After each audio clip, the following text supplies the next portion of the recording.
Good morning, everyone. Welcome to Milwaukee. It is the home of Pro Tour Battle for Zendikar. Rich, Randy, Marshall, here with you at the news desk, setting the scene for what should be a great day of competition. It's the middle day. We came in with 367 players on day one. We're down to 230 on day two. By the end of today, there'll be 8. Randy, what stood out on day one for you? The blue-black aristocrats deck. Christian Calcano showed this off on camera a couple of times. Deck is sweet. Okay, you should tell people what it is and does. Well, sure. I mean, we saw a lot of what we were expecting. We saw, your Jeskai, your green-white Megamorph, your Tarka Red, but Team Target and Calcano in particular showed up with this deck where it's the Nantuko Husk, and he's just eats everything. Nantuko Husk, they're splashing blue. It's kind of like the Rally the Ancestor decks from last year, except it's blue-black. Whirler Rogue can come down, make a couple of guys, give the Nantuko Husk unblockability, and then the Husk eats everything. All of the guys that just did him such a favor, making him unblockable, just kill people out of nowhere. Yeah, it's just was awesome to watch. Yeah, it's actually quite funny to watch. It's like, and everything disappears. But it looks real. Like, 75% of those guys made it to day 2. Yeah. The deck, we're going to get to see some more of it today. I'm looking forward to that. Yeah, hopefully we're going to get a deck tech on that because it is very intricate and really great fun. Marshall, how about your day one? Well, the thing that stands out for me was in the draft portion. We had a couple of really nice plays, but the one that really jumped out to me was crazy, was Ken Yukihiro. And in one turn, he plays Zada Hedron Grinder, which is like a medium playable unlimited. It's fine. You can put it in your deck. 3/3 Hill Giant, essentially. A 3/3 Hill Giant, yeah. And a bunch of words with on some it upside. that never do anything. Yeah, she's an ally. Earthen Arms. Target my Zada. Put 2+1 counters on each of my creatures, but he wasn't done there. Attacked with everything, also had Swell of Growth. Put in a land, trigger a landfall, pump everything up, and hit his opponent down from like 24 to 3 or something like that in one fell swoop. It was awesome. Yeah, Zada Hedron Grinder.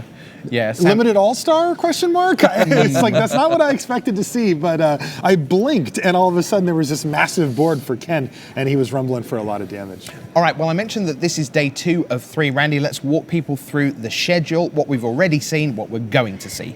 Yeah, this is the halfway point in terms of the Swiss rounds, the way you qualify for top 8. We had 8 rounds yesterday. We're going to run it back. Start with the 3 rounds of Booster Draft. That's one pod, somebody 3-0s, somebody 0-3s. They just play each other within the pod for those 3 rounds.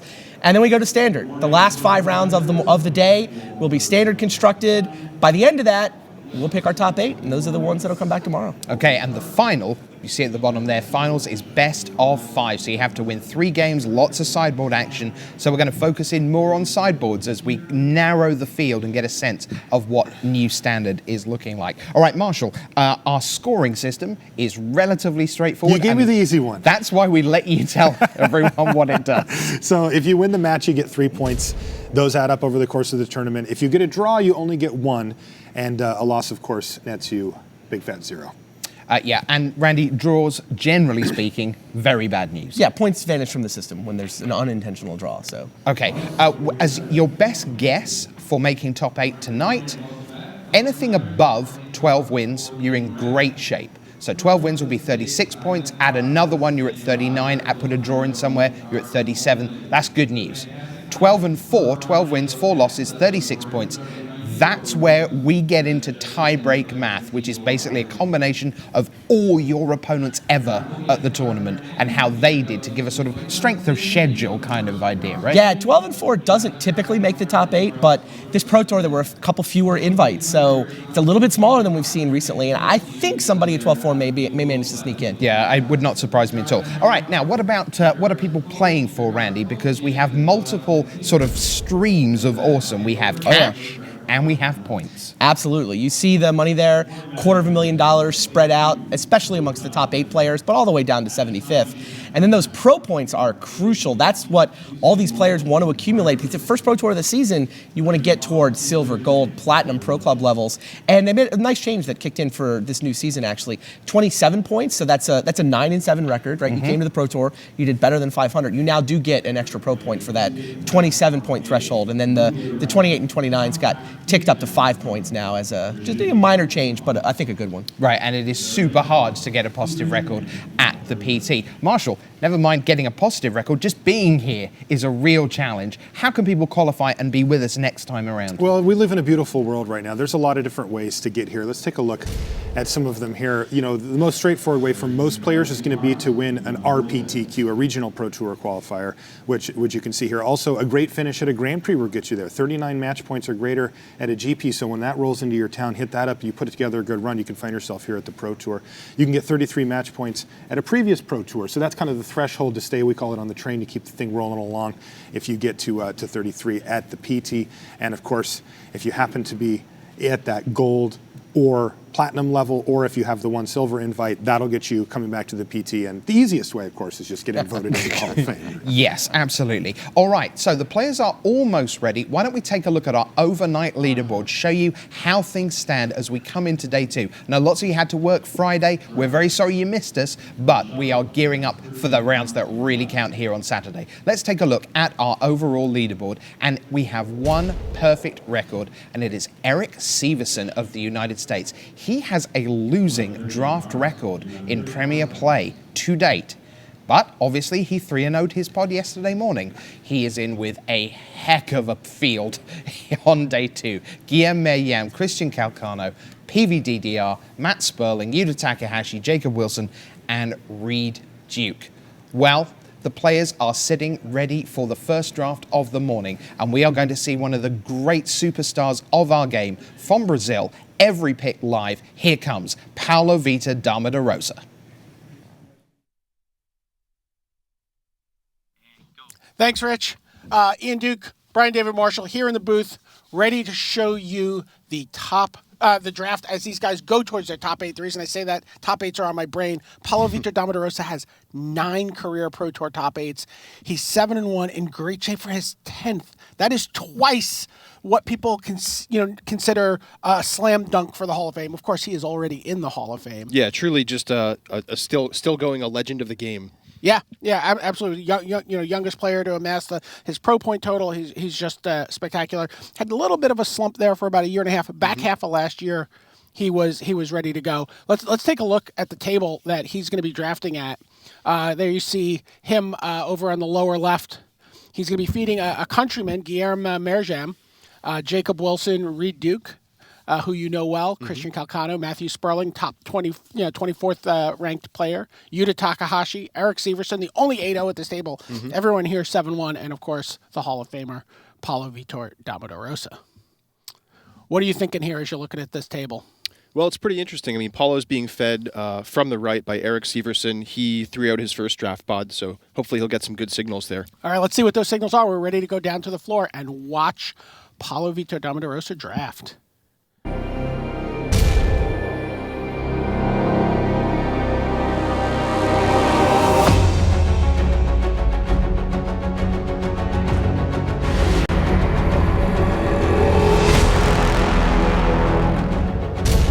Hello and welcome to the start of day 2 here at Pro Tour Battle for Zendikar. I'm Brian David Marshall. I'm joined in the booth by R&D member Ian Duke, and we are going to watch Hall of Famer Paulo Vitor Damo da Rosa draft Battle for Zendikar with a 7-1 record, looking to make his 10th top 8 of his Pro Tour career. And we are underway here. And looks like he's got a Smite the Monstrous. Was that a Nettle Drone? Oh, Retreat to Emeria. That was a card that was very much a debate on the floor today about whether or not that was actually the best white uncommon. Coming in, a lot of people had it at Stasis Snare. Yeah, all the retreats have been pretty heavily debated. Nothing stands out to me as like a clear first pick above the rest here. I think Retreat to Emeria is good. The rare in the pack was solid. Allied Hedron Network, but he took the Nettle Drone. Yeah, I think that's a fine opening pick. It's a really powerful card, a card that lets you build around it a lot, and it's early in, obviously beginning of the draft, so he has plenty of opportunity to develop some synergies with that Nettle Drone. Ugin's Insight. There. Ugin's Insight I like quite a bit, and I do like blue-red. We've seen a lot of players gravitate toward that. I wouldn't be surprised if that's the pick here. There you see what it does.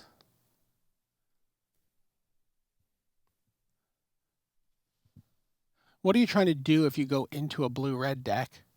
Well, I'm hoping to get Devoid synergies first and foremost. Ugin's Insight, not a Devoid card, but just a strong card drawing spell. It just draws you more Devoid cards. Yeah, this is the kind of the more controlling of the Devoid decks, I would say. You can get a little bit of ingest process going, but not really necessary, strictly. Stone Fury, a nice solid removal spell. You can take out almost any creature in the format. Yeah, I actually that card's gone up quite a bit for me over the weekend. I thought I had Touch of the Void over it. I don't know if I do anymore. What do you think about that? Well, instant speed is really huge here. I mean, if you leave up 5 mana, planning to kill something, you want to be able to react to what your opponent's doing and, not walk into a combat trick or something. Looks like he's not... Oh, did he go for the Fire Mantle Mage there? I think he did, yeah. Okay. Oh, no, he went for the McKindy Slide Runner. Oh, that's interesting. That indicates to me he really prioritizes 2-drops. I think all 3 of those cards are close there, but going for the cheap 2-drop landfall creatures seems like he wants to be a little bit more of an aggressive deck with the curve. And then gets a late Rising Miasma here and is thinking, well, maybe that's a signal. Yeah. Rising Miasma, kind of the Infest variant of the set here. Still very powerful, even at 4 mana. And yeah, I think that's the clear pick from that pack. Is that a card you always start in draft, or is that a card you always want, but maybe sometimes it starts in your sideboard? I think I would always start it. I mean, you can make a case for not starting Infest sometimes, but the fact that this also has Awaken just gives it that much extra value. And there's a Catacomb Sifter. There's a Valakut Predator, and now he's like, okay, what are we doing here? Is that a Valakut Predator or Valakut Invoker? Oh, I'm sorry, Valakut Invoker, yes. Yeah, right. That's a card I like quite a bit. It's nice for filling out your curve. Well, especially you want to play like 18, 19 lands even sometimes in this format, and you really want something to do with that land late in the game. Yeah, he's like, you know what? Green-black is open. I'm going to take the Catacomb Sifter. This is really interesting to me. He's really reading the signals here. I mean, switching into black for that Rising Miasma and now seeing a multicolor uncommon and just kind of willing to roll with it. I like that a lot. He's like, I'm going to be the first person to pull the trigger on this. I mean, if you think about it, he's only giving up a Nettle Drone and a McKindy Slide Runner, which are, solid commons, but... Oh, wow. There's a Calastria Healer in this pack. That's a card that has definitely gone up, but it's Spell Shrivel that he takes. So the basically a double miscalculation in terms of how much you have to pay. Yeah, that's interesting. I haven't seen players prioritizing that card quite that high in some of their pick orders, but it seems like Paulo likes it quite a bit. Looking at Wavewing Elemental and Tajira Beastmaster. Takes the Elemental. So, Landfall Flyer. A little more expensive and a little less good than a Guardian of Tazim. Yeah, it's a powerful win condition, though. I mean, attacking for 5 in the air is certainly no joke. Shatterskull Recruit there, if he wants to continue with the red cards that he picked early. Yeah, I mean, he speculated on black-green. It wasn't really at the cost of anything else in those packs. Mm-hmm. Maybe thinking that he's getting cut a little bit on blue-red.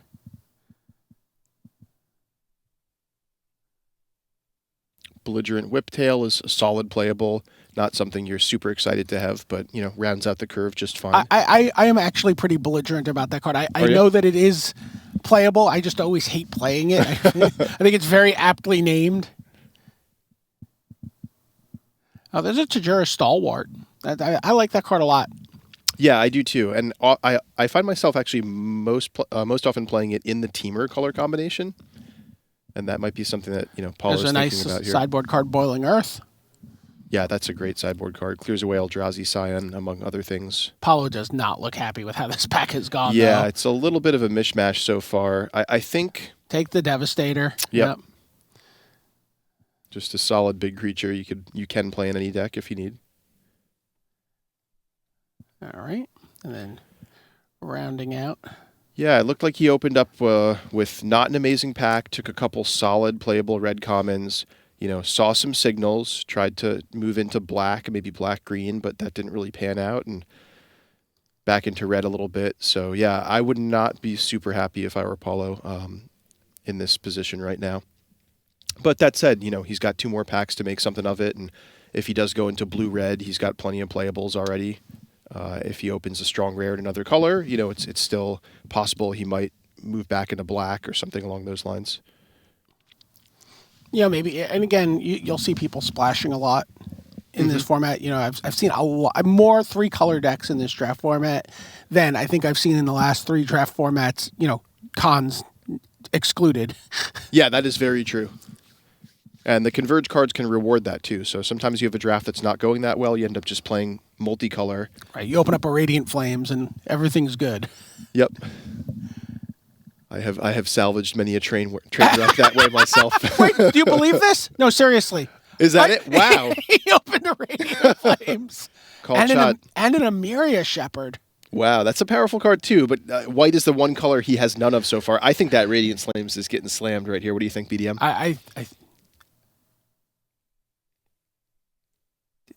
You have to take the Radiant Flames. And once you've taken that, I wonder if that Tajuru Stalwart goes up in value now, and you're actually seriously considering, Teamer or Jund, one of these 3-color or more color combinations.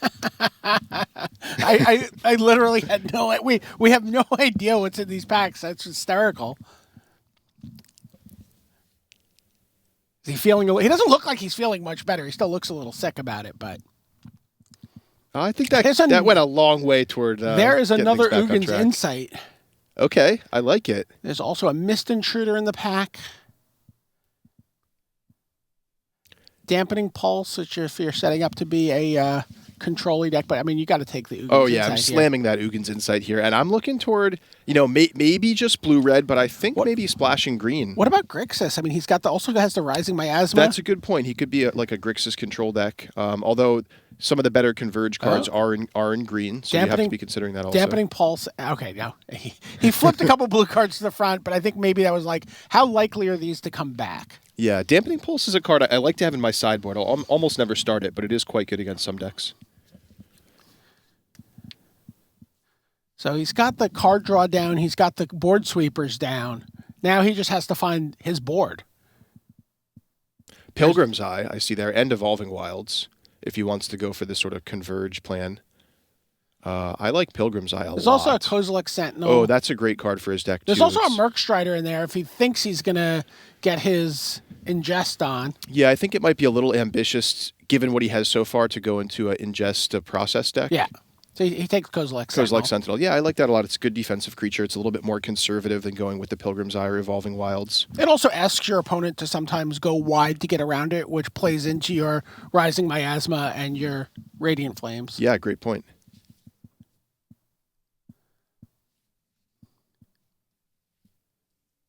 Oh, but he gets past it to Juru Warcaller. Yeah, probably the best green common, many think. Although it is double green, so it would be really hard to play in his deck. I doubt he's going to go for that pick here, given how conservative he's been on previous ones. Okay, he takes Ruin Processor. Okay. Gets the occasionally Palaka Worm-like Ruin Processor. Is that another Evolving Wilds that I see? No, that... Or was it a Blighted Land? Yeah, it was Blighted Fan. He's looking at the Herald of Kozilek here. Oh, yeah, that's great for his deck. Okay, things are really shaping up for him here. He's gotten, he's stuck to his guns with blue-red. He hasn't been tempted to kind of go off course and build this multicolor Converge deck. How is Ugins Insight not colorless? How is Ugins Insight not devoid? Well, everything in the set that has devoid is Eldrazi aligned. Oh, Ugin is very much on the opposite side of the Eldrazi here in the story. Flavor reasons. It's actually Jace receiving Ugin's Insight. Of course. So there's another Kozilek Sentinel. He's going to be able to sort of turtle up here pretty well. That Kozilek Sentinel, this is awesome. Things are going really well this pack for Paulo. He's got to be pretty excited to get back on track here. Yeah. And this is the style of blue-red deck. You asked me earlier, what kind of blue-red deck do I like to have? I mean, defensive creatures, 2 drops, a curve, and powerful late-game cards like Ugins one Insight. big dumb Eldrazi to wrap it up, mop it up. So he's got another McKindy Slide Runner here. What's the card he's got up front? Oh, that was can't see what. that a retreat to Valakut in the pack? Yeah, it was. Wow. Which is a powerful card, but not a for card his he deck. can play. Yeah. Yeah, I think the multicolored card there was the black-green rare. The name escapes me right now, but Brood Butcher, I think. Okay. So another. Oh yeah, it was Brood Butcher. Another Wavewing Elemental. Looking at that natural connection, thinking maybe, but I think if he was playing green, it's the splash. He's probably going to splash black in this deck, I think. On to Champion. Yeah, I think that's the pick here. Yeah. Just some solid creatures to round out the curve. Yeah, it's interesting. I'll be curious to see if he ends up splashing in this deck. I think He might. Yeah, he actually. Even as I said, I was like, well, you know what? He might not need to.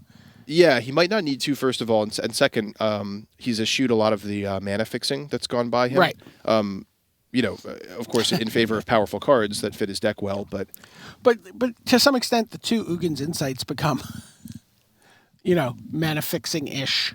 yeah, that's fair. Takes a Snapping Gnarlid. And he does have a few solid green cards, too. I would love to see him pick up an Evolving Wilds. Oh, there's a Tajuru Stalwart. The Converge 3/4 for 3 if things are going well for you. I mean, if it's a 3/4 for 3 on turn 3, things are going very well for you.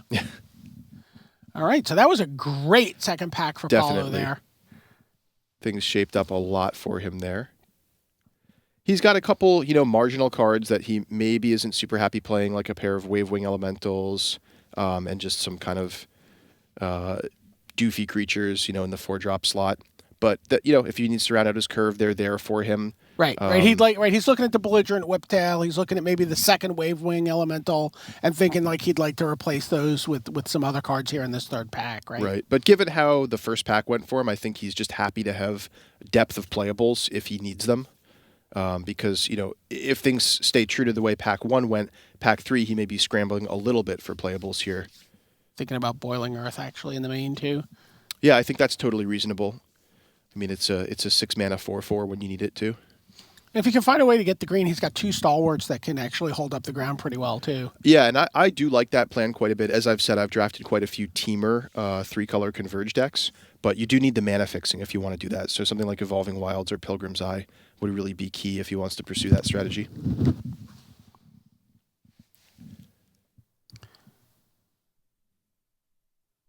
Touch the Void. Yeah, I saw Touch of the Void. I think I also... a Stone Fury, There's also too. a Stone Fury. Okay, so we get to see Paulo's opinion on this here. I like There's Touch also of the Bane Void. of Balagetta in the pack. Okay, that's a card I like quite a bit. I would go with the Touch of the Void here, though, and part of the reason for that is he does have the Ruin Processor. Yeah. And even just having a couple ways to exile a card here and there goes really well with Ruin Processor. Yeah, and that's the way he went. I struggle to not play that card at the end of my opponent's turn. Yeah, right. Don't do that. It's a sorcery.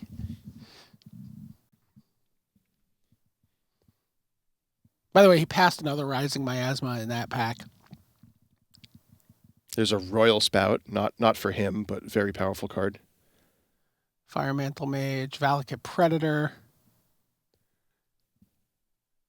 I like Valakut Predator. It's not a perfect fit for his deck, but it's just a good creature that I'd like to play in any deck. He is going to play a lot of land and looking to make a land drop every turn. He's got the Ugin's Insight to keep his land drops going. And there's a Slide Runner as well, though I think he's fairly set on 2-drops with two Kozilek Sentinels.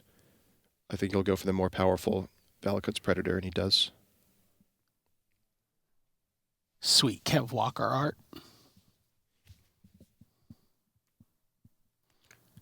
It looks like a Nettle Drone. Yeah, Nettle Drone's great. I also like Horribly Awry a lot. It often serves as a 2-drop.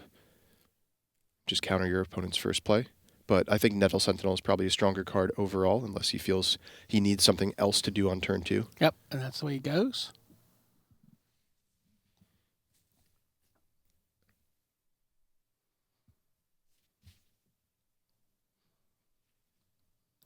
None of the crazy devoid cards that you really look for here, like a Vile Aggregate or There's another Nettle Drone, though. That card can get out of hand. And another Radiant Wow. Flames. Oh, my gosh. That is awesome. Stone Fury, Radiant Flames, Nettle Drone is like an embarrassment of riches in this pack for Paulo. Yeah, it's so different from pack 1. Should not have passed the Clockwork Librarian.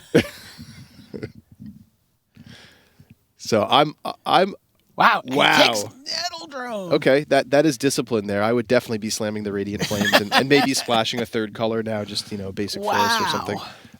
But yeah, I mean that fits with his game plan. It's a little bit more consistent. He has Nettle Drones already.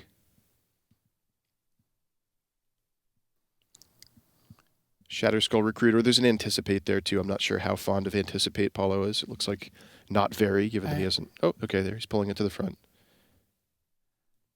Yeah, I think it's going to be the Recruit here. He's also looking at the Goblin War Paint. That's interesting to me.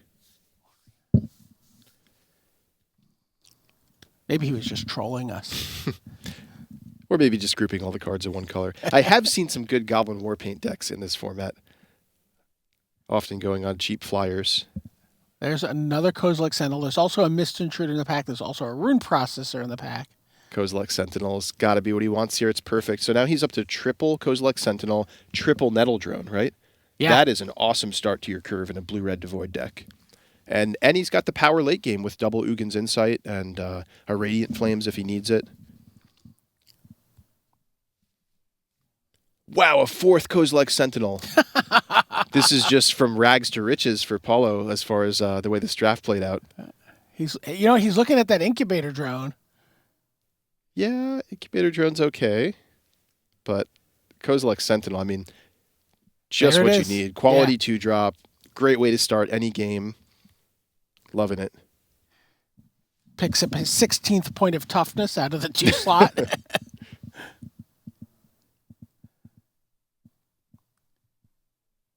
Plated Crusher still in the pack, a card I like quite a bit. Yeah, I was surprised to see how high a lot of teams had that card. Yeah, it's just very difficult to deal with, and Trample is a big deal in this format with all the Scions and small allies cluttering up the ground.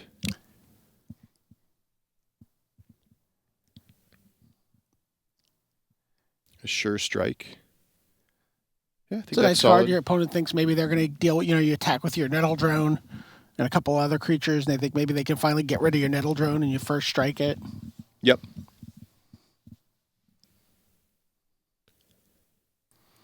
The Rising Miasma came back around the table out of his opening pack.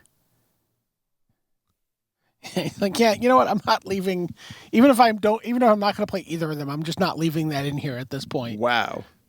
That's strange to still be there. Another Plated Crusher or a Belligerent Whiptail. Yeah, he takes a card he could conceivably play. Yeah, I'm not sure where he is as far as a playable count, but that is a card that might Take make the that cut. Volcanic Upheaval. You might want to counter a Planar Outburst.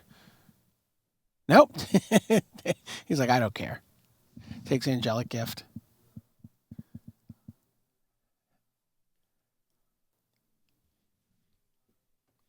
Ooh, takes the Goblin Warpaint over the Giant Mantis. Indicating maybe he wants that option post-sideboard. All right, so blue-red, 2 copies of Ugin's Insight, a Radiant Flames, a little, some decent removal, a handful of Nettle Sentinels, a handful of Kozilek Sentinels. I mean, Nettle Drone, sorry, and Kozilek Sentinels. Give me a grade for this deck, Ian Duke. I'm going to say B+. I think it started out, pack 1 was like a C-. Okay. He was really in desperate straits there, but things really turned around for him, and I think those 2 Ugin's Insights and the nice curve are really what defines this deck. And how would you grade how he drafted in the seat? Like, how would you grade his navigating those waters? Probably an A-. I think. I think it was really well done, very instructional. Things were looking super rocky for him after pack 1, and he stuck to his guns. I like the decision, just like, I'm going to stay 2 colors. I'm going to, stick to what my deck is supposed to be about, and it really paid off for him. So that was great. Yeah, I'm eager to hear, the thing that was really interesting to me is somewhere in the middle of the pack, he took a Rising Miasma, he took a Catacomb Sifter. Yeah. In the middle of pack 1, he's like, well, maybe Black-Green's open. It wasn't. Right. And he went right back to it, even though the cards he was taking to stay in red-blue were really pretty mediocre Right. through the back of pack one. And I Yeah. thought that was very disciplined. I think he had the right mix of like trying to stay a little bit flexible early on, but then realizing when that wasn't working out for him and just kind of shifting back in and then staying focused for the rest of the draft. There comes that point toward the middle or end of pack one where you just have to commit and just go with what you've got. And I think he did a really nice job realizing where that was. Do you think that'll be a 3-color deck or a 2-color deck? Two-color deck. You think he'll just be blue-red? No. Yeah, I do think so. I mean, there's option. I think had he taken the second Radiant Flames, there's option to like splash in a couple Forests game 2 against an aggressive deck or something. But I think the way that he drafted it very much indicated to me that he wanted to stay 2 colors. Okay. All right. Thank you, Ian Duke. This is Brian David Marshall. We're going to send it back to the news desk where there's a draft that you might be a little interested in seeing how it plays out. So sending it back. I had no idea that Ian Duke was so interested in Guillaume Merriam. But there we are. Now, one thing you can do, if you do the ooh test on a draft, you watch people draft and you see them open a pack and you go in your head, oh, look at that.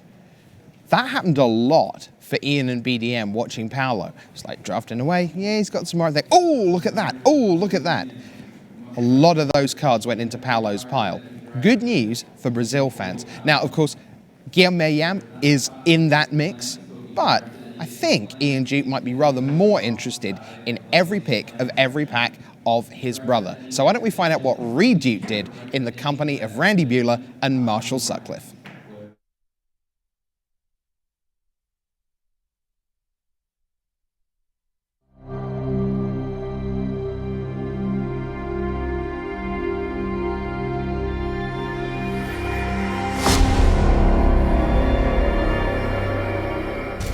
Hello there, welcome to the Tournament Center. Marshall Sutcliffe with Randy Buehler, and we're ready to watch a little draft from Reed Duke. Now let's take a look at the table so we can get a picture for how the table was set up, who was sitting around Reed, and who was passing to and from him. We'll take a look at that here. And as you can see, Reed Duke is on the top here. He was surrounded by Christian Calcano and Jacob Wilson. By the way, nice pod. Pod won at the Pro Tour. Yeah, they all float to the top, it seems. So we're going to be focusing in on Reed Duke here, who's going to be passed to by Christian Calcano in the first and third packs, and then Jacob in the second pack. So let's get into it and see what fell in Reed's hands here. So here's Reed down in the corner, and you can see his opening pack down here. Now, that's a Barrage Tyrant, Randy. Wow. And that's a nice thing to open up. Yeah, that we're puts done, you. right? Yeah, I think we're done there. Unless there's a foil rare in the pack. Right. I don't think there's a non-rare I would take over Barrage Tyrant. Yeah, it puts you into multiple different formats that are very good. Yeah. It's a great rare to start with. It's does make him want to be devoid. Obviously, you can sacrifice colorless creatures, so he wants to be one of the void colors. Yeah. There's plenty to choose from, so great place to start a draft. I like it. And he's got to be happy with that first pick. Yeah, I think that he can go a couple different directions. I think that red-blue is the preferred way to go here, but red-black is totally on the table as well. So he gets to kind of feel out this next pack and see what comes to him. So let's see what he gets here. Well, there's a Catacomb Sifter. Now, that's not red, though. quite what he wants here, but it's a good card. It is. Now, what else does he have? That is a Invoker in red. Stone Fury behind it. Dominator Drone if he wants to go colorless. I might be looking at the Dominator Drone here. I mean, Stone Fury makes sense, or Invoker, in order to try to cement yourself in red. But I don't mind Dominator Drone either, though it is interesting that both of these two cards are roughly on the same power level and still in red, though they're not quite as synergistic. Exactly. And so he looks like he's going to stick to red, which makes sense. I mean, I can imagine either one makes sense. You can go agree. The synergy pick or the stick to my color and try to cut it off a little bit. Yeah, I know you love the red-black deck. Would you I do. lean towards Dominator Drone there? I would have picked Dominator Drone. Yeah, I think it's close. All right, this one, he's got a Spell Shrivel up there, a Crumble to Dust. Well, now there's a Brutal Expulsion. Wow. Now that's interesting because, of course, that's in one of his possible color pairs, and it's a pretty powerful rare as well. And you've been past it third pick. And he's third pick, so maybe that just tells him I should be in blue-red here. I think I would definitely take Brutal Expulsion out I mean, of is there really anything competing otherwise? No, Incubator Drone, is you'd rather have the Expulsion? I mean, the Skyrider Elf is good in a Converge deck, but that's not what he's drafting. He wants to be in a Devoid deck. Brutal Expulsion, it doesn't have any particular synergy with Barrage Tyrant, but they both have synergy with a bunch of other stuff that can be going on. Yeah, I like that pickup, and it is a reasonable signal that he's on the right path here. Yup. All right, let's see what he gets out of this pack. Spawning Bed gets shuffled to the front. There's a Kozilek Sentinel.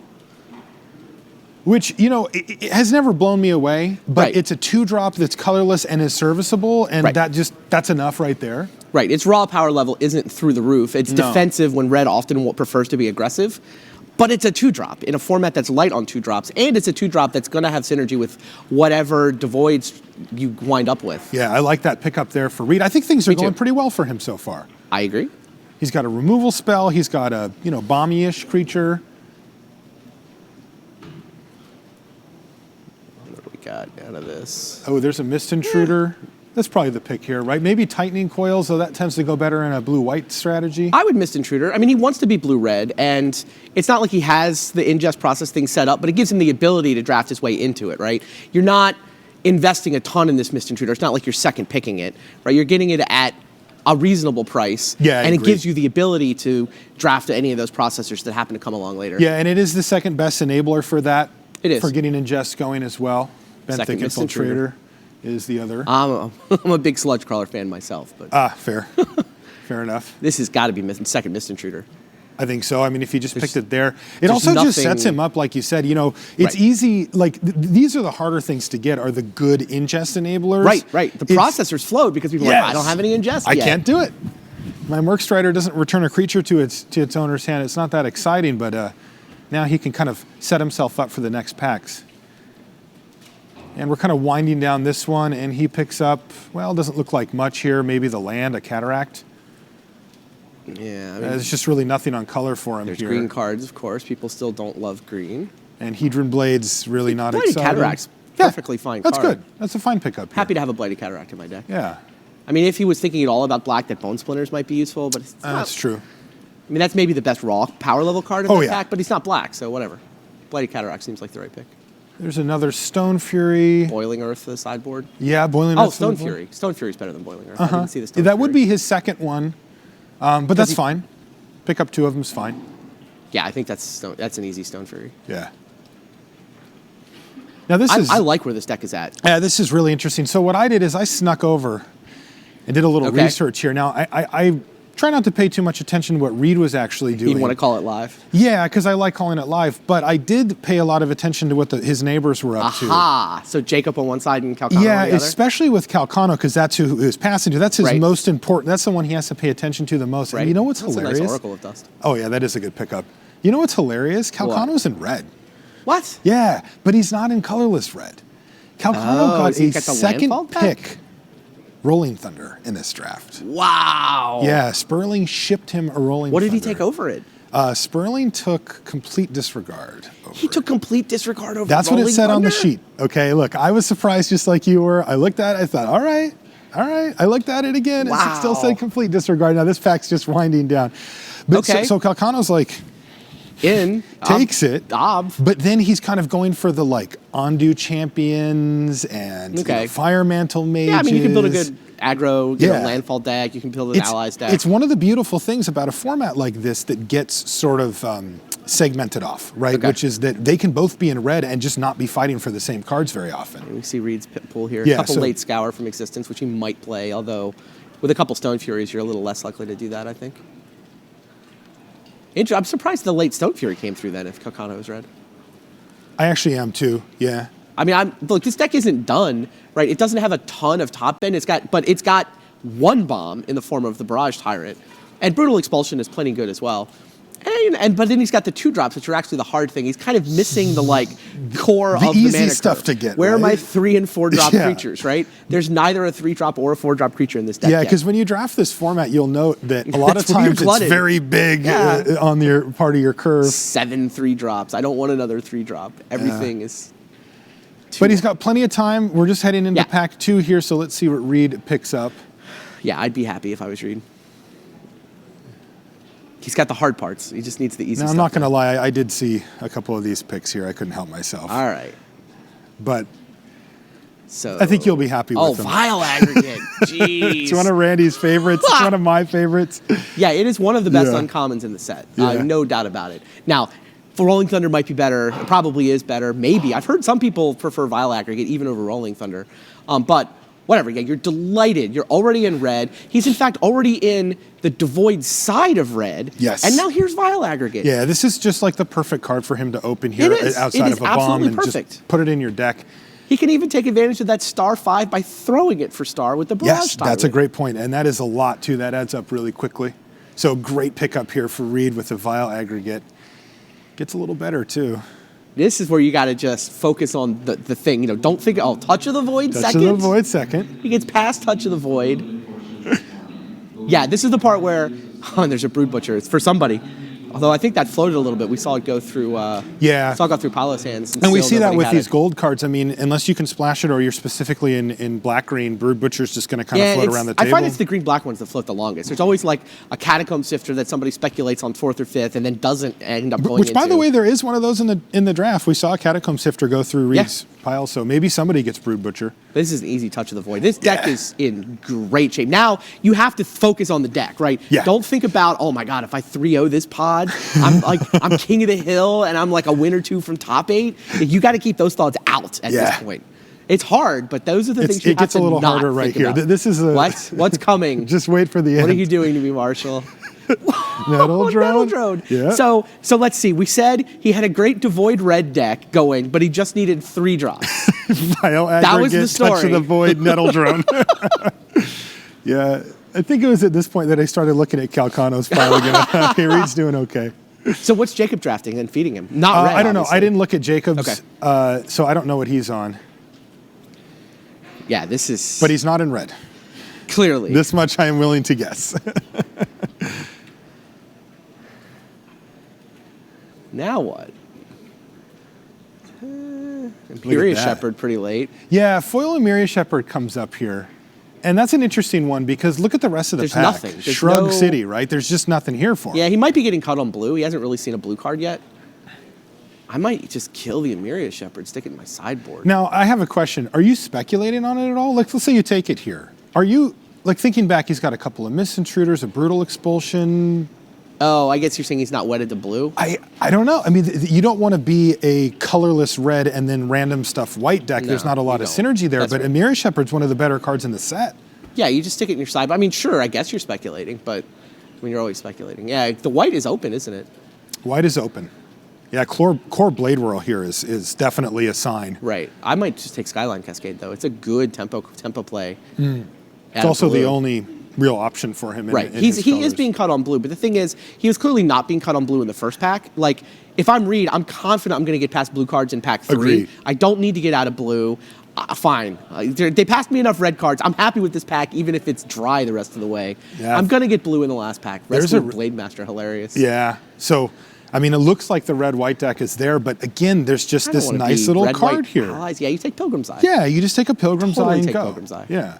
I mean, I'm starting to think, I can't lie, in my head, I'm starting to go like, all right, Resolute Blade Master, Shepherd of Emeria, let's get rid of these Mist Intruders. No but, way. You did look, all the Devoid Look, synergies. I'm just being honest, Randy. Okay, I get a little Sentinel, greedy sometimes, and I think, Drone, Barrage Tyrant, stick to the plan. well, those are all still in, though, in my deck. Mist Intruders colorless. Skyline Cascade again. Yeah, I think that's better than yeah. Retreat. It's dried up a little bit on Reed here. It started off with a big bang, but this pack looks like it's starting to fizzle a little bit for him here, though. But again, this is only pack 2. Yeah, you can Sure Strike is a fine combat trick. I like Sure. Sure Strike a lot. Nothing wrong with that card. Yeah, Reed's I just working wish his it was way through. colorless. This is not. You just wish it was colorless. Yeah. Anticipate is a reasonable play. It's so hard to come with good 2-drops that Anticipate just kind of climbs a little higher than it was last It time does, around in the you pick know. order. Yeah, before That's when where it he was in goes. Dragons, you'd see it occasionally make it somebody's deck, but they were never Right. real happy about Right. it. It was 23rd, 24th card. Yeah, you type needed to thing. be impacting the board on turn 2 in that format, and you Right. don't have to impact the board No. here. No, It's you can nice search if you around. can, but it's not a requirement. It's And here's the reasonably Spell late Shrivel. Spell Shrivel. Sure, yeah. that's pretty I think good. that's better than Waveling Yeah, Elemental totally here. playable card. It's acted enough as a hard counter in the format that Right. sure, play it for 3. Yeah, it's hard for your opponent to play around it, and it'll trigger Devoid stuff. It'll Yeah. untap a Nettle Drone. Good at nabbing a. The Brood Butcher's still in the pack? Yeah, so Put nobody- that in your sideboard. Yeah. Make sure nobody else moved in. It looks like You don't- nobody picked up on the green black. Wow, he's going to Belligerent Whiptail just to make sure he's got enough playables. I guess. It's been a little dry here. He might be short playables. I guess Belligerent Whiptail's fine there. Yeah, And nobody long wheels a Brood Butcher, right? I Like don't the fear is think that somebody so. like last Not minute out of switched that into green pack. black, and then they're gonna Right, get and you're this just late hooking present, them up with but- the third to last pick or whatever. Yeah, but then nobody passes it the first time if they're green black. Right. The truth is that Reed's hoping not to have to play a belligerent whiptail. But Agreed. let's just Right, say disaster strikes and the third pack just brings him nothing. Right. Right. Hey, Now he's got those an will make option. the cut. Yeah. It's So better than It's basically an land 20 insurance or policy. Land 19. Yeah. All right, so now we get a Deck's chance still to take great, a look. right? His deck's looking very We added good. Vile Aggregate, Nettle Drone, Touch of the Void, Yeah, this is one of those. Pilgrim's Eye, Anticipate. Yeah, this is one of those drafts where he's like Spell he's Shrivel. hitting the things he needs to hit at the time he needs to hit Oh, them in yeah. the pack, and he's right on track to have a very good deck. Like there are no holes in this deck. Not yet. What do you mean not yet? I mean he's done. Like he just needs playables. Well, I think he's just not quite there on playables. But if he has a pack of average of the same average of the first two, I think his deck is very good. right, but he just needs anything serviceable to Yep. like get it to 20, probably 23. That's Yeah, he's only a probably 17 at lander. 15, 17. I mean, something you like could play that. 18 with a Scour of the Existence, and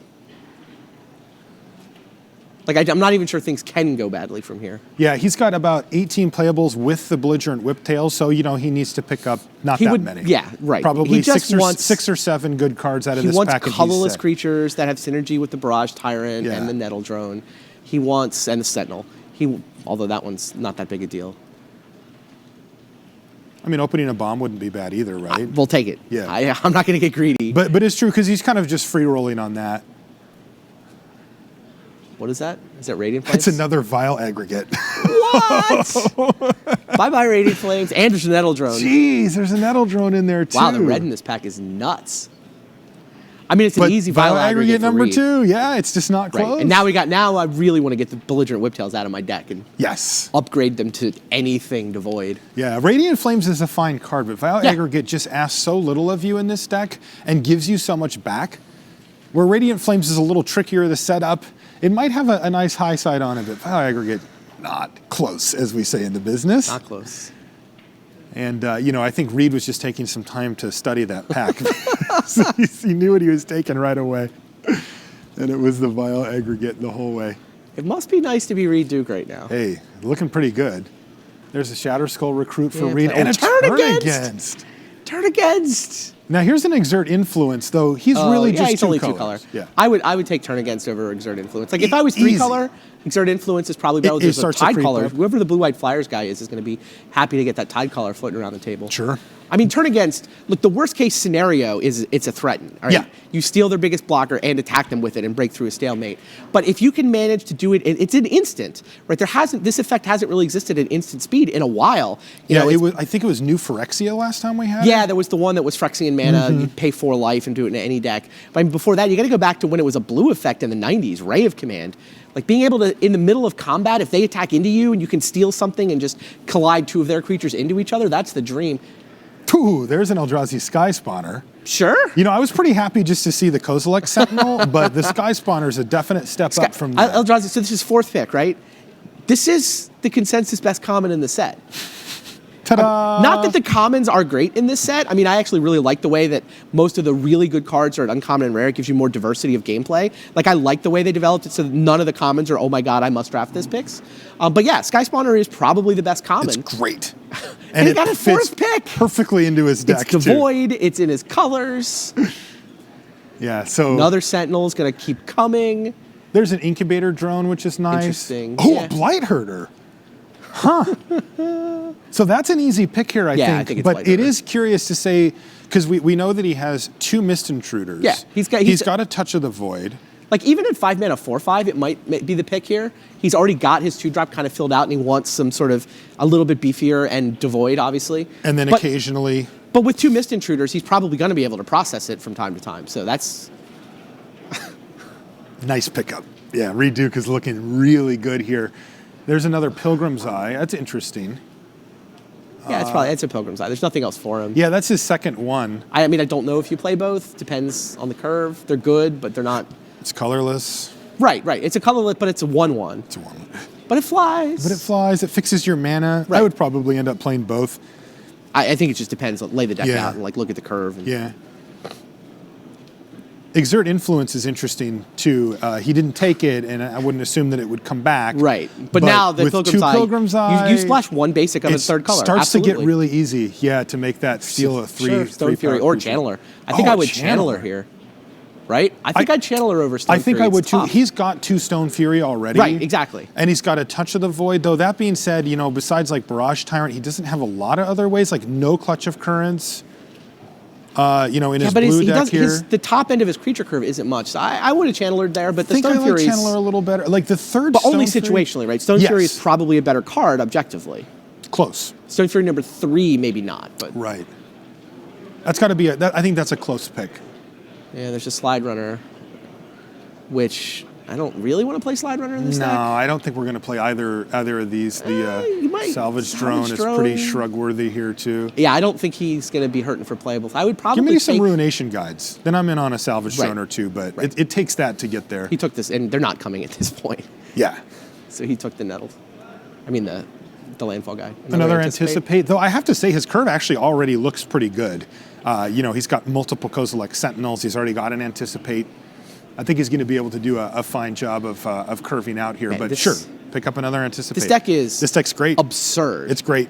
I mean, Yeah. he gets like the trivial A for drafting his seat because he's Yeah. just like, take the best card out of the first pack, get past a gold card that overlaps, take that. Those were the 2 open colors, right? And then it's like Vile Aggregates are just being thrown at him left right. and right. I mean, yeah. it's almost like the grade for drafting the seat was not a very high degree of difficulty on drafting the seat. It's not trivial, but the deck though, is this? I mean, it's at least an A. I think it's an A. It's like an A minus for me. It's not an A plus. No, not quite. It's close. Yeah, I mean, like, give me. I don't think it's an A I need a minus. Rolling Thunder, another Bomb. Like, there are those drafts that just like Brutal Expulsion. I like. Yeah. Don't love. It's right. not the and kind Stone of card Fury where number 3 is not perfect. It's not great. Like his removal's a little slow, but whatever. Whatever, We're it's just like a 9 out of nitpicking. 10. It's a 9 out of 10. It's a 9 the out of deck 10. is absolutely great. Yes. I'm sure that Reed is thrilled with it. Like you said, he drafted his seat well, Delighted. and he got hooked up, and he just said, hey, this is one of those times where I got in my lane, and my lane's the one that was open, and he is going to be absolutely thrilled when he goes to build this deck and put himself in a really good spot to make a run here as well, since he's got such a good record coming in. We see him kind of finish up his draft here with his last few picks. That was a Kite Scale Scout to end things. So yeah, I agree with you, Randy. I think this is a 9 out of 10, a great draft and a great situation for Reed Duke to find himself in. That's going to do it for this draft viewer, though, here from the Tournament Center.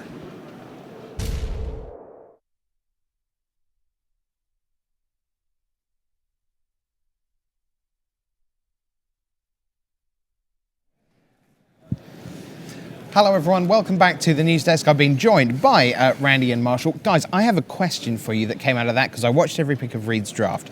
And I want you to translate for me because we're out on the floor during draft rounds and you hear all the time, how did you do? 1 and 2. You know, my deck was really sweet. I went 1 and 2. So when you look at a deck and it's a 9 out of 10 or an A minus or an A or however you want to describe it, how often does that pile of 22/40 turn into 3-0, 2-1?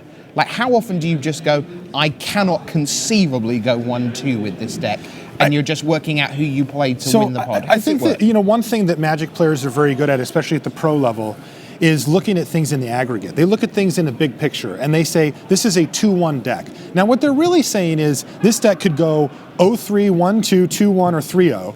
I don't know which one it's going to be, but if we were to play this out at the Pro Tour level over and over and over, I would expect it to be a 2-1 deck.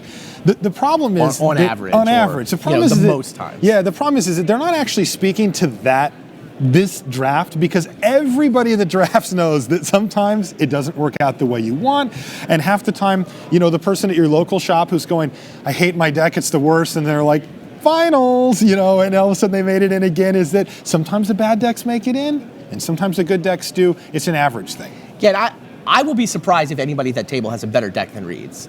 So, like, if you had to say who's the most likely to go 3-0, it's probably Reed. I can't imagine somebody had a better draft than that Randy? at that table. Yeah, Pardon? Christian Calcano has a really good deck. That good? He opened Gideon, and he was already in red-white. He has 2 Resolute Blade Master. Rolling Thunder. Does not have that Emiria Shepherd. No. So that was a good cut because that would have gone right into his deck. So we may see a little clash there between those two in the finals. But let's say, even if Reed is the most likely person to go 3-0, he's still 2-1 as his most likely record. Like something... Because three of them are 2-1 and only one person's 3-0. Precisely. Yeah. Like things happen. Like if I'm Reed, I'm going to be very I'm going to be content with a 2-1, and I'm really hoping I get the 3-0. But nobody feels like I should go 3-0. No one ever says that. Right, so what they buy with the deck is a shot at 3-0. Right. Okay, all right. So here's what we're going to do. We're going to wade you through essentially our master scoreboard, but in groups of 8, because the way the scoreboard pans out, this morning everyone sat and drafted at tables of 8, and they were in scorecard order. So draft 1, where we saw Reed, Duke, and Paulo, that's pod 1. Let's take a look at pod 1 right now. Now, we have the advantage here, guys. We've seen 2 people draft. Marshall, I'm going to start with you. We're going to pick the winner. Well, you're all right, Randy. He's going to say Calcano. All right, I was going to shotgun Reed Duke. We'll see if he says Calcano. I'm going to say Calcano. Yeah, you see? Look, All right. I haven't seen both of the deck lists laid out, but Calcano has Gideon, one of the best cards in the set, and he got past the Rolling Thunder. Like, he knows he was in the right colors, and I'm just going to give it to the calculator here. Okay, so Marshall has Christian Calcano. Randy, Yeah, I'll take Reed Duke. You're going to Absolutely. take... no You don't hesitation. feel bad about that, do you? I mean, His deck's great. You make a compelling case for the calculator. I'm still taking Reed Duke. I saw that one with my own eyes. Okay, well, having seen none of his picks, I'm going to take a guy who is just so smooth in the last couple of years. 2 Pro Tour top 8s in core set draft and then constructed. Matt Sperling. He is just... I'm not sure anyone in Pro Magic has improved more from a high base anyway in the last 2 years than Matt Sperling. If anyone has sat in the right rooms and learnt the right lessons from the right people, it is Matt Sperling, because he was good, but he's not the same Matt Sperling of 18 months ago. He's just way better than that, and so I'll take him there. Why don't we take a look at pod number 2 then? So this is 9 to 16 in scorecard order. Most people here are at 7 and 1. Rubin, Manny, Tamada, Samura, and Mueller. You've got the 2 draw merchants, Sam Tharmaratnam and Patrick Chapin. I'm pretty sure they actually drew against each other during the constructed rounds yesterday. And then the first of the 6-2s on tiebreaks, Marcio Carvalho. And the reason he's first of the 6-2s, tiebreaks are based on opponent match win percentage. And Carvalho, by virtue of the fact that he was 6-0, means that he played people who were higher up the standings for more of the day. So that's how tiebreaks basically work. So Randy, you get the honor of going first here in pod 2. Pick me a winner. Randy. Don't do it. I want to pick a Hall of Famer, but I have too many choices. Right. 3 different Hall of Famers Yeah. in this pod. Ben Rubin, Kenji Samura, Patrick Chapin. Mm-hmm. I'm going to go with Patrick, I think. I feel like... You sniped me. I Did can't I really? believe. Yes. He had 3-0'd yesterday in his draft pod, and he's just been playing great Magic for the last couple of years. I mean, the win in Atlanta, didn't quite make it to Worlds last year, but I mean, a lot of that is that he didn't go to very many of the Grand Prix. When he shows up to play, he's always prepared, and he's been playing great Magic for a while. Marshall? I guess I'll have to settle. Question mark for Kenji Samura here. Right. Kenji's on a heater. You can see he's 7 and 1, and when he gets dialed in, that guy's incredible. I've gone back and watched some of the footage of him from back in the day. I wasn't actively, playing Magic at the time, and I'm like, who is this guy? And it's not that long ago. It's 10 years ago or so in his heyday. There were a couple years where he was the best. He player was just in the the game. best player in the game. He was right? the best player in the game. Yeah, and I feel like it went he's from Kai to maybe Nassif had a run in there, but Kenji was the best player in the game. 2006, 2007, round about then. Yeah. So I feel pretty safe putting my eggs in that particular basket. Okay, well, You get to go with a European here, right? I didn't want to snipe you. I thought about Martin Mueller. Well, but I didn't want to snipe you. so I'm going Wunderkind? to be daring and go for someone in their very first Pro Tour. Wow. And that is Luca Magni of Italy. Now, he has some GP experience. He's here for the very first time, but the Italians have got their act together. There are some really good Italians in, I would call it tier 2 of World Magic, right? Not the absolute pinnacle, but here's someone, 7-1 in your first ever Pro Tour day. That is ridiculous. And you can't do that without having no fear. So he looks around this table and goes, Ben Rubin, I don't even know who you are. Kenji Samura, some Japanese guy. Sam Tharmaratnam, some Canadian. Some people I've beaten on the European GP scene. I'll pick Luca Magni. Wow. Come on, Luca, you've got to do it for me. Don't make me look dumb. All right. You got me for Samura down there, right? I've got you for Samura. Yeah. All right. Pod number 3. So this is number 17 through 24 in the standings. Now, the next 4 pods are all going to be packed with 6 and 2s. And we've got plenty of European representation here with Javier Dominguez, Matej Zadelkai, Oliver Polak-Rotman, who actually would be disappointed to be 6-2. He opened up 5-0. Chinese Taipei, Huang Yongming, and Japan, Hall of Famer Makita Mihara. Marshall, who do you like? Brian Gottlieb. Period. The guy is a limited master. Tell me about Brian Gottlieb. I don't really know him. So he knows a bunch of the East Coast guys, the New York players, and I had a chance to meet him at GP Atlantic City where he had a great run. Right. Also had a great run at the last Pro Tour. And I think this guy's super talented. He's applying himself. He's methodical. He's hyper intelligent, though that doesn't really separate him from this crowd. Right. But still, I really think that this is a possible up-and-comer. If he applies himself, I think we're going to see Brian Gottlieb on one of the big testing teams, and I think we're going to see him put up big results as well. Oh, that's really sweet to know. Randy, how about you? Pick a winner. Hey, you mentioned big testing teams. Give me Big Z. I knew you were going to do The that. biggest of Zs. The biggest of Z's. Yeah. Team Eureka crushed this tournament yesterday. They put up a 77% win percentage in limited. Actually, wait, yeah, can I change my... I forgot about 77% in limited. Their whole team. All 13 of them are through to day 2. They went 13 for 13, and they were even better in limited than they were in constructed. So big Z. Incredible. And by the way, in constructed, they were still the number 1 team on day 1. Right. Best at constructed, best at limited. That counts as crushing day 1. Shockingly, one of the team posted the team spreadsheet detailing their achievements on day 1. So the truth is here, all 3 of us would pick Matej Zadelkai at this table because that we have, as sometimes doesn't often happen, we have empirical evidence for this. We would all be on Matej at this table. But since I want to beat you guys, I will be given the Hall of Famer Makita Mihara. That seems perfectly fair. 2006 world champion, of course, from Japan. Now, remember, if you just look at that graphic there, you see 8 players at 6 and 2. Somebody, assuming there are no draws, and there rarely are in limited, somebody will end the morning at 9 and 2, still with those 2 overnight losses. 3 players will be at 8 and 3. 3 players will end up at 7 and 4, which is on the verge of elimination. And somebody at that table will stay with their 6 wins and end up at the bottom of the screen at 6 and 5. And that is the fundamental dynamic of all these next 4 draft pods. Let's take a look at pod number 4 for you, and we'll see who we've got. So, Randy, who do you like here at pod number 4? Am I allowed to snipe the Eureka player again? I Of course won't. you are. I want Paul Cheon. Paul's been playing a lot of Magic. Obviously, he's a super popular streamer, just plays a ton of Magic, tested with the old school Channel Fireball team that formed for this event. Maybe a bit of a rooting interest pick there. I'd love to see Paul finally put up a good day 2 at a Pro Tour. It's been a little while since we've seen him have a great day 2 at a Pro Tour, but I mean, I think he's, I don't know. I mean, I don't think being due is really a thing, but Paul's due. Like, it's time for him to put up a good day 2 and finally, get a big chunk of pro points here to start the season. And the chat room moderators will love it if he does well on day 2. That's clearly set. Yeah, Paul. Yeah. He said Paul. So, Marshall, who do you want here? Magnus Lanto. Yeah. Look, if you're going to give me the Eureka, You gave me player, Zadelkai. Yeah, I'm going to take him. Cooperative drafting, we're both better off this way. That's right. Yeah, and against you. Sorry, that's our common What opponent. are we supposed to do? They know something that other people don't. I mean, they've got this format cracked. They put up a 77% win percentage as a team. They're on top of this. I have faith that as a group, they've come to certain conclusions. They've put in the necessary time, and they've communicated that out within their group, and that includes Magnus, who is no slouch, Magic Online champion, GP finalist. So, yeah. Yeah, in the last week. Last weekend, in this format. Right. So, I mean, it's just too hard to take one away from Magnus there. That's fine. I'll go next door to Sweden. I'll go to Denmark, and I'll go to Christopher Larsen. The interesting thing about him for me is that a lot of Magic players are physically not impressive at the table in their table manner. There are a lot of very meek players in Magic that quietly sit there with their cards.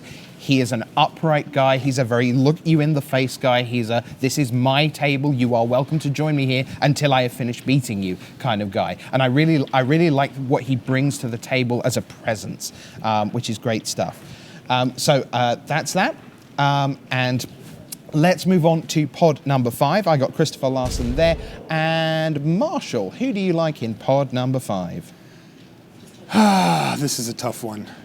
I can't do it to Randy. I was going to do it to you, Randy, but I'm not going to do it to you. See, I get paid back. I'm going to take Martin Yuza here. Martin is traditionally one of the better limited players, and I just feel like the type of skill that he carries into a format like this over and over and over again just carries over, and he's just like the most solid pick there. I mean, there's some great names on that list, don't get me wrong, but I love Martin Yuza. I love the way he plays the game, and I think that he's going to be rewarded for it. See, I have an issue with Martin, not personally, because I love him to bits. I just wonder whether he's bored of being just one of the best limited players in the world. I don't care if he is, as long as he keeps winning. Yeah, And we're picking for limited pod here. we are indeed. Okay, Hey, he can be as bored as he wants. Just put up those just W's, Martin. keep winning. All right. Okay, Randy, who do you want? Andrew Cuneo, no question about it. That's who I couldn't steal I from know. him. He's been Mr. Consistency. I've been making the case for Andrew as one of the best players on the Pro Tour for years now. And in fact, if you look at the Pro Tour matches using ELO, just look at like matches played against other Pro Tour players. All right, yeah. He's actually number 1. As of right now, he has the highest ELO rating amongst just Pro Tour matches of anybody in the field. Just does not lose on the Pro Tour. I mean, doesn't lose often, right? Wins more than his fair share, always in contention. And yeah, I think Andrew's just a great guy. I mean, kind of rooting for him to put up the 3-0 and actually get that top 8 that he hasn't managed to put together. But I mean, I think everybody's rooting for him to finally get that, be on the right side of variance at the end of one of these day twos. Right on course to finish 14th again. He is. All right. I'm going to go with John Stern. He had a massive match yesterday. I think it was round 6 at 4-1, somewhere around there, against Sean McLaren. And John Stern's kind of got lost a little bit in the Canadian shuffle, and it's his own fault because he's like the grandfather of Canadian Magic, if you like. And, we look at Jacob Wilson, we look at Alexander Hayne, and we look at Sean McLaren, and, Dan Lanthier and the guys, and there are so many good players. Pascal Maynard, we can keep going. You've seen Sam Tharmaratnam in this mix. Today, another name. And John's been kind of taking a bit of a back seat over the last year or so, hasn't put up any gaudy numbers. I think Atlantic City, or maybe Atlanta Grand Prix 2014 was his last kind of big finish. And I like him a lot, and he seems to be in good shape. And if you beat Sean McLaren, that's always a good sign. So I'll take John Stern in that one. Let's take a look at pod number 6. So again, everyone's still at 6-2. Someone's going to get to 9-2. Someone's going to fall to 6-5. And this, my friends, is what we like to call in soccer the group of death. Goodness sakes. Wow. So somewhere here, there's a 6 Am I and going to 5. get Owen Turtenwald's second pick here? Oh, don't. Or third, or fourth, or fifth.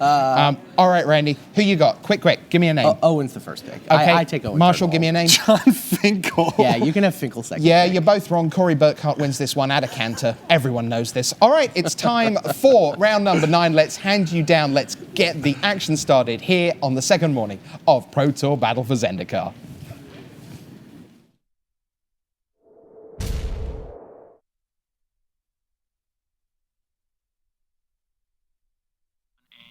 Hello, everybody. Welcome to the booth. Brian David Marshall here with R&D member Ian Duke, and we are about to watch the start of day 2 here at Pro Tour Battle for Zendikar. We've watched them draft, but now we're going to watch them play.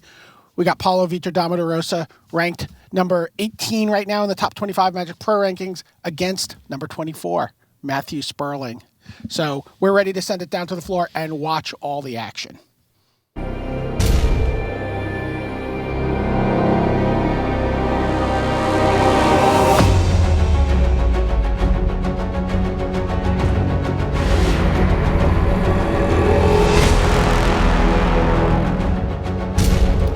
Hello and welcome to the start of day 2 here at Pro Tour Battle for Zendikar. I'm Brian David Marshall. I'm joined by Ian Duke, and we are about to watch what we like to call a doozy.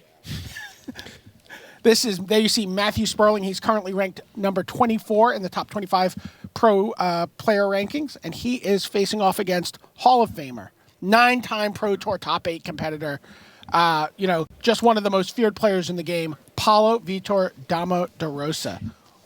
Set the stage for us, Ian Duke, as far as what these guys are doing. So we watched Paulo draft earlier. He ended up in a red-blue sort of devoid deck. He's much heavier on red. He's got a little bit of blue as well. Pretty good curve. Quadruple Kozilek Sentinel.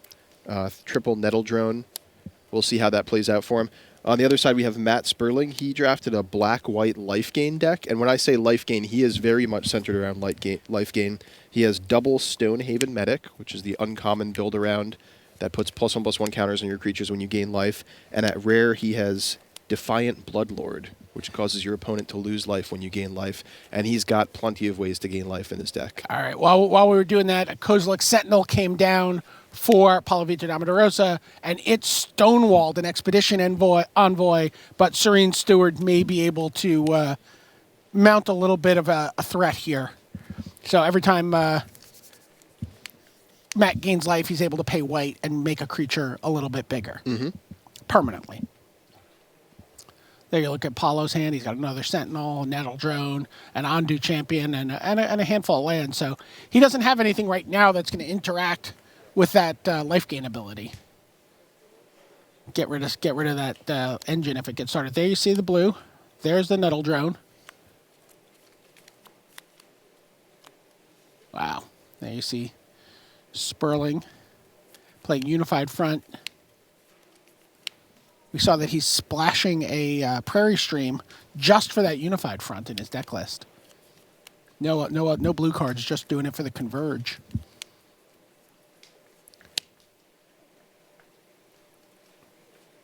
See an interesting card here being played, Vampiric Rites, something I haven't seen too much so far this weekend. Yeah, I mean, you see that card go 14th sometimes in a draft.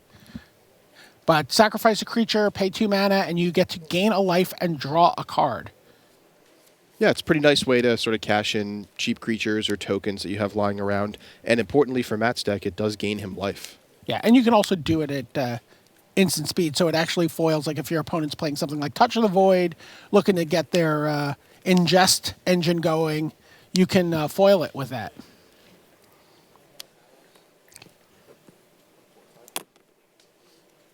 And he just... It's interesting. The Vampiric Rites is going to make combat pretty difficult for Paulo as this game goes on because of that Serene Steward being able to gain life at instant speed and put +1/+1 counters on creatures at instant speed. But in the meanwhile, here comes the Ondu Champion. Matt's like, I'll get it back later. That's fine. I'll take it.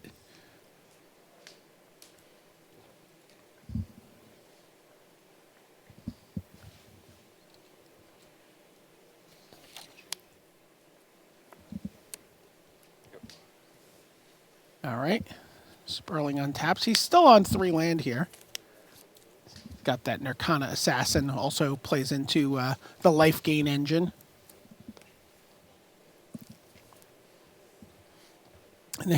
There's the Belligerent Whiptail from Paulo Vitor Damo da Rosa.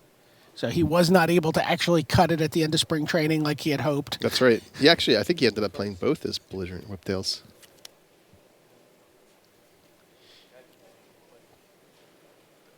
Wow. There you see Sperling, who's still on 3 land, which is 4 away from being able to play a Defiant Bloodlord. He's also got a Bone Splinters, the Sheer Drop, 5 mana Demon's Grasp.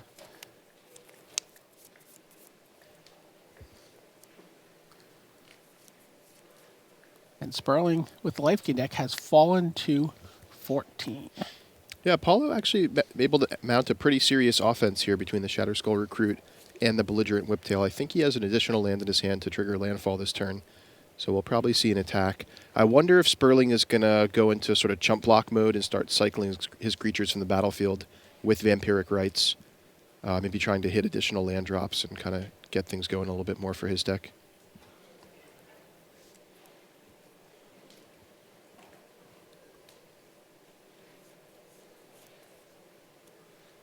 You see Paulo stuck on 1 island with the Ugin's Insight kind of waiting.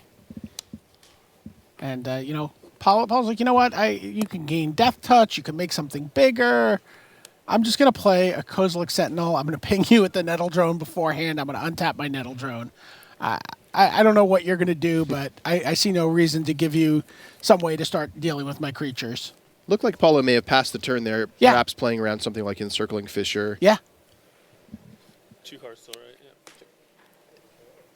And it looks like we're going to see Matt Sperling start to use that Vampiric Rites.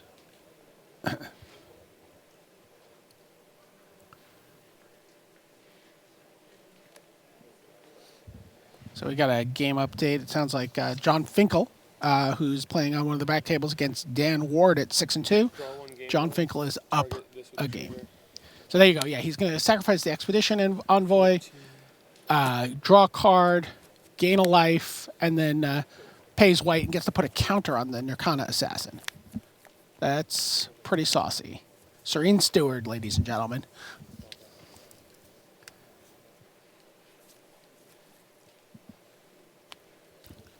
It's so weird that you gain life off of Vampiric Rites. Yeah, it was actually something we added kind of sort of at the last minute. Not at the last minute, but we buffed the card along the way. All right, Unified Front. Get 2 allies. And is that a blighted step there? Yeah.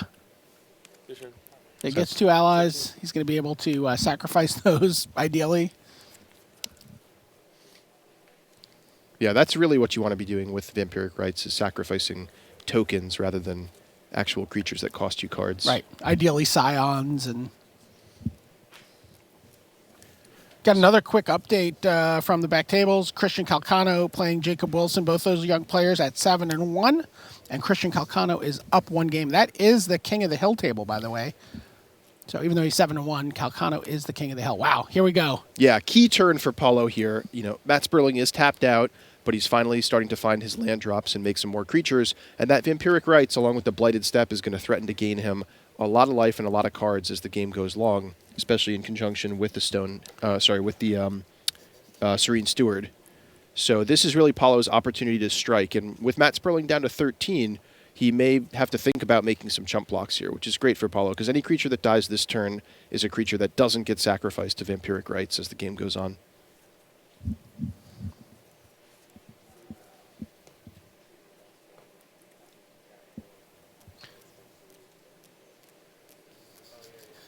Paulo, just placid. Yep, I've attacked. What will you do? Also, especially important to get an attack in while that Nirkana Cutthroat doesn't have Death Touch and can't gain it. And I assume we have a land. I think we have a landfall trigger this turn. Yeah, we do. So that's a first. So the Whiptail is just nothing's happening there.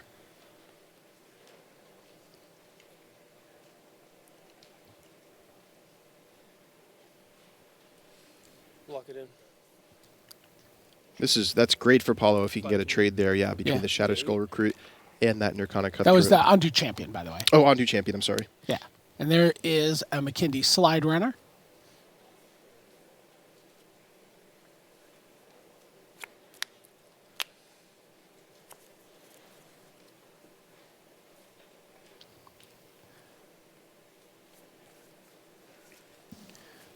There is a sheer drop in hand for Matt Sperling. So he can deal with that, the Whiptail.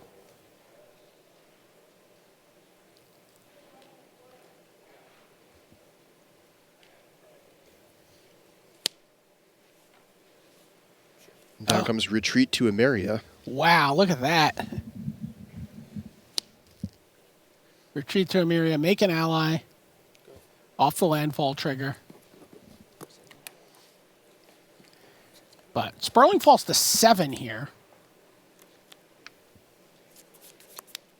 He's still got that Ugin's Insight in hand. Did he draw a second island?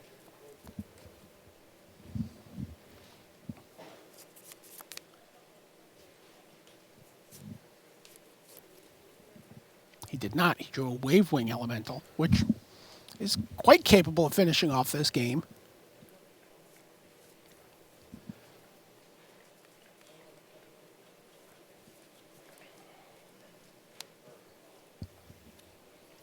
And he's just going to play the Wavewing Elemental and pass the turn. Insta. Trigger landfall. So Evolving Wilds makes another token, gets a second black source for Sperling. Who's sitting on a fistful of removal here now. Grasp, Sheer Drop, and Bone Splinters. So despite being on 7 life, not actually in too much danger here. He could, for example, Bone Splinters away a token to take care of that Wavewing Elemental. or if he needs to, simply gain 10 life from the Blighted Step. He just drew another land.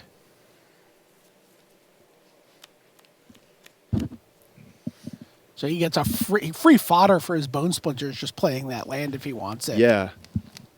It's a pretty powerful engine that Matt Sperling's deck has developed here. Every land he plays is an extra creature. Every creature, it represents an extra 2 life from the Blighted Step when he's ready to cash that in, or an extra card and a life from Vampiric Rites. And of course, anytime he's gaining life along the way, that's a +1/+1 counter from Serene Steward. What does it take to get players to play life gain? It seems like you figured it out, Ian. This is actually one of my favorite archetypes in the format. This was actually one of the most talked about archetypes by a lot of the pros coming in over between Madison and now, was that the black-white life gain deck was something that they really wanted to be in. And it looks like Matt landed in with both feet.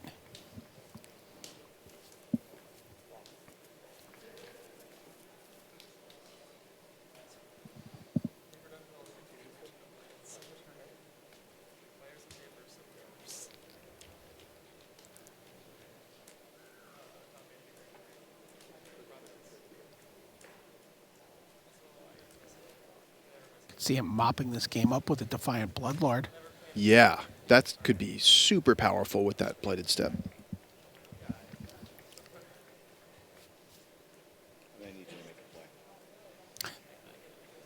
Judges encouraged Matt Sperling to make a play. So he makes another token.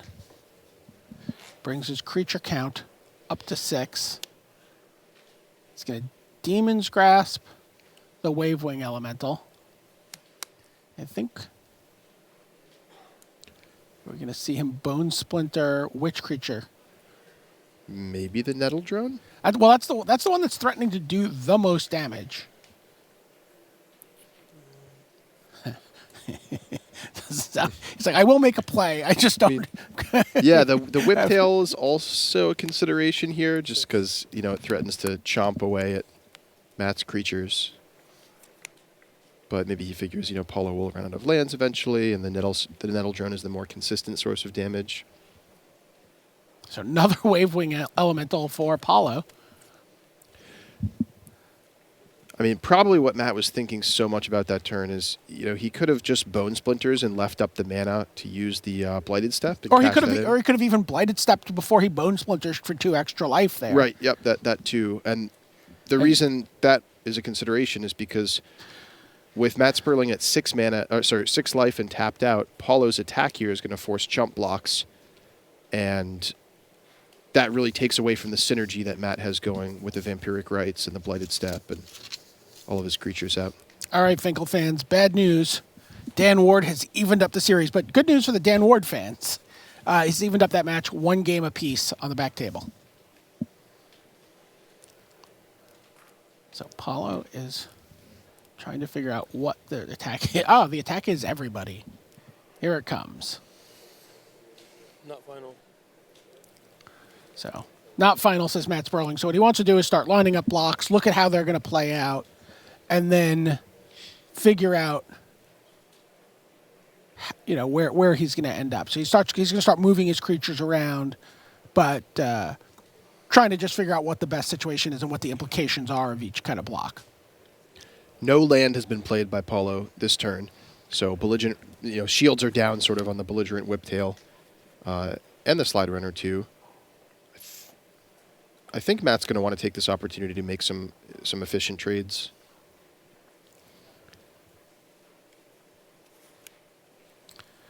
What he doesn't want to do, so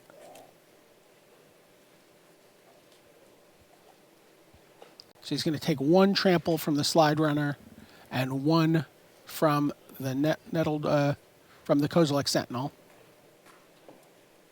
But he is going to clear off a significant amount of Paulo's threats. Yeah, I like these blocks a lot. I'm sure Matt's sad to give up on some creatures given what he has going on the board, but now's not the time to be greedy with, his deck seems about to turn the corner as far as starting to gain a lot of life and kind of bring things back into stability. And just making these trades here is going to clear the way. Give him some breathing room to develop a little bit. So Matt Sperling goes to 4. Wavewing Elemental comes down. And that Wavewing Elemental is huge news. Represents 5 damage in the air with a land from Paulo. And Matt Sperling, of course, used his Demon's Grasp and his Bone Splinters last turn. Yeah, there is not a Bone Splinters in his hand. The tool has not been updated yet. He has a Sheer Drop, a Defiant Bloodlord, and a card he drew this turn. The problem with the Sheer Drop is he actually has to take a hit from the Wavewing Elemental before he can use that. Which is difficult for him to do. He can gain 4 life this turn. Yeah, or he can sacrifice a token to the Vampiric Rites and gain 1. He could do that twice to survive a hit from the Wavewing Elemental. He's got a...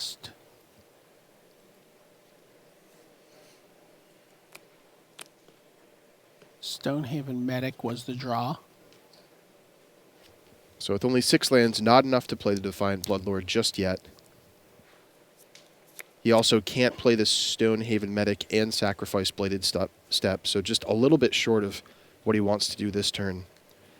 We might see him play... 1-1, draw card, gain a life. Okay, he's opting to sacrifice first. I was going to say he might see him play the Stonehaven Medic and then leave up 4 mana to use the Vampiric Rites twice, So I and get to that would let draw him survive a card, turn.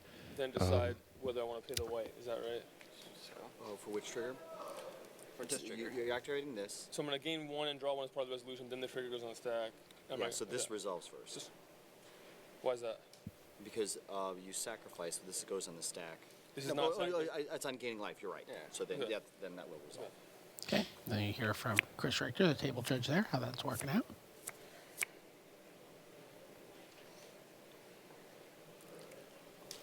Looks like he drew a Colostria Healer.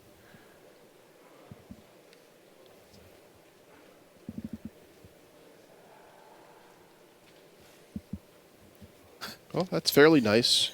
Gains him a life, puts him out of range of the Wavewing Elemental. Does he want to leave white open or black open here? Yeah, there we go. Yeah. I gain 1, you lose 1. Right, That's- because presumably on the next turn he's going to, assuming Paulo draws a land, which is sort of the thing that Matt's playing around here, he's going to need to also block those Kozilek Sentinels. And then he plays the Stonehaven Medic. So his shields are down. 1 card? 2 cards.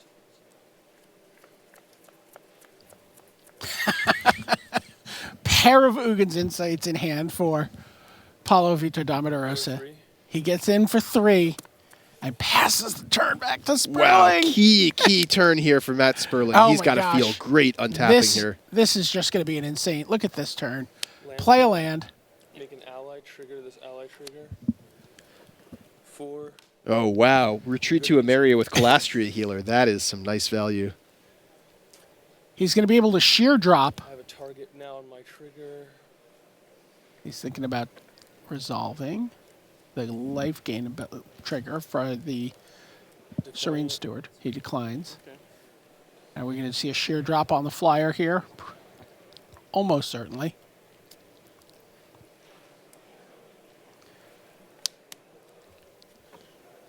Had the mana to awaken that. Yeah, he could have also just played the Defiant Bloodlord that turn. Of course, that being risky, something like a Clutch of Currents, bouncing it would be super bad news. End step. So I like the way that Matt's played this turn. He's a nice balance of kind of pulling his life total back up, but not leaving himself too vulnerable. Sacrifices the token ally, draws a card, has the mana to put something. It Put doesn't it, matter. I'm going to gain a life with this. So I'm at 6. Looks like he picked up a Zulaport Cutthroat there. oh my gosh. Yet more synergy. Wow. Wow, the, this deck is awesome. the engines are firing here. Play an ally. Trigger. You lose 1, I gain 1.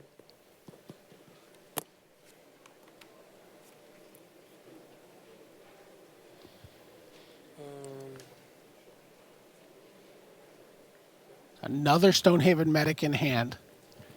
So what's awesome about this for Sperling is he doesn't even need to worry about attacking. How am I going to break through? Not even a consideration Right. because he has his win condition already set up for him. He's got Defiant Bloodlord. Once that comes down, he just needs to get enough creatures and sacrifice Blighted Step, and that'll make Paulo lose as much life as Matt Sperling gains. Oh my gosh. There's Shatter Skull Recruit. From Paulo. It's like, do I attack here?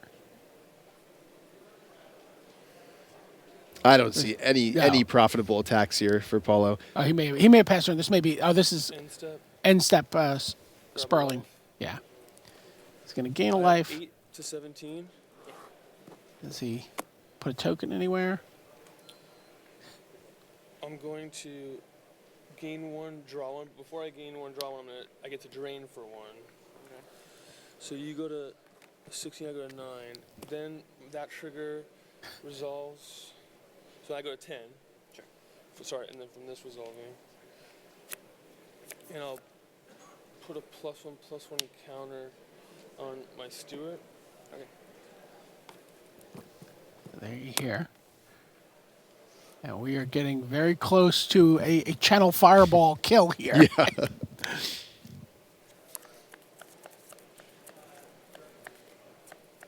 Remember, every land represents an ally now. And every ally. And every ally represents a drain of life.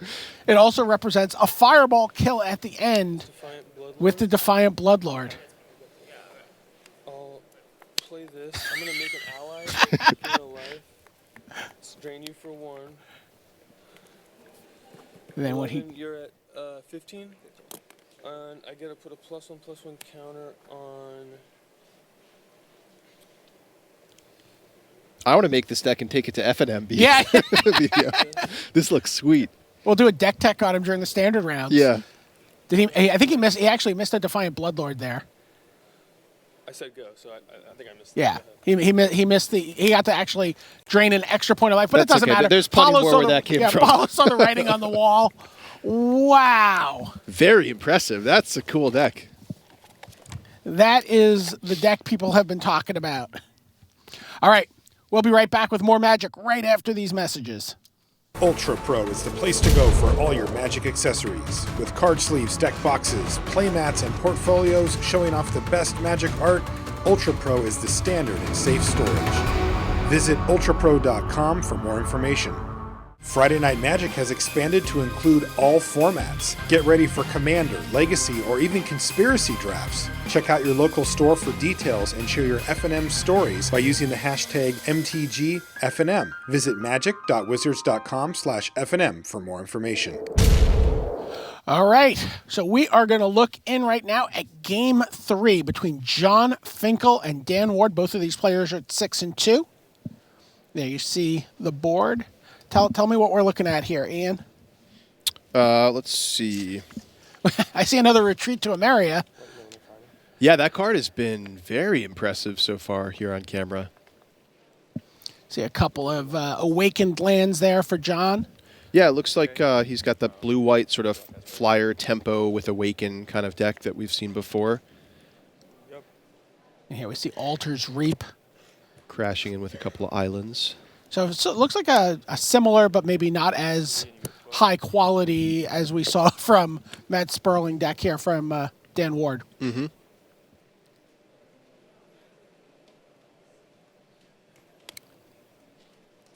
But Retreat to Emeria does a lot of hard work. You see John just... Trigger. Oh, that's double Calastria Healer. 11, you go to 14. Trigger. Plays a land, gets double Calastria Healer triggers off of his ally that comes into play, gets landfall. I mean, John is going in the wrong direction here. He is down to 9. And Dan has gone to 16 without ever entering the red zone here. This black-white deck is insane. Yeah, if you get a good version of it, it can be very, very I'm never going to impressive. get this in the coverage draft tonight, am I? No. Everyone's going to be fighting for this.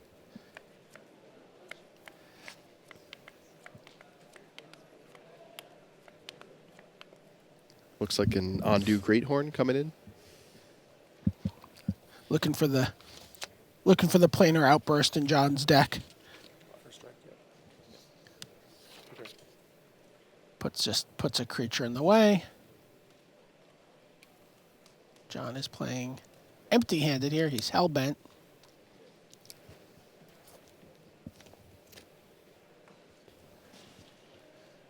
have a hard time imagining Dan Ward not being able to pull this out from this position.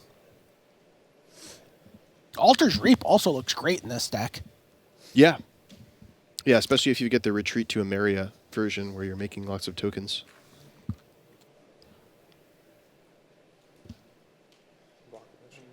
And you see our main match has gotten off to a blistering start.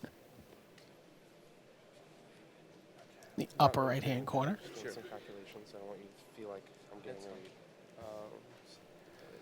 I gotta tell you, I don't know if I can keep looking at this. I'm happy for Dan here, but it's painful to watch. Let's go back to Matt Sperling versus Paulo Vitor Damo da Rosa and see how that plays out here in Game 2 with Matthew Sperling up 1-0. All right. So wow, this is a little bit of a smoother draw here for Paulo. He's got the Kozilek Sentinel. He's got the Valakut Predator. He's got the Belligerent Whiptail. 2, 3, 4. He's got 2 islands. Should he find his Ugin's Insight? Sheer Drop takes out the Predator. And we had a little bit of life gain here going on for Matt Sperling. Landfall. There it is. Ugin's Insight. Okay. Finally makes an appearance after being stranded in Paulo's hand in 2 copies last game. Gets to scry 4, because that's the casting cost of the Belligerent Whiptail, and then he's going to keep... He gets to draw 3 cards, so he's just like, I'll take these 3 off the top. Those are good enough. And in comes the first striking Whiptail. Oh, Lithomancer's Focus!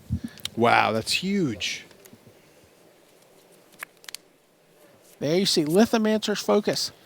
+2/+2 until end of turn, prevent all damage. So nice first strike. By the way, our only undefeated player, Eric Severson at 8-0, is now 9-0 and remains undefeated. He beat Guillermo Mercham at one of the back tables here in the feature match area. There you see Sperling's hand. He's got the Healer, the Cutthroat, the Voracious Null. Pair of Nettle Sentinels for Paulo and gets in for 3. I'm sorry, Nettle Drones gets in with his Kozilek Sentinel. So is Nettle like a word for untapping? I was just wondering that. That's pretty funny. I never noticed the connection before. Keeps reminding me of the Nettle Sentinel, which untaps whenever you cast a green creature. There is Complete Disregard.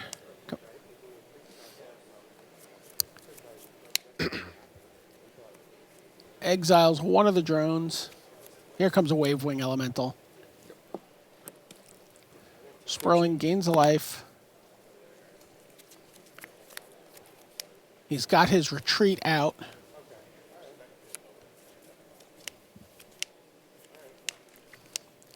Yeah, with a Colastria Healer and a Zulaport Cutthroat in hand and retreat in play, looks like Matt Sperling's well on his way to setting up for a similar board state to last game, but under a little bit more pressure from Paulo with a more aggressive start this game. Game 1, you lose 1. Here's the Colastria Healer. A common, so if you're thinking about drafting this deck of Friday Night Magic, you will see Colastria Healers.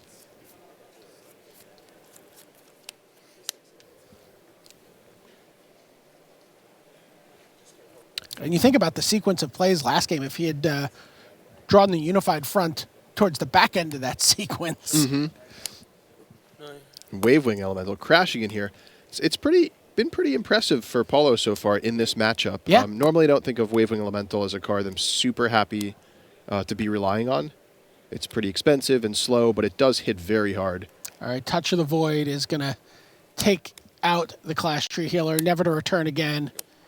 And enough mana for Paulo to follow up with an Undo Champion.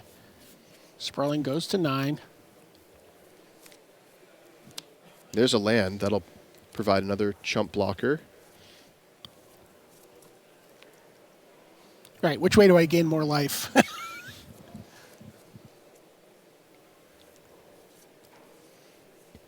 He's got Assassin, Cutthroat, Null, and the land.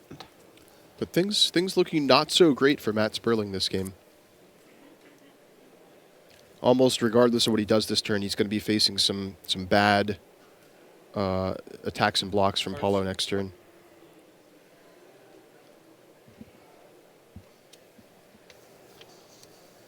And looking at our feature match area, it is indeed Dan Ward over John Finkel. That writing was on the wall there. Also, results, Christian Calcano remains our King of the Hill. He's 8-1, and he defeated Jacob Wilson, dropping him to 7-2. Okay. So...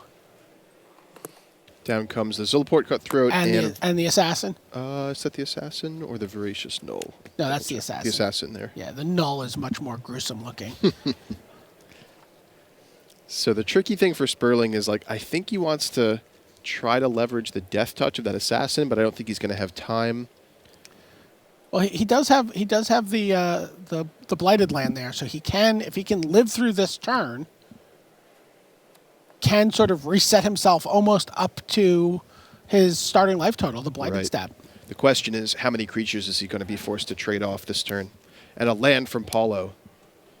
Well, the answer is none. Wow. Okay, I'm surprised Paulo didn't attack with a little bit more there, just to kind of pare down the number of creatures that Sperling has. Okay, so this may be the corner being turned for Matt Sperling.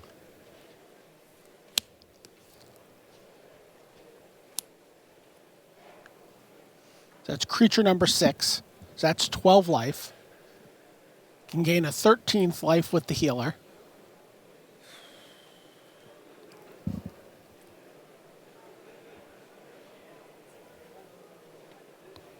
Chump blocks end up being a little costly for Paulo also with the Zulaport Enforcer in play. Or Zulaport Cutthroat. Mm-hmm.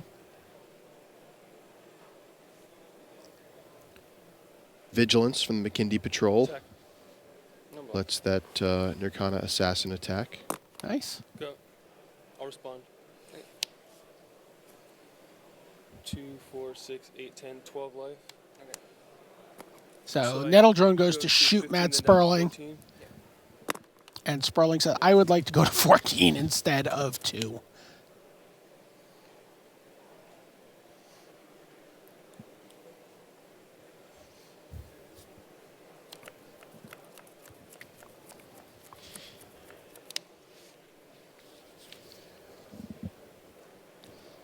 Just the one Blighted Step in the deck for Matt Sperling.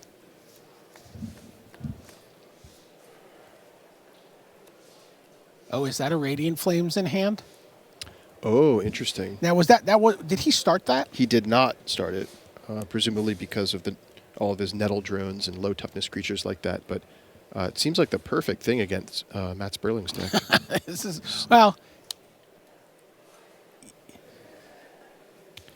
Although on this particular board, it doesn't deal with the Stonehaven Medic or the McKindy Patrol or the Nirkana Assassin. So we'll sweep away a lot of those creatures, but unfortunately... And the Zulaport Cutthroat also makes that a little awkward. That's true, too, yeah. I think Paulo's going to want to fire that off at some point, but not quite yet. He can sort of wait a couple more turns to get a little bit more value. And we don't know if he also sided in a third color at all. Just thinking about, because the ally deck has a lot of these 3 toughness creatures. Oh my gosh, look at the card that Matt Sperling just drew. Wow. March from the Tomb. That's exciting. This is a card I don't see played a lot in Limited, but it's got a ton of potential, especially in a deck like Matt's. Voracious Null. Okay. So Voracious Null comes down. Now you can sacrifice another creature, put 2 counters on Voracious Null. So we could see one of his allies going away to set up that March from the Tomb. Although the Class Tree Healer was exiled by Touch of the Void, so you really see the value of a card like that here, where that coming back with March from the Tomb would be disgusting. Oh yeah, for sure. I think likely what we'll see is Paulo probably waiting as long as he can before firing off the Radiant Flames, and then Matt Sperling matching it with a March from the Tomb afterwards. I'm gonna need both of you guys. I think Matt's in a fairly good spot right now. Okay, there's our landfall trigger. Get in for 5. We'll go up to 12, down to 7. Yep. Gains 1, loses 5. A not sustainable race. That's true, but importantly now the Voracious Null gives Matt sacrifice outlet so he can start getting triggers Yeah. off the Zilliport Cutthroat when he wants to. And now Paulo's thinking about using the Radiant Flames. Shoots with the Nettle Drone. 6. 2 colors for Converge. Here's Radiant Flames. For 2. For 2. So this is going to get So the Cutthroat, the Null. drain you for 4. Yep. 10 to 13. So you see the swing that the Cutthroat brings back, and that is gonna. This is gonna be pretty. Is that another Calastria healer? So Paulo, no cards in hand. Really hoping that Radiant Flames gives him the opportunity to start making some profitable attacks. Close out this game. Oh no, it's Vampiric Rites. Oh. Okay, great. Go. So what's our ally count here in Matt's graveyard? Is it just the Zilliport Cutthroat right now? I'm not certain. The Narcana Assassin is still there. 7. Get in for 3. Play a second wing elemental. Okay. 1 draw card. 8. It's gonna sacrifice the assassin. Yeah, I think it is. I think it's just these 1 3. draw card. 9.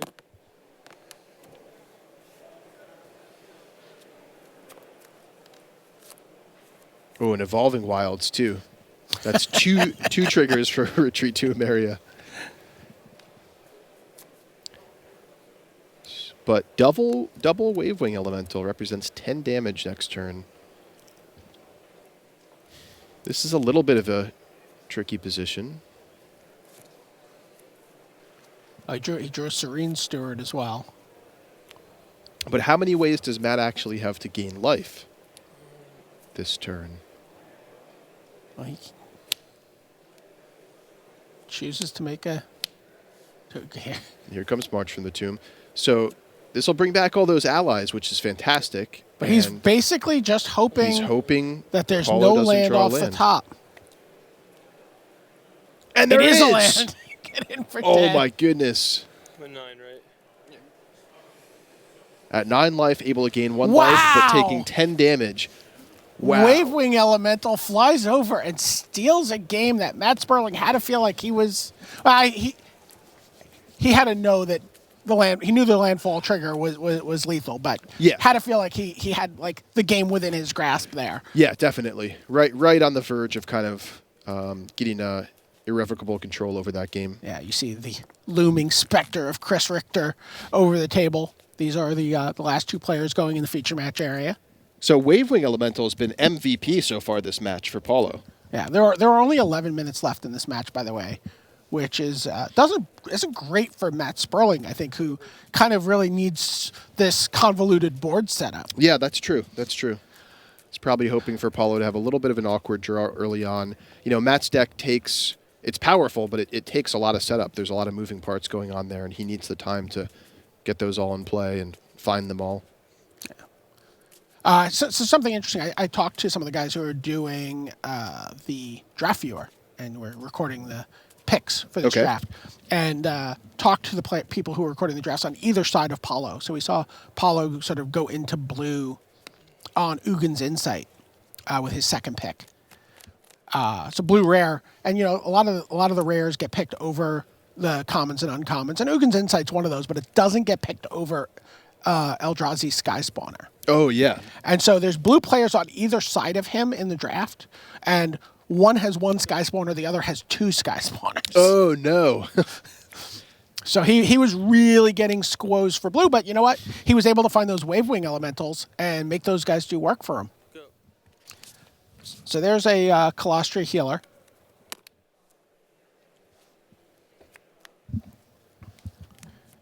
For Matthew Sperling, and it swings the life total 21-19 without ever entering the red zone. Always nice. Paulo plays the second land. No Kozilek Sentinel for him.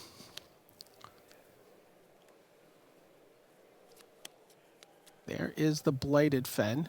It doesn't look like there are any planes in the future for Matt Sperling. Plays the Zulaport Cutthroat. Go. Third land. Herald of Kozilek. Yeah, that is a stop sign. Yeah. Plus, it's really going to turbocharge Paulo's draw. I mean, we've seen he has a lot of devoid cards in his deck, so he might be able to play 2 spells next turn. Green for 2. There is a second Colostria healer. But Matt Sperling with a pretty good draw here, although notably lacking in white mana so far. Oh, but there's a Radiant Flames in hand for Paulo. Wow. Oh, that is backbreaking. Gets there's a drain for 3 by Matt Sperling there.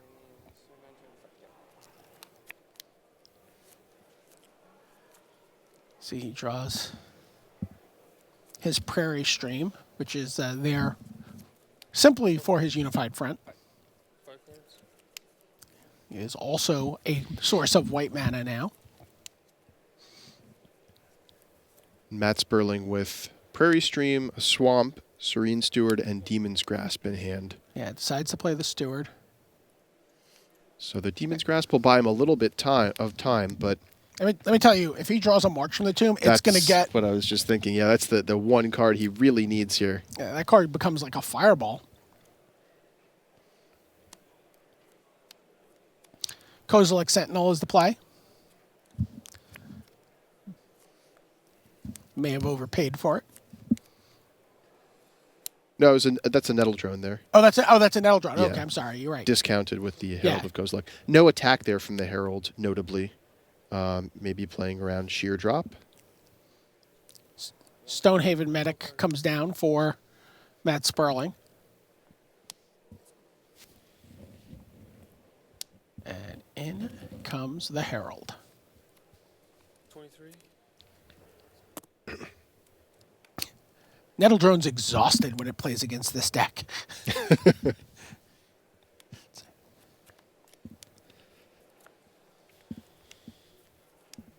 Okay, there's a Voracious Null. But I think we're going to see Demon's Grasp on the Wavewing Elemental. Yeah, Matt Sperling has seen how dangerous that card can be left unchecked. You know, and he's got the ability now to just with the Stonehaven Medic and the Serene Steward to build up his walls on the ground, but he needs a second white source to be able to do that.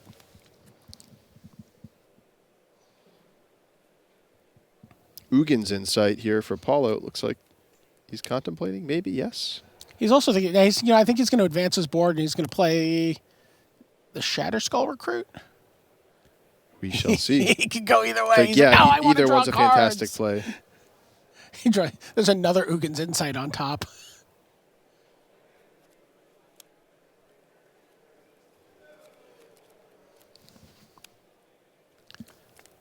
And Paulo just pulling into a massive lead in terms of board presence and cards in hand. But doesn't have a lot of aggression right now. Could leave Matt Sperling a window of opportunity. Matt Sperling hopes a second white source flies through that window. There's a Voracious Null. And of course, at any time, March from the Tomb could come off the top for Matt Sperling, bringing back the double healer and Cutthroat in his graveyard. So Nettle Drone is racing against Stonehaven Medic here right now. But we're going to get a Shatterskull Recruit. Going to get a shoot you, and then play Kozilek Sentinel, untap, Nettle Drone. Sounds like time on the floor has been called. There's a slightly different clock for these players. They have just over 5 minutes left. Okay. McKindy Patrol. Yeah. Everyone's vigilant, but they're not getting in.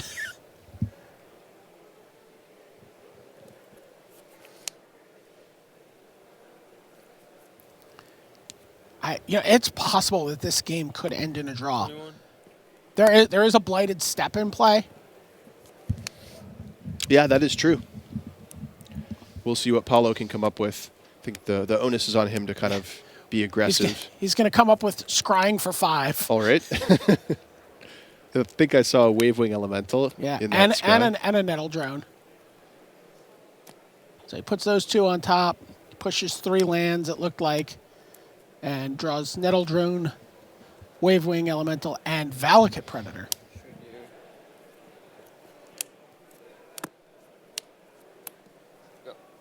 Yep. Shoots Matt, plays a drone, untaps his drone. No attacks. There's that Plains Yeah, you were talking about.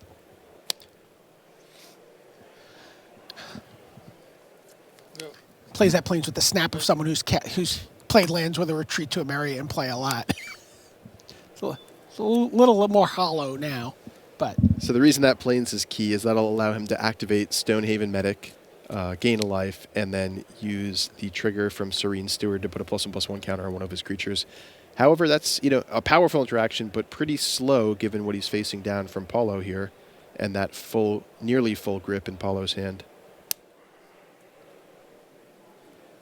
you see he's holding Touch of the Void, Spell Shrivel, Wavewing Elemental, and Adu Champion. So just a ton of cards.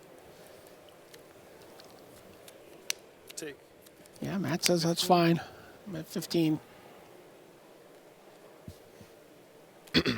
Here is the flyer.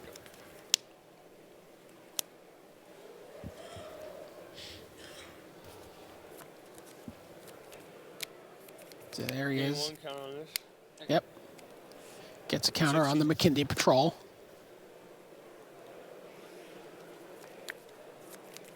He's like, I only needed 1 more Plains.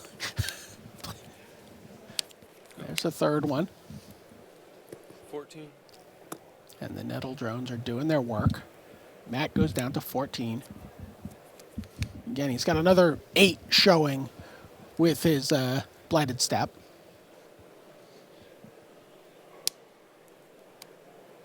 But landfall, I go 9. yep, drops Matt to 9.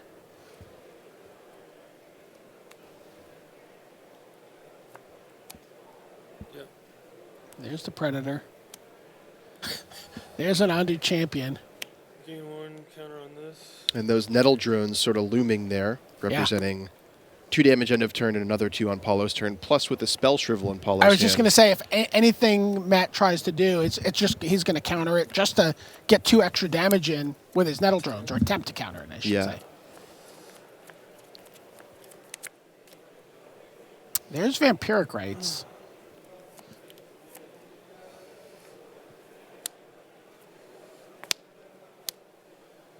It's potentially a start to something. We may have to see Matt Sperling cash in his Blighted Step this turn.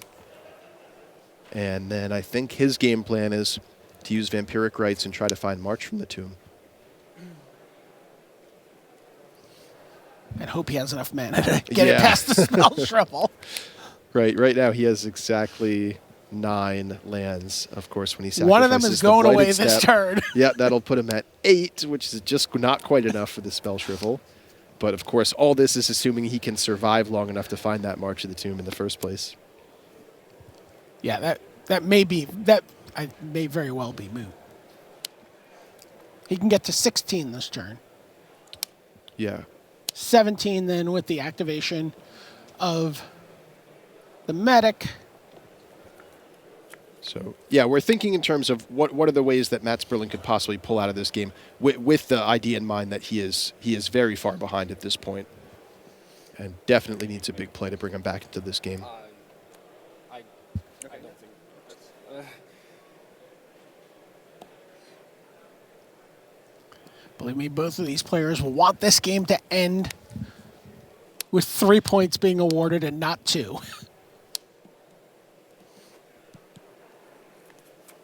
He's considering getting in with a Nettle Drone here.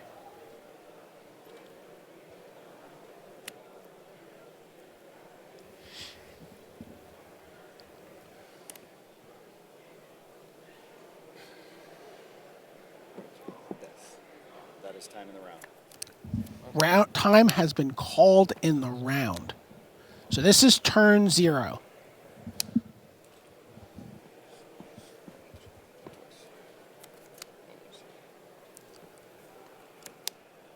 That means that Paulo will have 2 more turns after this. Matt Sperling will have 3 more turns.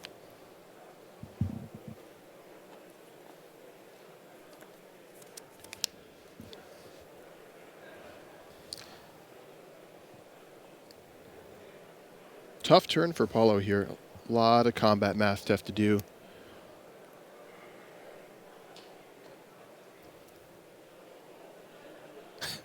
He's like, oh, I forgot about the Predator. That's fine. Okay. In comes the champion, the Wavewing Elemental, and the Shadow Skull Recruit. Shadow Skull Recruit, of course, has Menace, so that requires 2 creatures to block it. The Wavewing Elemental is flying. Nothing can block that right now. So the interesting decision for Matt Sperling here is, Not final. does he want to block and then sacrifice some creatures to the Vampiric Rites, or does he want to use the Blighted Step before those creatures go away? I think...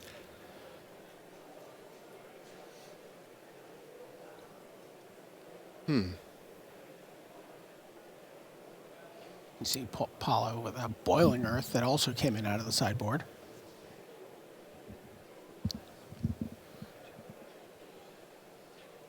Okay. So double block the Recruit, puts the Patrol in front of the Champion.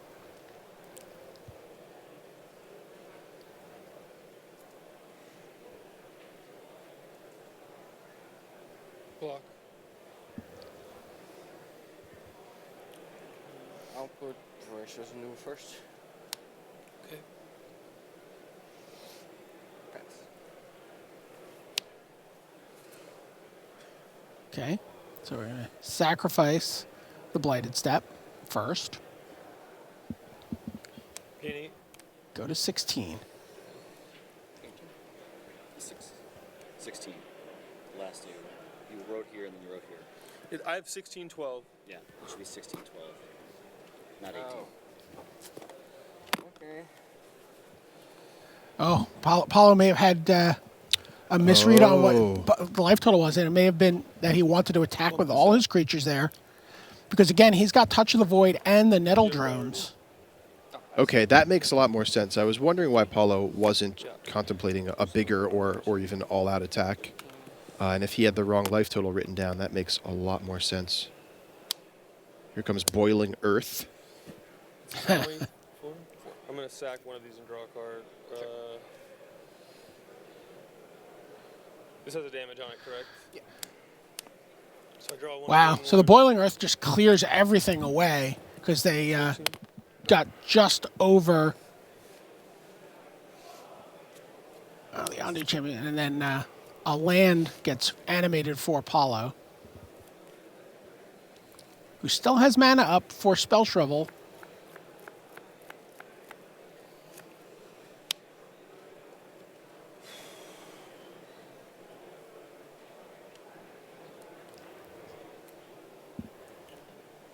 Draw one, gain one. Wow. And that's the match. Extends the hand. Paulo Vitor, Damo da Rosa goes to 8-1 here. Matt Sperling still in great shape at 7-2, but wow, that was fascinating to watch. I mean, we watched him draft. You know, there were a couple cards that were like, wow, maybe, you know, you're not super thrilled to be playing those in a blue-red Devoid deck. Wavewing Elemental, maybe. Yeah. Belligerent Whiptail, but, you know, kind of like a mixed landfall and Devoid strategy there. Right. So not Paulo. going full in on the Devoid synergies, but just, you know, he's got quality of cards, and those Wavewing Elementals, despite being a little bit inefficient, did a ton of work for him that game, just flying over the top. And if you're going to play two Ugin's Insights, you can keep your lands flowing if that's what you need to sort of get through. Definitely true, yeah. And he had enough removal, and the nettle drones look. I mean, they were really keeping him at par with the life gain of Matt Sperling there until he was able to just completely overwhelm the board and draw like 6 extra cards that game. Yeah, definitely. What I really liked were the Boiling Earth and Radiant Flames out of the sideboard. Yeah, those were super key there. Definitely going to his board. We're going back to the news desk though, and Rich Hagon. Thanks very much to Brian David Marshall and to Ian Duke. That was an amazing round. You know, I'd love to see Matt Sperling here at the wall going through every pick in the draft viewer. We might see if we can get that sorted for you next round. So, some results from the top table. Yuta Takahashi, King of the Fairies. Vendillion is his Twitter handle. He's 8-1. He beat Reed Duke with his A- deck, 9 out of 10. Well, it's 0-1, that deck right now. Reed Duke at 7-2, Yuta Takahashi up to 8-1. Chris Calcano was in the feature match area, but we didn't get to him. He won over Jacob Wilson. Wilson heading back to school on Monday, 7-2, still in great shape. Calcano 8-1 with the breakout standard deck of the weekend coming later in the day. Undefeated in standard. He's got to feel great if he can win one more round in limited.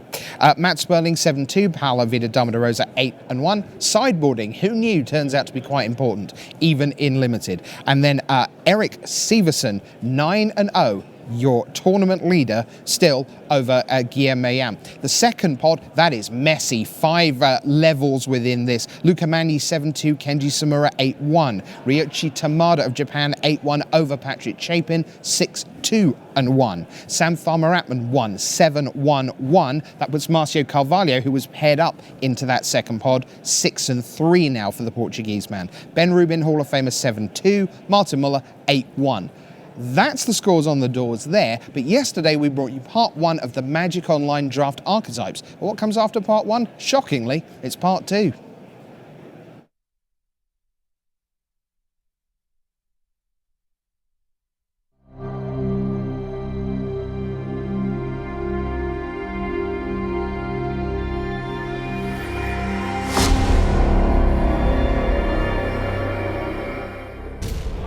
Hello everyone and welcome to the Magic Online Draft Archetypes as sort of voted for by you the viewer, because we look at the top commons and the top uncommons picked by you in your Magic Online winning drafts. I'm being joined by limited resource Marshall Sutcliffe. Great to have you here, Marshall. Thank you.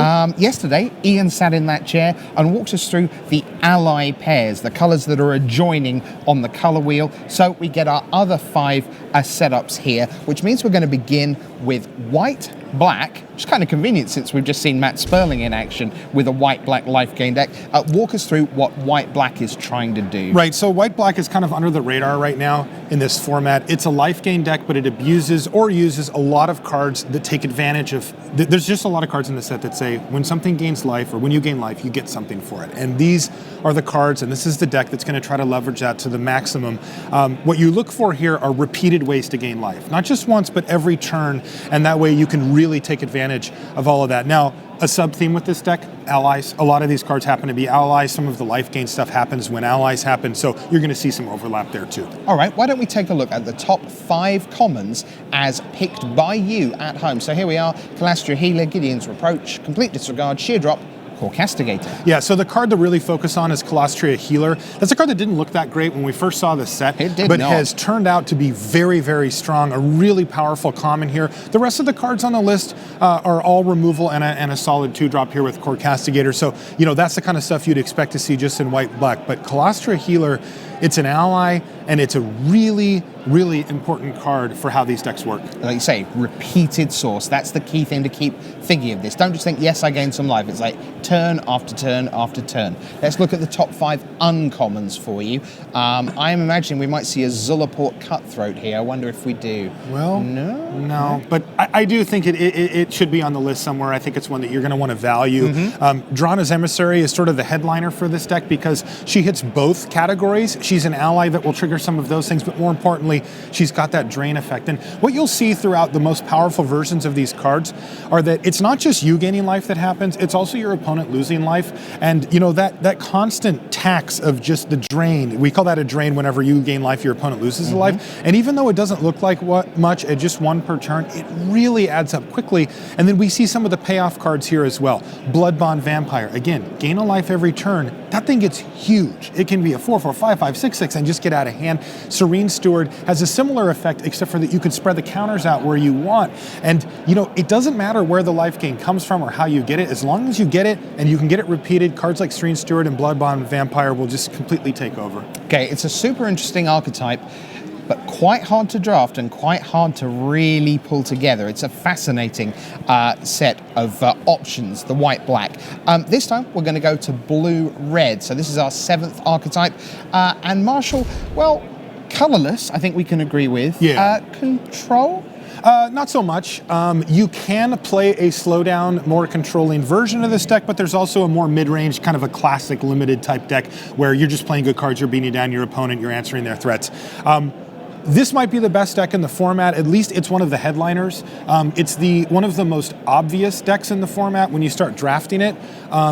There's a lot of synergies between these two colors, and you start looking at the cards, and it's all about colorless. If the card says it is colorless, you're going to get bonuses here and there. They start to add up, and before you know it, you've got a real deck on your hands here. All right, top 5 commons in the blue-red archetype as voted for by you in your winning lists. What do you like here? So Eldrazi Sky Spawner is one of the best commons in the set, full stop. That's an absolutely great card. You see Touch of the Void, but the first one you'll see there that really takes advantage is Nettle Drone. Nettle Drone taps to have your opponent do a damage. Whenever you play a colorless spell, it untaps it. It's also a 3/1 for 3, which isn't bad, and it's also colorless itself. That's the kind of thing you want. It adds up so quickly. You can pile on a ton of damage with that type of card. Kozilek Sentinel, similar, but with a less dramatic effect on the board. All right, interesting that Clutch of Currents is there despite not being itself colorless. Yeah, it does make a colorless creature, but Right. it doesn't actually interact much with the colorless deck. It's just awesome. Right. Yeah, but that's indicative of just how awesome it is. Yeah. Because it's not fundamentally synergizing, it's just really good. All right, uncommons, top 5 uncommons in the blue-red archetype. Now, so this is just a blockbuster lineup. The ones that we have the pictures of here are all awesome. Herald of Kozilek really only goes into this deck, but it's a really nice piece to have. A 2/4 for 3 mana is already fine, and the fact that it makes all of your spells, and I said that on purpose, basically 20 to 22 of your spells are going to cost 1 less. It can be really explosive, but the payoffs, Vile Aggregate, one of the best uncommons in the set. People have it right up there with some of the best, like Rolling Thunder, Grip of Desolation. It has star power. It has, it does, and that star, when I first saw it, I thought, okay, it's going to be 1, 2, maybe 3. 2, 3. Instead, it's 4, 5, 6, 7, and it's absolutely huge. And turn against one of the best tricks we've had in a while, steal your opponent's creature at instant speed during combat and blow them out.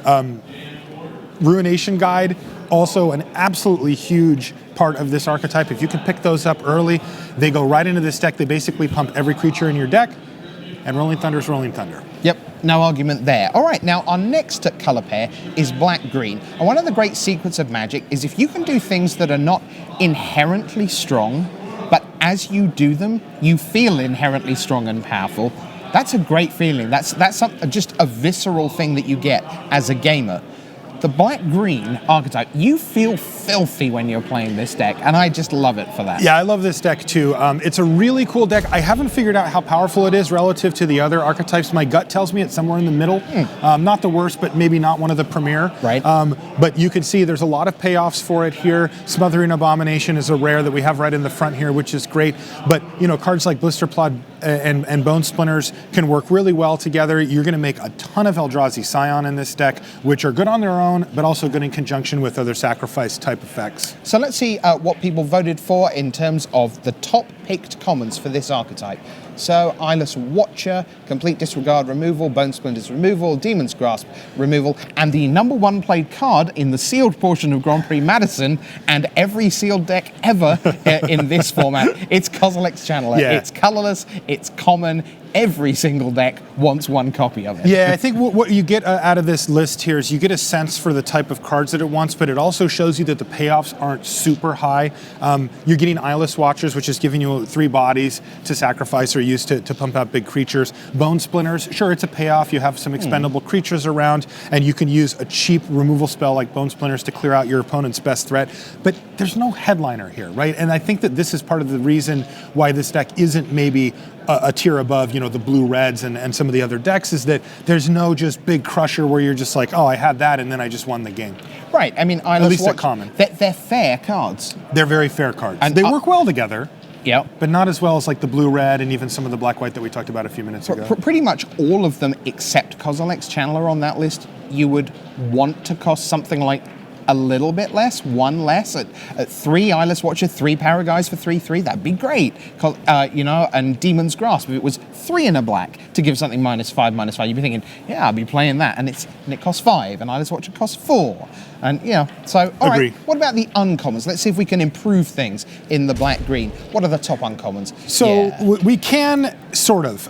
Again, you're looking at raw power here for the most part. The card that stands out is that Zulaport Cutthroat that we saw, not in the black-white one. And again, these are just high power level cards. Brood Monitor, Catacomb Sifter. They work well with each other, but they're not just a hammer down finish that you'd like. All right, number 4, we have 2 to go, and the players are shuffling in the feature match area. So let's get to it. Let's look at red, white, allies. So this is an aggressive deck. It's probably the premier aggressive deck in the format. It uses ally synergies and some of the better cheap creatures in the format. Munda Ambush leader up front there. Let's take a look at the top 5 commons. What are you all picking at home? Let's take a look for you. Turns out it's removal, Touch of the Void, Outnumber, Sheer Drop, and Reproach are all removal spells. Core Castigator, again, just a solid 2-drop to help get your beatdown going. Yeah, it's got an unusual line of text that can't be blocked by Eldrazi Scions. Obviously, we've never seen that before, but a really important one because that card would be weak without that line. Totally. I bet you they had it in as a 3/1 and decided after it got blocked a few times, yeah, that's just not good enough, and upgraded it.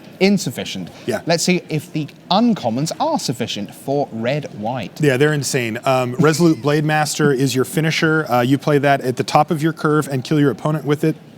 Core Blade Whirl's fantastic too, as a 2-drop that helps you get in for more damage in the early part of the game. You see Rolling Thunder, we've already talked about that. The card I really have my eye on though is Fire Mantle Mage. You see a picture of it there. That acts as kind of a Menace mini ally? Yeah, it's the Menace ally. It kind of acts as a mini Resolute Blade Master in the sense that you can play it and you can often kill your opponent that turn, where that's kind of what this deck wants. It wants the big curve topper, and it comes in at only 3 mana. Let me ask you about Resolute Blade Master. It's part of the cycle of the gold uncommons that want you to pick them and choose a direction. Obviously, we don't know what the rare is. We don't know if there's a super powerful common. We don't know if there's a Rolling Thunder in the pack.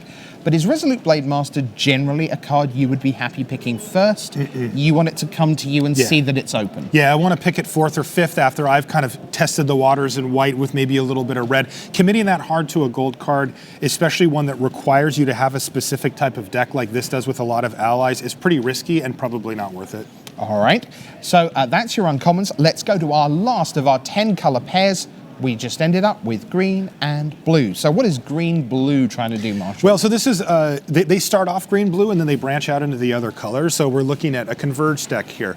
And as you can see, there's a lot of different ways to do this. Let's take a look at the commons. Yep, top 5 commons are, here we go, Sky Spawner, Infiltrator, Clutch, Watcher, and Channeler. Which, by the way, just shows you that converge isn't really a thing. Okay, and the uncommons? And this is one of the big payoffs with Skyrider. Elf, of course, is one of the best payoffs you can get. Also, this deck just makes a lot of mana, so cards like Coastal Discovery become well within range. All right, so that's green-blue, and that wraps up our look here at the Magic Online Draft Archetypes.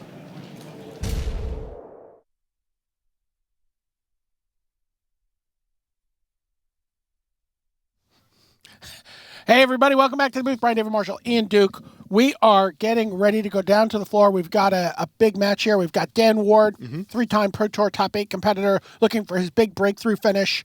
And you know what? If he's going to get it, he's going to have to go through one of the best players in the game today, Owen Turtenwald. That is a tough opponent to battle through. Let's send it down to the floor and watch these guys fight it out.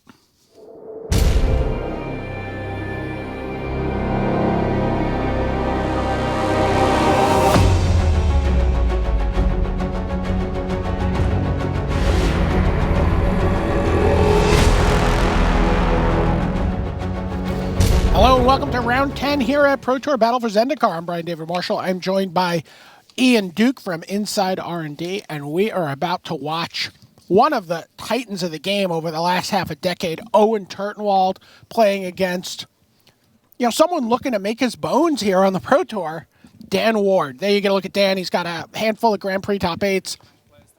He's played in a lot of Grand Prix. He's played in basically 24 Grand Prix. Yeah, but relatively new to the Pro Tour. Is that right? Yeah, this is only his 4th Pro Tour, and we're underway here what does the matchup look like there? You see a Cliffside Lookout from Owen Turtenwald. Black-white again here from Dan Ward. We watched him beat John Finkel last round. Yeah, his deck looked a little bit similar to Matt Sperling's from last round, so viewers should be familiar with that. Owen Turtenwald, on the other hand, playing a more aggressive red-white allies deck. But he also just played a Serene Steward, it looks like. Yeah. So a little bit of a wow. crossover between the allies and the life gain kind of themes. Dan Ward just played one of the cards that really makes this deck stand out, drawn as Emissary. Oh, yeah. That's super powerful. One of the we call them signpost multicolor uncommons. Yeah, and Owen said that sign says "Go to Exile." He gave it a touch of the void there and got it right out of the way, and just came crashing in for 3. So Owen with a couple early creatures, but a fairly reactive hand beyond that. Just a couple sort of removal spells and a turn against. An Undo Greathorn from Dan Ward. Solid landfall creature. Nothing super exciting, but just perfectly fine.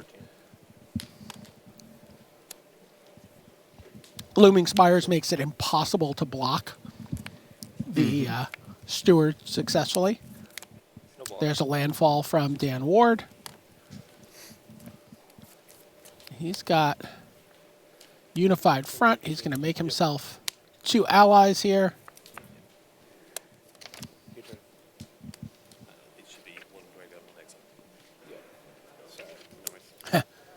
So Unified Front in the graveyard. Drawn as Emissary. Get it out of here. It is exiled. It's not coming back. Well, maybe. Although I doubt Owen has any processing in his deck. There you see his hand. He's got a Turn Against and a Gideon's Reproach. In comes everybody. He's also got the mana to turn on his Cliffside Lookout. Yeah, that's what lets him make the attack here. Core Castigator can't be blocked by Eldrazi Scions, can be blocked by 1/1 ally tokens, but trades with both of them. The Cliffside Lookout. Dan Ward probably thinking that the double block there sort of ties up Owen's mana, forces him to use the Cliffside Lookout. But as we know, Owen actually didn't have much to follow up with anyway, so I think he's probably happy with that exchange. Yeah, Turn Against not looking super exciting here.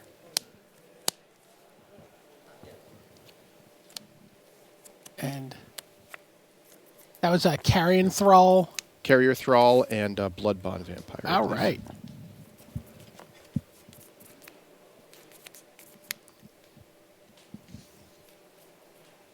Carrier Thrall, of course, a 2/1 vampire that dies into a 1/1 Eldrazi Scion.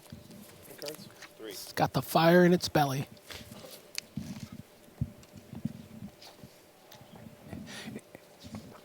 Is this Christian Calcano's tournament?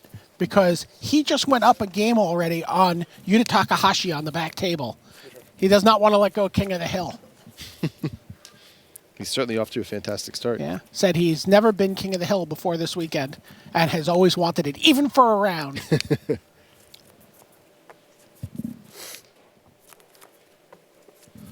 Wow, he had a sure strike to counter effectively a complete disregard. Combat. Okay. Sure. Go. Combat, says Owen. Dan's like, okay. I got nothing. Trigger. There's a Ooh, huge draw off the top for Dan Ward. Colostria Healer. Colostria Healer. This will let that Bloodbond Vampire start growing, giving him a fantastic blocker against Owen's smaller creatures. Just remember, there is that Turn Against, which is, in Owen's hand, is going to be just a bludgeon. Yeah, we'll have to see how that plays out. It's not obvious that there's going to be any combat anytime soon on this board, but certainly once we get to the point where there is, that's going to be a huge tool for Owen. In the meantime, Owen just kind of has to sit back and be patient, try to draw into a few more creatures and develop his board. Oh, it looks like he's drawn an Angelic Captain. Oh, wow. That is enormous here. Gaining haste from the rally trigger. And as we saw last round between Paulo, Vitor, Damo da Rosa, and Matt Sperling, flyers are awesome against this white-black life gain deck. Your turn. The vast majority of the creatures that have synergy with the life gain theme do not fly, the one exception being Calastria Nightwatch, which only flies if you've gained life this turn.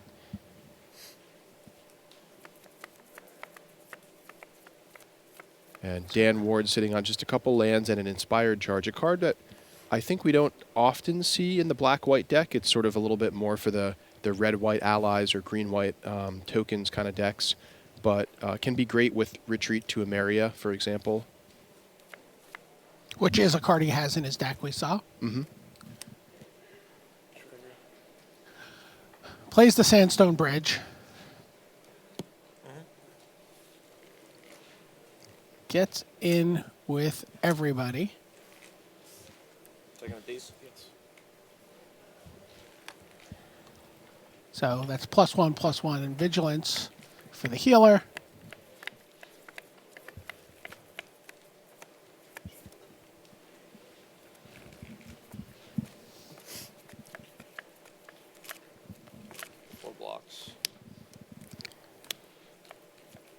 So before blocks, we get Gideon's Reproach. Oh, but here's the Inspired Charge.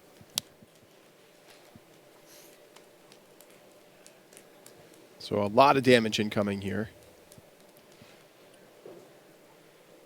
Owen's going to use Cliffside Lookout to finish off that Bloodbond Vampire, or perhaps vice versa.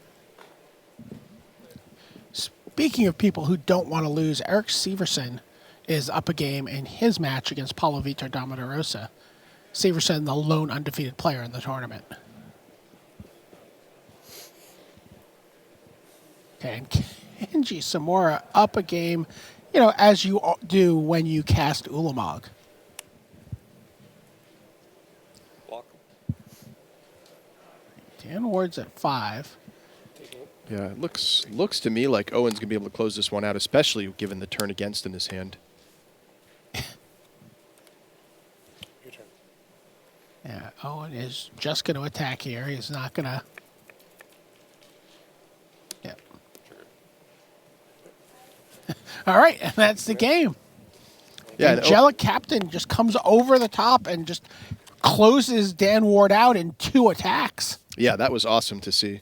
And Owen wisely not even showing the turn against at the end of that game. They'll keep that one secret. Okay, well, we're not keeping secret is the information in these messages, and then we'll be back with more Magic.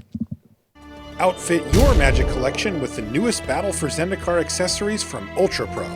You can see the full array of card sleeves, deck boxes, playmats, and portfolios in your favorite Magic artwork at ultrapro.com. Start on your road to the Pro Tour by playing in a preliminary Pro Tour qualifier. With more than 2,000 locations running events, you're sure to find one near you. Visit magic.wizards.com/pptq for schedules and information. All right, welcome back. There you see our feature match area. While we're waiting for our main table to sideboard and get ready, we're going to look in on a battle between Christian Calcano, our reigning King of the Hill, and Yuta Takahashi. And it looks like a Sludge Crawler and a Calastria Healer in play against the red-white. So it's an Arcana Assassin, I'm sorry.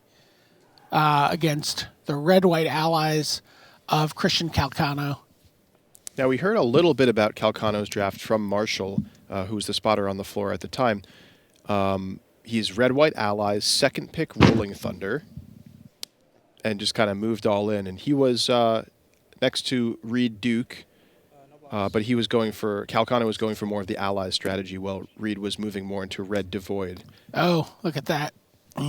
Just ingested. And now he is being processed.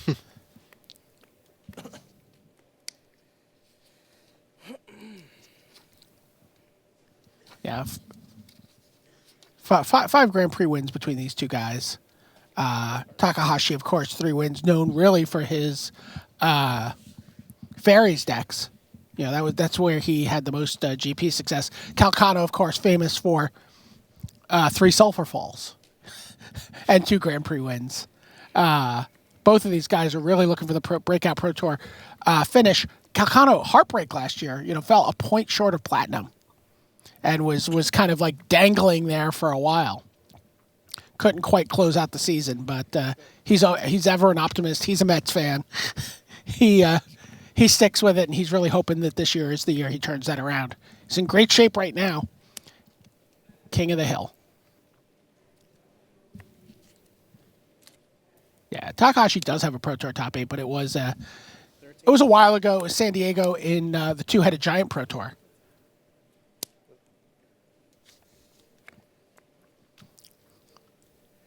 So Calcano is a little constrained here, but finds its 5th mana. Yeah, that Mindraker was particularly brutal, forcing Calcano to discard a Touch of the Void.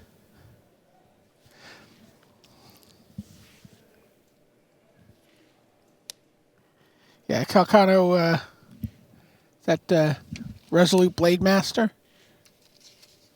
had one ingested, but had another one in hand waiting for his 5th mana.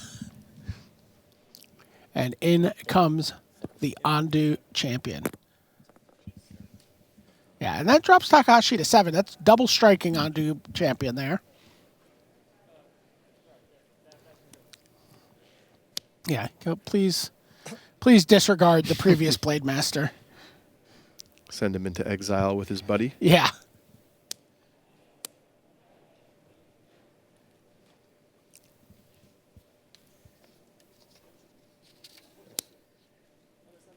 And Mindraker comes in.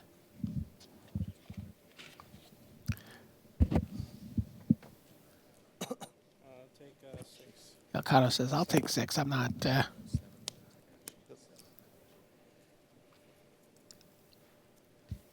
All right. What do you have, Christian Calcano, to stem the tide here? So it's interesting to watch Flyers sort of work over a number of these decks. You see all these decks that have all this synergy and are doing all these cool things. And, we've just seen flying. Yeah, I've heard a lot of players hyping up the blue-white deck for exactly that reason. Flying's super valuable in this format. The board state tends to get pretty clogged up. There's either lots of big high-toughness creatures or lots of tokens.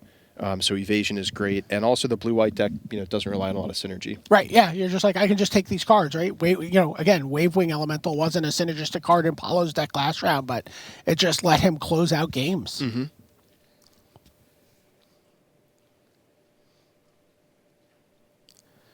See Owen Turtenwald and Dan Ward still shuffling up here for their game 2. There's a Core Castigator. First striking Ondu Champion comes in.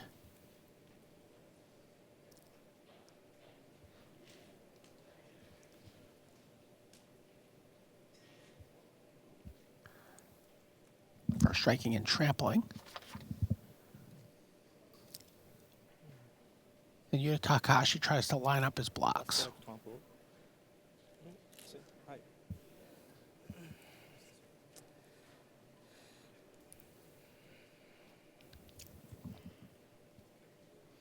Looks like is he pushing everybody in front of that?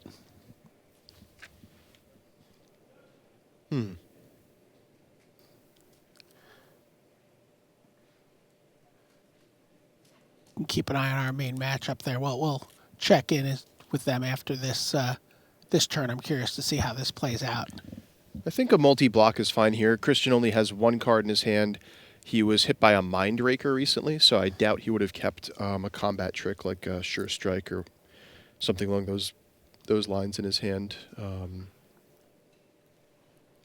given that he discarded Touch of the Void. I mean, it is true that a Lithomancer's focus would be savage here, but...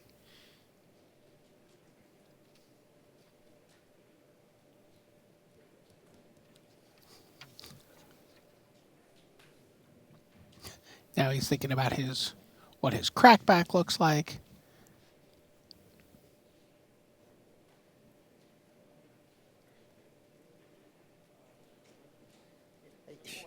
There we go. Quadruple block. I love it. Multi-blocking a first striker always makes you nervous. But I appreciate the courage here. I think it's the right play. 2 cards? Yeah, 2 cards. Kakano's happy to be able to deal with that flyer, though. Yeah, first, second, third, fourth. Damage. Go. All right, yeah, we're going to go back to our main match. We'll give you an update on how this goes. Maybe it'll be a game 3 that we can pick up here. But meanwhile, we're going to go back to Owen Turtenwald, Player of the Year a couple years ago, against Dan Ward, looking to make his name on the Pro Tour. And Owen plays his own another- Resolute Blade Master. And rumbles in with... Is that a wow, vested that's the game. Wow.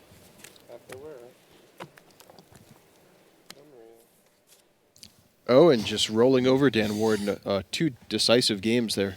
Yeah. Saw a couple of Colostra. It looked like a couple of Colostra healers for Dan Ward, but I guess he was there was nothing really going on. Well, let's go back and check in on that match between Calcano and Takahashi that we just cut away from. You see Core Castigator.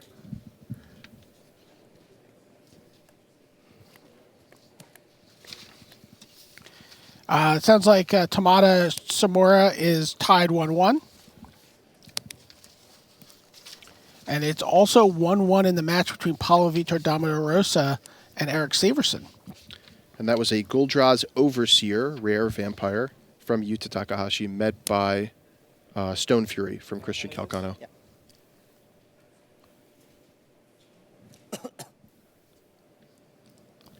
So the board looking relatively clear at this point. Yeah, Lots of trading back and forth from these players. Oh, but Bane of Balagad. Wow.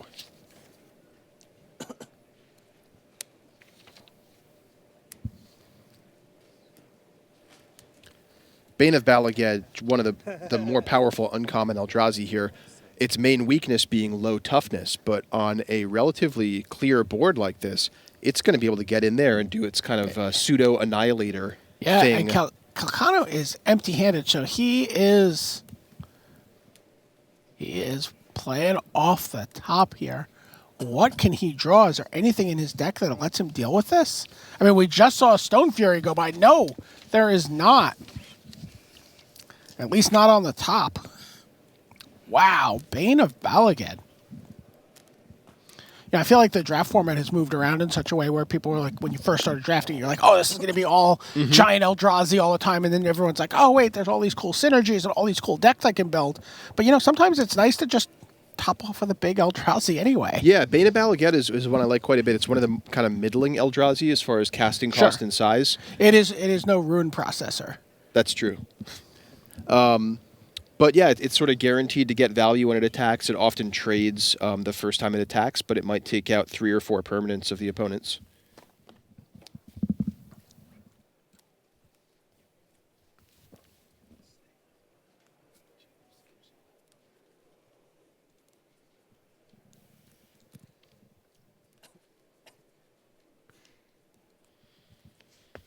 All right. So we're going to stay with this match between Yuta Takahashi and Christian Calcano. See them shuffling up. Love those Haruya sleeves. Oh, from yeah, they're Tomohiro beautiful. Saito's store in Japan. The boxes, the deck boxes that they have too are gorgeous. They all have that kind of like parchmenty look to them. Manila is really more. They look like manila envelopes.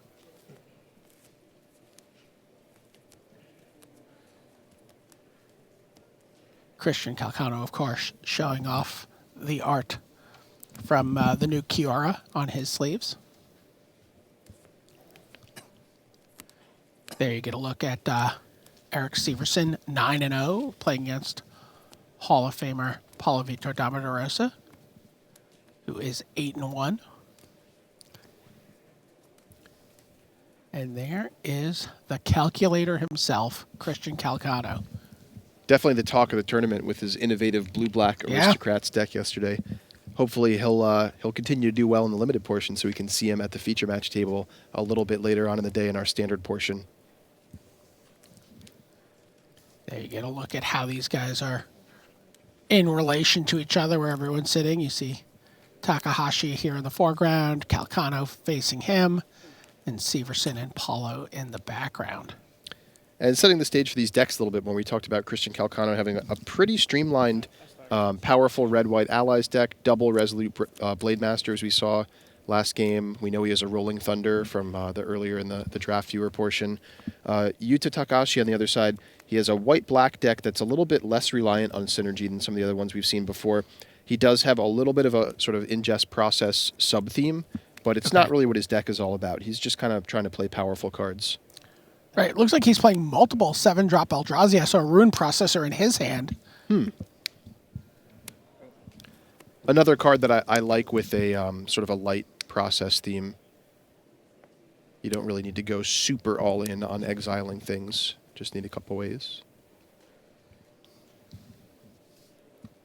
I don't know if you noticed this, but this is a Gideon ally of Zendikar mirror match. Oh, wow. They've gone different ways to get there, but both of these players have Gideon ally of Zendikar in their deck. That makes a lot of sense. I was wondering why Yuta was white to go with his black processor theme, but yeah, Gideon is a perfectly good reason. So McKindy Patrol feels the touch of the void, and Clark Castigator gets in for 3. Mindraker. And Mindraker without the ability to process. It's just a Hill Giant. Yeah, which is still serviceable here. Fills out the curve.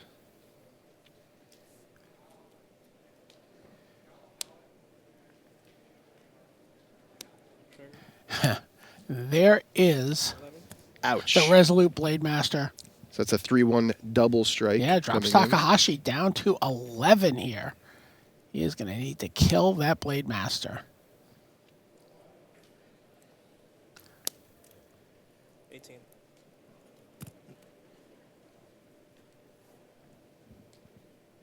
Then comes a Dominator Drone Yeah. for Yuta. Dings Calcano for 2. That 2 mana left up represents Gideon's Reproach. We'll see if Christian Calcano keys in on that and if he wants to play around it or just make an attack. Looks like Yeah, he goes keyed ahead in and on it. passes. Yep.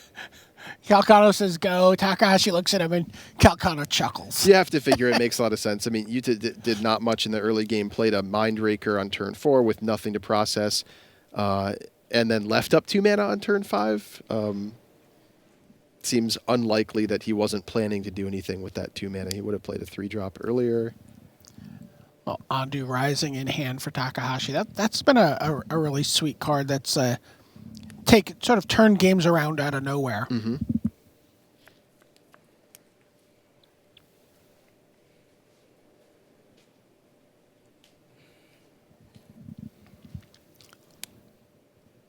Oh no, Kenji Samura has died with an Ulamog in hand. An angel has been stripped of its wings, folks. Tomato wins 2-1. Yuta plays Ghostly Sentinel and immediately goes to put it in his graveyard, anticipating a Stone Fury from Christian Calcano. Oh, well. There is a red removal spell in hand for Calcano. It's just not Stone Fury. And this is kind of the interesting spot with Rolling Thunder right now. It's not the kill all your guys as easily as it used to be in its original incarnation because the creatures have a lot more toughness. That is definitely true. Rolling Thunder was a common in Tempest, if you've ever played that format. It is, well, red's quite powerful for sure. But a lot of one toughness shadow creatures and things like that in Tempest. Yeah. Where that card felt much more backbreaking in terms of dealing with creatures. It still stinks to get it thrown at your face. Like, no, I played so well. But here comes Rolling Thunder.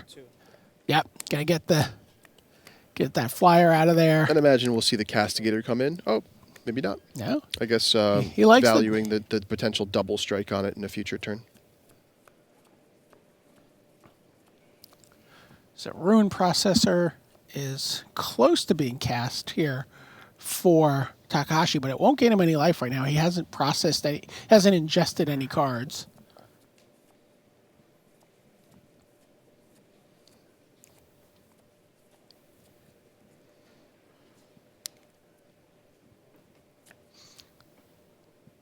Would you consider awakening with Andu Rising here? And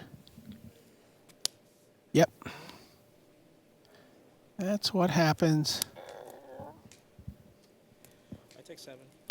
Wow. Gets in for 7, and Takahashi gains 7. Potentially a little dangerous here. I mean, Calcano could have, an ally in a pump spell or something along those lines and get in a big attack with double strike here. But I guess Yuta just taking the opportunity to play his spells, to spend his mana. I mean, Wow, there's sheer drop. both players are aware that Yuta has Gideon's Reproach in his hand.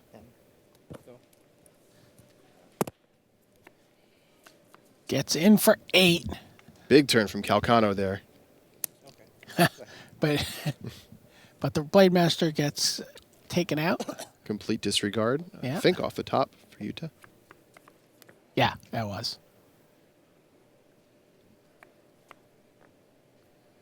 And the Mindraker now back on defense with Gideon's Reproach up. So Calcano probably going to have to put the brakes on this turn and maybe find a way to develop his board. Looks like a copy of Turn Against in Christian Calcano's hand.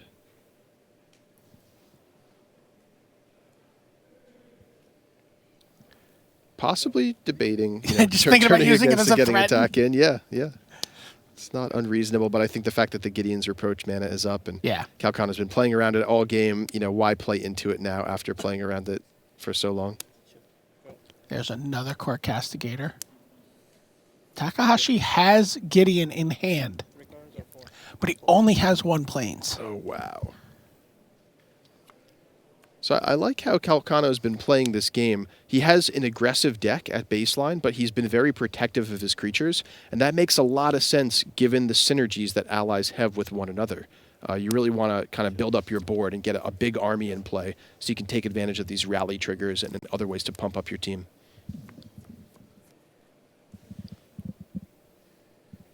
Veteran War Leader. That's the splash of green in the deck for Christian Calcano.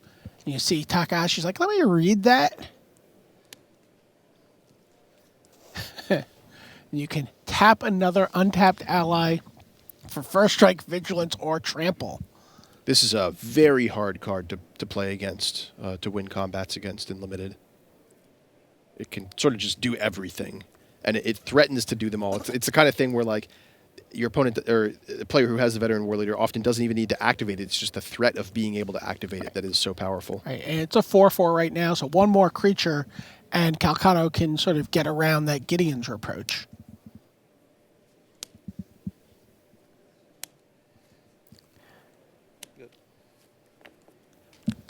Mindraker processing, asking Calcano to discard a card. He discards Mountain. Happy to do that after already having used his Rolling Thunder. Doesn't really need a lot of excess land.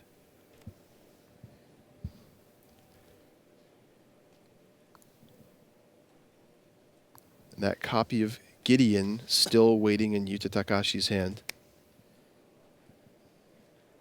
Waiting for that second plains.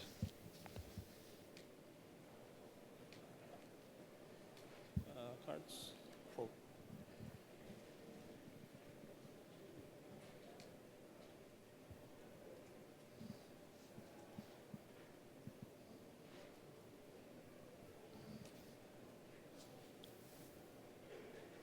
Turn Against looming in Calcano's hand.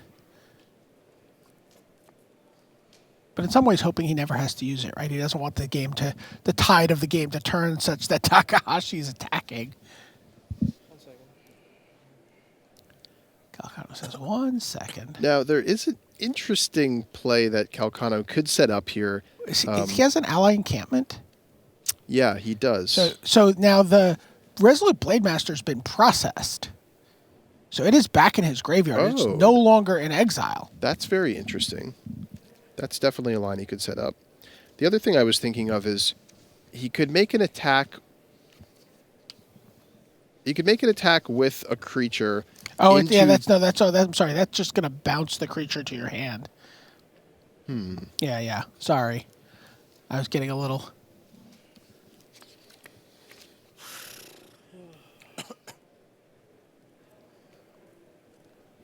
But I mean, ally encampment does let him play around Gideon's strike. Yes. Reproach, rather. Yes. But Calcano's going to slow play this. So there is that a Blighted Fen? Looks to be. Yep.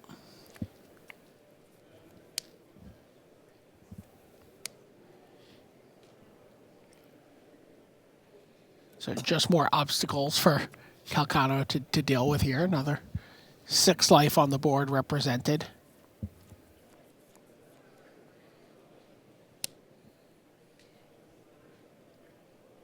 Go. Yeah. Oh no, that wasn't Blight. Oh yes, it was the Fen. It's sacrifice. I'm sorry. I was thinking about Blighted Step from last time. So he eats Calcano's land. Calcano's like, that's the one I'm willing to sacrifice. Now, a little bit interesting there that Yuta went ahead and pulled the trigger on the Blighted Fen, considering he does have 2 7-drops in his hand in the form of Bane of Balagad Oh, wow, and look Ruin at this. Processor. He's attacking. Oh, is Calcano going to get some value here out of his turn against? Very possible. I like it. I think he's been sitting on that turn against for quite a long time. So he blocks. Decides just to block and give first strike, presumably.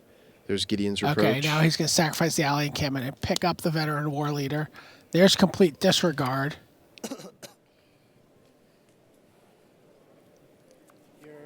So that should take out the Veteran War Leader. Oh, maybe not. Interesting. Turn against gives Christian Calcano control No, it's 4-4 now. Yeah. Okay. So. of an additional creature, which makes complete disregard fizzle. Right. Because, and then the ally encampment resolves. Right. And he returns it to his hand. Complete Sweet. disregard only destroys or exiles a creature with power 3 or less. So the Yeah. addition of that extra creature from turn against makes its power 4, stops the complete I disregard. like the interesting new uses for turn against. Mm-hmm. So there's a McKinley Patrol. There's Calcano's found multiple ways to fizzle complete has he? disregard. Yeah, he had a sure strike in game 1 apparently. Oh, very cool. So that's a McKinley Patrol, which grants vigilance through its rally ability. Demon's Grasp takes out the Veteran War Leader. If you to play this, maybe I lose. You hear Takahashi say, if you play a Resolute Blade Master, maybe I lose. So So- he's like, so I'm going to attack. Yeah, so 5. Go ahead. Calcano goes to 5.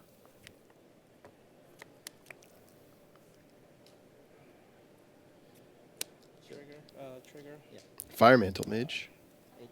So Menace and Vigilance there. Wow, and this has really come down to the race. Wow, this game's great.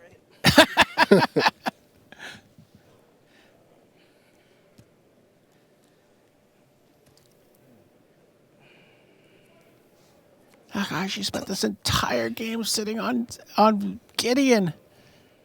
He's got a Gruul Draws Overseer. He's got 2 7-drops. Look at the Yeah. cards clogged up in his hand here. And there's the Resolute Blade Master. Wow, granting vigilance, menace, double strike. And Crushing attack there. another round of King of the Hill for Christian Calcano. Wow. He is on fire this tournament. Wow. Christian Calcano over Yuta Takahashi 2-1. And then we are going to go back to Paulo Vitor Damo da Rosa sitting on 8-1, playing against the only undefeated player in this tournament, Eric Severson. And we're going to pick it up. Both of these players have Castanugan's Insight this Wow. game. But Eric Severson is on the brink. He's on 5 life. There are a pair of Nettle Drones in play. There is the dreaded Wavewing Elemental flying in the air. Of course, there are a couple flyers there for Severson, who passes the turn. Gain 6 points. So you go to There's the Blighted Step. The age-old Nettle Drone versus Blighted Step battle. Oh, Ugins Insight. yeah. I've got the second Ugins Insight. Second one, I guess. Yeah. Scry 6, says the Hall of Famer. I don't know. After seeing this card in action, I don't know the Sky Spawner pick. It's making me question it here. By that we were talking earlier that I think the player who opened Ugins Insight and passed it to Paulo Took Eldrazi Sky Spawner. took Eldrazi Sky Spawner. Which, But another actually, the blue players card. on both sides of him did. Yeah, which I think is totally defensible. But Ugins Insight has been quite powerful for Paulo here. So a pair of Nettle Drones. Yep. And I've got a third Nettle Drone. Wow. Hi. So as if this 5-power flyer weren't enough, you're And- also on this crazy clock from these Nettle drones. Ugins Insight coming to spell. This has 2 power. These are make up and block this. Block this. One creature would kill me. So I put a creature in front of this. Block each of these. He's like, how do I stay alive here? Severson just kind of talking it through. Paulo's all tapped out, so he might as well just kind of make his thought process known. And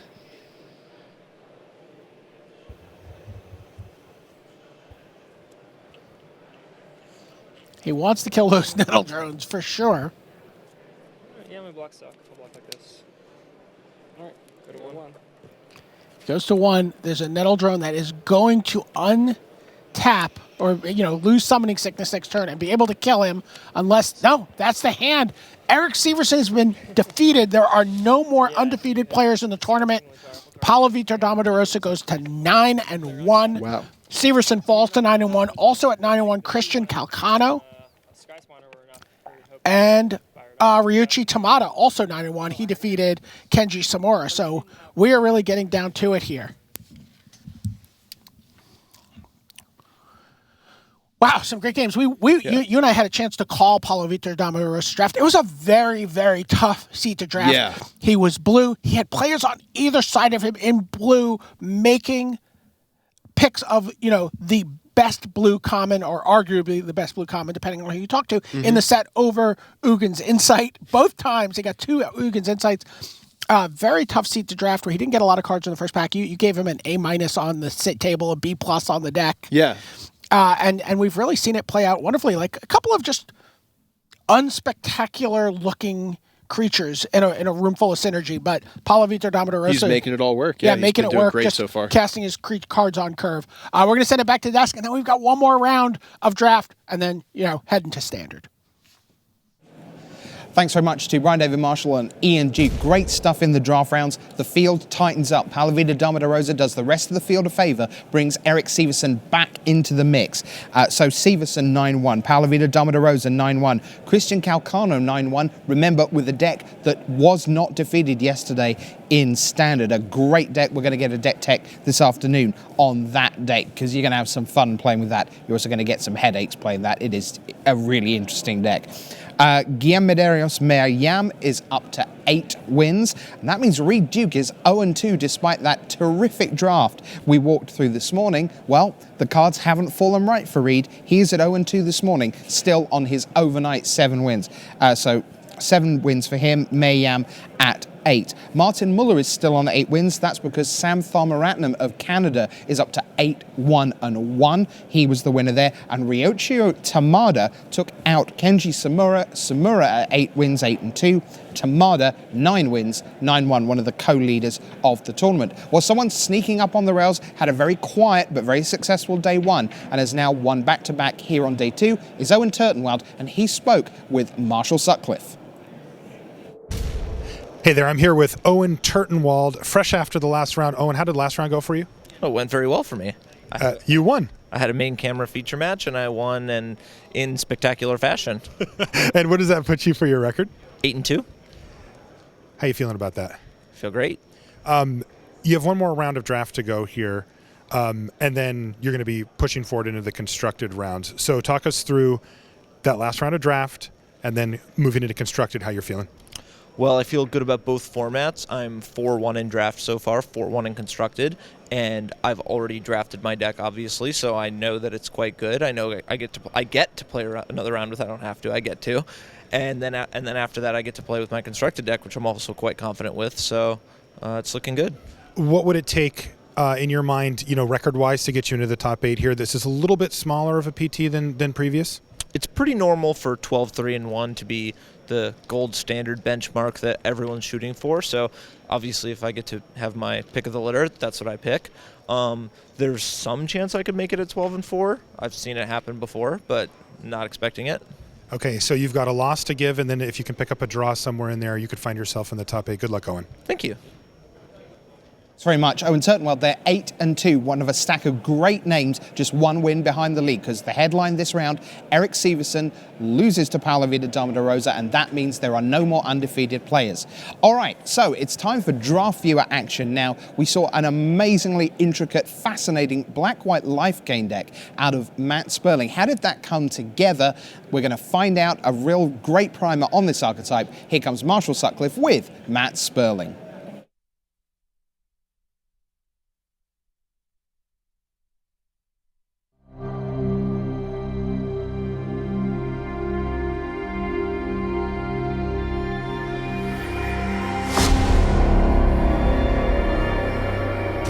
Hello there, welcome to the Tournament Center. Marshall Sutcliffe with Matt Sperling. Matt, welcome.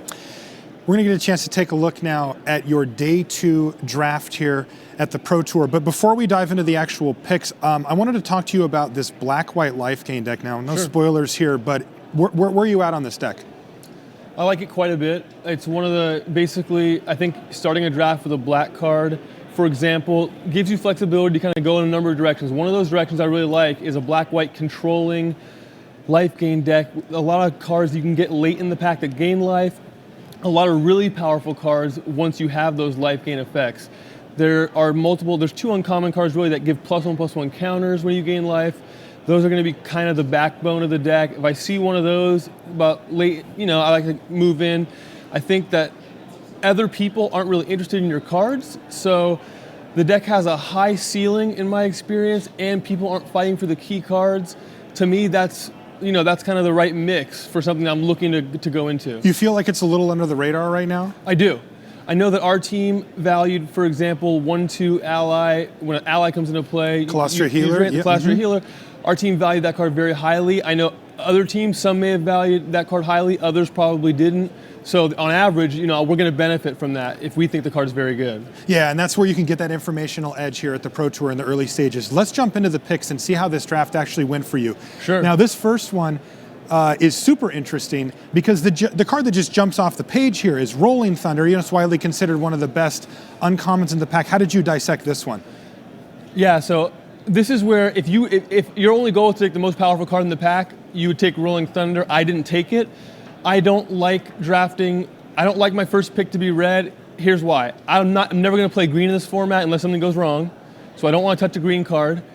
I don't think that red-white has a very high ceiling. So if you think about that, the options are starting to kind of close off. Yeah. If you think about it that way. And then when you get down to black-red and blue-red, people are fighting for those devoid cards. This table has 7 other talented players who performed well on day 1. I don't expect to get the key enablers late. Just not that interested in taking a red card. On the other hand, complete disregard, for my mind, the perfect first pick. Control deck, aggressive deck, devoid deck, black-white life gain. You don't care about devoid. It's going to go in all those decks. It's going to be great in all those decks. Easy to cast, cheap, instant speed. It really is kind of hit a nice cross-section for a lot of different decks here. And I mentioned the decks that I'm willing to draft and prioritize. It almost makes this an artifact because black is in so many of those decks. So now I'm kind of wide open with a card that's not as good as Rolling Thunder, but not too far behind. Okay, so let's take a look at how things go here for the second pick for you. How do you break down this pack? So let me get another look at it here. We've got not a lot of cards that pair fantastically with the complete disregard. Yeah, I see a Kozilek Sentinel. It's okay. In a vacuum, that would be the pick.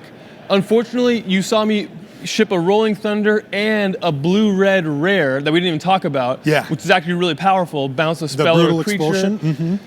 Mm-hmm. So obviously, so if I go red-black, you have to get all these devoid cards. It's really, if people start plucking your key cards, you end up with, I think, a pretty mediocre aggressive deck a lot of the time. I believe I went with Tide Drifter. Yeah, you took Tide Drifter here. Because now, if I'm a blue-black devoid, I like that card quite a bit. It's very good. Another card that we placed, I suspect, higher than the average team placed it. So I think it pairs it's fine for the blue-black devoid deck. That's now the direction I'm headed. Yeah, and we can see that you're positioning yourself for an archetype here, not just taking raw power level cards here. Let's take a look at your third pick as things start to develop here for Matt Sperling. This is where things get, in my opinion, really interesting, because Mist Intruder is a card that is a perfect enabler, a very reasonable third pick, a card that other teams are taking highly when you're blue-black. You need to get that effect. But you'll see the card next to it. Yeah, Serene Steward here. I'm kind of proud of myself for making this pick because I kind of stuck to my pre-draft strategy despite having drafted a blue card second. That strategy is you see one of these key cards in the black-white light, you're either black or white. I'm maybe abandoning that 05 card. I don't mind that. If I can get one of the premium cards for the black-white archetype, this is going to send me in that direction. It's also a signal. It's also an archetype I don't think these other good players are maybe valuing as highly as they should.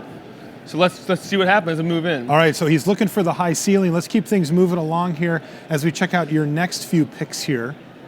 And this pack doesn't look amazing for you. I do see a Retreat Chimeria, which is a card I know a lot of cards have their eye on. There's another Mist Intruder up there. So I think this didn't look amazing to you because you had your back to the Retreat to Chimeria. But in the black-white deck, it has a lot of ally synergy, actually, this deck, with cards that trigger. I think in the first pack, I actually passed that healer, and there's a chance that it tables. Wasn't tabling in our drafts. It tables at some of these Pro Tour drafts. I don't know. But either way, that's a card that's going to be powerful if I can get the ally synergies in my deck. So although having two Mist Intruders would have sent me on a nice path towards blue-black, that's in the rearview mirror. But you wanted the black-white here. And so you took Retreat Chimeria. Excited to see it in that pack. Great. All right, let's take a look at your next pick here. Now, things look like they lighten up a little for you here. Yeah, I think you ended up taking the Expedition Envoy out of this pack. Yeah. Nothing too exciting. So I've already got the Retreat. I'm thinking about allies. But more importantly, there just aren't many good cards in this pack. Yeah. There's some powerful green cards. Like I said, I'm kind of looking. You're off it. I'll let someone else draft the green deck, so I'm happy to take an out. I'm not happy, but I'll take it. Okay, and this pack, now this is a key pack for you, I'm assuming here, because we were talking about this black-white life gain deck, and talk to us about Zulaport Cutthroat here. Yeah, you've got a core Castigator that's a reasonable pick. It's an ally, nothing wrong with it. But the Zulaport Cutthroat is one of those high ceiling synergy cards. Ben Stark said this format is like a Modern Masters 2. You draft for a high ceiling, you want to know what you're doing and draft the cards that do that instead of just like filling out your curve with stuff like, 3-1 for 2. This card, as I'm making tokens, as I'm deploying allies, it's gonna let me get those life gain triggers I need, finish people off using sacrifice effects. So that's a signal that no one else is thinking on this wavelength. I'm going to keep getting cards like that late, I suspect. And it happens to be an ally, too, to just keep those synergies flowing. Oh, absolutely. All right, let's kind of burn through these next few picks here. As I kind of want to, so you take an Eyeless Watcher, I believe, out of this pack, but like you said, you're not really looking for that. There's one exception to that, is if you can get two of the Tajiru Warcaller and you get a couple Eyeless Watchers. That's what it takes to get Matt Sperling in green? Chapin taught me how to draft that deck, and he said you become a green-white allies deck, splash black. It's a nice backdoor to have. There's no other cards here, so let's keep that open. Okay, so we're moving right through here.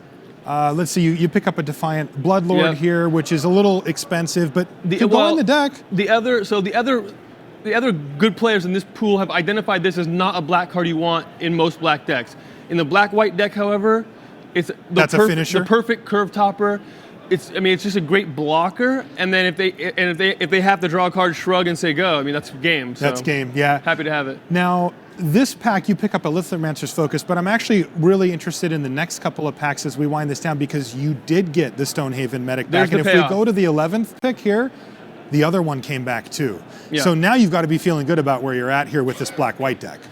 That's the payoff. I mean, now I've got more than enough playables through pack 1. But not only that, but these are actually the cards you want in your curve. You want these. I've got the 2/2 that triggers. That's a great combo. I can get that started early in the game. So now I'm excited about where I'm at. Okay, so let's move on to the next pick. Now I kept this one a little shorter, but wow! So this is, by the way, all of your So picks here's what from I'm pack looking one. at after pack 1. Yeah, and so if we move on to the next to pack 2, pick 1. Let's see how things start shaping up for you here. What jumps off the page to you? I mean, I know what I see. I see Ulamog, though it doesn't seem to fit in your strategy super well. So I've had a ton of success with Ulamog. I went to time on this pick. I could not decide between Tajiro Warcaller, leave myself open for that double Warcaller, or take Ulamog, a card that if I can get like a Hedron Archive, I believe it's called, that is, or a couple of the 5-mana channelers, that's a card that could make my main deck, or it could just be a great sideboard card against a really slow 06 wall type of deck. Because my pack 1 went, I think, so well and so deep, I'm actually going for the Ulamog. That's sweet. I'll keep my deck with a high ceiling if I get one of those Hedron Archives and a great sideboard card. I just don't want to end up with a train wreck trying to go green and not knowing what to do. Take the Ulamog, a card that I 3-0'd a draft with yesterday. And is colorless. All right, let's move on to pack 2, pick 2 here. Now, what did you find here? This pack does not look super exciting for you. No, this is just kind of the pack's not breaking right. There's just not a card that fits into my strategy. Ugh. Blighted Fen is a card I actually dislike quite a bit when you're playing a white control deck because they often have just a crummy creature sitting around that has been staring at your blockers, and you need a lot of white and black mana, and the other land is the white land's better. Long story short, Evolving Wilds, I might end up splashing something, even if I'm not. I have Retreat to Emeria. Yeah. So when Two you've got triggers. the cards you've already picked in the back of your mind, these cards can move up a little bit. Sure, and yeah, just kind of a bad pack for you here. Yeah. Pack 2, pick 3. Let's take a look at this one and see if things improve for Matt Sperling here. Absolutely, they do. March from the Tomb. Wow. It's funny because if I had opened the pack with that, I would have probably tried to table it. At this point, though, It's a little too risky the for you? 5-color ally deck is going to eat that before it gets back to me, assuming there's one at the table. So I have to just grab that card. It's amazing if you get those healers and those cutthroats, some sacrifice effects. This ends up being a bomb card in the black-white great ally pickup deck. for you here. Let's take a look at your next pick here. And what did you take out of this pack, Matt? So, Calastria Healer, when you have either of the black-white life gain decks, the one with not that many allies or the one with a lot of allies, this card shines in either one. Happy. When you have Retreat to Emeria, it becomes almost that much more. When you have the return up to 8 casting costs, and I apologize for not knowing the names of any of these cards. It's March from the Tomb, yeah. I know what they do. Yes. I just don't, the names escape me, but this is going to be a perfect fit for my deck. All right. Now let's take a look at the overall picture here for your pack 2, pick 2. I see that you pick up a few removal spells, another Zulaport Cutthroat down here, which is nice. Yeah. But not an amazing pack. Let's move on to pack 3 here, as I want to make sure we get through this with enough time to talk, because you've got some decent stuff out of this pack. The one that jumps out to me is Serene Steward here. Yeah. Had I drafted it a little differently, maybe this becomes a green-white ally deck. That War Leader would have been a nice card. As I have it, perfectly happy to pick that. The Serene Steward, really, like I said, one of the premium cards for the archetype. All right, let's move on to your next pick here as we kind of wind down your draft here. Yeah, I don't have the exile ability. I've got one complete disregard. I don't have the ability to turn on Blight Herder. So even though that's a bomb card, it's not really on the radar for me. What is on the radar is Blighted Step. I have the ability to make tokens in my deck. I've got the ability to use the life gain as a triggered ability, and it doesn't cost me a spell slot. It's gonna be good in my deck. Yeah, big finisher with your 7-mana creature as well. Let's move on to the next pick That's here. a good point. And I see that you've got a Sheer Drop here. Is that the card that jumped out to you? I mean, there's Painful Truths, which can do things with all the life gain. Nothing wrong with Painful Truths, but you have to prioritize removal when you're playing a slow deck. I have a slow deck. I don't have a lot of removal. This was Sheer Drop the whole way. No question for Matt here. Let's take a look at pick 4 now. So this actually is an interesting pick. I can use Ally Encampment in my deck. It smooths my mana out a little bit. It's like a dual land in my deck. I can certainly use another Death Touch Nirkana Assassin. One of the combos with that is the arrows. Yes, right, of course. You can make a little machine gun. I think I have to kind of take that Rising Miasma. It becomes a defensive draft, but not only that, it's an excellent sideboard card against landfall that leaves a bunch of 2/2s on your turn, and against the ally deck that leaves like Tajiro Warcaller on the board with a bunch of 2/1 mana guys. It's both a D draft and an excellent sideboard card. I have to take it over these more replacement level cards. Again, drafting for high ceiling. take a look at your next pick here, Matt. And what do we have here? There's So- another Colostre healer. Yep, and I'd love to take the other Rising Miasma for the same reasons I just outlined. I can't pass a key card in order to do it though. Yeah. So here I gotta just bite the bullet, take my second healer. I'm sad to pass a Miasma, but I'm really happy that now I might get 2 of these in play, or I'm gonna have more often have at least 1 in play. Right. All right, one more pick out of this pack. Sure, so here, earlier in this pack, I passed the card that costs 4 mana and makes an ally for each color of mana you spend. Unified Front, This Prairie Stream is a free way to sometimes get a 3rd color out of that card. I don't have any Converge yet. I don't have any blue cards, but if I can get that card back, this will be the pick. And it's not anything great for me. Yeah. I end up taking this, and I end up getting that ally card back. You It makes do. my deck, and now I've got a way to turn it on. Yeah, we might. Let's take a look here. There we go. There's all your picks, and you get back the Unified Front down here. I mentioned Pathway Arrows. Yeah. If you're trying to draft this deck at home, you want to keep an eye out for if you can get 2 or 3 of the 2/3 that gains Death Touch, and you can Arcana get arrows Assassin. or 2. All of a sudden, you start putting together a Visara the Dreadful. You that's assemble your nasty. own, and it's really, really hard to beat. That's one of the ways in which this deck can become really powerful. Okay, well, great stuff, Matt. Thanks for taking the time to walk us through this Black-White Allies Life Gain deck. It is a little under the radar, but maybe not so much now that Matt's taught us about it. Thanks again, Matt, for your time signing off here from the Tournament My Center. pleasure.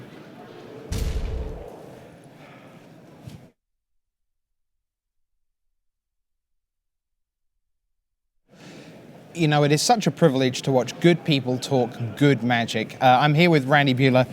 How was that for you? We just watched a GOG.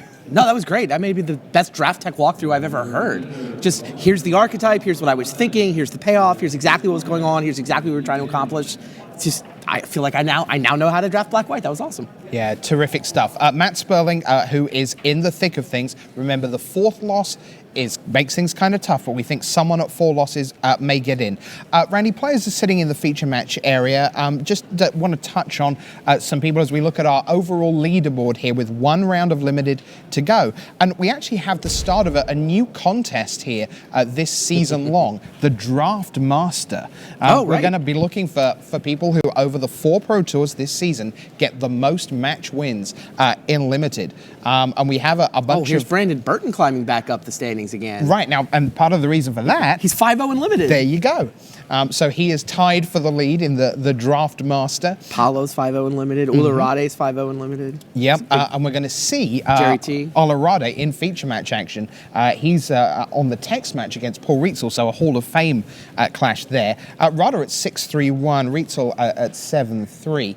But as we look at our overall leaderboard, so you can see Patrick Chapin just there at 7-2-1. Someone else who is sort of barely off the page at 7-2-1, the new Hall of Famer, Shota Yasuoka. Oh, very nice. Yeah, so he's right in the mix. Corey Burkhart is obviously 2-0 from that draft pod of death, as previously indicated. Mueller at 8-2. Owen, we talked to this round. Yeah. You see plenty of Japanese representation on the 8-2 mark, not just Hall of Famer Kenji Samura, but Yoshihiko Ikawa and Kazuyuki Takamura. So they are all doing very nicely. John Stern continues to do good work.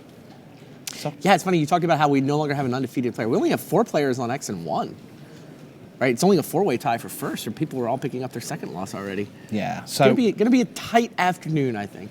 Right, and that is the nature of things. I think I was tempted to say last round that for Calcano, a win was almost for him a top 8, because at the point at which I know it's a long way off still. Yeah. But for him, if he 1 and 2s his draft pod in the morning, well, then he's got a lot of work to do.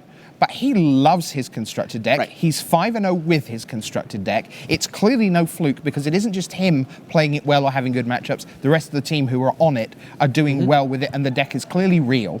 And at the point at which now he's 9-1, even at 9-2, he has to lose 3 times probably with his constructed deck this afternoon. Go 2-3 potentially. 3-2 might get him in. Yeah, the people on 4 losses, they're going to be 20 people on 4 losses, and like 1 or 2 of them are going to put in. Nobody wants the 4th loss. You really only have 3 losses to give total in the weekend is the way I think you have to think about this. Right. It's not like, oh, I got unlucky, I didn't get in with 4 losses. It's more like, all right, somebody might get lucky to get in at 4 losses. I really still think the right way to think about it is you want to be X3 going to the last round, shake hands with your opponent. In that case, let's look at page 2 of our leaderboard and let's look at all these X3s, because these are the people then who go, if I lose again, it's kind of out of my hands.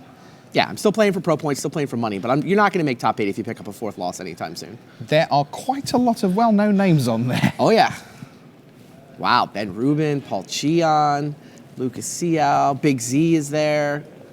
All right, so we have Reitzel against Rada, we have Stern against Ricky Chin, we have Calcano against Paulo Damo da Rosa. We are going to begin with 2 great players. Let's kick you off for our last round of Limited with Jerry Thompson against Alexander Hayne.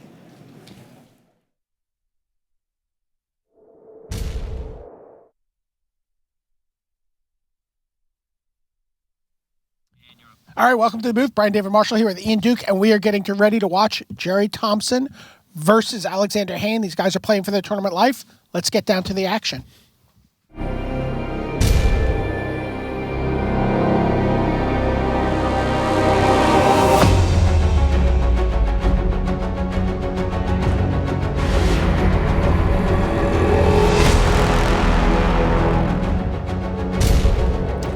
Hello and welcome to round 11 of Pro Tour Battle for Zendikar. I'm Brian David Marshall, joined by Ian Duke of Inside R&D, and we are watching a battle of 2 players sitting here at 7-3. There you see Jerry Thompson, he of the 1 Pro Tour top 8, many GP top 8s, and infinite deck designs. One of the great deck builders of Standard, facing off against Alexander Hayne, the Pro Tour champion, a former Rookie of the Year, and a member of the World Magic Cup this year for the Canadian national team. Ground his way in. Yeah, 2 fantastic players. Yeah. What does the matchup look like here? So I'm pretty excited by both these deck lists. We'll start with Alexander Hayne. He's playing blue-black, and he is very heavy on ingest process synergy. As you can see, starting off with a sludge crawler, but he's got plenty of ways to make use of his opponent's exiled cards, so we'll see a few of those coming up. I got to tell you something about sludge crawler. It takes a lot for a 1-drop to impress John Finkel. And he's like, this card's great. It is great. Yeah, I mean, the ability to, first of all, sometimes it just gets in a couple times as your opponent's developing and sets you up for your processing, but also the ability just to pump it up later in the game gives it a lot of late-game utility. It scales really well, right? Jerry, on the other hand, he's playing one of the color combinations we haven't seen too much in the feature match area this weekend. He is playing black-green tokens and sacrifice. Oh, wow. Okay. And you there's can see a starts off Voracious with Null. Voracious Null. Yeah, one of the hallmark cards of this strategy. So we're going to see him making lots of Eldrazi Scions, using them to power up things like Bone Splinters, getting value off of Zulaport Cutthroat, and so on and so forth. Jerry Thompson, by the way, playing to be 6-0 in draft this weekend. Yeah, he's been doing fantastic in Limited. I talked to him yesterday. He said he was sort of his team's guide for the Limited format. He put a lot of hours in, and he said he was sort of training up his team and trying to get them to understand the format. And he said the key to the format is synergy. He wants to jump into a deck, get a lot of cards that are working together, commit to his strategy and make sure his deck is cohesive rather than trying to grab individually powerful cards. And we can. I mean, this is a great example of that, how he's ended up on this sort of token sacrifice deck. Eyeless Watcher, Carrier Thrall are his last 2 plays here. Oh, I'm sorry, the Carrier Thrall was Alexander Hayne. There's the Eyeless Watcher there from Jerry Thompson. And these tokens are lining up in a fantastic way against Alexander Hayne's Sludge Crawlers here. I don't think any of these attacks are really profitable for him. So both these players 7-3, and one more loss kind of means probably not going to be able to top 8. Obviously, still get to fight for position, pro points, all that kind of fun stuff down the stretch. But as long as you have that 3 at the end of your results, you're still in contention for the top 8, and you could put together a 5-0 standard run. 4-0-1 maybe. You're into. You could be into the top 8. So is that a grave birthing? Grave birthing for. Yeah. Just getting a little bit of value, exiling a card. Oh no, that was Swarm Surge. Oh, Swarm Surge. Yeah, okay, this is that a card even- you've been pretty familiar with. You should recognize this one after last night's draft. I played 3 of these in my deck last night. Very similar deck to what we're seeing from Alexander Hayne here. Yeah, and that lets those sludge crawlers get through, ingesting a couple more cards. So Alexander Hayne not going to be short on ammunition as far as his processors go for the rest of this game. And we do see he has a Blight Herder and a Ulamog's Nullifier in his hand. Blight Herder is so good. Yeah, both in those this cards in are this fantastic. deck, right? Like it can be a little medium in decks where you have more of the incidental exile. Mm-hmm. But where you're really actively ingesting, that card is just unbelievable. Yep, for 5 mana, you get a 7/8 worth of power spread among 4 bodies. And if you happen to be playing Swarm Surges. Oh, yeah, that's fantastic. Ulamog's Nullifier is no slouch either. But here comes Jerry with a pretty aggressive attack here. Puts the Carrier Thrall in front of... Wow. Something big. Oh, wow. And it don't look good. That is Who are you going to call? Plated Crusher. Crusher. This is a card I think that is stronger than it would seem to most players in this format. This is a top 10 uncommon in the set over a lot of rares talking to the pro teams. And this is among teams that hate green. Yeah. And, I mean, you look at the stats in this card. You know, it's a 7-mana, 7/6 Trampler. You may have played core sets before with Duskdale Worm, a 7-mana, 7/7 Trampler. That card's okay. It's not anything to write home about. It's good. It's solid. You'll play it. You'll be happy. But the hexproof, I think, is what really makes this card just immune to any removal spell, and trample in this format is so huge. Just going right over those Eldrazi Scions and little allies and other blockers, putting massive pressure on the opponent. Looks like is that a Smothering Abomination from Alexander Hayne? Using the Scion that he got from his Carrier Thrall. Unfortunately, missed his 4th land drop, otherwise he could get some value out of sacrificing that Scion, but more value to come, presumably, for him.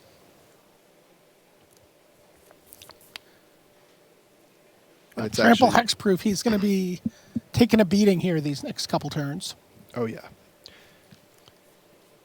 Jerry with a Myers Malice in hand. Oh, wow. This is a card that I like quite a bit. Just a lot of value. I mean this as a compliment, but I'm going to sneer when I say it. You would. I am the world's biggest Mornwelk fan, if anyone remembers that card from Lorwyn Draft. I love me a Mind Rot. Meanwhile, take 7.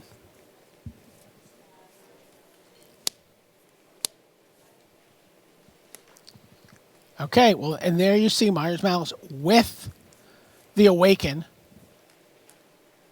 So discard 2 cards. Oh, by the way, I have a 3/3 that's going to come online next turn. Fun fact about Myers Malice, it may be the oldest card in Battle for Zendikar, in the sense that it was probably the first one to be designed and stuck exactly as is with the same numbers and effect. Oh, wow. That's a card I've definitely seen going up in people's pick orders as the format's evolved. Your turn. Is that a Guardian of Tazim? And Ulamog's Nullifier, talk about value. Like, you have to be both delighted and terrified when your opponent discards those 2 cards. While I am both grateful my opponent only drew 3 lands, I'm worried that he might draw more than that in the future games. Yes, and you have to imagine, geez, what did you keep? Yeah. If you discarded those 2 Here's a powerful cards. Mindraker.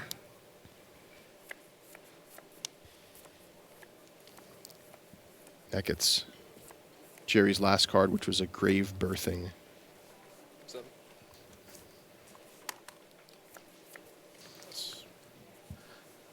Jerry's down to 7 here.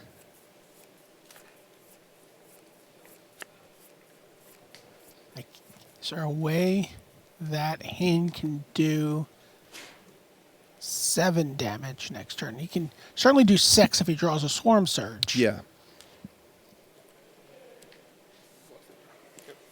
So Jerry presenting a lethal attack there, forcing a block, which is great because I'm sure he knows Swarm Surge is one of the only cards he really needs to be afraid of, and just chipping away at Alexander Hayne's creature base And so is we'll a great way to see protect himself. if Hayne scoops. Yeah, this is where the hexproof is just Oh, phenomenal. look at this. here. He also drew a Blight Herder. Oh, wow. Can he stay alive? He may just be able to. That Blight Herder gives him 8 points of toughness. Can he afford to attack? He can't afford to Defense. attack here.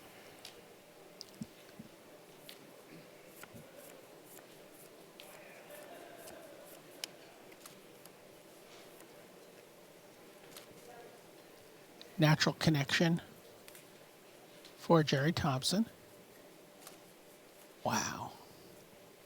I guess he figures if he gets to untap, he's just going to win this game.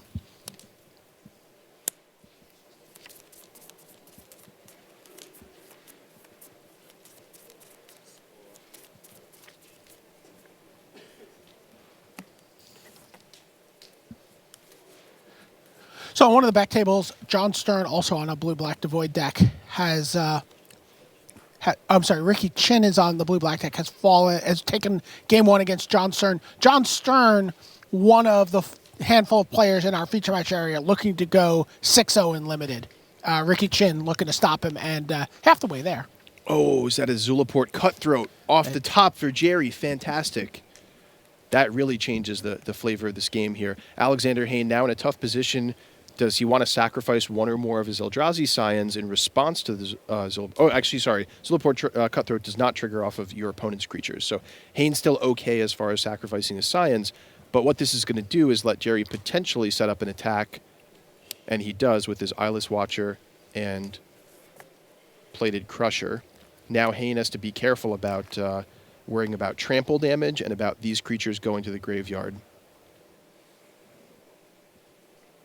Wow. So, I mean, one potential block from Hayne is putting the Blight Herder and the Smothering Abomination in front of the Plated Crusher. That lets Jerry pick one of the two to kill, letting the Eyeless Watcher through, and so Hayne would take 2 from And then that. he would die from the Plated Crusher dying. Because of the Zulaport Enforcer's ability. I mean, So he'll Zulaport take, Cutthroat's ability. he'll take 1 from the Eyeless Watcher, right? Oh, I'm sorry, you're right. And You're 1 right. from yeah, the Plated yes, Crusher yes, dying. yes, So yes. that would leave Hayne at 1 life. So I think that's probably the block that I like here. And that looks like what he's lining up. But then forever after, Hayne has to make sure that none of Jerry's creatures die and has to beat Jerry without that happening. Well, interestingly, he can do that. Well, it depends what Jerry decides to kill here. I mean, Yes. the Blight Herder is the larger creature, so that's sort of the default option to kill. But the Smothering Abomination also appealing to kill here, since it does have flying and does threaten to give Hayne more value. Yeah, he puts the He puts the Blight Herder first. yeah. So Hayne now at 1 life, staring down a Zulaport Cutthroat, needs to find a way to win the game without Jerry's creatures dying. Well, if at he all. plays Swarm Surge here and attacks with just his tokens, Okay. oh, Yeah, does because he can the damage is dealt simultaneously. Well, he can sacrifice whatever. Yeah, all the damage is dealt simultaneously for one thing, but also he could always sacrifice a Scion. That. But if that he block, he's going to block the Blight Herder. No, sorry, it was the Smothering Abomination that lived there. Oh, So it had was the flying. Smothering. Okay. Yeah, so 6 coming through no matter what, and at least 4 more from the Scions. Sure.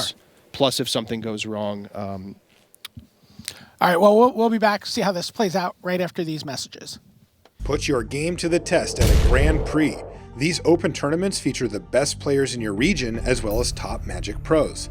Upcoming Grand Prix include Beijing, Quebec City, Porto Alegre, Lyon, and Indianapolis. Visit magic.wizards.com/Grand Prix for a complete schedule. Join the battle. Battle for Zendikar is now available on Magic Online. Explore the new set by signing up for Magic Online at mtgo.com.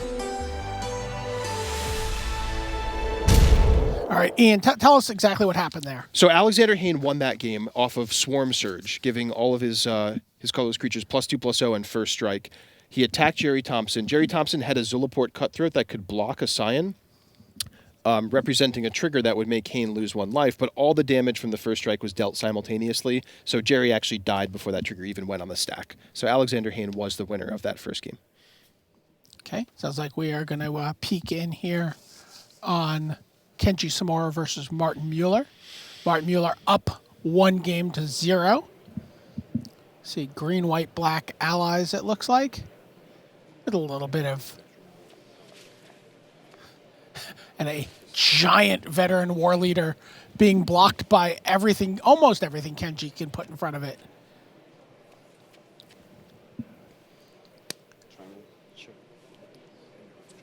It now has trample. There's all sorts of things going on in Martin Mueller's deck. He's got black-white life gain. He's got allies. He's got scions.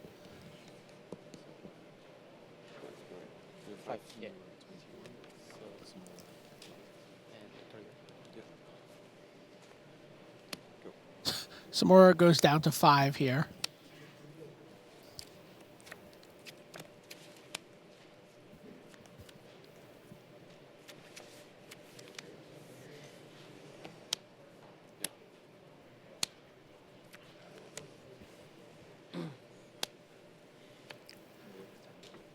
Void Attendance to play from Kenji Samura. Drana's Emissary does what it does on upkeep.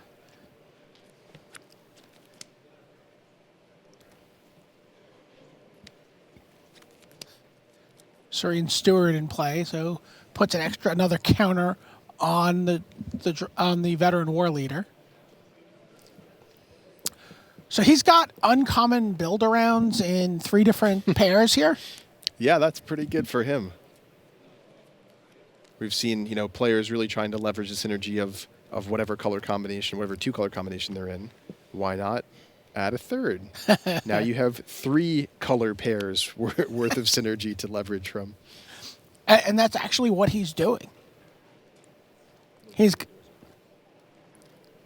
War Leader is a rare, but I mean, he's got ally synergies, vampire synergies, and scion synergies. And the scion synergies are mostly making veteran war leader huge. Crunch.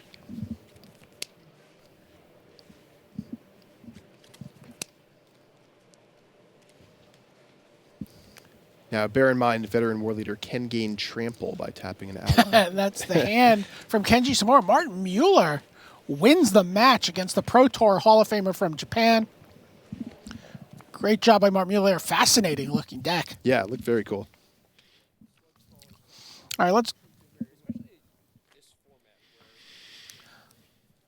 let's take a peek here at what's going on between John Stern and Ricky Chin. Couple of Canadian players here. There you get a look at the table. Looks like Ricky Chin, we already told you, has a blue-black ingester processor deck. Chin is up a game here. There's a Grove Rumbler on the board for John Stern.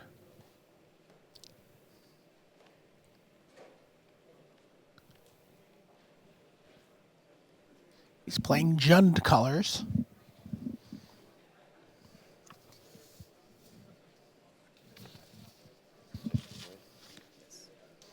And has Touch of the Void there.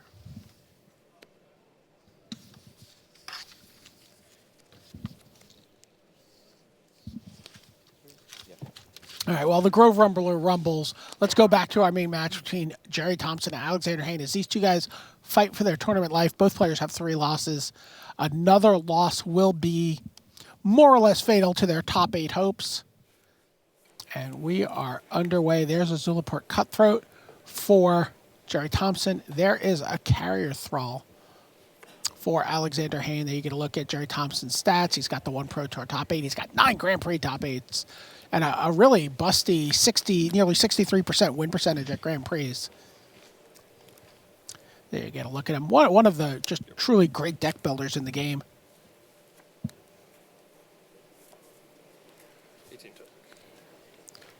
former Rookie of the Year, Pro Tour champion, multiple-time Canadian national champion, Alexander Hayne. End of turn, a Natural Connection from Jerry Thompson.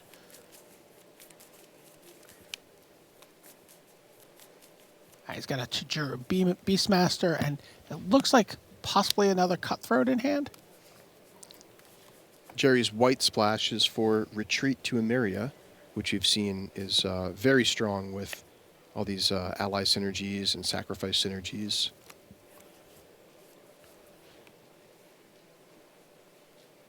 Yeah, I mean, we saw, just for Retreat to Emeria, Matt Sperling playing in Evolving Wilds. It didn't really get a third color in his deck. It was just mostly there for Retreat to Emeria synergies. Second Cutthroat. So Jerry with, laying the groundwork for good synergy coming forward, but a little bit of a clunky draw, not really getting on board in a huge way too early on here. Jerry, of course, looking to become one of a handful of players to go 6-0 in Limited at this first Pro Tour of the season and jump out into the lead for that Limited Master title that is going to earn a spot at the end of the season for the World Championship. 3. Attack with both creatures. No pump on the Sludge Crawler. Oh, but it ingests the Retreat to Emeria. It's like the opposite of a top deck somehow. Yeah, yeah.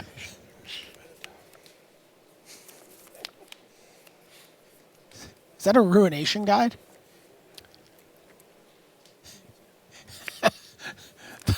The post-combat Ruination Guide gets a chuckle.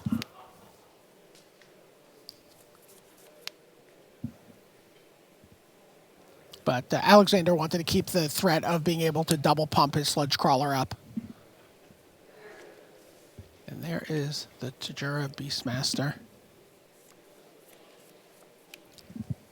This is a card Jerry said impressed him quite a lot in testing.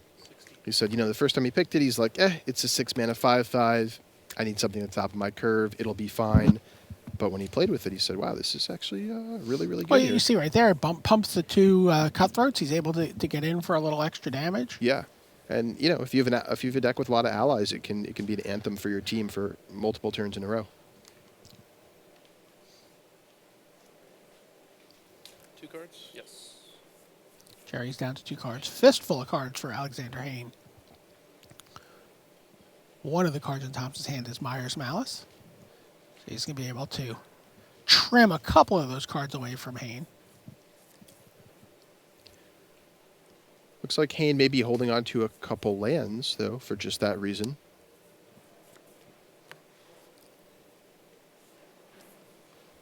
We're going to see adverse conditions here. Yeah, he's going to tap down a Cutthroat, tap down the Fatty. 7. And he's going to get in for 7. 3 from the Guide, a bonus on the Sludge Crawler, and 2 from the Thrall. He gets to ingest 2 cards. Ingest a Plated Crusher and Tajuru Warcaller. These bottom decks have been insane for Alexander Hayne here.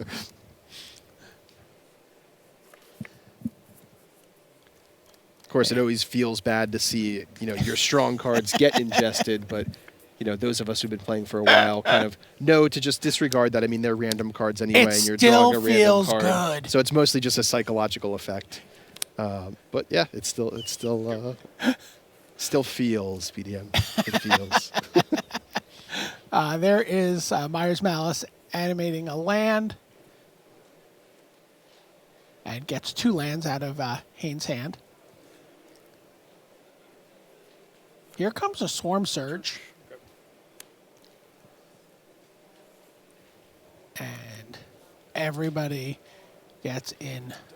So that's a 3/1 Scion, a 5/2 First Striking Ruination Guide, a 4/1 First Striking.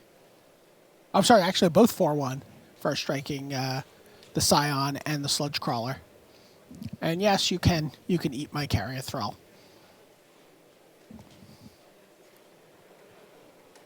I have to jump 2 Paulo's things. Yep, you hear Jerry. He's at 8, so if either of those 4 ones get through. Wow, Swarm Search has been impressive this match. You don't often think of a sorcery speed pump spell like that. Really, It's just so difficult to block. yeah. And it often, refunds the card disadvantage by forcing your opponent to chump block it. Yeah. Take 3, 4. For 4. And sometimes also forcing through an ingest creature early in the game, and then thereby turning on the ability of another card in your hand. Strike damage, you stay at 8, and I go to 12. Yep. And then I take. And then you take 4. Down to 4. Go. So Jerry dropping down to just 4 life. And with a swamp off the top, not a lot of help.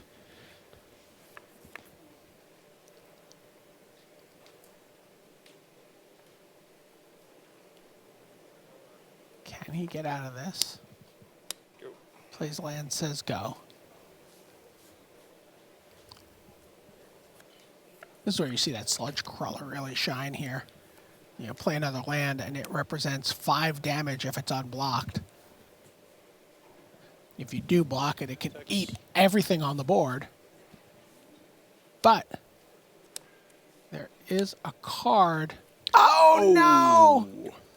Grave birthing from Jerry, trying to make another blocker, is met with an Ulamog's Nullifier. Wow, Ulamog Nullifier for the win from Alexander Hayne. Jerry Thompson will not go to 6-0 in Limited. Wow, great example of the blue-black deck synergies really working there for Alexander Hayne. Alexander Hayne, by the way, 8-3, still very much alive. If he can rattle off 4 wins in a row in Standard, he could be looking at another top 8 here. Well, good luck to him. So now we're looking in on someone who has no shortage of Pro Tour top 8s, and that is Paulo Vitor Damo da Rosa playing against King of the Hill, Christian Calcano. Both of these players are 9-1. And those 9 wins line up nicely with Paulo Vitor Damo da Rosa's 9 Pro Tour top 8s. He's been making Ugin's Insight and Wavewing Elemental look good all draft. And he just got to scry 6, draw 3 with those 2 cards. Wow. And in he comes.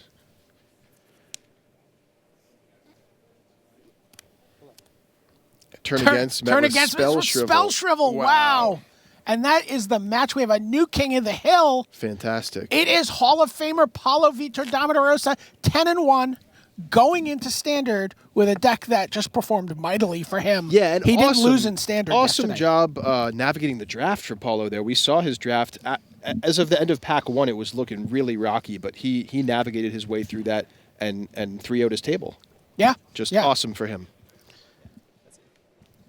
So here we go. We are now at the Canadian showdown between John Stern and Ricky Chin. John Stern looking to go 6-0 in Limited here. But it looks like we have a result. We're about to go to game 3. So let's see if I can find out who won that game as we... Okay, John Stern won. Ricky Chin was up a game. John Stern just won that game. And we are going to have a game 3 between these 2 Canadian players. Yeah, John Stern, a big name in Canadian Magic for quite some time now. At several different times in Canadian Magic's history. That's right, yeah. I know I've played against him a couple times, I think, at Legacy Grand Prix many years ago. Yeah. He's well known for his love of Eternal formats. And all Magic formats, too. Just definitely one of the stronger players as a mainstay on the Pro Tour. We've talked a lot about the rise of Canadian Magic since Alexander Hayne won Pro Tour Avacyn Restored, and the face-to-face games, mana deprived group of players, and you see 3 Canadians here in the feature match area. Sort of almost halfway through day 2. It's really been an impressive run that Stern and Hayne have really been the champions for. Yeah, and it just goes to show you how community plays a role in professional Magic. I mean, all it takes is for a group of players in a particular country, in a particular area, to kind of form to nucleate a little community there, and then they get together and just kind of feed off of each other and get better and better and better. I mean, cliches become cliches for a very good reason, right? Like when you talk to a player about how do you improve at Magic, there's one answer that they always say, and that's find people who are better than you and play with them. Yeah. You know, and you get this sort of leapfrog effect where you're all trying to surpass each other, learning from each other, and just building on that. And it's a fantastic part of the game.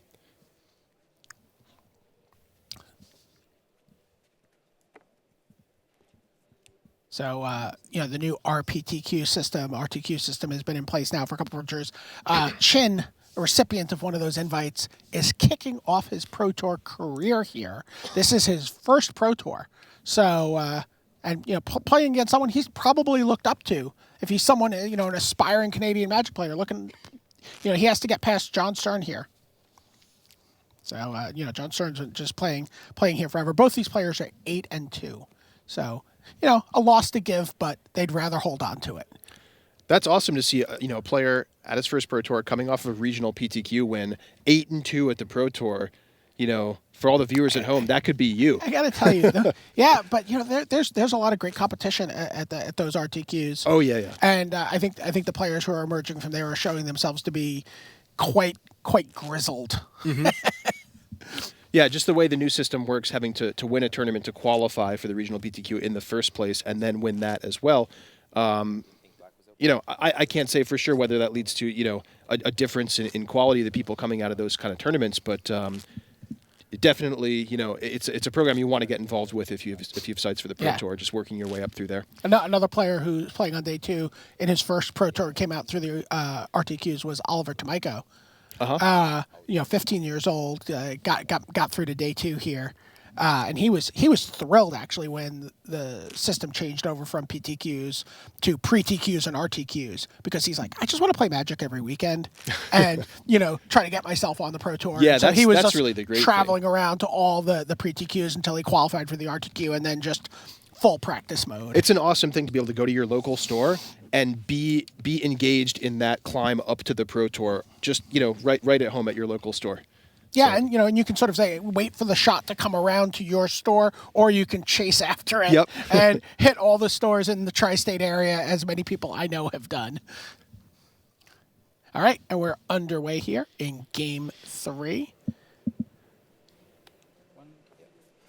Is that a salvage drone? So how important is ingest? Well, we're seeing a salvage drone in play, which is a card that is not as impressive. It's no sludge crawler. As sludge crawler, yeah. In the world of 1-mana 1/1s. Salvage it doesn't quite replace itself, but it filters through your deck when it dies, but that doesn't always feel that great. Mm-hmm. It's kind of like, it's a 1-mana 1/1, but it's got just enough little value in different ways between its 3 abilities. Don't forget it's colorless also with Devoid there. That it often can make the cut.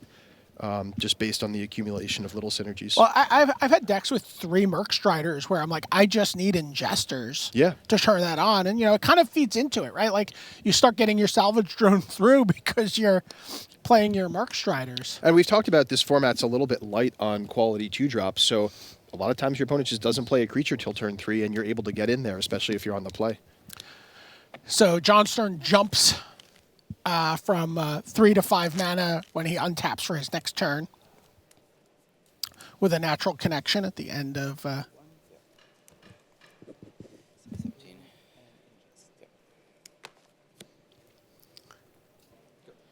good work this match. Ricky's like, I'm on camera and people can see that I'm playing Salvage Drone. I better talk them up.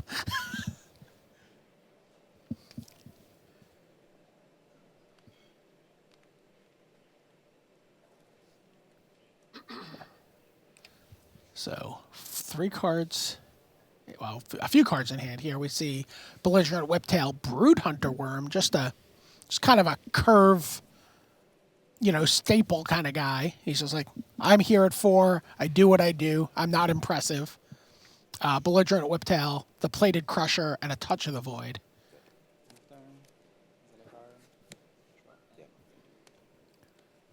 So, Grave Birthing for Ricky Chin.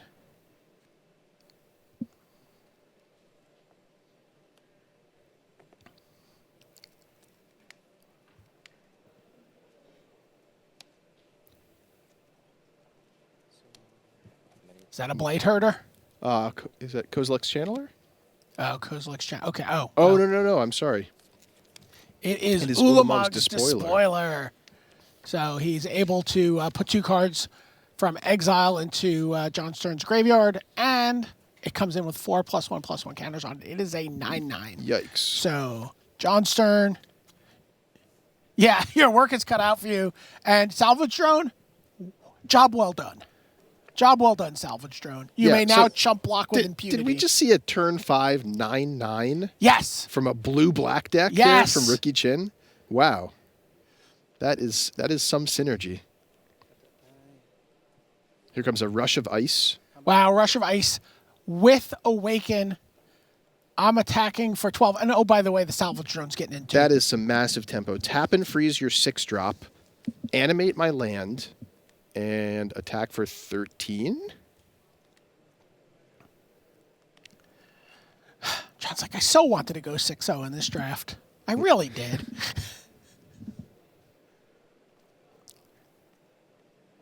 I have to imagine that Whiptail's trading with the land. Okay, we're getting a little bit... a little frisky? Yeah. I mean, it makes sense. John Stern figures, I need to get as much value out of what I've got if I want to win this game. I'm against a blue-black deck. They don't have many ways of dealing direct damage to me, so I can go a little bit low on life. There you see Ricky getting a chance to loot off of the Salvage Drone getting eaten. So even more value off the little 1-drop that could. So 7 mana means... I mean, I feel that like the Plated Crusher Plated is Crusher online. wants to come down, but is it even good here? Staring down a 9/9 that needs to be blocked. I suppose the Plated Crusher could block the land, and the Belligerent Whiptail could chump Ulamog's Despoiler. But, You hear uphill battle from John Stern. I mean, great cards in hand here, right? Kozilek's Channeler, the Crusher, he's got a Touch of the Void. Sure, Brood Hunter Worm is replacement value, but...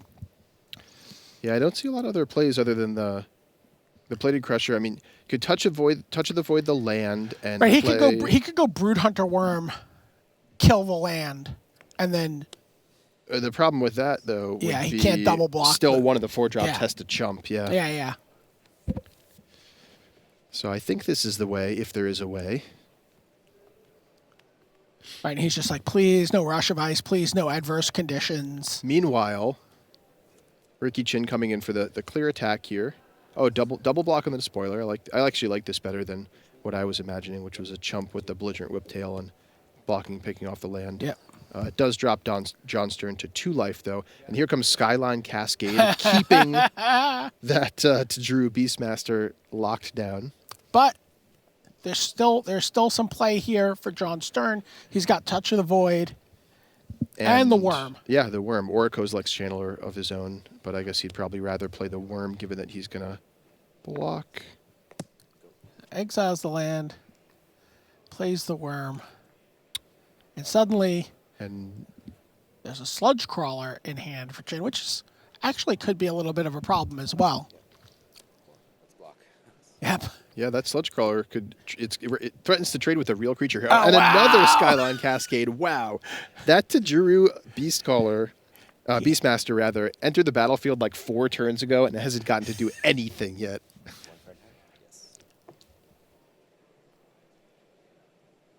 What are you going to do about the mighty Sludge Crawler, John Stern? So good news, though, for John Stern. I believe he picked up Ruin Processor. Yep, and sure enough, there it is. Oh, no, Spell Shrivel. Spell Shrivel. But he's going to gain the 5 Yeah, it life is a no cast matter trigger. what, because that happens upon casting, yes.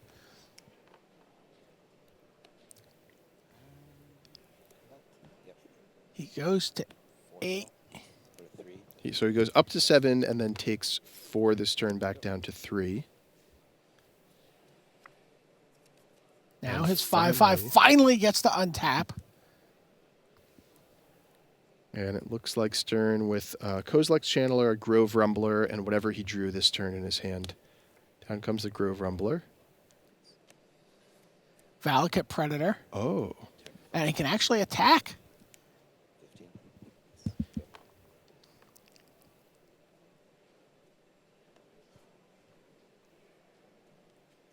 Scour from Existence is the card for Ricky Chin. He also has a swamp.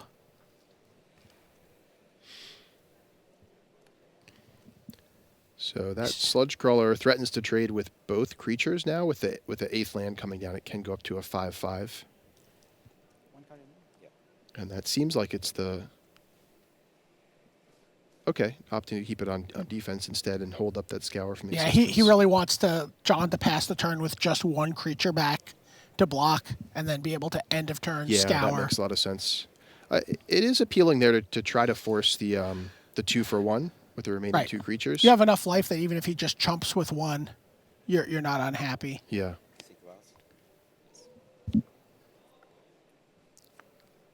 Okay. John Stern goes to the top of his deck looking for a creature. Seek the Wild. You can get a creature or a land from the top 4. He doesn't really care about a land right here.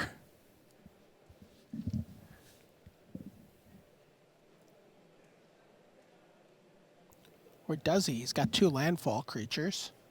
3 landfall. Well, 2. He takes the land. Played land. Yes, resolve landfall triggers. Yeah, it's a big landfall right there. So that Valakut Predator is a 4. The Rumbler is a 5. Uh-oh. Oh, but does he have the Blighted land that lets him go get 2 more lands? Yeah, he sure does. Blighted Woodland. Blighted Woodland. So as of right now, that Valakut Predator is a 4/4, Grove Rumbler is a 5/5, and Drew Beastmaster is a 5/5. So that's 14 points of damage coming through. But the Blighted Woodland threatens to give 2 more landfall triggers, which would be an additional 8 points of damage for a total of 22. So Ricky Chen's going to have to do something here. Of course, we know he has Scour for Existence in hand. He could just say, okay, and go to 1. Yes. That is true. And that I think is what's happening here. No blocks. John Stern goes for the 2 more landfall triggers. If Ricky Chin scours from Existence on the Grove Rumbler, he is only facing down 11 damage. And there is the Scour from Existence. Get the Grove Rumbler out of this plane of reality. Sorry, 13 damage, is that right? Yeah, 3 landfall triggers, so 8/8 on the Valakut Predator, 5 from the Beastmaster. Drops Ricky Chin to 2, and in comes Ricky the Chin Sludge Crawler. Wins his draft pod with blue-black processor. On the back of some powerful 1-drops? Question mark? Salvage Drone and Sludge Crawler. Salvage Drone set it up. Sludge Crawler knocked it out of the park. Yeah. Wow. Very cool. We've seen a huge variety of cards played and limited here. Cards you might not expect to be very strong, to see a lot of success at the Pro Tour. And I think it's really just a testament to the depth of this limited format and the synergies that are there. Welcome back to me. Yeah, that was the big open question for us coming into this draft format was raw power versus synergy. And I think you look at a deck like Ricky Chin's and you look at a deck like Paulo, Vitor, Damo da Rosa's, and you see the 2 different ways you can approach it. But that's it for limited. We're going back to standard, and we're going back to the news desk.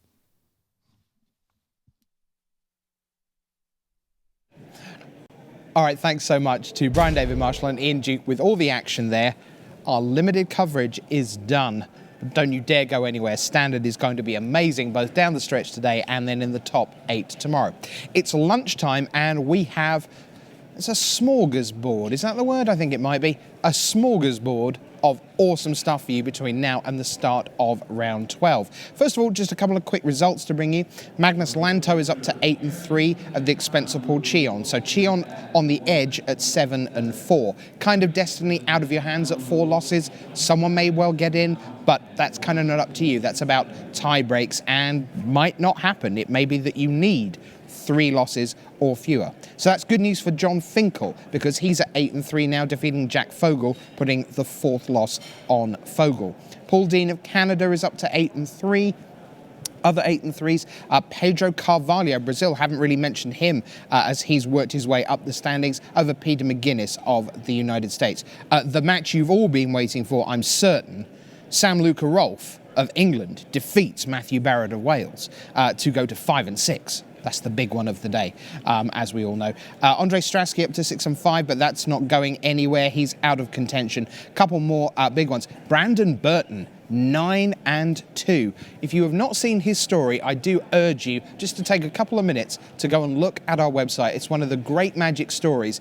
It's turning into one of the great Magic on the battlefield stories, never mind in real life away from the game. So have a look at that. Brandon Burton up to 9 and 2, defeating Brian Gottlieb, who falls to 8 and 3. Makida Mahara is 8 and 3. Owen Turtenwald, 9 and 2, defeated Corey Burkhart for the pod there. So Burkhart's still alive at 8 and 3. Martin Mueller, 9-2 over Kenji Samura. We said Mueller had a great deck. So that's just some of the results. We will go over the top of the standings. We'll look at all the draft pods coming out of the morning when we put a bow on our limited coverage about 10 minutes from now. But first of all, those of you who saw the first part of Inside R&D, well, it's time for part 2. We went to Seattle. We got to talk with the head designer, the designers, the developers, the artists, the flavor people, all the great game designers who work on Magic the Gathering for the story of Battle for Zendikar.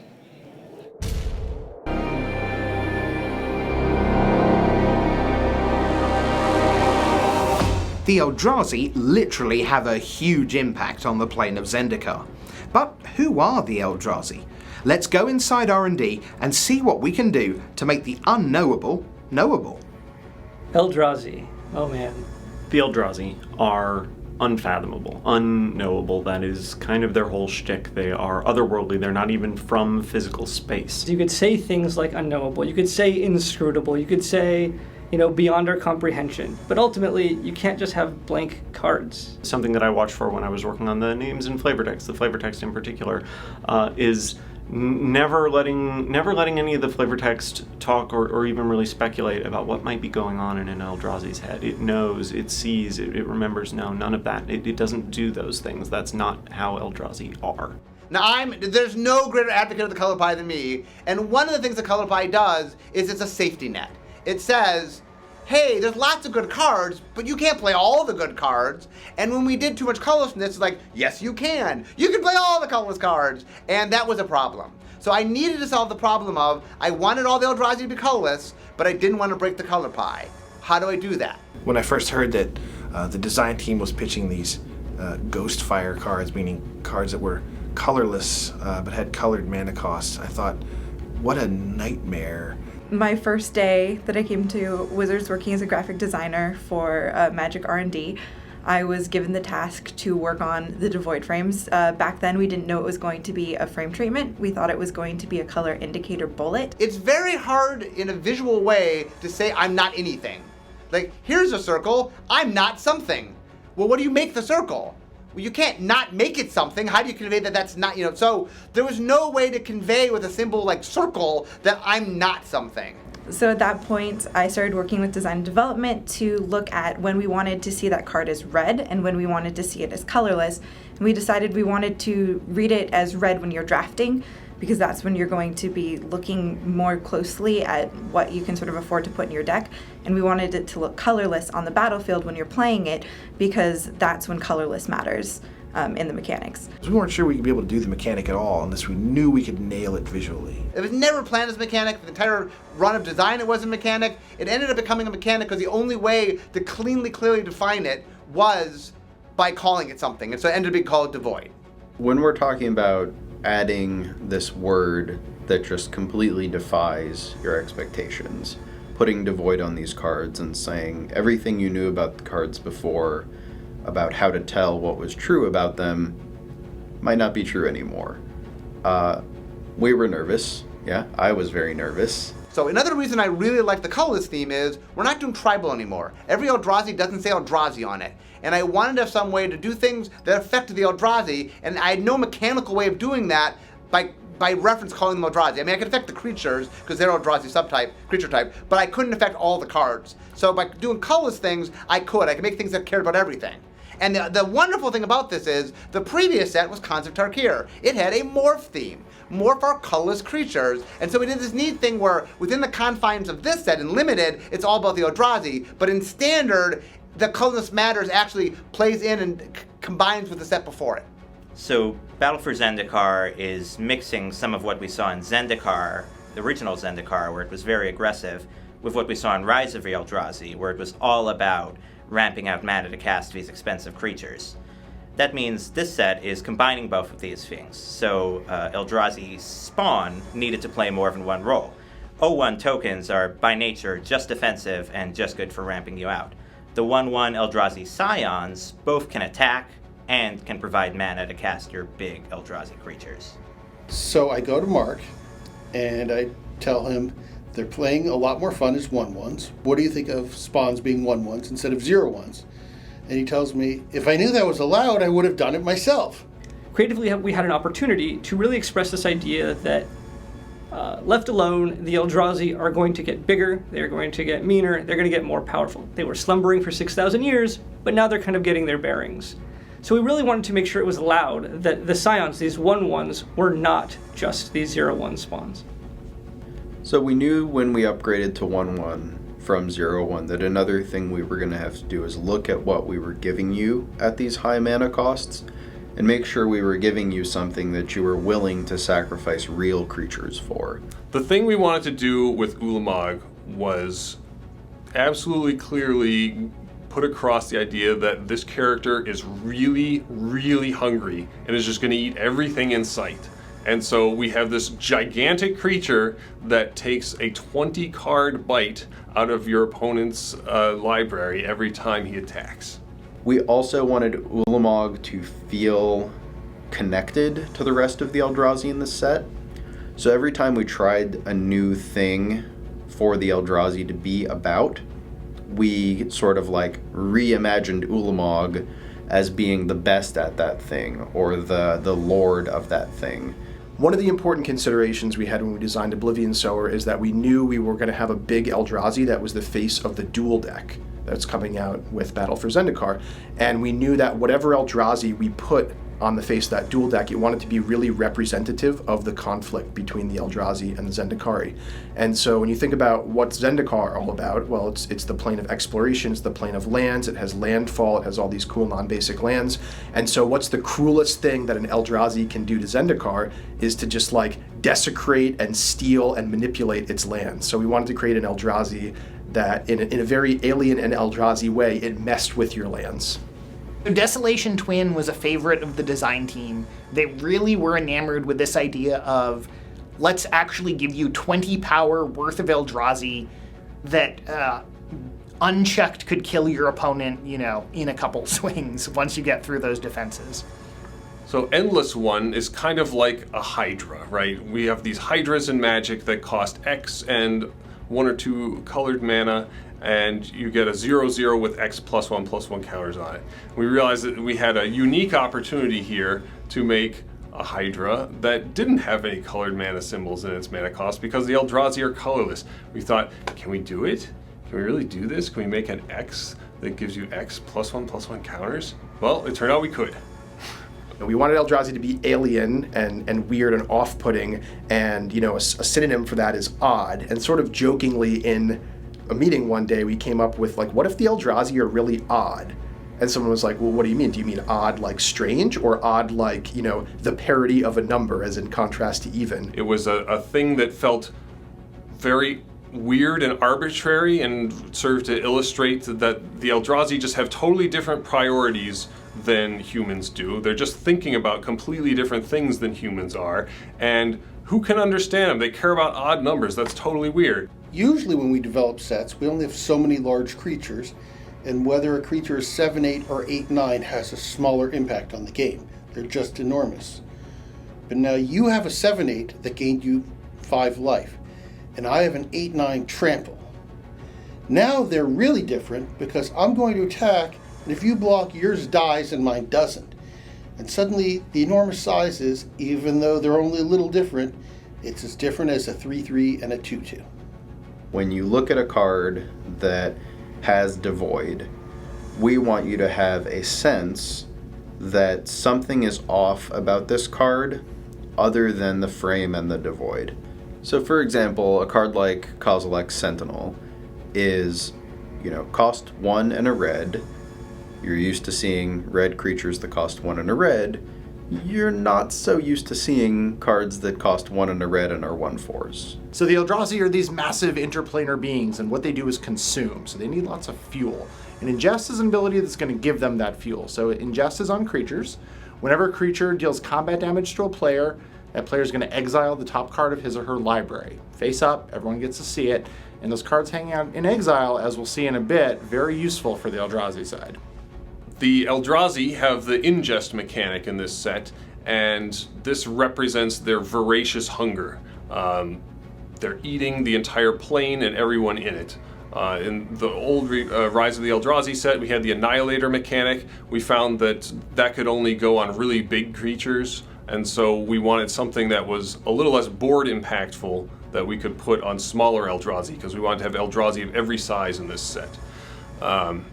And then, so the ingest creatures, exile cards, and then we have these Eldrazi processors, which are a special type of Eldrazi that essentially digest the cards that have been ingested. They process them and turn them into energy that the Eldrazi can use. So what a processor does is it takes cards an opponent owns from exile, puts it into that player's graveyard to get some effect. Now sometimes it's an activated ability, sometimes it's a triggered ability when the Eldrazi enters the battlefield. Each one's different, so read the cards carefully. But if you see processor, you know you're going to want to get cards from your opponents into exile so you can eat them for some awesome effects.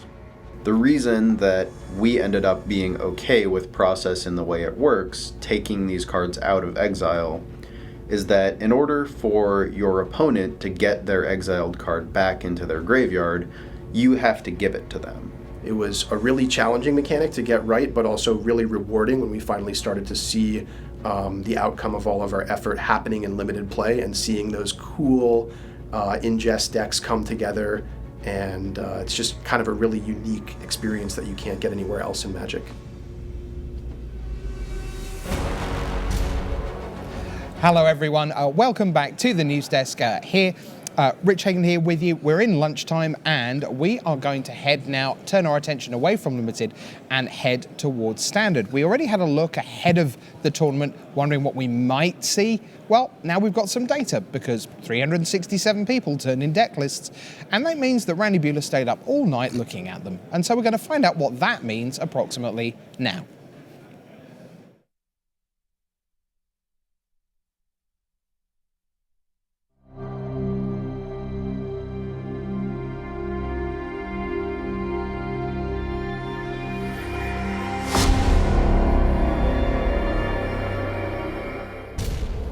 Hello everyone, welcome to the news desk. Here is the bleary-eyed Randy Buehler. I think you probably did get some sleep, right? Look, major props to Adam Staborski. Stibbs is actually the guy who looked at every deck list and put them all and made the pivot tables and all the stats.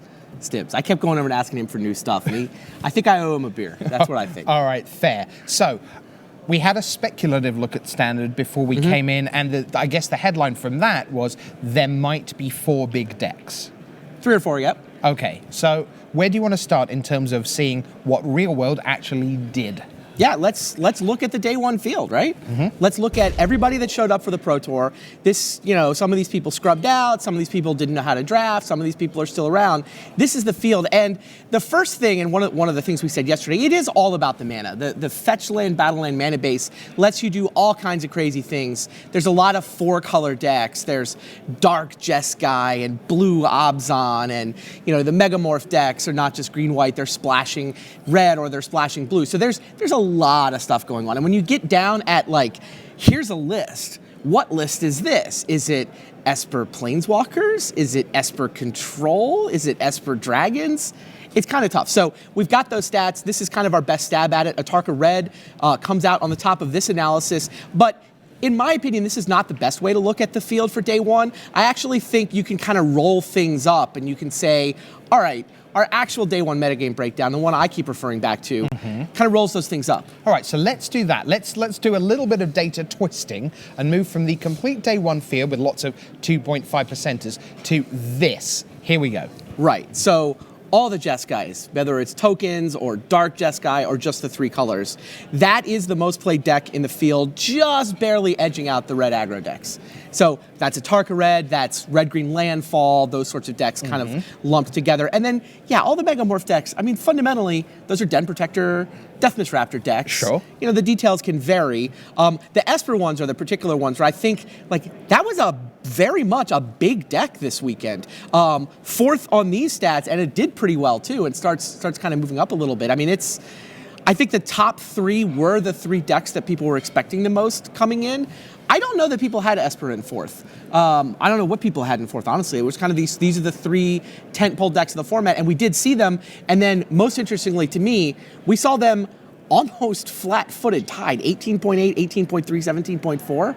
Very much 3 big decks, but then, you know, some Esper, some Abzan, and a whole mess of 4 and 5 color shenanigans. Right, and I guess those big 3 then, the fact that they're so evenly split is indicative of a lot of testing teams going, you know what, there's not a pin to put between these, and we all, rather than 13 people on a team, 12 of them are on Jeskai. It's a 13-person team where 4 are on Jeskai, 6 are on Red Aggro, 3 are on Megamorph, and then on the next team, it's 5 are on Megamorph, 4 are on Red Aggro, 6 are on Jeskai. And so you almost kind of picked a style that you felt comfortable with. Yeah, there's definitely some in of the that. big 3. I mean, there's some team decks too, and like some of the teams are split on like, well, there's the beatdown players and there's the Esper players. All right, so why don't we dig in a little bit into some of these decks then? Where do you want to start?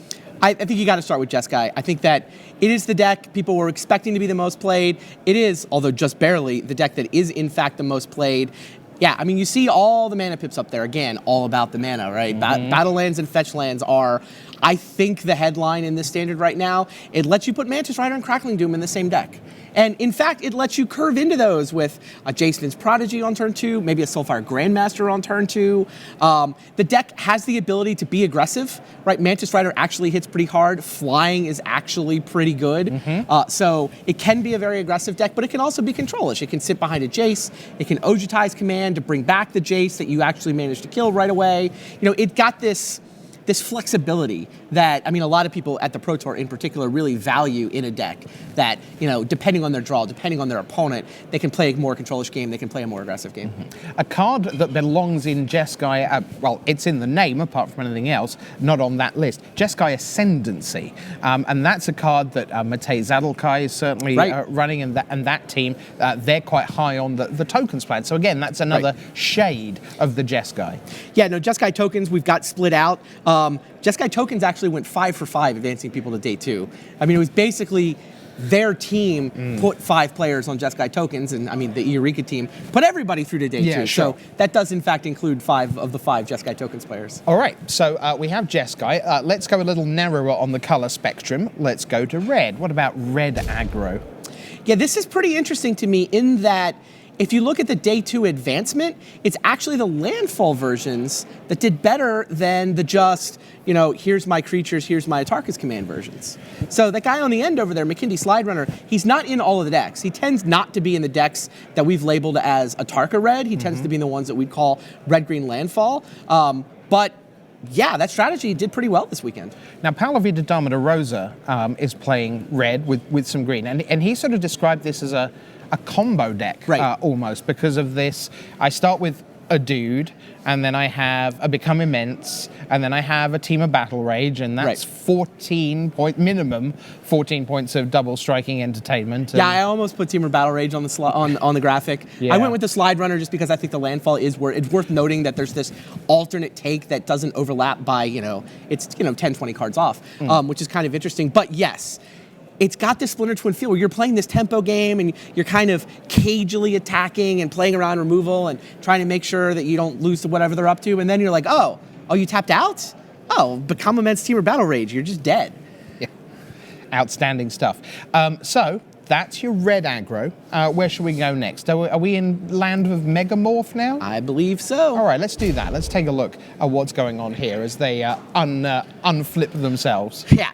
Gideon is the big new addition to this deck, but I mean, we talked to Michael Majors yesterday. I thought he did a great job with that deck tech, actually. If you Right. really want to understand this deck, Michael Majors is one of the first guys to really show off the deck in this iteration of Standard anyway. Teammates with Brian Kibler, who built the sort of, I don't know, intellectual predecessor of this deck in the last Standard season. It's a lot of value, a lot of incremental card advantage. Dromoka's Command's a great card. Gideon's a great card. Like I said, there were Bant versions and there were Naya versions. It's the 2-color versions that did by far the best. Now, do you have a sense why? Because usually the answer to that would simply be, well, the mana was terrible, people got greedy. But we began this by saying mana is plentiful, mana is play as many colors as you want. So it shouldn't have been mana that was the issue. I mean, I think part of it is the mana. I mean, you can do anything you want. Doesn't necessarily mean you should. Yes, and we move from magic to life. I mean, just right there for you. Right. Yes. Yeah, you can build a 4-color deck that does any 4 colors you want. You can build a 5-color deck. I think, though, that you're giving up a little bit of time. You're giving up the ability to have an aggressive draw. Your lands are going to come into play tap sometimes. And I think that, in particular with green-white, what you got for the splash wasn't worth what you gave up with the mana just coming into play a little bit slower. Okay, so we've done Megamorph, we've done Red Aggro, we've done Jeskai. So now we come to that 4th deck that you said maybe people didn't have 4th on their radar. I thought this was coming in, there were 3 big expected decks. You look at the stats, clearly this is the 4th pillar of this format right now, is Esper. Now, it's not clear what the single best version of it is. You know, you roll it up and you look at our analysis and it's, well, there's the controlled deck. You know, Reed Duke has a very old school deck. He's just like counterspells, card drawing, and removal, right? Majoring responders and things. Right, but then you get some people who are calling their deck Esper Super Friends. They're playing not just Jace, but Obnixilis and Gideon in those decks. Just, you know, as many as a dozen Planeswalkers will show up in some of these lists. Right. Obnixilis showed up in multiple versions of the Esper deck, and another couple Battle for Zendikar cards that I think have helped this archetype. Painful Truths is showing up in a lot of these decks as a solid card drawing card, and Scatter to the Winds it's just a good, efficient counterspell. Yeah, I'm really glad to see Converge doing something in Constructed, because one of our narratives from the limited rounds is that the Converge deck doesn't necessarily have a huge payoff yet, and there are plenty of Converge cards that people are playing with a little bit of Converge upside rather than it's a big deal. And it's just nice to see another new mechanic coming in and paying off. So Painful Truths. Yeah, and an old mechanic too. I didn't mention it, but Esper Dragons is still here. I mean, you can still just Silumgar Scorn, Foul Tongue Invocation, Ojutai, right? That's still a deck. Right. Okay. Still a fine deck. So 4 pillars of the format. If you have pillars, you must have things that aren't the pillars. So where do you want to go here? Look, by far the most exciting deck yesterday was this Aristocrats deck. Christian Calcano has been the most visible guy playing this. He's blue-black Aristocrats, and I should explain the name, right? Aristocrats comes from the deck that Tom Martell won the Pro Tour with, where Aristocrats has become Magic slang for a deck that just wants to sacrifice everything, right? You turn a profit by eating all of your own creatures. And because the Cartel Aristocrat and the other, was so prominent in the deck that Martell won the Pro Tour with a couple of years ago, Aristocrats has just become this Magic slang. There aren't any actual Aristocrats in the deck, but that's the strategy here. That's where the name comes from. You can build 2 different versions of this. Nantuko Husk is the guy who's doing all the eating, right? That Nantuko Husk lets you, every creature you put into play can make that guy bigger and bigger and bigger. So if you have a way to get him through, like a Whirler Rogue is Calcano's tech, the green-black players are just collected companying to go super, super wide as well. Get round the edges, sort of. Precisely. So you play an Nantuko Husk, you have some way to get a whole bunch of other creatures into play. I think the blue-black version, in my opinion, it's better. It's a little more played. But I mean, the green-blacks the green-blacks went 2 for 2. Like, both the ones that showed up are, in fact, through to day 2. We saw Gabe Nassif playing that on camera yesterday. Right. Yep. He's one of those 2. Calcano and a lot of the Target guys. It sounds like their version is actually a Pascal Maynard design. Yeah, I think he was heavily involved in that. But he chickened out and didn't play it. He was kicking himself on Twitter last night. He's got teammates that are like 5-0 and 4-1, and he's like, I chickened out. I didn't play my own brew. Man. Okay. But that's by far the most exciting deck. I certainly hope we can get the calculator in here to do deck tech for that today. That is certainly the plan. All right, so look, here's the thing. It's all very well saying 367 decks came in, but if they're terrible, I could submit a list with 60 forests. That wouldn't be very good, but it'd still be part of the day 1 metagame. Right. So what counts is success. That's what people want to be playing with. Completely agree. Let's move to day 2 and get a sense of what's actually going on under the hood now that we're here on day 2. You see red aggro kind of moved up a little bit. I mean, the landfall decks did better than the Atarka Reds, but they both did fine, and they actually do pip Jeskai as the most played deck in this field. I mean, the top 3, more of just that shuffle, right? Megamorph was 3rd, it's still 3rd. Interestingly, with the Megamorph, you look at the advancement percentage on the right, which is always the stat that I find the most interesting here. Only 59% Megamorph, but the 2-color version is 70%. The Naya version is 45, and the Bant version is 33% advancement. So if it was just green-white, you'd actually look better on the advancement there. And then, yeah, you see Esper is the best performing deck we've got here. Over 70% of the Espers put together. Yeah, this is our last slide. Okay. So we've got these advancement percentages are just super interesting to me. Yep. I love the fact that Esper has such a huge advancement percentage, and I do wonder whether that's no one plays Esper by mistake. Anyone who plays Esper is like, I love countering spells, I love sweeping the board, I know what to do with Planeswalkers, and it's a very strong choice. Esper players tend to be like, I'm Esper unless you stop printing white and blue and black cards. And look, honestly, I mean, Esper tends to be the thing that Pro Tour veterans gravitate toward. Right. You don't know, for example, whether those Esper players could all be really good drafters. Like, that is mixed up in those stats. So you look at those stats, and that is player advancement percentage. It's 5 rounds of constructed. Can't advance without winning some constructed matches, but it could be that you 3-0'd your draft, and hypothetically, you could have won forward. Yes. That said, I did look also at the metagame for players who were at least 6-2 yesterday to try to see what's the winner's metagame, those top 40 decks. It didn't change appreciably. I didn't sort of put those stats together just because, yeah, that day 2 metagame, that is your breakdown. That's what we got going on. So there we are. We have 4 pillars of the format, and if you want to go rogue, well, then you get to go Whirler Rogue. It's going to be great fun as we head down the stretch here in Standard at Pro Tour Battle for Zendikar.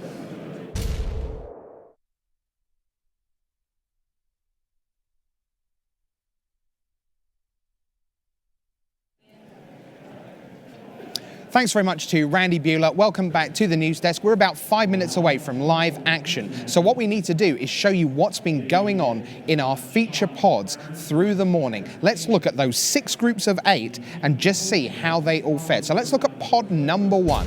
These came in with Eric Severson leading the way at 8-0. Everyone else at the table were in the 7-1s. At the end of that, Paulo Damo da Rosa emerges at the top of the pool. Eric Severson 2-1 at 10-1. Calcano and Takahashi are the 9-2s. Down the bottom there, Matt Sperling ends up at 7-4. He's still live, just about, but certainly cannot afford another loss. Pod number 2, if you will, please. Let's take a look at that, and we'll show you what's going on pod number 2.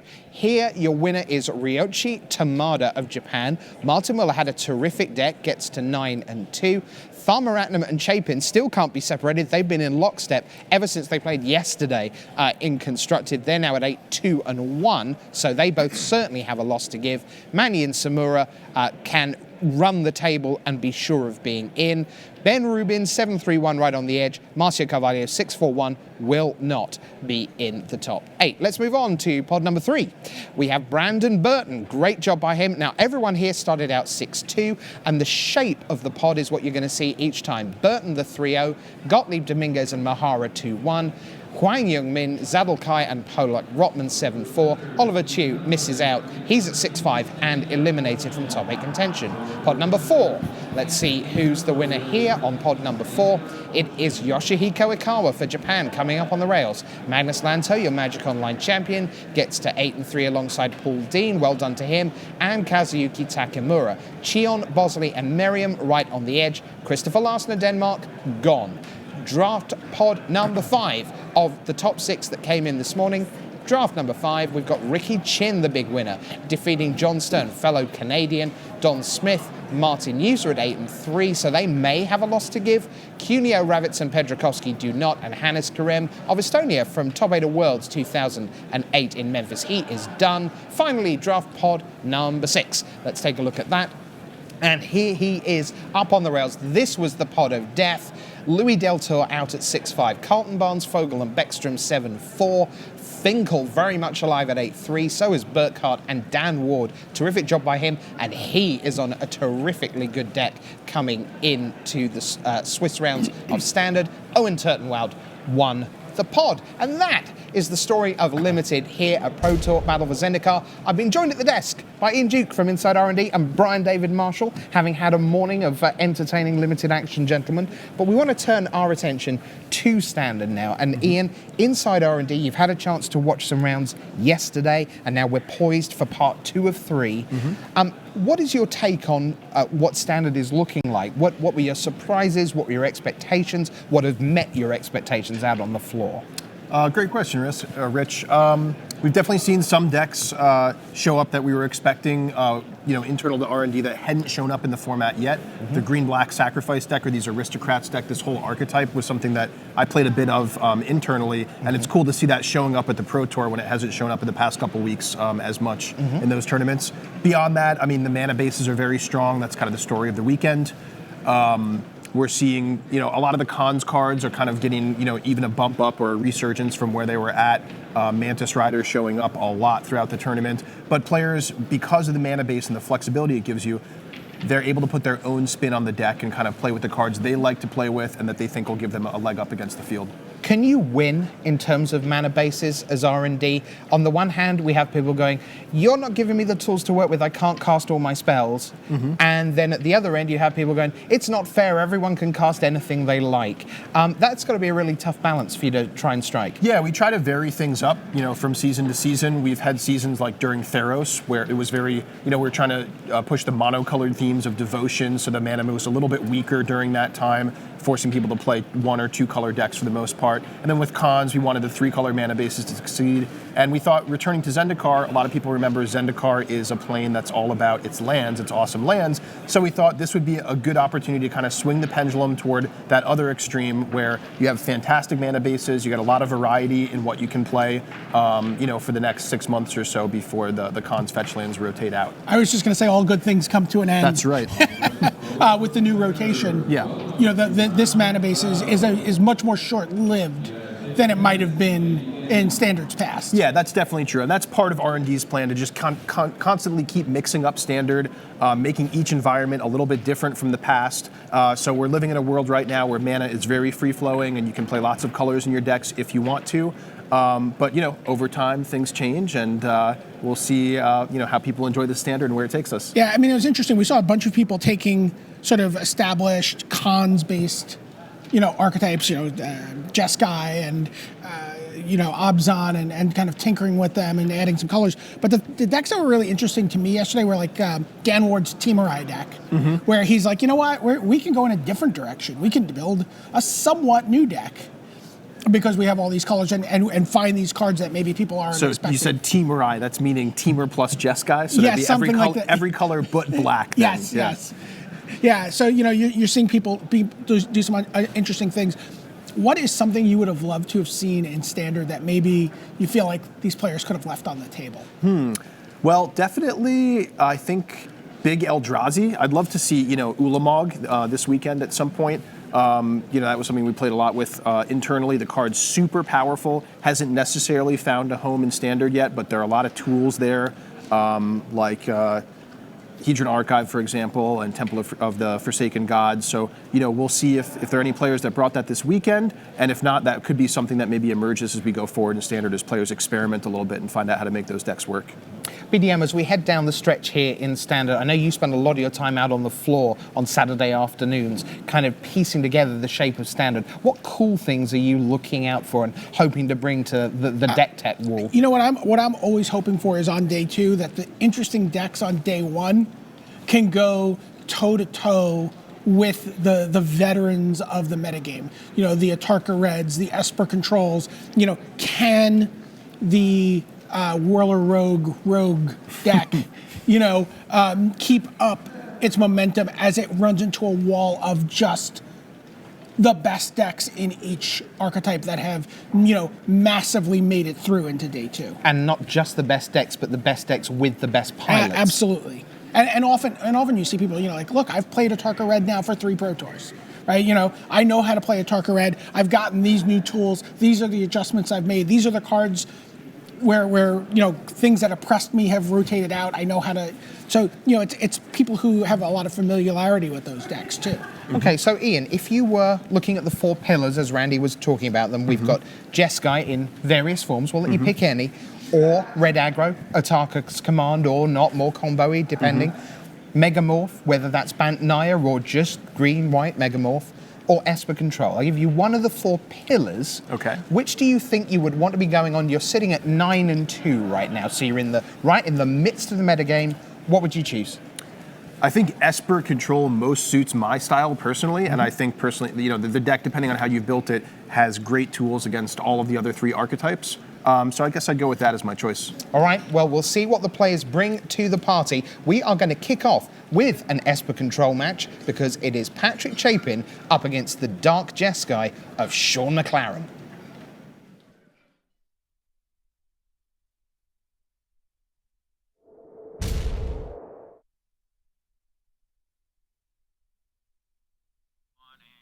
Hello and welcome to round 12 of Pro Tour Battle for Zendikar. I'm Tim Willoughby, joined here by Hall of Famer Randy Buehler, and we're back to standard. We get to see 60-card decks again. There are a lot of exciting decks to show you right now. We're going to head all the way down to the feature match area, so we have a pretty nice control matchup for you. Let's see some more magic.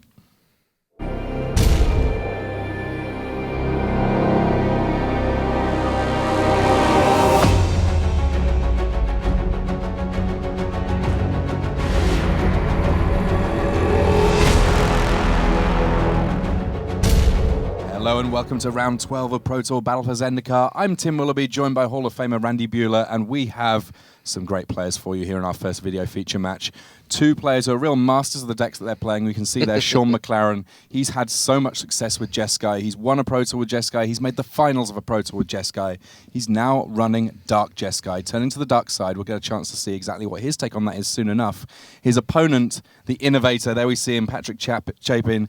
He is on Esper Control, and we know that Chapin loves a control deck. We know that he loves Constructed. We know this will be a great list. Yeah, this should be fun. McLaren's Jeskai has the normal Crackling Doom splash. He's also got, a Tassiger, but then the coolest card he's splashing for is 2 copies of Butcher of the Horde. We can see Chapin's hand there. Not necessarily looking to get too much going on early. He's got a Shambling Vent that potentially can start attacking, but I think likely to take it fairly slowly here. He knows that Sean McLaren is on a mulligan here. He had to go down to 6 cards, kept a card on top, which means that his draws shouldn't be too bad. But yeah, Sean McLaren fighting back from a slightly smaller hand size than he might ideally have wanted, especially on the play. Fair. Yeah, Chapin's Esper Control deck, I mean, a number of the guys on Team Ultra Pro are running this very similar list to this Esper Control. It's got a fair number of Planeswalkers. It's got fully 8 Planeswalkers if you count the Jaces. 2 Gideons, 2 Ob Nixilis Reignited. Ooh, interesting. So plenty of the new Planeswalkers going on, but get used to Jace Friend's Prodigy. We're going to be seeing a lot of it in this matchup. Yeah, he's in a both full of these 4 decks. in both decks. Sean McLaren getting things started there, and of course, Jace working very well with the Polluted Delta already in the graveyard, meaning that getting to 5 cards in graveyard, getting that flip, not overly difficult for either of these decks. Yeah, Patrick's got multiple Silk Wraps in his hands, though. I presume he's going to use Silk Wrap to get this Jace off the board before Sean can get any value out of it. Yeah, Silk Wrap, obviously powerful against Jace, also powerful against the Hangerback Walkers that are being run in the Dark Jeskai deck. Yeah, and it's the rise of this Dark Jeskai deck is I think a lot of the reason you see so many Silk Wraps in all these decks. It's in the Jeskai as well, but you can remove a Hangerback Walker, and then it doesn't even matter if they blow up your enchantment, because their Hangerback Walker would come back as a 0/0 and just die. So that's where it's at its best. But it's also, as you see here, it's a way to kill a turn 2 Jace, just straight up. 2 mana for 2 mana trade. Now, of course, Sean McLaren here does have the Hangerback Walker, so he is able to get the 1/1 in play. He's not going to be too happy when he sees that, as it happens, Patrick Chapin not out of gas, or in this case, out of silk, with which to deal with the early plays that he's got going on.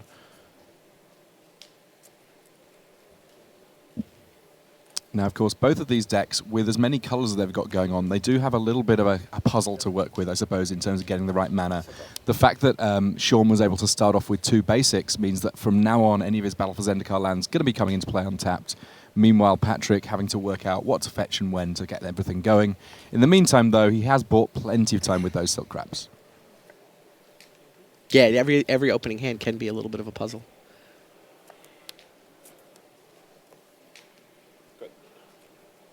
Now, both of these players, they're well used to the control role. They know that they don't necessarily need to be going aggressive all the time, getting too much going early, because this is likely to be a game that goes long. And as games go long, one of the things that's going to be very important is hitting those land drops. Sean McLaren hasn't missed a land drop yet. It looks likely that Patrick is going to be getting enough lands on board that we're going to see a real game of Magic going on here. Neither of these players too stuck on mana. I mean, I don't think of McLaren's deck as a true control deck. If he does have 4 dig through time, he can certainly win a late game with the card advantage from dig through time. I mean, that's one of the powers of the Jeskai deck. But he's the beatdown here. You want to talk about roles? He's the one who's supposed to come out and defeat Patrick before Patrick can really set up his own late game, which is not only 4 dig through time, but also those planeswalkers. Jace count 2, we're seeing potentially a Planeswalker here, but Sean McLaren willing and ready to crack off a Fiery Impulse there. 2 damage straight at Jace. Does not need Spell Mastery to deal with that creature. And Patrick is willing to fight, but he's not going to be too happy to see that there's a second copy of Fiery Impulse here available to Sean McLaren. And an apt time to use it now, as Patrick Chapin is currently tapped out, having cast the negate on that first Fiery Impulse.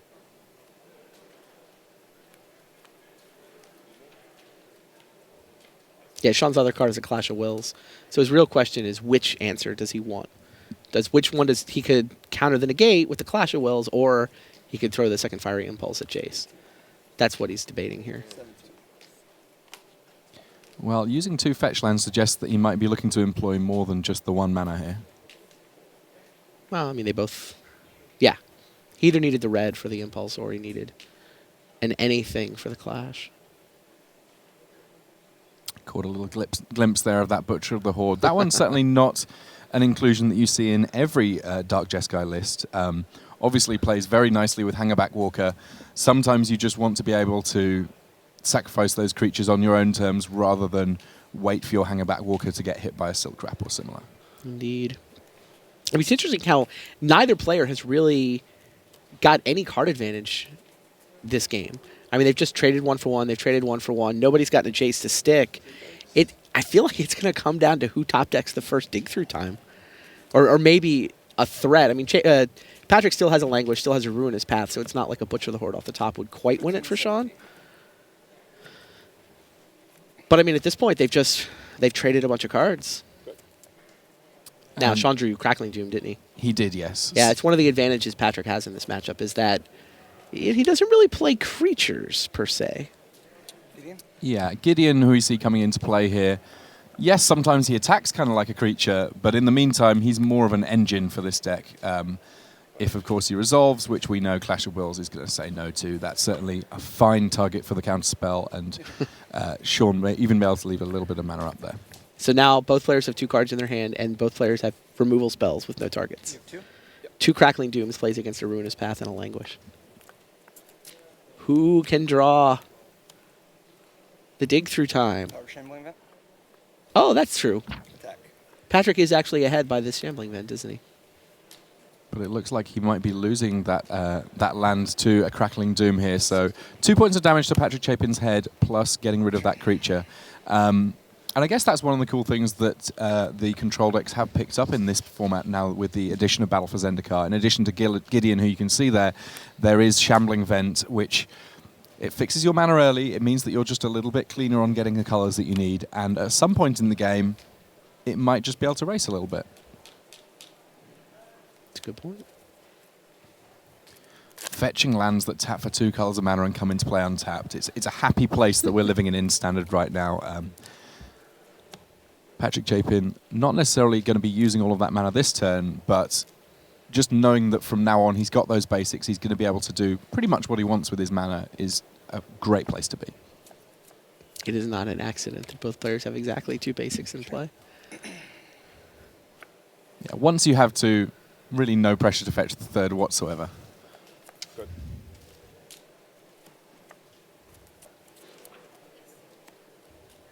Now with 7 mana, that means that Ruinous Path potentially can be used to awaken if we find that there's ever any creatures in play for Sean McLaren for any length of time.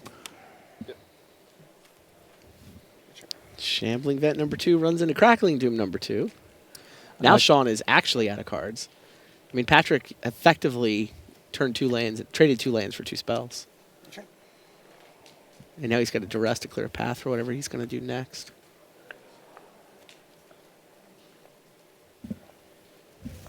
Now, both these players are very patient. I don't think that you should necessarily... You're going to see too much worry on either of these players' faces if this game does go long. Mantis Rider able to get a hit in with haste here because all of the answers in Chapin's hand are sorcery speed. Indeed. Another Silk Wrap there, the draw. Now, Patrick knows that Sean's been in top deck mode. So, I mean, Ruinous Path starts to look kind of exciting here, right? All right, not quite yet. 6 is not the magic number, so he says... Yeah, I feel like if he'd had a 7th mana and he could duress first, that might have been the way he went. Yeah, I mean, I guess that he has lost 2 lands already to removal spells, so he made the choice to attack in, and ultimately that meant that he's going to have to sit on this Ruinous Path. But given that he's had a 1-for-1 removal spell for everything so far, he can wait on his 2-for-1s. Yeah, and the other, obviously, he wants to languish before he turns one of his lands into a creature that would die to languish. So his sequencing makes quick a ton of update sense. from one of the back tables. Martin Mueller has taken the first game against Brandon Burton. So Burton on Ataka Red we saw yesterday briefly on the King of the Hill table, but facing down the Danish Wunderkind, currently a game down.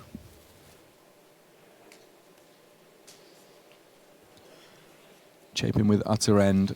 Another way of exiling things, of course, relevant in the face of this Hangerback Walker-esque world, but also actually with Ojutai's command getting back Jace's left, right, and center we saw yesterday, just being able to exile creatures is a little bit safer than letting them go to the graveyard these days.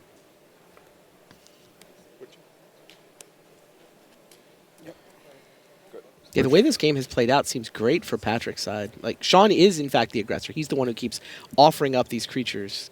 Please, sir, can I have a Mantis Rider? How about a Butcher the Horde? Patrick's just got all the answers. I mean, Ruinous Path does actually cost 7 to awaken, so it is not an option yet. But will be soon.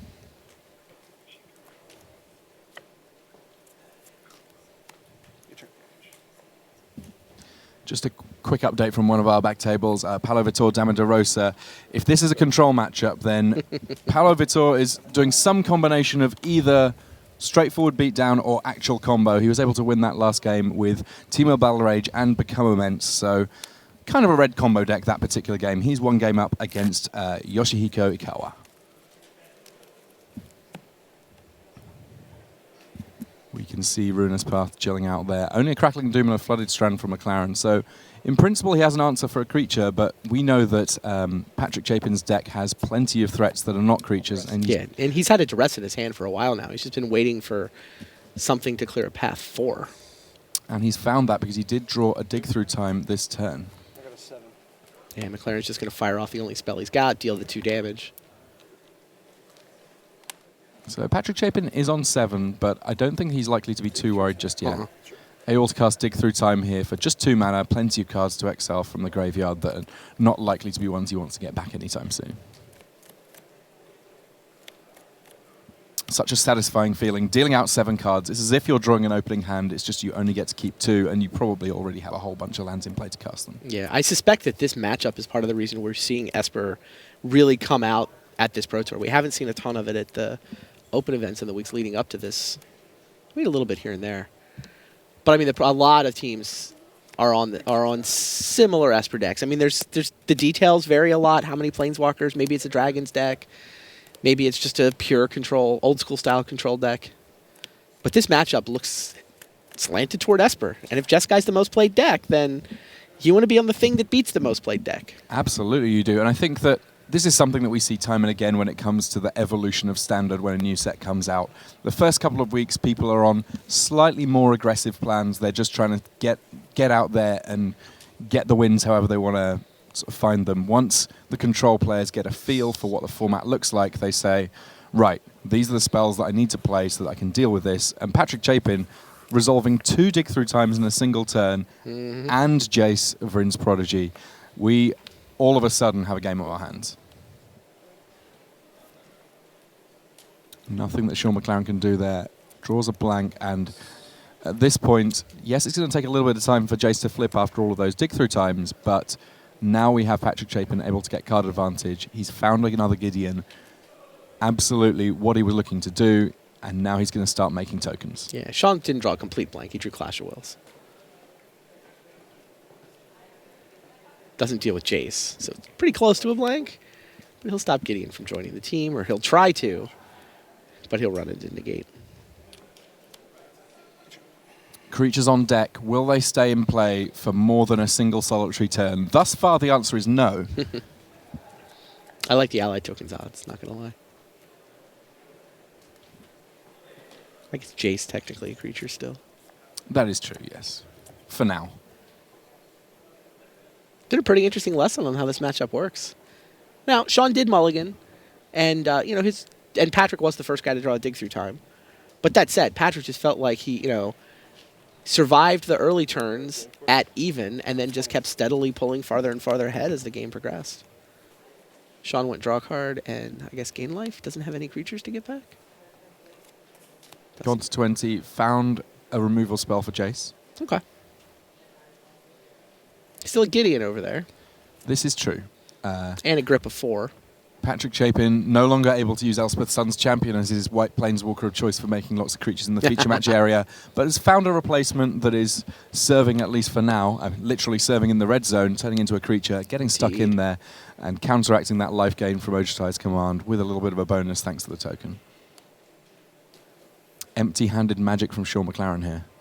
I'll get back Jason, gain 4. Sure. And that one of the reasons that Ojutai's command has really come to the forefront. Being able to get back a Jace, put it straight into play at instant speed, while potentially counting a creature, drawing a card, doing all sorts of things. That's enough to get Patrick Chapin the win in Game 1. We'll be back with some more Magic very, very shortly, but first, these messages. Standard is the name of the game at Battle for Zendikar Game Day. Put what you've learned from watching the Pro Tour into action on October 24th and 25th at your local game store. Visit magic.wizards.com/gameday for more information. Qualify for the next Pro Tour on Magic Online. Go 5-0 or 4-1 in one of 10 preliminaries to advance to the finals. You can see the full schedule at mtgo.com. Hello and welcome back to round 12 of Pro Tour Battle for Zendikar. In our main match between Sean McLaren and Patrick Chapin, it is currently sideboarding time after Chapin won Game 1. But we've got plenty more control to look at. I know that you're a big fan of the control matchups, Randy. We have Paul Reitzel against Martin User on the back table. They're still in Game 1 and they're both on Esper. We've seen that Esper has been very strong thus far, but a few different threats in play here. Martin User with Dragonlord Ojutai. Yeah, he's Esper Dragons. He's Esper Dragons, whereas Paul is, whether we want to call it Esper Control or Esper Planeswalkers, it's the same list as Chapin. They're both teammates on Team Ultra Pro. Yeah, some Planeswalker lists have been referred to as super friends. I'm not sure when you got Obnixilis in the mix he's ever particularly friendly, but when he's on the board, he's certainly very powerful and does so many different things that any control deck could be looking to do. Drawing cards, killing creatures, just getting it done. I mean, there's more Planeswalkers in the Reitzel deck than there are Dragons in the Juza deck, so... Or any of the Esper Dragons decks, for that matter. I think Esper Planeswalkers, maybe. And a Blighted Fen in play, potentially going to be a good option to deal with dragons at some point. But given that Dragonlord Ojutai is tapped, Ruinous Path also doing the trick there. Paul declines to pay the Awaken cost. He'd rather have his mana available to fight a fight over that Ruinous Path or deal with whatever Martin's follow-up's going to be. There's also a Shambling Vent in play on Martin's side. Yeah, making it a creature at instant speed, of course, a way of having an option of not having to sacrifice the most painful creature. I gotta think Paul's happy to just trade cards, and sit with Obnixilis in play. Yeah, that kind of the way of things when it comes to Planeswalkers. If all other things are equal and you have a Planeswalker, chances are you're winning the game.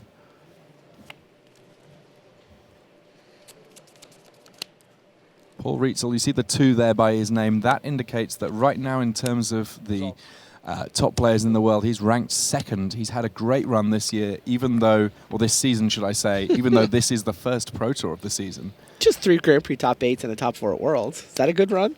Before the first Pro Tour of the season? I'd take it.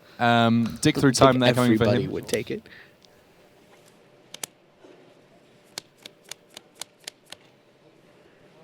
Seven cards seen off dig through time here. He's going to get to keep 2 of them. It is kind of interesting to see Paul playing a control deck. I mean, historically, much more affiliated with beatdown decks and, you know, Boros decks in particular. Absolutely, yeah. One of the players who, to me, is most fearsome when they have some 2-drops that can get into the red zone with. The fact that he's choosing to play this deck here, a fairly strong statement on how he sees the format. Precisely. And look, I don't think Paul, you know, has to play with beatdown creatures. I think he's just fearsome full stop. He's fearsome when he's got magic cards in his hand, in my mind. But yeah, he's the kind of guy that, whereas a lot of pros will err on the side of playing control because they like to have, you know, more options, they want to have more turns, they want to have more interaction and more decisions. Paul doesn't want to play control unless he believes it's legitimately the best deck, you know. 14. He's, I don't know, a little more disciplined somehow. Obnick's list there, meaning that Paul Reitzel's hand full to bursting, and it looks like there's a Planeswalker in there if he wishes to assemble a bigger team here. I mean, the other way, of course, that Paul Reitzel can get plenty of creatures on the board if he so wishes, is he does have a couple of copies of Secure the Wastes. Now, that's one that can very quickly turn a game from being sort of a drawn-out affair without too much on the board to a board full of creatures and then a little bit of sideboarding.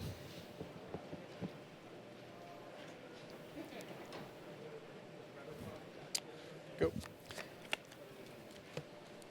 Silumgar the Drifting Death there, the only creature currently in play, but protected from the Blighted Fen by Shambling Vent.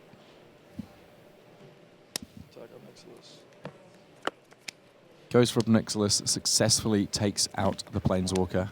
Reignited.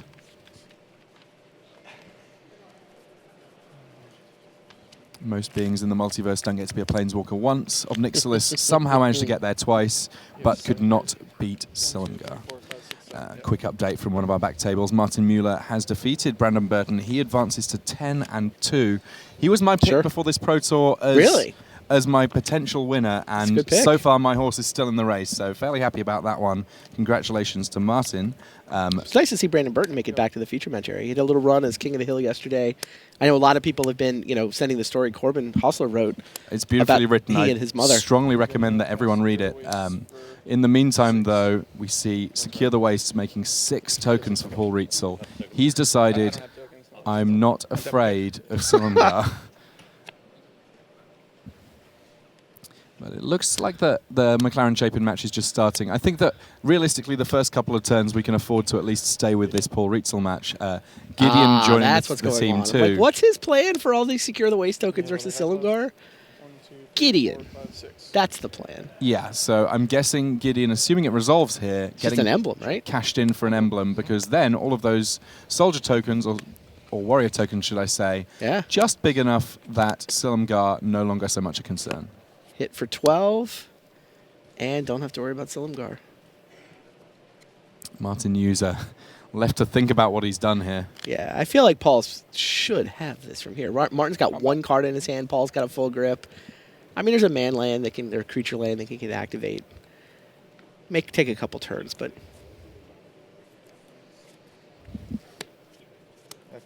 And we have Carnage in the feature match area. Paulo Vitor, Damo da Rosa says, I've got the throne on the King of the Hill table. I'm not going to give it up anytime soon. I know what Pro Tour top 8s are like. I want to have another one.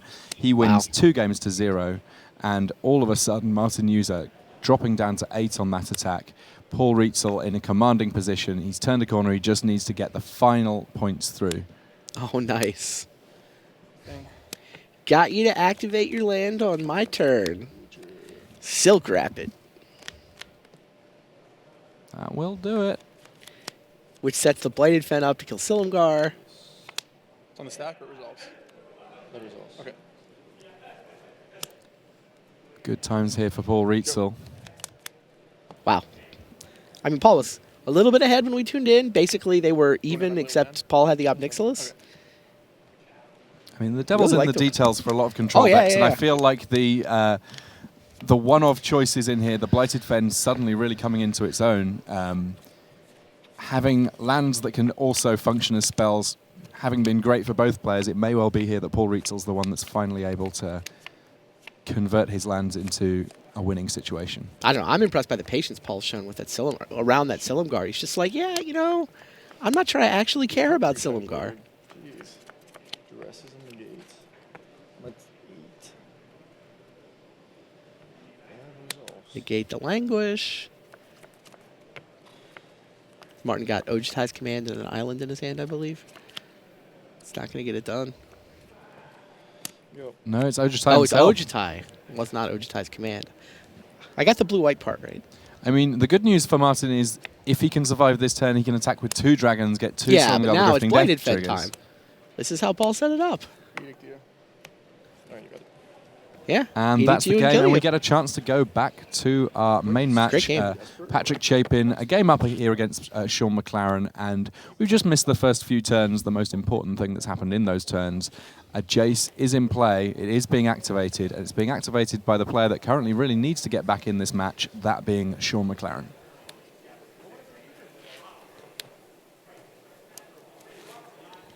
Plenty of options in a whole variety of colours, and every colour available to Sean McLaren here on his turn 4. He successfully navigated the puzzle, as we call it, but happy to sit back with those answers in hand rather than throwing a Butcher of the Horde out there prematurely. Patrick Chapin just thinking about his options. One more note about Brandon Burton, by the way. He did lose his feature match this round, but he's one of the 4 6-0 drafters this weekend. Yeah, it's going to be something that I'm really looking forward to looking out for across the entire season. We've got 4 players that we know going in for next round, for the next Pro Tour. They're tied for are first. ahead. It's Draftmaster, right? I mean, an invitation to Worlds is huge. Huge. Brandon Burton, Paulo Vitor, Will Urker, and Don Van Rijwenswijk. All great players, and certainly I'm sure that they now will feel a little bit of extra pressure, I guess, going into subsequent Pro Tours, just to make sure that their drafting gets them there. Of course, Paul Reitzel that we just saw, currently leading for the Hall of Famer that's most successful for the year invite. Sure. Plenty of new ways of getting He's to also Worlds. leading for Player of the Year, but that's fine. Sean McLaren there with a 13 by his name, that meaning he's currently 13th in the world, but Chapin with 3 dig-through times in his hand. So for him, it's just a matter of let's get lands, let's not get in too much trouble in the early game, because when things get to the mid and late game, if I can resolve these dig-through times, I will be in fantastic shape.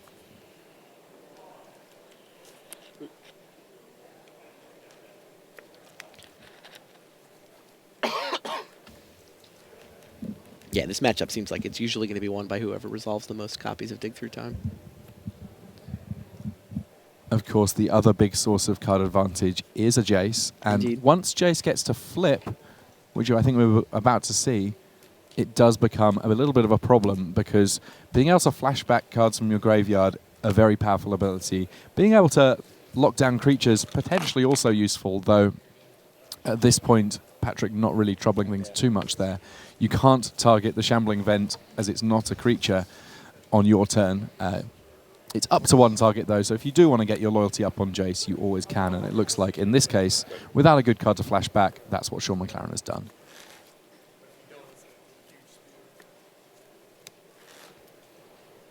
Is it 1920? No. Yep. Yeah, wow. And you see how good those Silk Wraps are.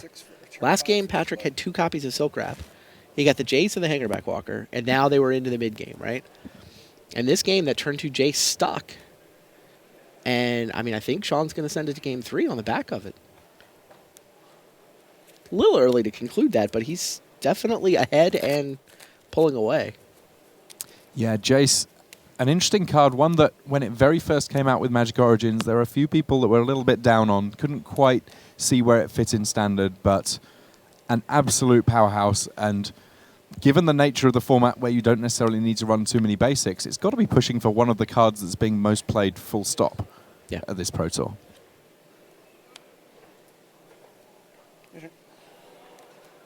Polluted Delta there being sacrificed by Sean McLaren. Able to fetch a land that taps for a couple of colors of mana, and he has a few options even in that regard. I mean, the fact that it's 2 mana is where a lot of that power comes from. Yeah, You do sometimes get boards like this one where there's nothing super exciting to flash back right here. But, okay, we just start ticking it up. I mean, eventually the ultimate becomes interesting, right? I mean, in this sort of a matchup, the ultimate's certainly interesting. Getting an emblem that says whenever you cast a spell, target opponent puts the top 5 cards of his library into his graveyard is, yeah, it's really strong. You will ultimately be able to win with it. It's not the kind of ultimate that simply ends the game, but realistically that's not something we see quite so much from all of the Planeswalkers now. McLaren there, satisfied to sit back with plenty of cards in hand. Dig through time. Chapin puts it straight in the graveyard. He has no illusions that this is going to resolve.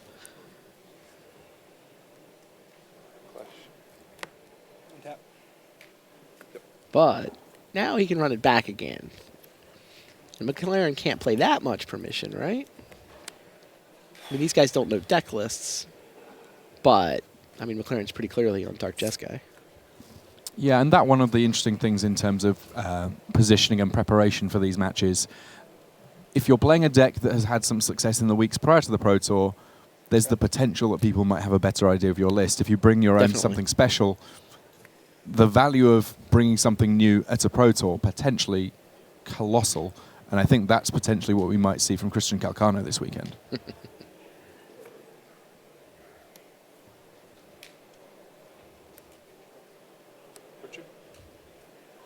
Yeah. Butcher of the Horde resolving.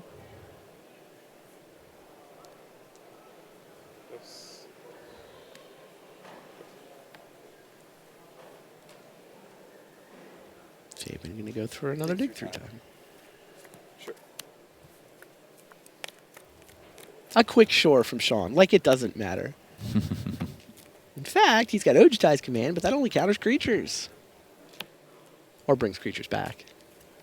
It fairly regularly brings creatures back. I think the sign to me of a great command as opposed to just a good one is one where all 4 modes are something that you might reasonably use across a variety of matches. And Ojutai's command now with good creatures to bring back in Jace, it does what you need when you need it to.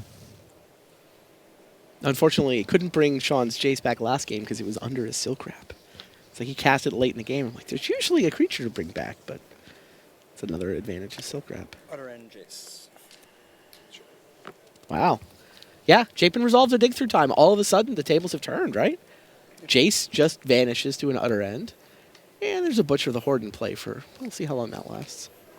Sean does not have the Dragon Master Outcast technology that a lot of these Dark Jeskai lists will have a couple of. Surge of Righteousness. Super good in a late game and can be brought back with an Ojutai's command. If you're looking for a nice sideboard card in this matchup, Surge of Righteousness qualifies. Indeed. Being able to destroy black or red creatures that are attacking or blocking actually gives you a huge amount of options. I mean, it kills Siege Rhinos, it kills Butcher of the Hordes. Kills Mantis Rider. It gains you a bit of life along the way. This is the 6th card. Was this discarded? The Butcher... No, this was activated, but the Butcher had to have been the 5th card because you looted that away, and by then Jace would flip. So yeah, you had to have... Yeah. So you're at 20 to 18. Just making sure that everything's all in order there in terms of graveyard. I think it was the life total was the question. Did he take the life from a fetch land? Or had he discarded a fetch land to Jace? Because, of course, the important part of Surge of Righteousness is the life gain part, right? Sure. And there's Gideon. Immediately bringing an ally. Gideon's someone who brings a lot of friends with him. In this case, he's going to be utterly ended relatively quickly, assuming that Chapin hasn't got an answer here. Oh, Chapin got off a duress early in this game, so he still knows about that Ojutai's command. It's like, I don't care about the Ojutai's command. Let's negate. I get 22. And because it was Utter End that killed the Jace, Sean once again finds himself without a creature to bring back. Just draw a card, gain 4. Yeah, gaining 4, there are definitely matchups where it feels like the most important ability. And this is definitely not one of them. All right, Jeskai Charm does the 4 damage to Patrick, can be redirected to Gideon, so Sean is sort of desperately struggling to stay in this. But he's out of gas, and Patrick's still got 4 spells in his hand? And 1 creature 5 in play. spells in his hand. He can win by inches with the creature in play. He can also win by miles with the cards in his hand. Yeah. Dragon Lord's Prerogative, that's a lot of extra cards too. What? Is that a bad sideboard card? Dragon Lord's Prerogative. Sean looks at his smoldering marsh. Do you stop this?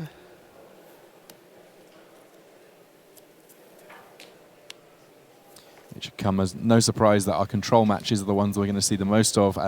The only other match going on in this feature match area in the background you can just see is Paul Reitzel versus Martin User. They're still in their game too. I'm at 17 to your 22. Now, look, I don't want to count out Sean McLaren with a Jeskai deck in his hands, but if there's a lot of this Esper control up at the top of the Swiss, I don't know how much Jeskai we're going to see on Sunday.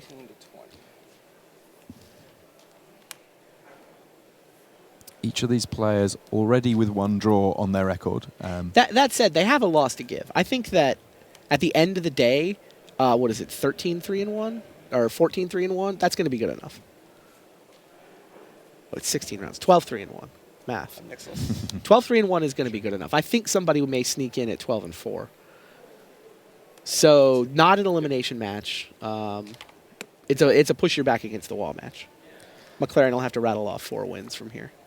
And Ob Nixilis now in play. We see it's already used a -3 to get rid of Mantis Rider, meaning that the second Mantis Rider is able to take it down. However, we know that Patrick Chapin, with so many cards in his grip and one creature in play to keep attacking with, certainly not in anything resembling terrible shape, and his hand only getting better as he resolves yet another dig through time. Dig through time, ultimately what this match has all been about. Yeah.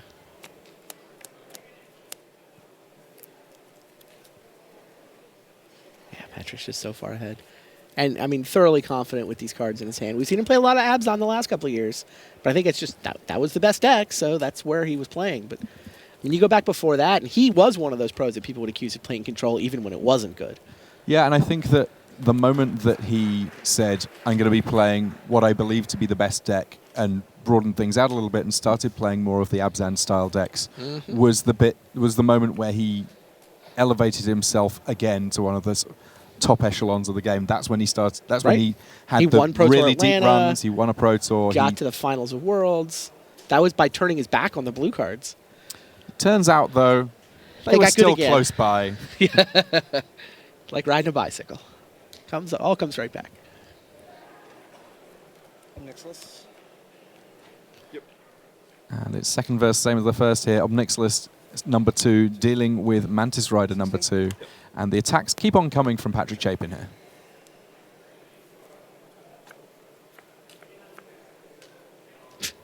Look at Chapin's hand. Good. Sean has a land. All kinds of goodness. And at some point, Secure the Waste can speed up this clock, but I don't know if Patrick really needs to. He can just kind of sit back and enjoy his time under the lights.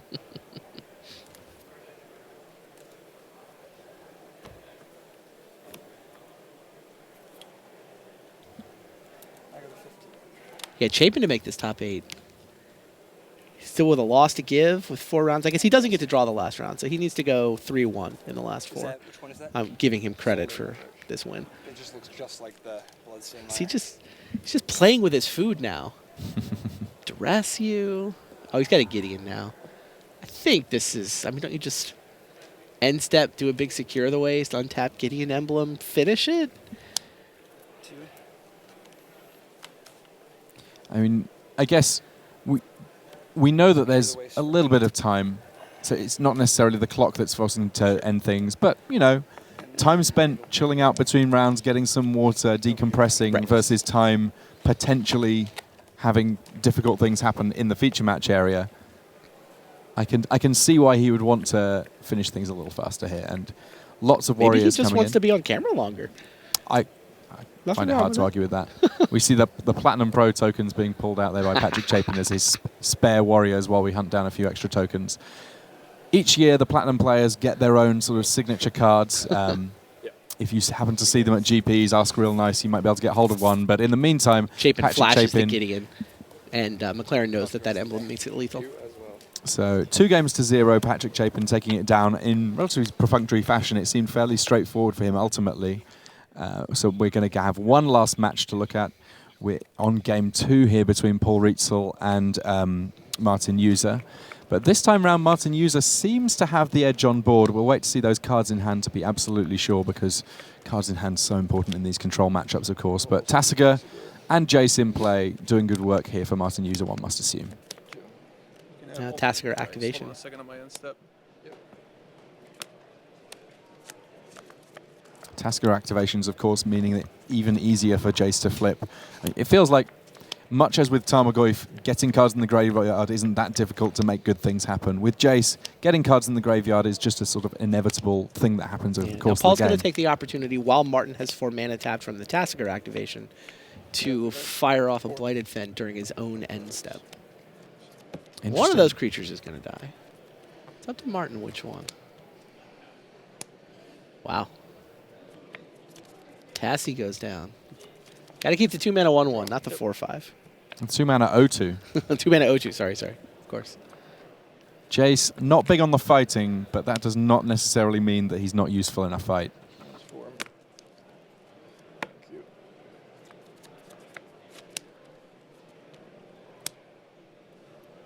I'll start with a duress. Starting with a duress sounds like a great plan, and look at those great cards in Paul Reitzel's hand. Plenty going on there. Not a huge amount of land, but most other things he's looking good on. Gideon, Ruinous Path there, plenty of options, Ochitai's Command, and a Dig Through Time. Based on what we saw in the last match, I would have to say that Dig Through Time looks like a pretty exciting thing to take here. I agree. I mean, Ruinous Path can kill the Jace. What's the other option? And part of this, of course, will be informed by what is in Martin User's hand here. If he has counter magic for the first spell that's going to come down from Reitzel, it might be more enticing to just take the instant, take the jig in that case. Takes the Ruinous Path, so defending his Jace. Potentially signaling a little bit about what's going on in his hand to Paul Reitzel. Yeah, I see an Utter End in Martin's hand. Hasn't shown up in our hand tool yet. Duress you again. And a flashback duress. Of course. Beautiful stuff here from Martin User. Looking to get revenge after game 1.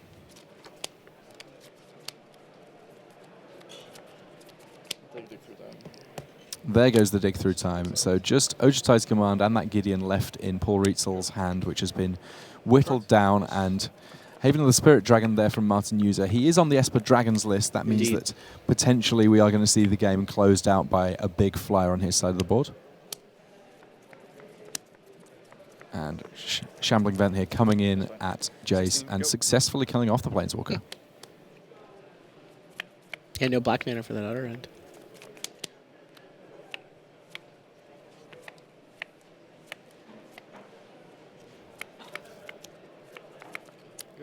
Five mana, our first dragon of the game here in Dragon Lord Ojitai for Martin User.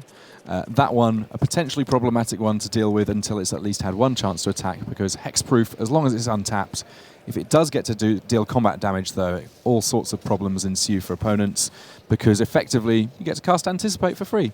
You look at the top 3 cards of your library, put one in your hand, the rest on the bottom in any order. All Paul needs is a Blighted Fen, 16, right? 17, right? Problem being, he only has the one. Oh, you're getting delay. Oh, yeah. Yeah, of all of the things, I think Blighted Fen, one of the few things that can't be dealt with or used multiple times from the graveyard and so on. Between Ochitai's Command and Jace, almost everything is fair game while it's still in the graveyard for these control decks. Speaking of Jace, there's one in play. And a big swing from Martin User here, who gets to improve his hand a little. Let's see what he's got to look at there. And Utter End seems fairly enticing. Oh, Martin's hand's already good now that we see it. He's got a hard counter in the Silumgar Scorn because there's a dragon in play. He's got a soft counter with the Clash of Wills, and he's got to Dig Through Time. Yeah, I was starting to think about it from Paul's perspective, like how much longer would I play this out versus, you know, active Jace, active Ojitai. He wants to make sure and preserve enough time to actually win a game 3. I mean, Dragon Lord's prerogative, the pick up there from the Anticipate, so an uncountable way of drawing 4 cards if he chooses to tap 6 mana at any given point. I mean, you see Paul playing very quickly, and he's just, you know, he's willing to take chances. He's trying to play fast. Gamble. There's only 8 minutes left on the clock. That's the feature match area clock I'm being told about, too. Yeah, Pretty sure. And this is only game 2. Reitzel does lead in this game, but one would have to say that he is behind in this game, and he's got to be worried that if it doesn't close itself out fairly fast this game one way or another, he's just going to really struggle in game 3. But I mean, if there's only 8 minutes left in the round, Paul may be more likely to win 1-0 than to win 2-1. I mean, I think that with User's hand there of so much counter magic, he's all about protect the queen, or in this case, protect Dragon Lord Ojutai. Yeah. I mean, Paul's clearly playing quickly. Paul clearly making his decisions and his plays very crisply. And all of the counter magic being used up in that little exchange there. Ojutai will not be able to attack for quite so much next turn. Yeah, he still gets the anticipate off, though.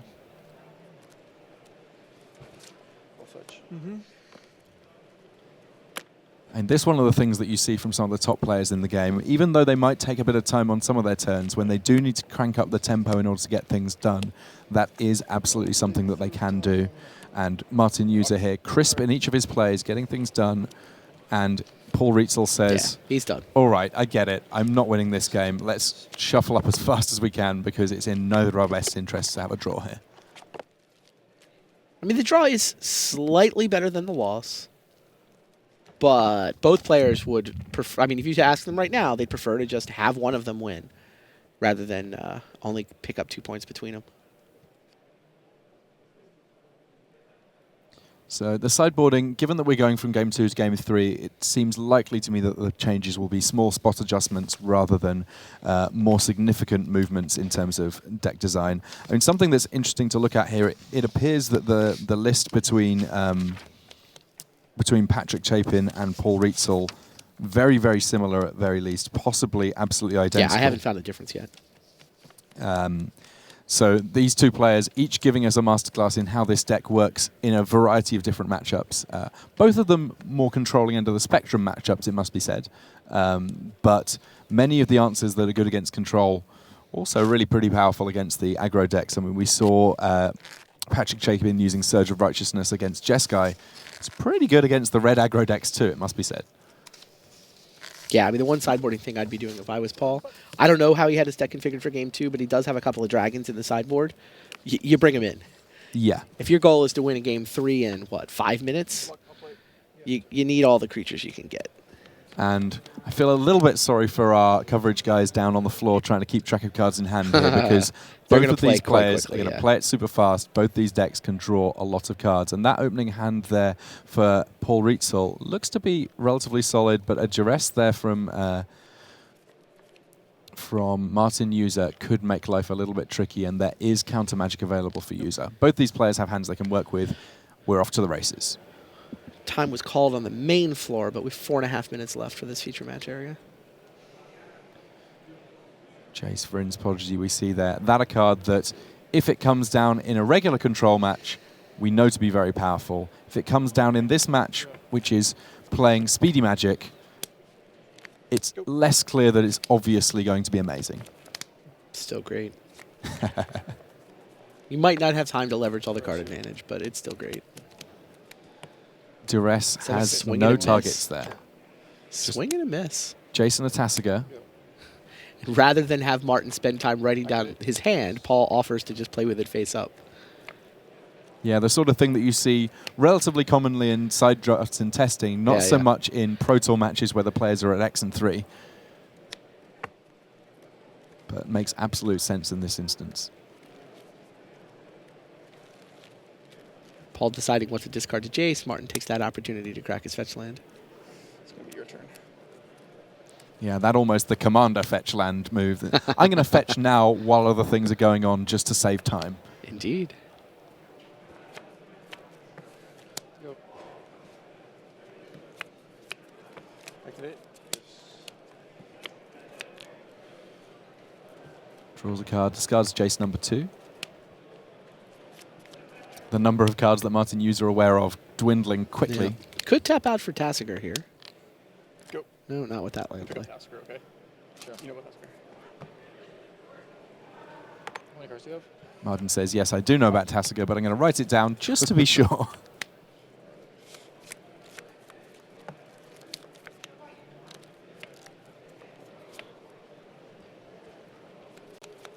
And this, I suppose, one reason to play the beatdown decks.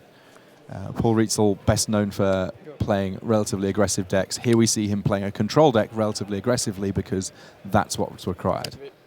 User there with 2 Silumgar's Scorn and Scatters the Winds in hand. Plenty of options in terms of countering things, though those Silumgar's Scorn right now effectively force spike. No dragon. Scatter the Winds works. 2 minutes now the time on the clock. Once time is called, there will be 5 turns, but neither of these decks currently presenting any way of dealing any damage, at least on the board. Reitzel did bring in his dragon. He has Dragon Lord Ojutai in hand. Now who's the Esper Dragons deck, he thinks? Yeah, Paul with the Dispel as well. It seems like he wants to play a creature with Dispel backup is what he's hoping to do. Okay, he's going to pick a fight with Dig Through Time on Martin's end step. Martin is, of course, going to counter that, but now Paul gets to untap with the Coast Clear, and I think he can actually drop Ojutai and Tassiger. No, his graveyard's gone. He can do either one or the other. But he can do so with a Dispel backup. Yep.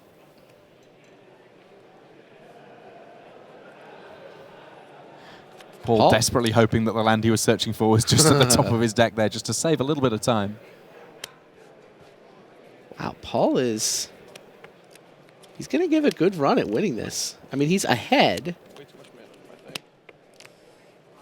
Oh, he's going Tassiger? He's going Tassiger.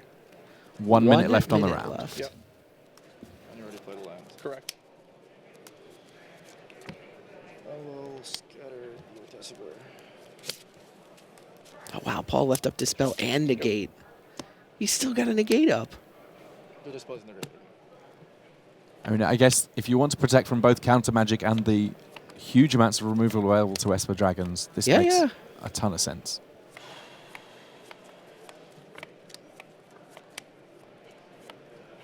Has used the Dispel now, so can't defend Ojutai with a Negate.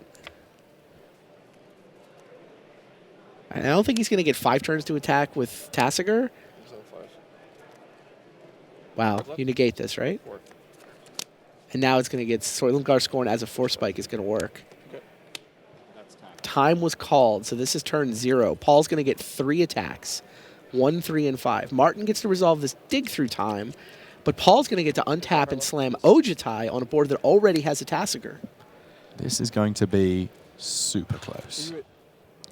I mean, I don't see Martin dealing 20 to Paul, but Paul's going to have 3 creatures in play to Martin's 5 land. And Paul's going to have 3 attack phases. We heard earlier on about Paulo Vitor Damo da Rosa taking his aggro deck and being the combo deck. Right now, Paul Reitzel needs to take his control deck and be the beatdown. I tried to survive, or for... Oh, Martin admits that he's trying to decide whether he's playing to win or playing to survive. Playing to win seems like a tall order for him. Yeah, you just take... I mean, at this point, Martin wants the draw. I mean, draw does not eliminate him from top 8 contention, but loss does. Yeah, barring some tiebreaker very miracle. fortunate tiebreakers, that seems to be the case, yeah. Go. It's turn 1. Yep. Does Jace get an attack in here? What do you think? The cheeky attack for 0? Send a message.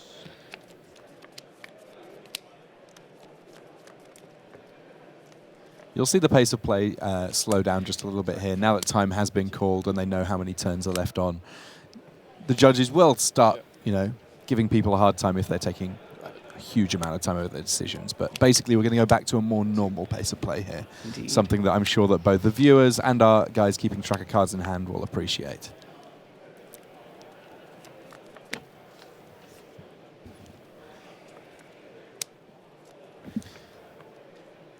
Martin's hand is not particularly good for this spot. It's just the Silumgar. I mean, Silumgar definitely has some blocking capabilities. Shambling Ven's also available for Paul Reitzel if he wants to get really aggressive. Man, how insane would the Bladed Fen be? Why did these guys only play 1 Bladed Fen? I guess not every matchup is this one, right? Yeah, of course. Even, dig, or complete disregard.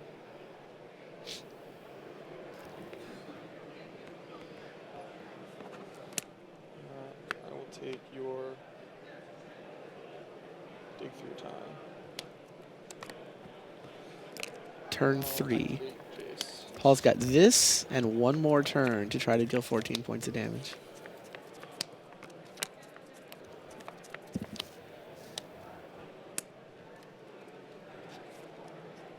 Jace now flips. Using the turn counter die. I'm afraid that that's not going to work for you, Paul. We are still on turn 3.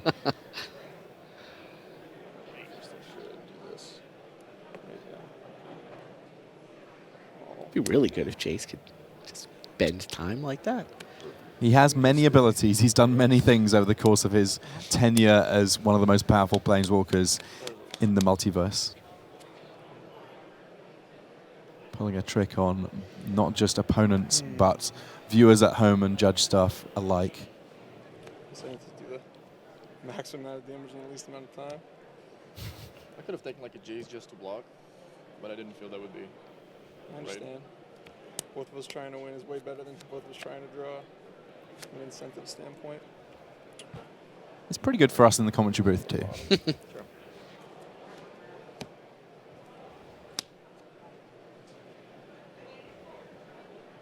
Flashback to the rest. The rest of you. Yep. I will attack you with both. Take 4 down to 10. Dragon fight happening immediately there. He found the Blighted Fen. Dig through time for Blighted Fen. Is he 1 point short?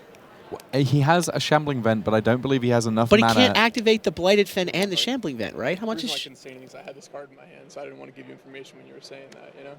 When you're saying, should I go for the win or not, you know? Because it gets a little awkward there. I think Paul's going to be 1 turn short. Especially with the Fen on the other side. Oh, he of had the things too. Gideon for the emblem. Oof. That was a great dig through time. In principle. That was a great duress off the top from Martin. Can draw ultimate crit? No, that. Because 5 and tap, 3 with 2 more left. Can 12. There's no way for you to do 12. You draw Gideon, I'll block this, and you do 5 and 3. Yeah, I don't think Gideon mattered. I mean, Gideon was not enough for Paul to win next turn. Paul needs like 1 more turn, I think. Somewhere in the middle of this match, there was a decision that someone took a long time over, that if they'd taken slightly less time over, we may have had a match winner.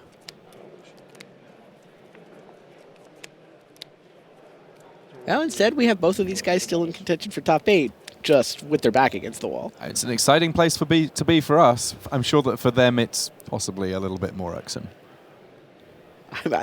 Honestly, Martin's okay with this. He's got the... He knows that he played at a good clip. He didn't take, like, you know, O2 Jace just to chump block with and buy a turn. He played it straight up, and you know what? They just didn't finish.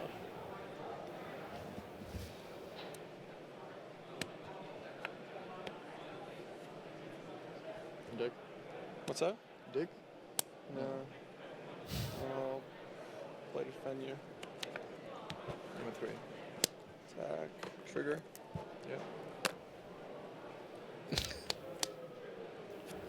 Going through the motions here. So close. These are always the kind of games that I find myself playing back in my head afterwards to try and figure out if there's any extra way of squeezing out damage. I was trying to just survive or something. Alrighty. 1-1-1. Yep. Well, it's a draw. It is a draw. Each of these players now just having to win out for the rest of the day if they want to be in a chance of making a top 8. Another top 8 for either of them would, of course, be a fantastic result.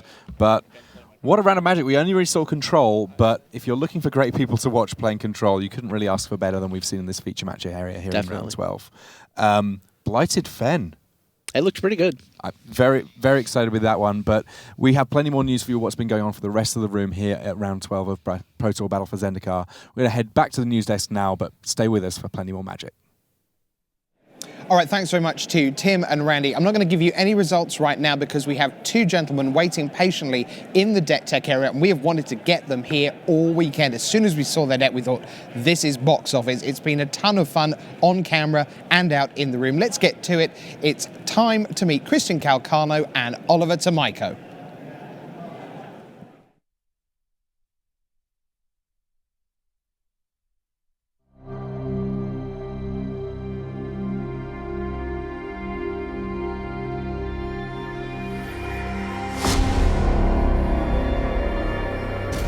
Hello and welcome to the Tournament Center here at Pro Tour Battle for Zendikar in Milwaukee. I'm Brian David Marshall, and I am joined by two gentlemen who between them average 11 Pro Tour appearances apiece.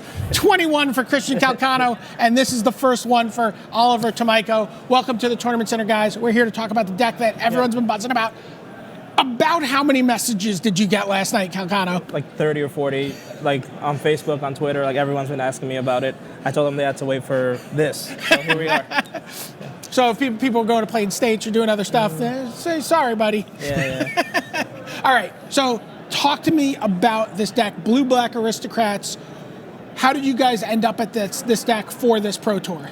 Yeah, well, like I said last night, Tommy Ashton and Pascal Maynard, they're the ones who like brewed it up at first, and then they started toying around with it, and they're like, oh, this deck seems pretty sweet. Let's test it against the red deck. Does it beat the red deck? Oh, it's beating the red deck. Does it beat Jeskai? Oh, it's beating Jeskai. All right, green white. All right, wow, this deck is awesome. So then everyone you start hearing the buzz in our hotel room, like, oh, there's this blue black deck. I'm like, oh, I can't wait to see it.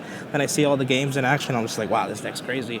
So yeah, in our testing at the beginning, it was doing well against the top 3 decks that we expected, which ended up being the top 3 decks. So that's how I locked in on it. Okay, Oliver, let's take a look at the deck. Let's take a look at some of the cards in here. Oliver, talk to us about Nantuko Husk. How are we killing people with a Nantuko Husk? All right, so Nantuko Husk, it doesn't look great. It's a 3-mana 2/2, but I mean, most of our creatures don't look very good. And Nantuko Husk is part of the main combo of the deck, which is Husk plus Whirler Rogue. You can make it. Let's take a look at some of the more cards that he's mentioning. Whirler Rogue, Zulaport Cutthroat, and Liliana. Yeah, so with Whirler Rogue, you can make the Husk unblockable and then sack everything, including the Whirler Rogue and the 2 Thopters, and then hit them for a lot of damage. So right there, that's just 8 damage unblockable by itself with nothing else going on the board. But we've seen you do 10, 12 damage. Yeah. And talk to us a little bit, Christian, about how Liliana Heretical Healer works so well with this deck. I mean, this card is just unbelievable in this deck. Like, there's like so many different interactions because you have Sidisi's Faithful to trigger it. You can play Hangerback on 0 to trigger it. Oh wow, that's very sweet. Yeah, and then Tuku Husk, sacrifice a creature, trigger it. It's funny. One of the ways we described it in testing was that with Sidisi's Faithful, Liliana is basically like a Jace the Mind Sculptor -1. Yeah. And what happens on the other side when you transform the Liliana? So you get a creature. That's one thing, but what else happens? Yeah, well, that's the great thing. It starts on 3, and we have like a great amount of 2-drops that we can just right there on the spot -2 and bring back a Cutthroat, or -2 and bring back a Sultai Emissary, which is just, it's been like one of the most like amazing cards in the deck. Or you could just +2 and make them discard, and then the following turn you could even bring back a Whirler Rogue because it's on 5. Okay, Oliver, Zulaport Cutthroat. When Cartel Aristocrats won a Pro Tour, I don't even know, you were just starting to play that was Magic right around Gatecrash. Yep. So talk to us about Zulaport Cutthroat. So Zulaport is like the main new card for the spell base in the deck, and it serves as a nice way to gain life, which is something pretty important in the deck because besides that we only really have Liliana to gain life. So Zulaport allows for like combo kills with Husk, and it just also is a very strong creature. But when your creatures are dying, you're draining them, gaining life. It just adds a lot of pressure. So that's just sort of like a little like 5 or 4 or 5 damage extra you can do on top of whatever Nantuko Husk damage. It buffs all your creatures that are not very great on their own, but because they all get like more creatures when they die, this just gets a lot of value. Let's look at some of those creatures not so great on their own. Bloodsoaked Champion, Sidisi's Faithful, Sultai Emissary. We won't say that about Hangerback Walker because it's pretty great. Talk about this suite of creatures, Christian. Yeah, Bloodsoul Champion is obviously great. He's Is aggressive. it obviously great? I mean, because we haven't seen a lot of it in constructed play. Sure. Well, no, the reason why it's obviously great is because I remember when we first were playing the deck, and one of them like attacks with it, and they have like 5 or 6 mana, and I was like, okay, I'll make my Husk unblockable, attack with the Husk, sack Bloodsoul Champion, pay 2, sack Bloodsoul Champion, pay 2, sack Bloodsoul Champion. I was like, oh wow, this you can do this like whenever you want. They're like, yeah, because I thought originally you got to cast it from your graveyard. You're talking about the raid ability. Yeah, I thought it was you cast it, and I was like, all right, that's fine. But no, it's like it's an activated ability, just bring it back at any point. So that's like one of the best interactions with the champion. So as long as raid is active, you can just do that as often as you multiple like. times, yeah. Sidisi's Faithful 4. Why is that card? Why are there 4 of that card in the deck? Yeah, so Faithful, it might not look great. Again, not a very good body, but it's probably one of the most important cards in the deck, and it's a good reason to play blue, besides the Whirler Rogue. And like, probably the most powerful interaction in the deck is playing Lily on 4 and then playing Faithful, sacking the Faithful, bouncing something, flipping Lily, and then bringing back Faithful. Yep. And it's just basically -1 Jace. Yeah. And it's just really good against all the big green creatures. You can just, like, your little creatures get to get in and get value. Hangerback Walker really shines, obviously, with Nantuko Husk. Let's take a look at some more of the cards in the Blue-Black Aristocrats deck. Got 4 Murderous Cut and 1 Vampiric Rites. That's kind of a fun card. What point did that come into the deck? Honestly, like we just wanted a card that was like good versus Jeskai and Control, and it's just another sack outlet. It lets us get in a position where we can start getting card advantage, like sacrificing an emissary or just another way to sacrifice to kill them with Cutthroat and such. So I thought it was a pretty nice draw engine. All right, let's take a look at some more of the cards in here. Really, this is now how do we make this mana work? And it's going to be the fetch land, battle land combo, or is there not battle lands in this deck? There are. Yeah, there's 3 Sunken Hollows in the deck. Okay. We figured out that 4 was probably too many. So 4 Bloodstained Mire, 4 Polluted Delta, 2 Flooded Strand, 1 Foundry for more Thopters. Yeah. And then let's take a look. They have 3 Sunken Hollow and then 9 basics, which feels like a lot in this standard format. Sure, yeah, but that's the thing, you want to have like 2 basics on the first 2 turns, so then you can just fetch for a Sunken Hollow on the consecutive turns and then play like a Whirler Rogue or something. So you really need to curve out. So like, if you played a bunch of tap lands, like going 1, 2, 3, 4, probably won't happen as much. But because we have so many basics, we can just go basic, and then Sunken Hollow, Sunken Hollow. Okay, how can you win with this deck if you don't get an Nantuko Husk? If all your Husks are just kind of hiding at the bottom of your deck, what happens? Well, I mean, you can get into certain board situations where you have like multiple Cutthroats, you draw multiple Whirler Rogues, but honestly, like Liliana is probably the most important card in the deck, like after Nantuko Husk. As amazing as the combo is, the Liliana really is what makes the deck work. Yeah, Lily is really good. That's if you don't draw Husk or Lily, it can be hard to win, but I mean that's 8 cards. You still get to kill him with a Hangerback Walker, then, right? Yeah. Okay, so you're 5-1 with the deck. You're 4-2 with the deck thus far. You guys still feel good going deep into day 2? Yeah, I feel great. Okay, well, why don't you guys get out there and get to it? We're going to let you get back to standard. For Oliver Tomaico and Christian Calcano, this is Brian David Marshall from the Tournament Center.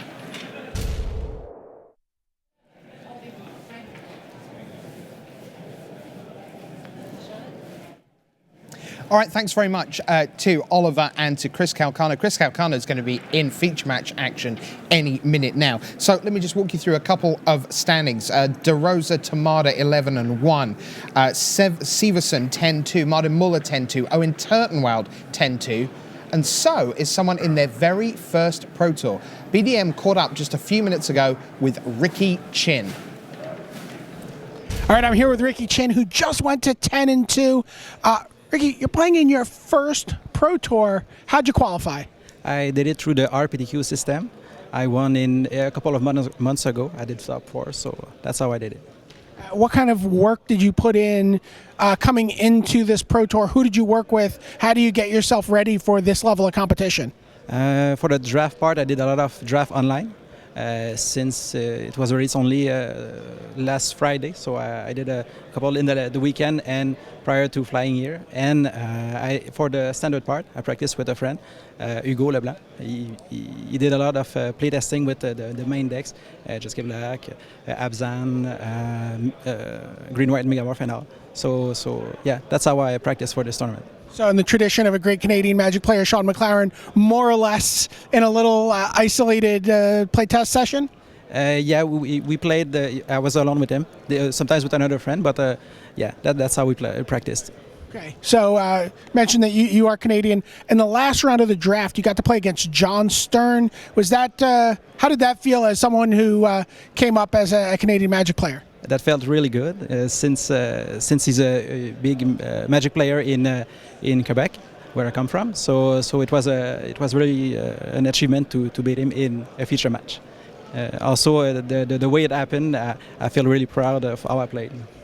It was a great game. Okay, Ricky, I'm going to let you get back to it, and hopefully we'll be talking much more this weekend. I hope so. Thank you. I really love those interviews, Ian, and just in the background there's John Stern, checking in on what's going on in Canadian Magic, and well, another Canadian heading towards the top of the standings. Why don't we take a look at our master leaderboard here with 4 rounds to go. Remember, if you get more than 12 wins, we think that's going to put you into the top 8. So right now, Paulo Damo da Rosa and Ryoichi Tamada, they are on collision course at the King of the Hill table. The winner there will be the first player to 12 wins, and from there, well, they could lose 3 times and maybe miss out, but there's a great chance that you are looking at a win and into the top 8 for those two. Who stands out to you there amongst the 10-2s in? You've got 4 to choose from. Yeah, well, Eric Severson, was the story early in the tournament. He started off 8-0, 9-0 even, I believe, right? With picking up a couple losses since then, but he's still going strong for sure. Ricky Chin, we just saw. Owen Turtenwald bounce back after, he had 2 losses on day 1. He went 3-0 in his booster draft, then just won again in constructed. So he's having a fantastic day 2 on his way for contention for the top 8. And then, of course, we have the Great Dane, the 18-year-old Martin Mueller. Now, 9-2-1s for Tharmaratnam and Chapin, still lockstepped as they've been since halfway through yesterday. They are looking at needing 3 wins out of the next 4, and really that draw then will just see them in. They won't be able to draw their last round likely, but unless they happen to get 3 straight. And then we've seen Christian Calcano. He's heading the 9-3s. He has the best of the tie breaks there. Yuta Takahashi is also 9-3. Other Japanese player Yoshihiko Ikawa at 9-3.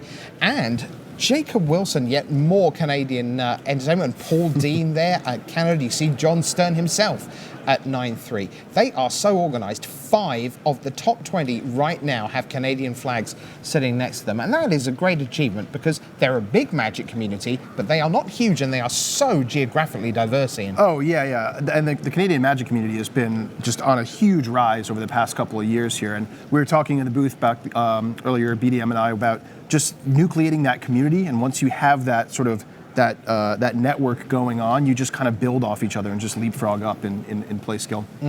Brian Gottlieb's still in the thick of things at 9-3, and so is Brandon Burton. I did mention it earlier, but if you've not had a chance to look at the website and read his story, it is just tremendous. It very much transcends simple things like mana and spells and instants and creatures. It's just a really special read. You owe it to yourself to spend 2 minutes in the company of Brandon Burton and his mum, who is also very much part of that story. And Brandon's sort of the limited master of the weekend. He's 6-0 in booster draft so far. Right, I think we ended up with 4 perfect 6-0 records, and we have, of course, a World Championship slot next year for the Draft Master, and that comes from the 8 drafts across 4 Pro Tours. 3 on Friday morning, 3 on Saturday morning. That will happen at each of the 4 Pro Tours. And if you don't make it into Saturday, well, that's just tough. You don't get a draft again. Maybe you go 3 and 5 on day 1 and you're stuck with your 2 or 3 draft wins from day 1. So it will reward people who get into day 2 for sure. But once you're there, it's all about those 24 draft rounds. So let's just take one more look at our overall leaderboard with 4 rounds to go. We are ready to rock and roll for you here. It is time for round 13 of Pro Tour Battle for Zendikar.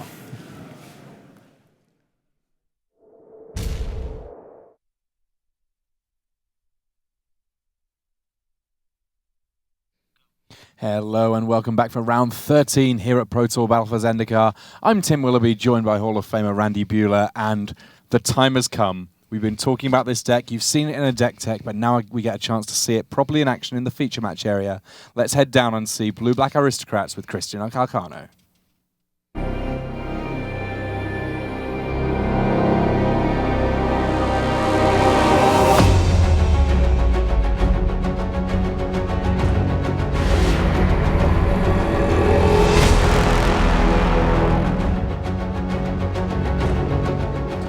Hello and welcome to round 13 of Pro Tour Battle for Zendikar. We're in the feature match area and we've now hit those points in the day where there are at the moment a host of amazing players potentially fighting for our top 8. From this round onward, they will start really falling by the wayside, and we have a big match here to show you on camera, starting off with Kazuyuki Takamura from Japan. He is playing Abzan. This is a player who is not necessarily someone we see a huge amount in the feature match area, but on a 9-3 record today, absolutely pushing for a top 8. And his opponent this round, someone who was on King of the Hill yesterday, on camera today, it's Christian Calcano. And Calcano playing one of the really interesting breakout decks of this tournament in Blue-Black Aristocrats.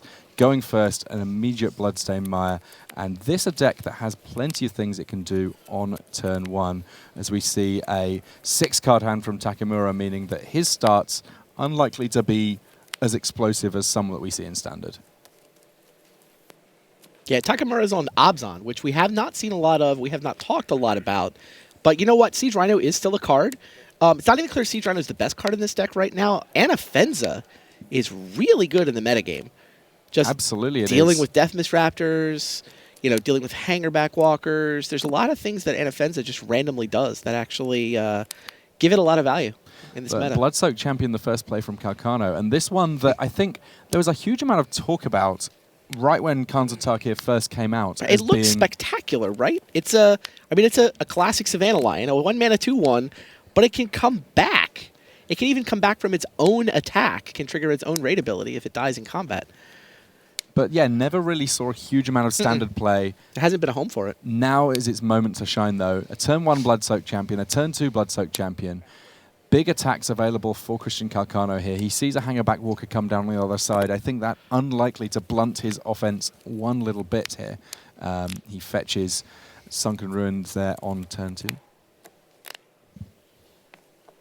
So plenty of opportunity for Christian Calcano to get things going here. We saw the deck tech. We know that this deck, it can start out as being very, very aggressive, playing 2/1s left, right, and center. At some point, though, it turns into more of a kind of synergy-based control combo deck. Yeah, I feel like it's mostly a combo deck. You just got to hit him once with Nantuko Husks. Soften him up. Make the Nantuko Husks job a little easier. And Calcano here deploying more threats to the board. He's got plenty to choose from. Chooses Zulaport Cutthroat, so now even if there's a trade here with Hangerback Walker, it will mean that there's going to be a little bit of a drain going on the life total of Kazuya Takamura, and in the meantime, Christian Calcano's life going up rather than down. Yeah, I mean, it's not like Nantuko. You could have put Nantuko Husk and Whirler Rogue in the same deck 6 months ago. Absolutely you could. No, nobody did. Zulaport Cutthroat is really the new addition.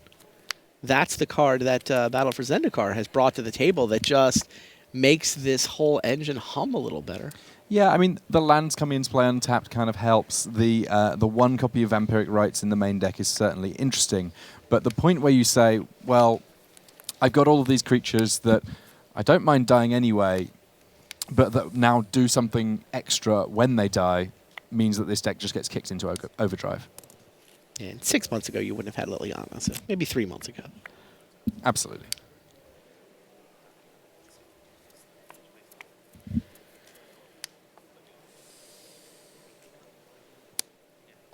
And Takamura here playing out a face-up Den Protector.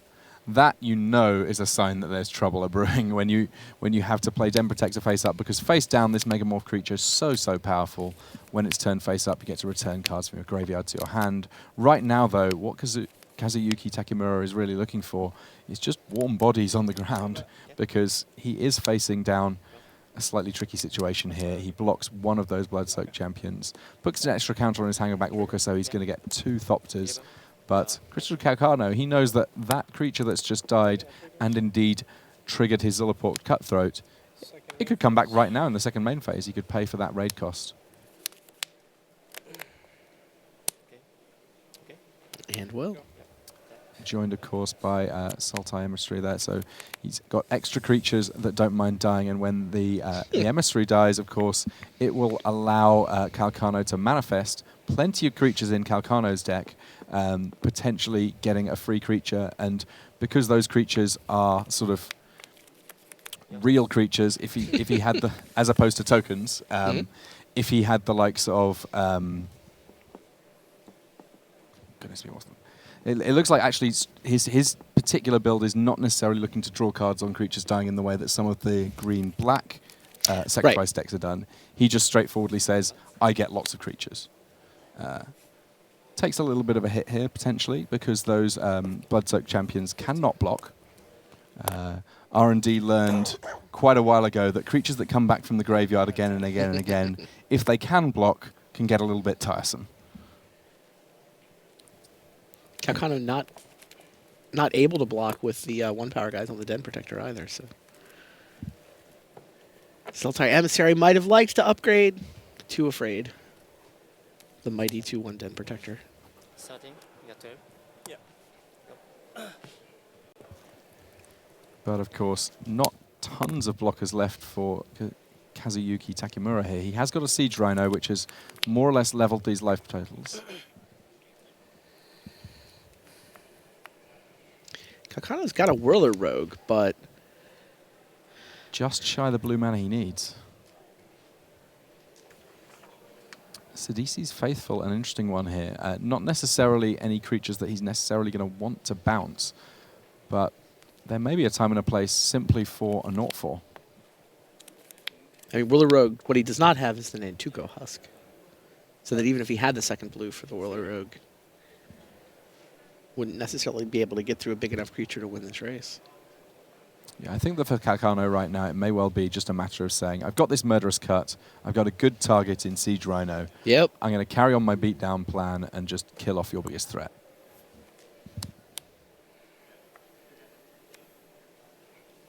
I like it.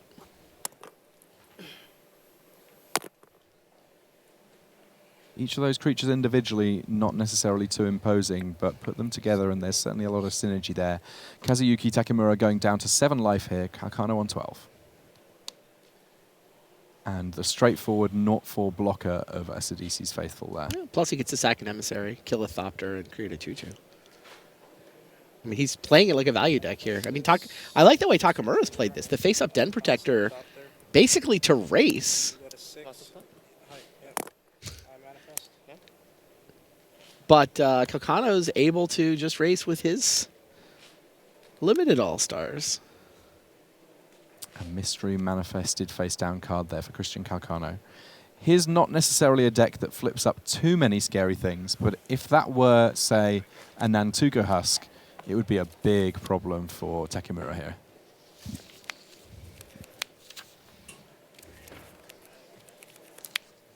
And we see there, we're just double checking on what that manifest is.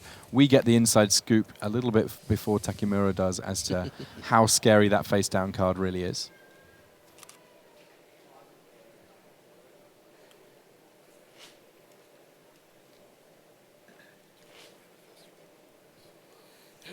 And Calcano there, sort of stoic, just looking on.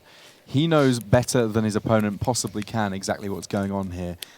That, of course, one of the big benefits of being a rogue deck. And Fens are actually pretty solid against Calcano's plan. Those Blood-Soaked Champions not necessarily quite as exciting when they don't get any opportunity to come back. Takamura's also decided to play defense. And fortunately for Takamura, Polluted Delta is the face-down card, not necessarily the scariest.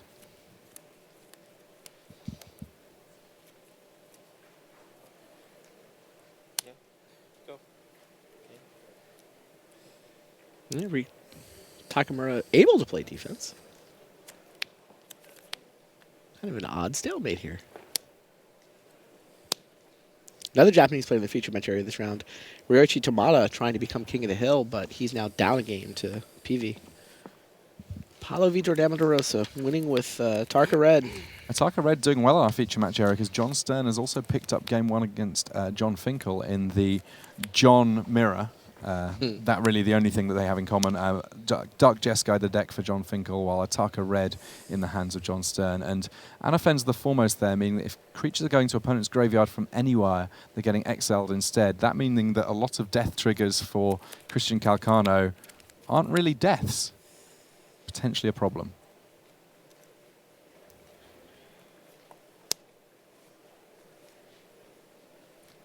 I was speaking to Yuki Ichikawa earlier in the weekend, and he was saying that a lot of the Japanese have really appreciated Anafenza as being one of the key things in their Abzan lists, rather than just playing regular green-white. And a morph almost certain here to be another Den Protector. It's possible it could be a Deathmist Raptor, but Deathmist Raptor really as good for Takamura face up as it is face down. And there's no Deathmist Raptors in this deck. Well, that would probably seal it then.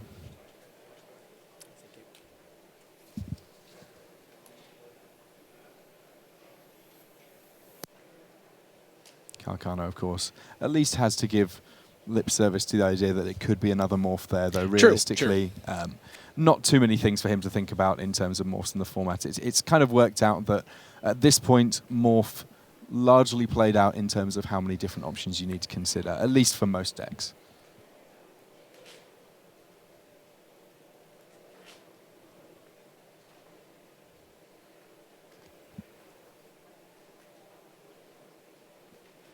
Calcano has now drawn a Polluted Delta. So Whirler Rogue is suddenly an option, which is what he's thinking about here. Combat. Okay. Not interested. Everything coming in here, and Takamura having to think a little bit about where the blocks go.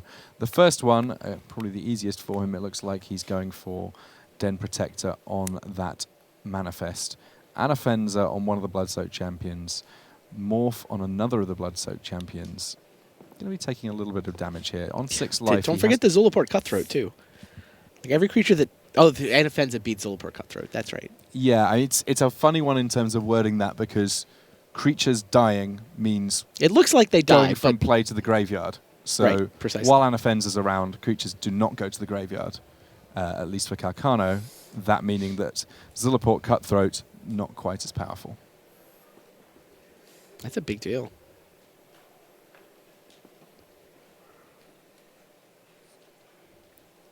And this is an important turn for Takamura. Gideon ally of Zendikar in his hand. If he can navigate his way through this turn okay, then he may be able to start thinking about getting stuck back into the red zone in a big way.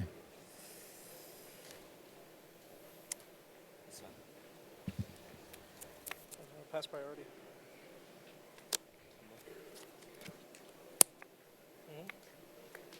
Den Protector getting back Siege Rhino. Damage. Yeah. We've seen that play before. 2.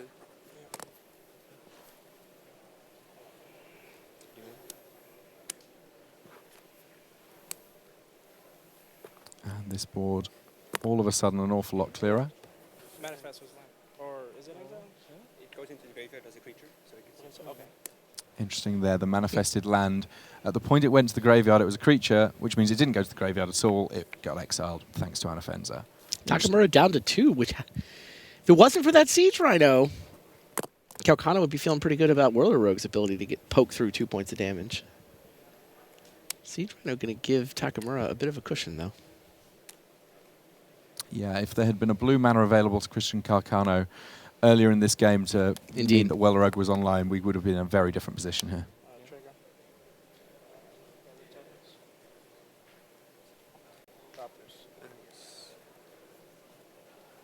Wellerug, a card that I think that initially everyone thought of as being limited bomb and little more. This, if it made top 8 at this Pro Tour, it would be its second Pro Tour top 8 out of 2 opportunities, because it did make the finals of the Pro Tour in the hands of Mike Sigrist. Yeah, Calcano is in 9th or 10th place in the overall standings right now, but there is a mess of players on 9 and 3. I lost here, and he falls completely off the first page of the leaderboard. tiebreakers are good enough. Maybe he could be the guy to sneak in at 12-4. Maybe there's more than a couple guys that sneak in at 12-4. There we see the Whirler Rogue, not just making 1/1 creatures. That certainly a powerful ability. Tapping to untapped artifacts to make things unblockable, though. That's where things get interesting. Speaking of unblockability, that Den Protector right now can attack fully unimpeded. So many abilities on Den Protect, the important one in this case being that creatures with smaller power than it are effectively afraid and to choose not to block. Siege Rhino there, gaining some life for Takamura, taking a little hit off Christian Calcano's 11-point life total, taking him down to 8.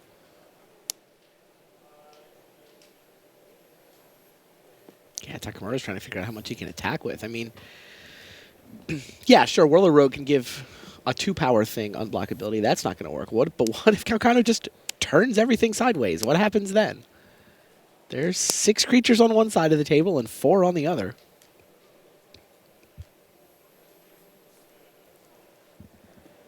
Can Takamura attack? He does have a Murderous Cut in his hand, which helps.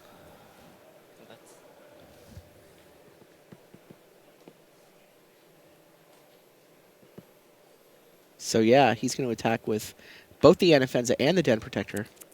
Anafenza giving Den Protector another counter. And this is a lethal attack, so Calcano is obliged to block.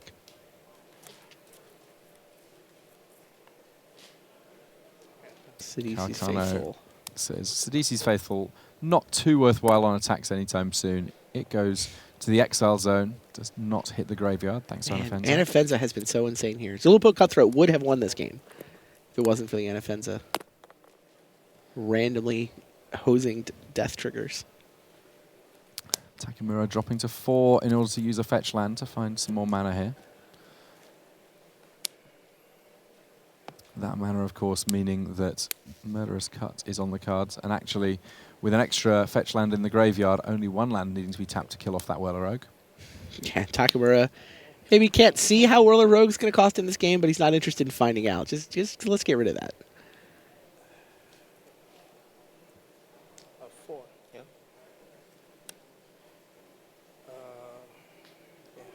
Trigger bounce. Wow. Sidisi's Faithful off the top. Boom. Sidisi's Faithful won that game. They said in the deck tech that it's one of the more important cards in the deck, and that's exactly why. Christian Calcano there, taking game 1 in a squeaker. We're going to have plenty more magic from him very, very shortly, but first, these messages. Ultra Pro is the place to go for all your Magic accessories. With card sleeves, deck boxes, play mats, and portfolios showing off the best Magic art, Ultra Pro is the standard in safe storage. Visit ultrapro.com for more information. Start on your road to the Pro Tour by playing in a preliminary Pro Tour qualifier. With more than 2,000 locations running events, you're sure to find one near you. Visit magic.wizards.com/pptq for schedules and information. Hello and welcome back to round 13 of Pro Tour Battle for Zendikar. Christian Calcano and Kazuyuki Takamura just doing their sideboarding. So we're going to take a little bit of a look in at one of our other matches. The John Mirror, if you will. John Stern from Canada on the left of your screen. Hall of Famer John Finkel on the right. Finkel facing down a huge squad here. That is a lot of goblins. Finkel dropping to 2 in spite of Soulfire Grandmaster there blocking and gaining him a little bit of life. This is going to be a tough one for John Finkel to pull out because John Stern already up again. Oh, is he holding Radiant Flames? Radiant Flames would certainly Radiant help. Flames seems okay on this board, not going to lie. Well, I mean, if you're looking for the red mana to be able to cast it, then a dig through time to look at 7 cards gives you a pretty good shout. I mean, fortunately for Finkel, the Ataka red deck's not necessarily as replete with burn as some of their predecessors. Yep. So if he's able to deal with all of these creatures on the board, he may find himself in a position where he can put something together. But yeah, it's absolutely a time for action now. And yeah, step 1 is cast Radiant Flames. I see Well, two step basics. one is finding red mana to do so. Well, I think we're there.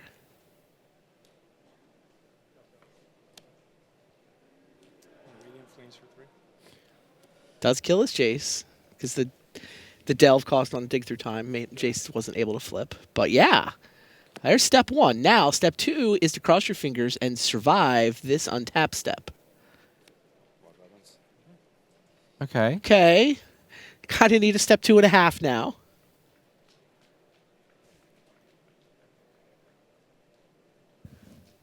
Could not be closer for John Finkel here as he tries to find a way of doing things. Ojutai's command gains him some life, gets back Soulfire Grandmaster.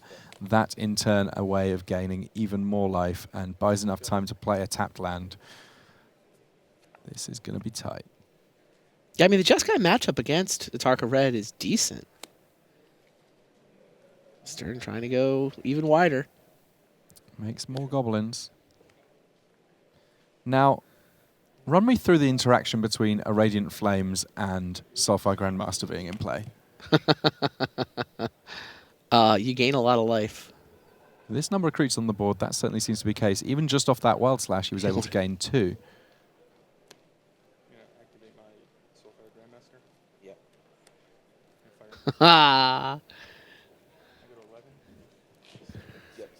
Shock with the buyback has been assembled. Lightning Bolt with buyback because he has Spell Mastery at this point. Of course. My apologies. And that extra damage, very relevant when you're gaining life. Good point. Wow.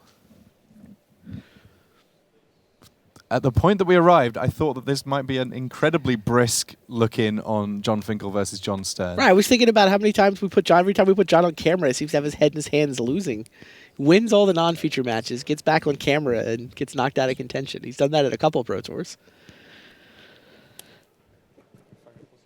And John Finkel says, all right, well, if you're going to kill my Soulfire Grandmaster, I'm going to at least get one last effective Lightning Helix off.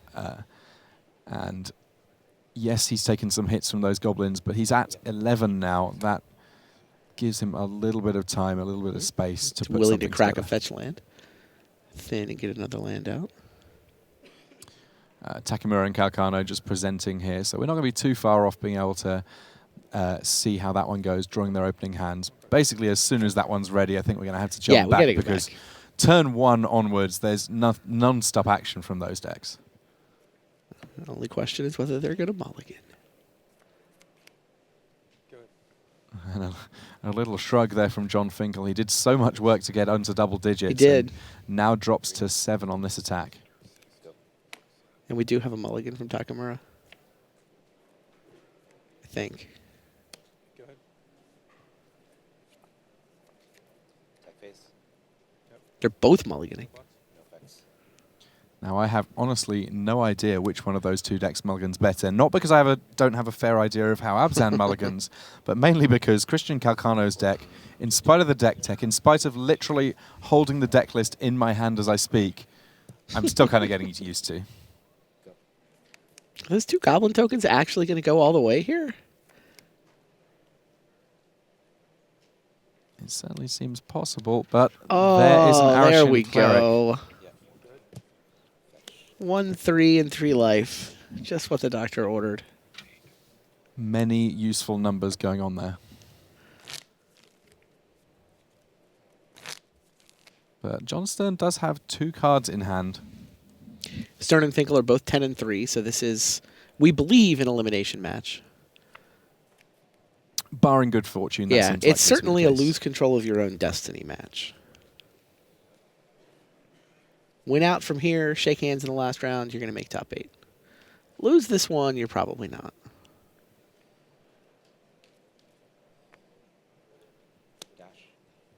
A dashed Zergo certainly changes the math a little bit here. Yeah.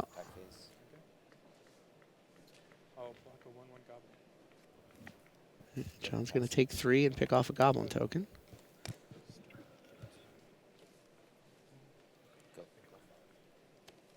Just the 5 life to work with here for Finkel.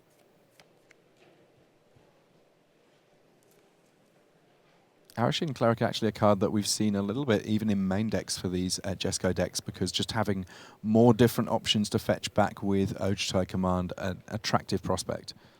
And when it's good, it's very, very good in these matches. The players in the Takamura Calcano match just considering their sixes. Yep.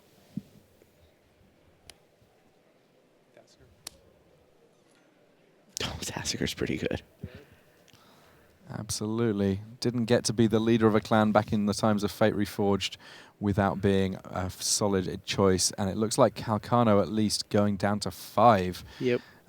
Obviously, very happy to be doing so with a game in hand. But ideally, no one wants to be going to 5, even with the new scry.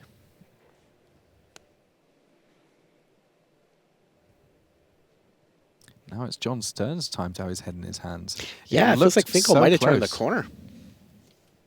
Still pretty close. But I've Stern may need to burn him out from here. And these decks tend not to play nearly as much direct damage as last season's Tarka Red. Yeah, Stoke the Flames was a very big piece in the puzzle when there were lots of tokens being made.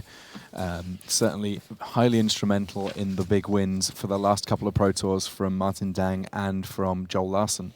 That no longer an option. Yeah, well, it's a lot of it is also Become Immense, Teamer Battle Rage, Titan Strength. That has become the combo kill. If you have a bunch of creatures, I mean, this deck is 22 creatures, counting Dragon Fodder and Hordling Outburst as creatures, and then 10 of those enhancers, you're down to just 2 Wild Slash, 3 Fiery Impulse, 4 Atarka's Command as the other spells. Exciting as this match between the Johns is, we do now have a match going on between Takamura and Yeah, let's Calcano. go back. Calcano's kept on 5, Takamura on 6, and we're going to see the first couple of turns of this game as they unfold.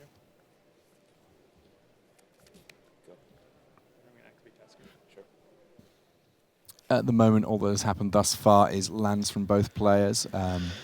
No early Bloodstone champions from Christian Calcano. We can see Takamura's hand. He has got a Warden of the First Tree incoming, but because of the nature of the lands that he's had in these early turns, he hasn't been able to get an early untapped green source. Doesn't have a green source at all, does he? Well, I mean, he can use his Flooded Strand potentially to fetch that's one, the Flooded Strand, of course. but it will come into play tapped.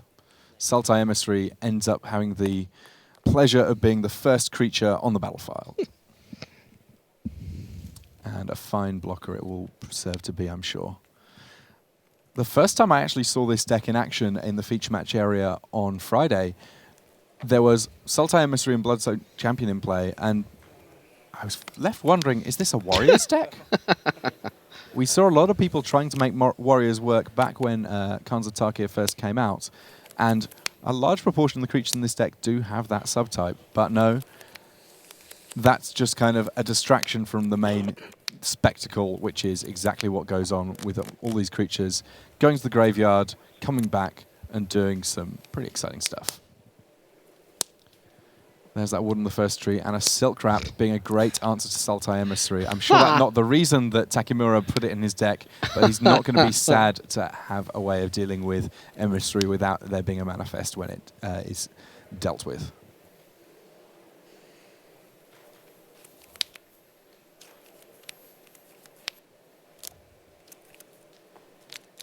Christian Calcano, I would imagine, with his synergy-heavy deck, is someone who's going to struggle on a mulligan to 5, even with his opponent on 6.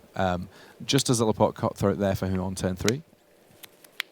And it seems unlikely that it's going to be big enough to get stuck in against Warden of the First Tree, given the amount of mana that Takamura has to work with. Takamura says, I'm going to force the issue, though. They are going to fight, and this is not going to be a fight that goes well for you, Christian Calcano.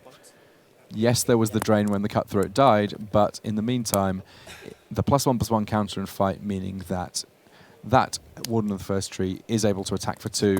What we'll do when it does activate its various abilities is have a die just off the card so you can tell the difference between +1/+1 counters and what level, I suppose, that one-cost creature is. 2 cards? 2 cards. One of the things with mulligans, of course, you run out of cards in hand relatively quickly, but we've had an update from our back tables. John Finkel was able to pull that one out. We're going to have a game 3 in the John Mirror. Congratulations to him, because honestly, at the point that we first joined that game, the result looked like almost a foregone conclusion. And we have another Game 3 starting. These are Taka red decks. They don't hang around. Paulo, Vitor, Damo da Rosa is in Game 3 against Ryoichi Tamada.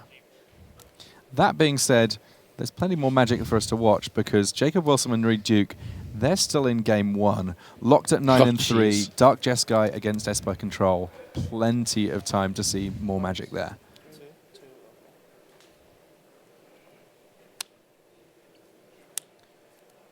Liliana Heretical Healer makes her first appearance, and we see a great synergy here with an immediate flip thanks to... the exploitability on the Faithful. Yeah, absolutely. Sidisi's Faithful proving to be very important here.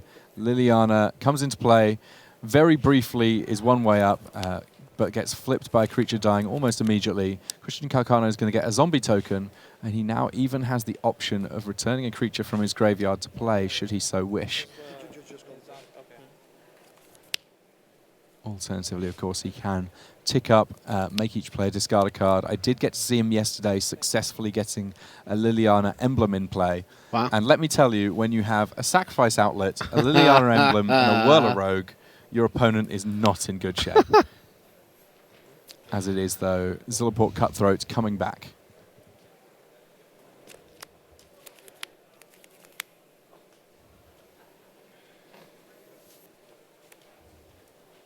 Zilliport Cutthroat, of course, plus a few creatures equals headaches for opponents. We've seen it in Limited. We're now seeing it in Constructed. This is a little 2-drop that I think we're going to be seeing plenty of. Takamura looking at a Siege Rhino in hand and the mana to cast it, but it's not obvious that that's going to be the correct play for him here. Careful to sequence his turns correctly.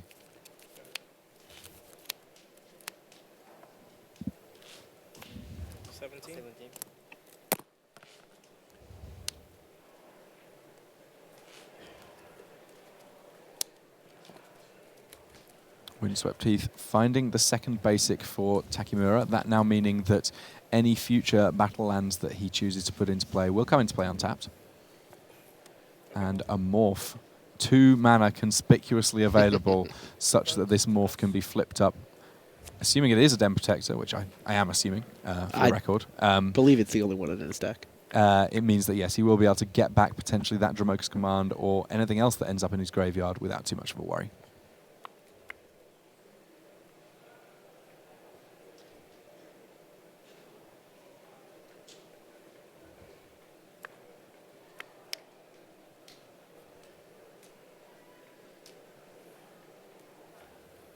Little scratch of the head there for Christian Calcano. While you see him wearing a Boston hat there, he very much a Mets fan.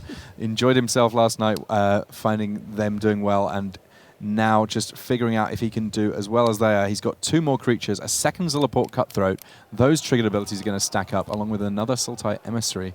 So plenty going on for him. And look at that, there's no cards in his hand. The tricky bit will be, of course, that if Takamura simply flips up Den Protector, with 3 power, there's not going to be any creatures that can block and protect Liliana here. True. And we do have an end to our first game over on the back table. Reed Duke duking it out with Jacob Wilson, successfully gets the first game there. Plenty more Magic there for him, though. On Esper Control against Dark Jeskai. We saw it last round between Patrick Chapin and Sean McLaren. We know that potentially it might take a little bit of time.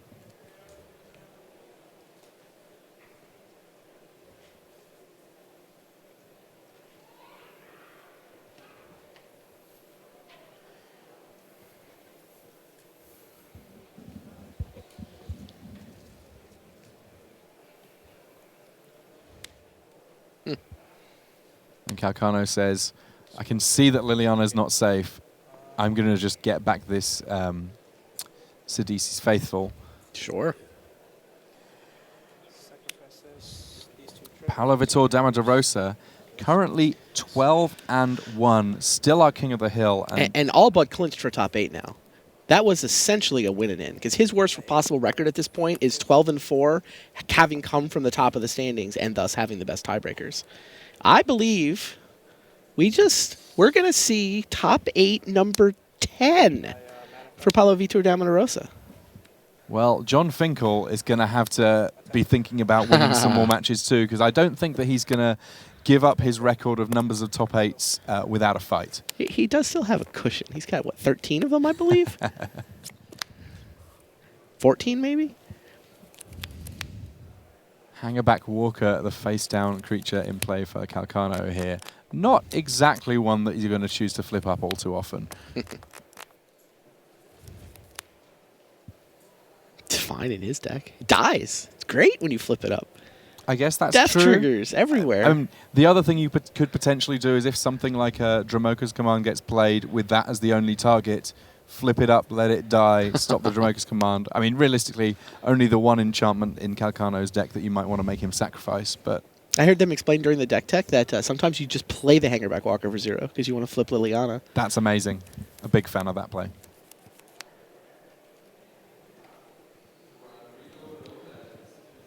Takamura here in choppy waters, not necessarily familiar ones either. Right, he's like, I've got mana and a Siege Rhino, but I don't know what's going on.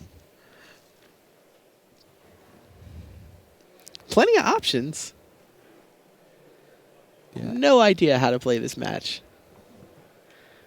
And that not any slight on his ability to play a great game of Magic at all. It's simply, this is a very unusual set of interactions that he's having to deal with here.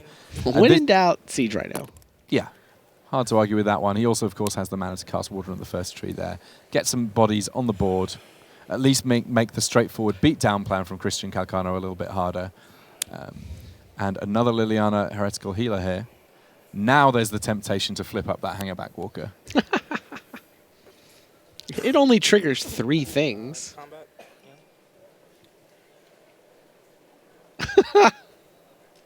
It's just attacking into Siege Rhino.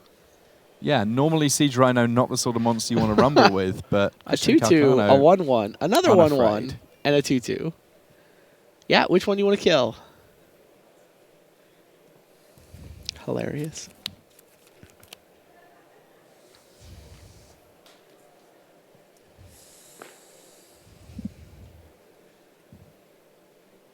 Yeah, right now the life total's 15 to 15, but considering how small the creatures are that are coming in right now, potentially quite a big swing in terms of life totals here.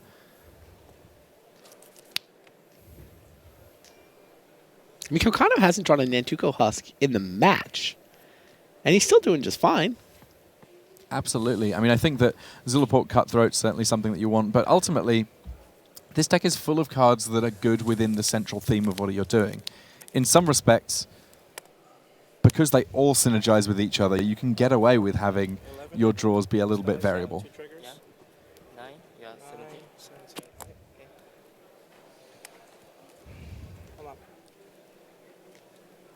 17.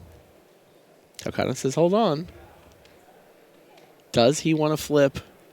He can flip his Manifest. Well, to flip Lily right now. Second main phase, 0. Triggers, just triggers. Trigger, trigger, trigger. 7, I go to 19. Take 2. Flip my Liliana. Get back a 2/2, which is where I started before I flipped Hangerback Walker. And now I have a Planeswalker ability to activate. Conveniently, minus X. Never having to have X be a particularly large number in order to get a useful creature into play. I mean, you just get to Hangerback and deal 2. What else? That's really cute. Right? And then it goes back. Minus 0? Minus 0. Hangerback Walker. Trigger, trigger. Well, I think a huge amount of us have found the deck that we're looking to play next Friday night. I know that I have. It looks like it's a lot more fun when there's no Anafenza in play on the other side. That I will agree with. It's like, oh, he's got us a Siege Rhino this game. I get to do lots more fun stuff. It's going to minus 2. Sultai Emissary. For the Sultai Emissary. Nice. Shields up. Yeah, sure. Block. It'll die, and you'll get another creature to kill.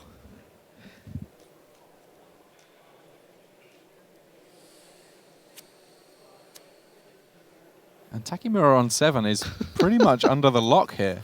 It's the 2 Zulaport Cutthroats. How many games of Constructed have you played where your opponent has 2 Zulaport Cutthroats? I'm at a big fat 0 right now. I have had this happen to me in draft, and it's not fun there. And that's without the likes of Liliana Defiant Necromancer leading the charge.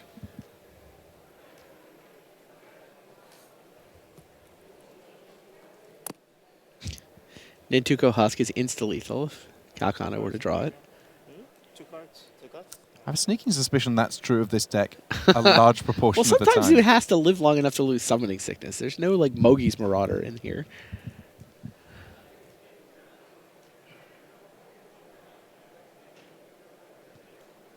Takamura, as he has been for much of this game, it must be said, staring at a board where he's just trying to figure out how he found himself in this position and how to get out of it. I mean, this is a tough spot to be in for anybody.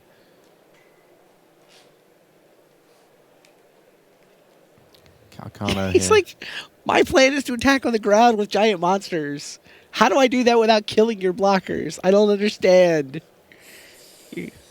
Yeah, I mean, Calcano's deck, a deck that fundamentally just changes the way that the game of Magic is played. It's awesome stuff. This deck's great.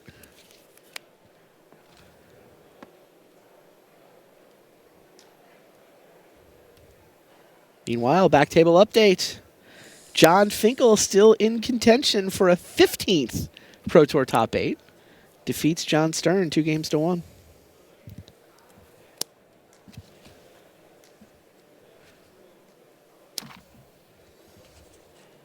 It looks like Takamura's found an option that he likes, or at least an option that's good enough that he's going to play it.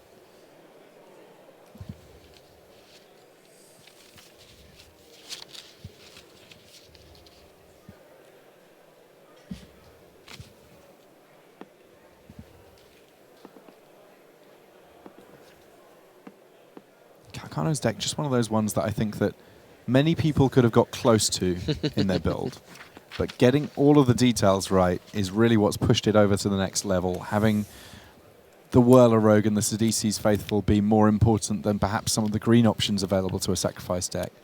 We saw yesterday Gabriel Nassif with green-black splashing red in the sideboard as a sacrifice option. This one just seems to have, in spite of the cosmetic similarities, some very, very powerful differences. Yeah, I think blue-black is the right way to build it. There was one Mardu Aristocrats deck in the field, too. It did not make day 2, though. I mean, there's certainly some good reasons for green. You can see why the Seif went that way, but... Yeah, some of these synergies seem to be more discovered as opposed to built in, and kudos to Team Toggett for finding them, because this discovery has given them an absolute powerhouse at this Pro Tour.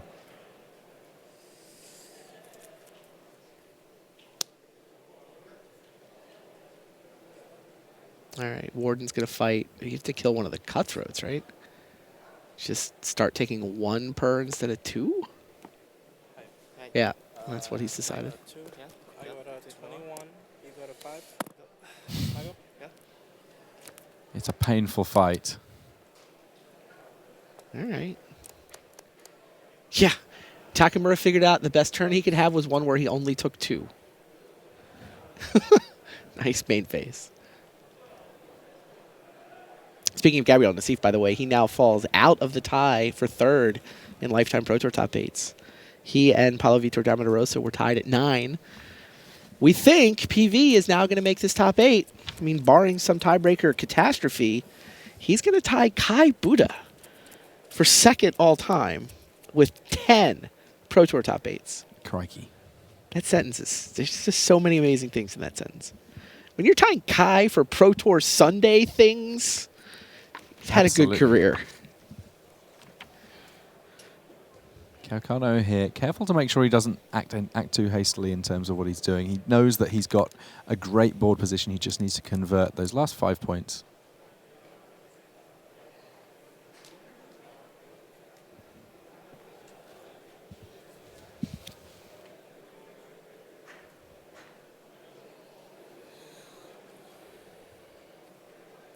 I think this is the turn where I'd be tempted to go for the old return a 0-cost creature. It only deals 1 now, though. Still, it's not bad. A drain for 1 when your opponent's on 5 and you know that their best attacks... I suppose their actual best attack will be flipping Den Protector, so it's unblockable. Right. Yeah, Lily's going to die next turn to the Den Protector.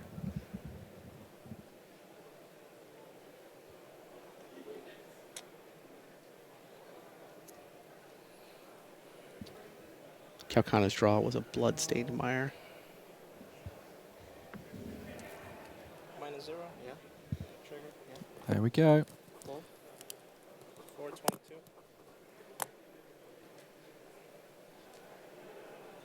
Combat. Yeah. Like, okay, attack.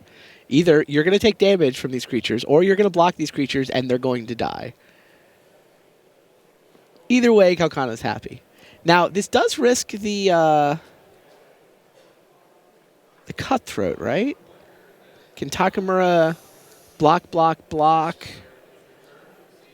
fall, only take 3 death triggers?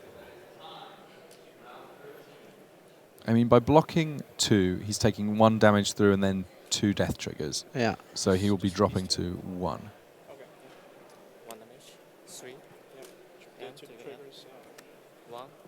So he's at 1. But there's no longer a Zulaport Cutthroat in play for Calcano.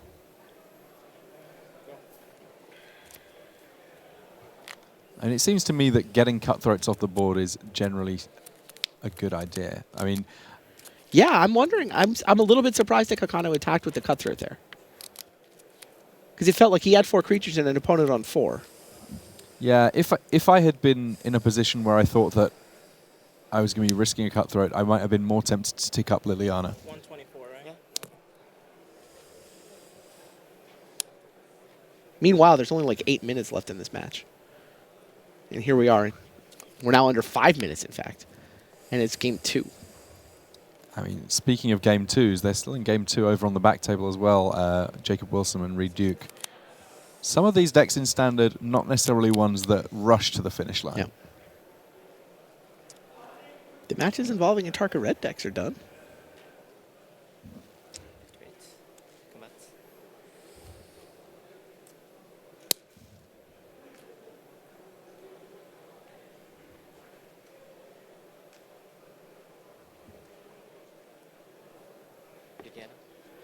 Liliana. And Liliana emphatically Yeah. taken down by the assault of... And 2 life gain from the land. Yeah, Takamura gaining 2 there, potentially very important.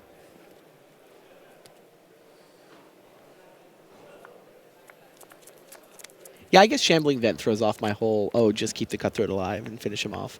Because Takamura is activating Shambling Vent no matter what. Yeah, and Calcano realizes he's not winning this game.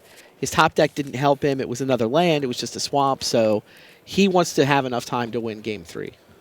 Yeah, a little look at the clock was all he needed to convince him that actually it was time to move on to the next game. And we're going to get a chance to get our first look at the match that's been grinding through on the back tables. Jacob Wilson on Dark Jeskai against Reed Duke.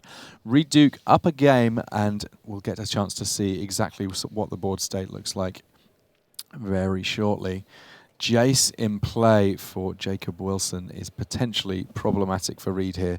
Ultimately, of course, Reed up a game. He's unlikely to be able to win another one in the time that's left, so he's going to have to just survive here. But 5 life, not very much to work with, especially with Jace in play and a Jeskai Charm in the graveyard. I think that's the Exile Zone, the way it's over there to the side. It's a big difference, I know. 12-3 for a murderous cut.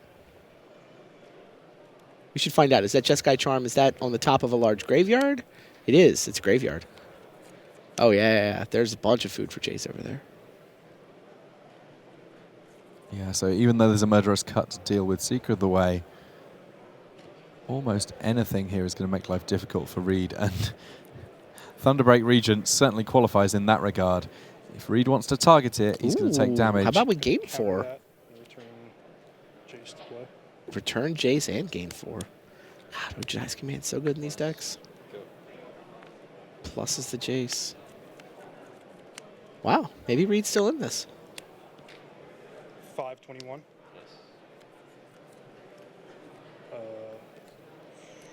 Really? 4. So Reed says, I am now dead to a Jesco Charm.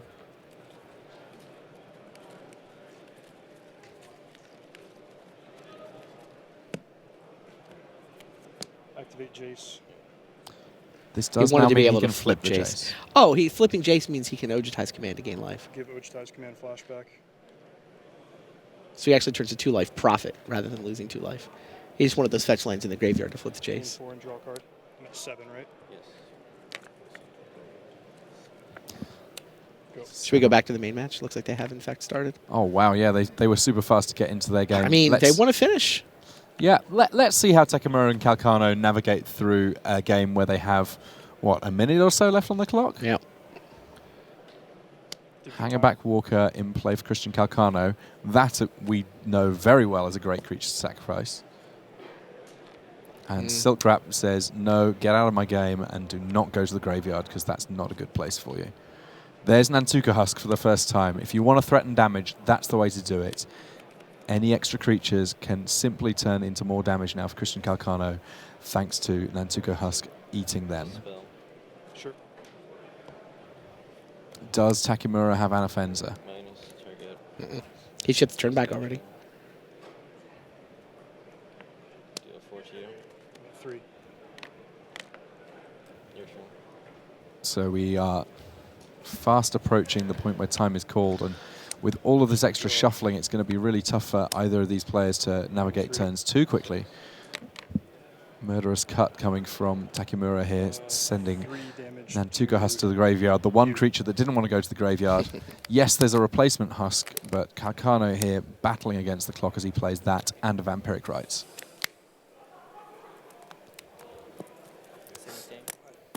Another fetch land for Takamura. He's going to hit 4 mana.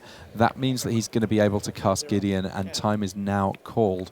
Also saw a Wingmate Rock in hand for Takamura. It's not looking likely that Calcano is going to be able to win this in time. Is Takamura, though? Calcano's odds of winning are way higher.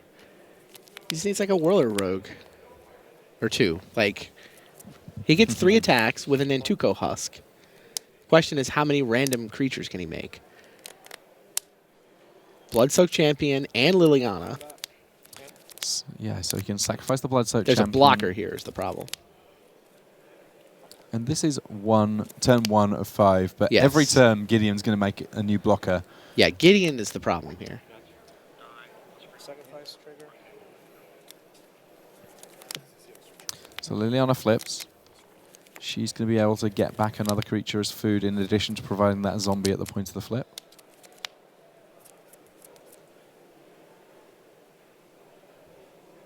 And is the play here to get back the Husk? It looks like Calcano thinks you not. want to keep Liliana. The second Husk doesn't really stack particularly well. It's just in the face of blockers having 2 different creatures you can sacrifice to. That's fair. Plus an attack. Wow. Takamura is committed to resolving this game. Rock. There we go. Okay, that makes sense. Strong. Yeah, Calcano admits strong. 2 blockers. What's better than 1/2/2 Knight Ally? Well, we need a Whirler Rogue. Team Calcano wants to see Whirler Rogue.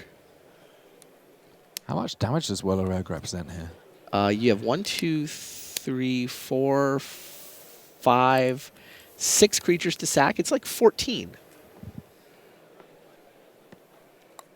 You get the 3 creatures from the Whirler Rogue, plus there's 2 other creatures in play, plus... Oh, Liliana can't bring a creature... you sack Liliana something, Liliana brings a creature back. Liliana can bring back the champion. The champion, yeah. Right, so you have 6 creatures to sack. It's not 17, but he has 1 turn left. He drew Hangerback Walker. Yeah, if he had the... So now it's a matter of, can he set up a big Whirler Rogue for next turn? Yeah. You make a 2/2 Hangerback Walker, and hope you top deck Whirler Rogue. Or do you make a 1/1, sack it to Vampiric Rites, sack something to Vampiric Rites now just to get an extra draw?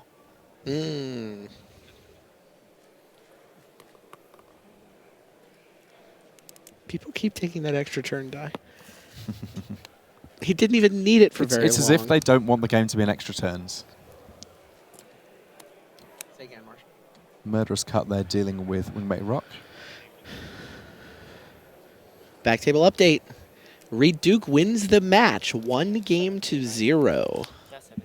Turns out that all of that extra life, enough to keep him in it. He got the first game, and that was the only game that completed, so that does count as a match win. He advances to 10-3. The dream's still alive for all the Duke fans out there. Needs what, 2 wins and a draw at this point? An exciting time. So many amazing players still in contention for this top 8.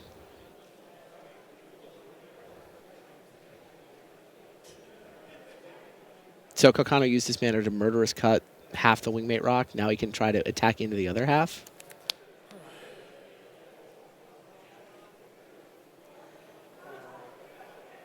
Yeah, makes sense. I mean, by my calculations, almost all of this turn has been about giving yourself the best opportunity to be able to win next turn.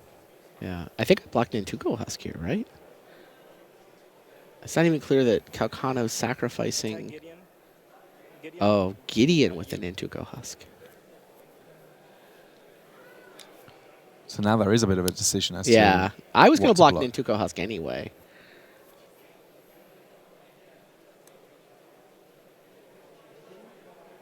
Yeah, I mean, I think you just make him sack a creature, right? Kakano's he's empty-handed. I mean, at this point, obviously Takamura hasn't exactly play-tested against this deck, but he knows Calcano's board can't kill him next turn.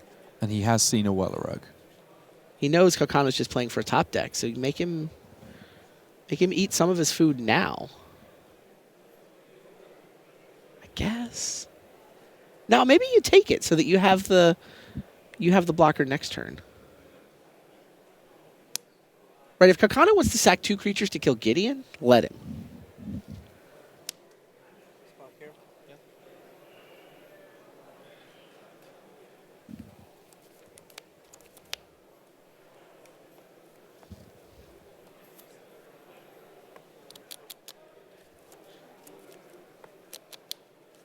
I mean, this block, as it's lined up right now with Bloodsoaked Champion dying, isn't actually the end of the world because Lily and I can get it back. 2 points. 15.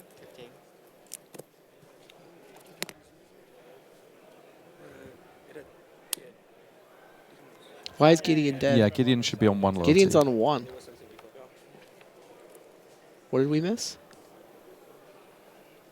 Had there been a sacrifice before combat that we missed?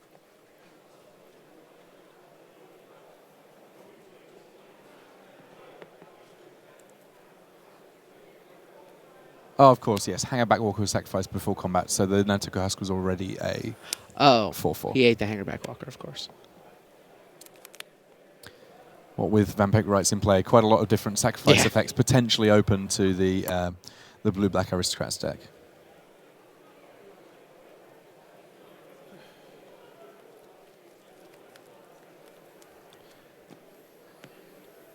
And Tuco Husk. Of all the cards, aside from basic lands in Calcano's deck, might be the one that was printed the first in its first iteration. Back in Odyssey. Den Protector gets Murderous Cut. Down goes Nantuko Husk. No longer can think of any top decks for Calcano that prevent a draw. And there was the Mueller Rogue. There! Oh, the Whirler Rogue was there! The Rubbins. Oh, if one of those Nantuko Husks had been able to survive, Calcano could have had the miracle turn 5. Instead, you see him flash the 2 index fingers. It's a 1-1 draw. And that, a game that I'm sure that those guys will be looking at. I mean, there's so many different lines available for Calcano there in terms of trying to find a way of breaking through. He's going to be thinking about that one for some time. But round 13 has been one for the books. So many players still in contention for this top 8. 3 rounds to go. For the last 3, I'm going to be in the feature match area, making sure that I can see exactly what's going on. I know that you're going to be in the booth. And what an exciting time to be in the booth. No complaints from me. We've seen we've barely seen Ataka Red because it's been so fast in the feature match area. John Finkel finding his way past that, but so many great control decks, many great players. We're going to head over to the news desk now to find out what else has been going on in round 13, but stay tuned because there's so much more magic. Yeah, great stuff. Chris Calcano battling to the very end there, but with a draw. what rhymes with draw? 4, and also floor. So why don't we do you 4 from the floor?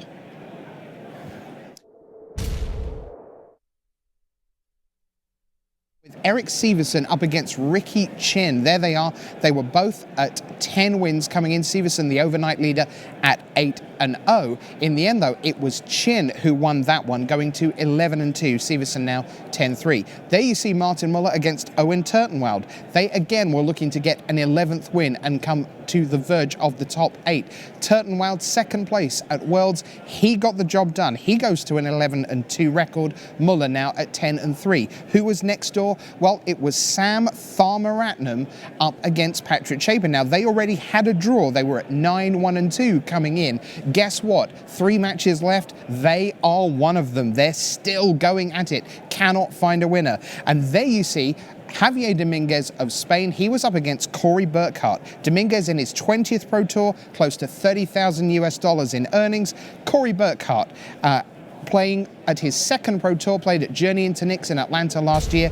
Burkhart won that one, and he therefore goes to 10-3. Dominguez falls to 9-4. That's 4 from the floor. Now we have the number 1, the sole leader of the tournament. He's waiting in the deck tech area. Want to know how he did it? Let's find out. Here comes Paulo Vitor, Damo da Rosa.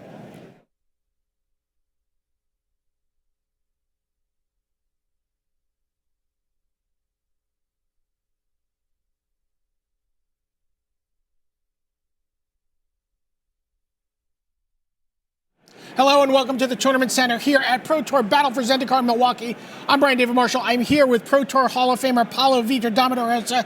Hello. Should things hold up, and he's looking at his 10th Pro Tour top 8 this weekend. Just to give you an idea of what that is, when people get into the Hall of Fame discussion, if they have 4 or 5 top 8s, they're like, wow, well, you know, he's right. He's a Hall of Famer.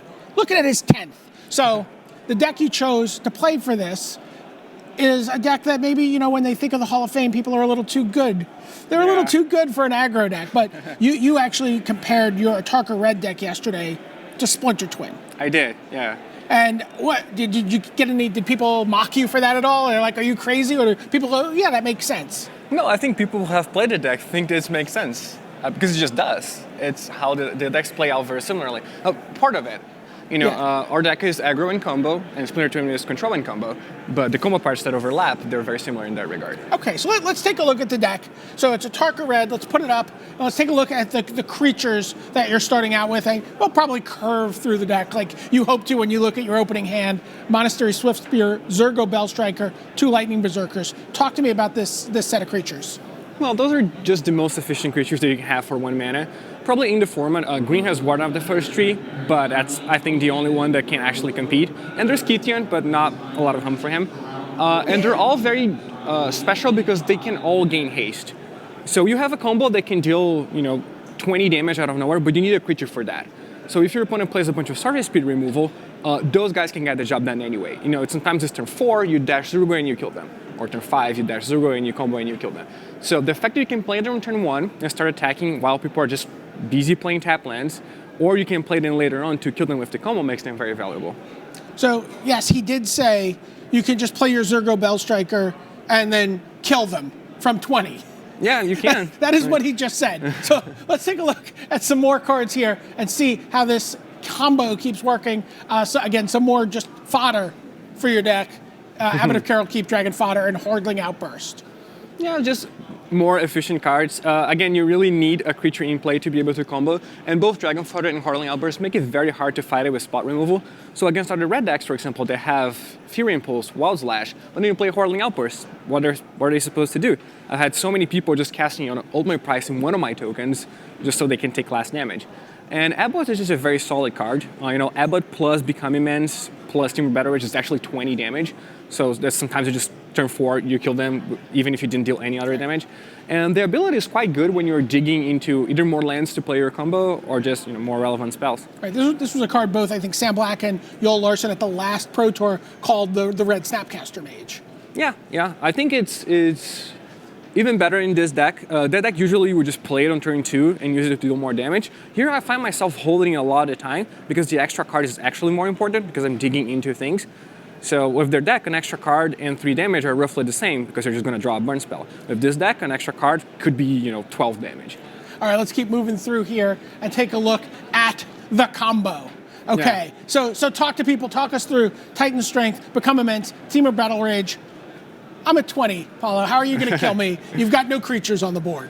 Yeah, so the combo is Become Immense, Temur Battle Rage. You give it +6/+6, then Trample and Double Strike. So if I have, for example, Monastery Swift Spear in my hand, I can play Swift Spear, Become Immense, Battle Rage, and that's 18 damage. And I can do that with 4 mana, and no board. And in this format, 18 is usually enough because there's so many fetch lands. I cracked 2 fetch lands. I forgot about it. I didn't mark it down on my pad. I'm actually at 18. Damn it, I'm dead. If you have more mana, though, then you can play Titan Strength. And with Titan Strength, then you can do a lot more damage. Titan Strength is a little bit of a hedging Become Immense because it's not as good when you're comboing, but it's better when you're not. So sometimes you just play Swift Spear, and Titan Strength is 5 damage for 1 mana. That's very good. Do you find situations where you're like under pressure from your opponent and maybe like you Titan Strength on upkeep and you're like, come on, Temur Battle Rage, come on, Become Immense? Yeah, you do, and Scry is so valuable in this deck because, again, it's a combo deck, so it's a point in the game where if you draw one of the pieces you're missing, you win the game, as opposed to losing the game if you draw anything else. So Scry 1 is actually equivalent to drawing a card in those scenarios. So this deck, So let's take a look at what you're doing to keep things. Atarka is not in the deck. We don't actually have Atarka. We just have Atarka's Command. 4 copies. This has been a staple of the red decks for a while now, although the mana's gotten a little better for it. Much better, I think. Talk to me about Atarka's Command and then the other burn spells. I mean, Atarka's Command is just so much damage for 1 card, especially with Hordeling Outburst, Dragon Fodder. Sometimes just 2 mana, 7 damage. And that is a very good ratio. You very rarely use the other modes. Interestingly, that was exactly how you won. You were at 7, your opponent decided to attack you with everything. He was at 7, and you just killed him with an Atarka's Command. Yeah, he was at 10. He was at 10, actually. Atarka's Command dealt 3, and then the 2 creatures were 7. Yeah, he was like, oh, it's safe, I'm at 10. Yeah, it's just so much damage. And you can use the other 2 modes. Sometimes they will play Urgetized Command, and they'll be like, oh, you can't gain life. But it's very rare. It's mostly just to do a lot of damage. So Wild Slash, Fiery Impulse, just sort of clean things up, clear the path for an extra creature. Yeah, basically. There are not many cheap creatures in this format. I think most things start at 3 is where I would think about it. But the ones that do exist that cost 2 or less usually die to Wild Slash and Fiery Impulse. So they cost only 1 mana, they trigger prowess, and your deck is so cheap that you can usually play them and a spell in the same turn. So you continue getting ahead even if they have a 2-drop. Okay. So I think quite good. So let's take a look at now how you pull this all together. Again, we talked about the mana getting a little better. Bloodstained Mire, Wooded Foothills, Windswept Heath. I'm imagining some Cinderglades are in our future. Yeah, Cinderglade is the card that tie it all together because before you had to play more forests or temples, which came into play tapped and weren't that good. And now you have 10 fetchlands that all search for Cinderglade. Right. They work really well with your Become Immense, right? They do, yeah. They fill your graveyard. And also they thin your deck a little bit. Doesn't matter that much, but it does help. Sure. If you're less likely over a to draw long tournament. lands. Yeah. Let's take a look at the next group of lands. There you see 2 Cinderglades, 8 mountains, 1 forest. Why only 2 Cinderglades? You don't want to just draw into them. You'd rather fetch them up. Yeah, I think you just want to be able to fetch them when you need. And you have only 7 green spells, so it's very rare that you need 4 sources of green mana. Right now we have 3. It has never come up that I wanted an extra source of green in my deck to be able to cast 4 green spells on the same turn. So there's just no reason to play more Cinderglades. I think the mana is good as it is. Give me a piece of advice for people at home thinking about taking a Tarka Red to their Friday Night Magic. Okay, the advice would probably be don't be desperate, because I see a lot of people just going, oh, I have to attack and Titan Strength you when you're a 10 and now I have no hand. And this, I don't think, is how you should play this deck. I think you should, it's okay to be conservative. A lot of the time when you're playing mono red, you think, if I don't win early, I'm not going to win at all. And this is a mindset that translates. This has been going on for many, many years, but this red deck is different. Sometimes you have no board on turn 3, and they die on turn 4. So you do not need to be ahead. You do not need to, spend all your cards to have an advantage in play, because you can still win if the game goes on. All right, that's great advice. Thank you, Paulo. Yeah. I'm looking forward to. I might be the player who's playing this on Friday night at Friday Night Magic, and I'm asking him for some advice in a deck tech. For Paulo, Vitor, Damo da Rosa, this is Brian David Marshall from the Tournament Center.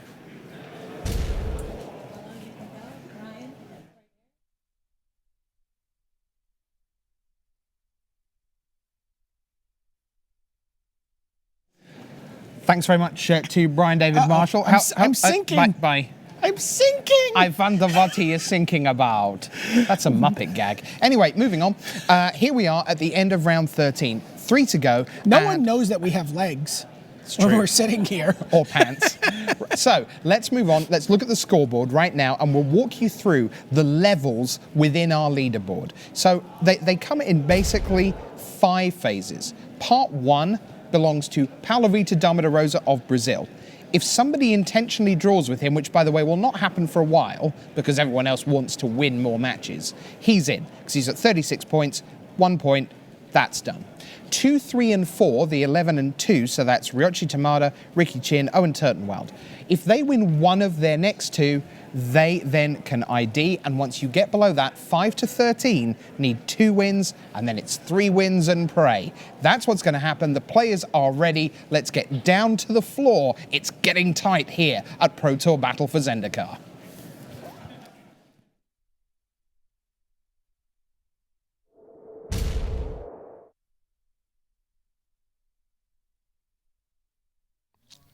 Hello there, and welcome to the booth here in Milwaukee. Marshall Sutcliffe with Randy Bueller and Ian Duke. And we're down the stretch here, gentlemen. It is time for us to head down to the feature match area for round number 14, where we have Yuta Takahashi against Eric Severson.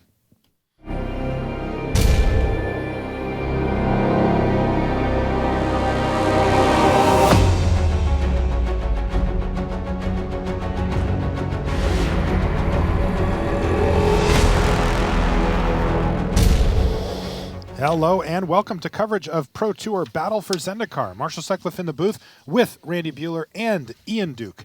And we're excited to bring you round 14 coverage. Whew, we're getting down the stretch here, gentlemen. We are starting to envision top 8s here. If you're sitting down in the feature match area, we've got Yuta Takahashi versus Eric Severson. Let's take a look at our players. There's Eric. Now, Eric is kind of a GP grinder.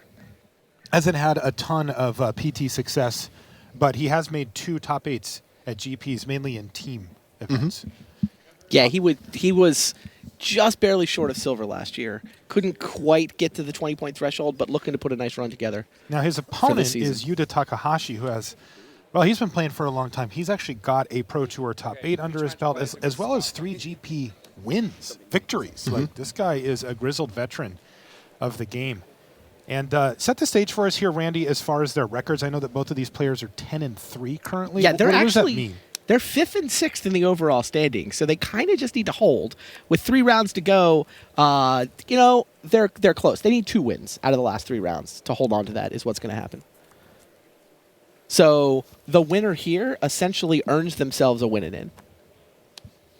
And the loser is still alive, but would need some help on hoping those tiebreakers hold up. Are you anticipating a 10 or an X and 4, would make it? Yeah, I think so. I mean, the thing is that the current 9-win players, those are the players who can 3-0 to get to X4, they start at 20th. There's only 19 players that are in this, less than 4 losses category right now. So there's going to be a ton of them. It's going to go from 8th to 18th or something, 8th to 20th. Somebody's going to get lucky. Now, what about the matchup, Ian? Have you had a chance to take a look at the deck list for both players? Yeah, so Yuta Takahashi is playing very traditional Abzan. We were kind of joking the other day that Japanese players are known for bringing kind of rogue strategies or these strange brews that nobody else in the tournament is playing. And that's kind of true this time, except that rogue strategy is Abzan. It's really underrepresented at this tournament. Far fewer Siege Rhinos than I think many players were expecting. But this is the deck that many of the Japanese are on, and the reason for it is Onofensa the foremost. Yeah, not Siege Rhino, but Onofensa. Yeah. And on the flip side, Eric Severson playing a pretty typical Dark Jeskai list. He's got a couple Soulfire Grandmasters, which we saw doing some serious work yesterday at the end of the constructed portion. All right, well, Eric kicked things off in this particular game with a Mantis Rider, which did get to hit, though it got nailed with an Abzan Charm here. And a replacement Mantis Rider hits the table now for Severson. Severson had an amazing start to his tournament yesterday and has held on quite nicely here today to be 10-3. He's given himself a bit of a sweat here.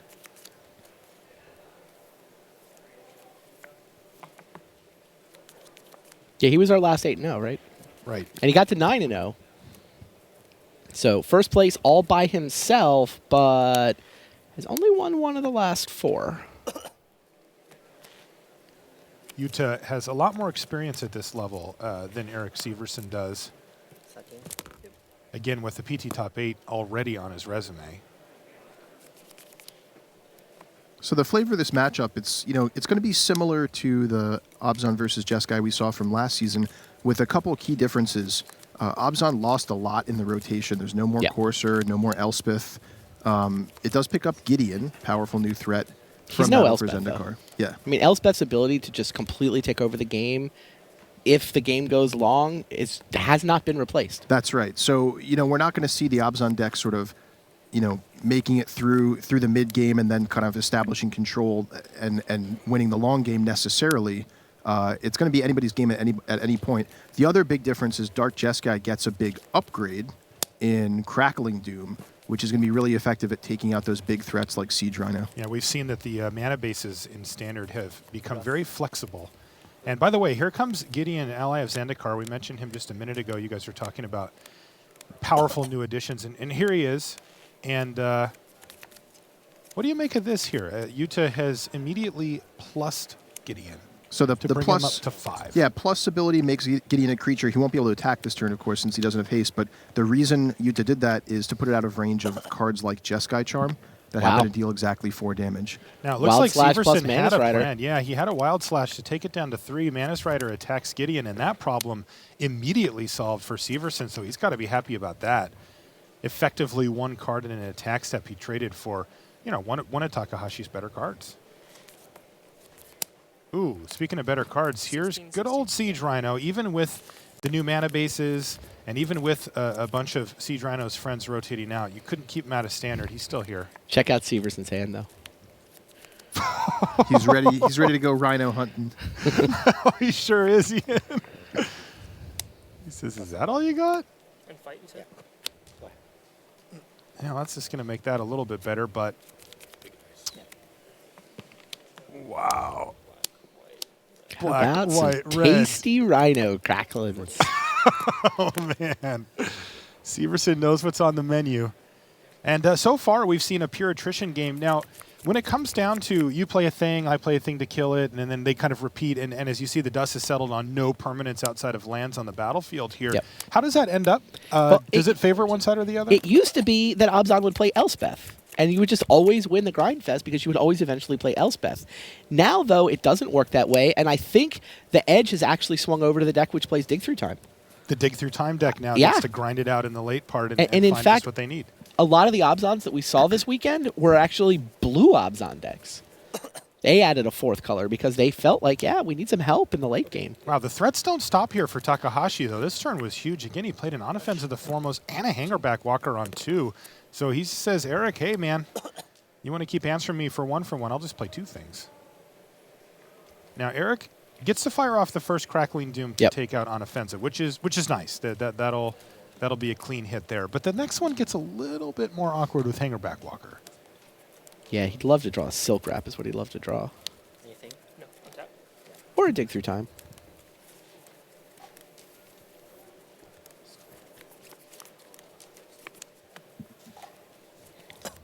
Wow, update from a back table. Paulo just keeps winning. He's paired against Owen Turtenwald this round. Owen, by the way, on X2, only needs 1 more win to make this top 8. But Paulo wants the 1 seed. Paulo wants has not mathematically locked it because Owen's certainly not going to draw with him. So that's a pretty good King of the Hill battle. That is an epic King of the Hill battle. We'll keep you updated on that. And in comes Shambling Vent, one of the new creature lands from Battle for Zendikar. Another key difference 13. in this matchup as compared to last season. You get a creature land here. Huge difference. Yep, yeah, the Obzon deck gets a creature land, especially kind of as a big reward for staying 3 colors instead of going to 4. Like Randy mentioned, some of the Obzon decks are Obzon plus blue, but the advantage you get with the stable mana base is you get to add creature lands. And they really shine in a sort of a protracted attrition battle like this. Yeah, you said it, man. Here they go again. Shambling Vent getting in once again, and this is big hits. 15. Yep. Severson's, his life total's falling very quickly.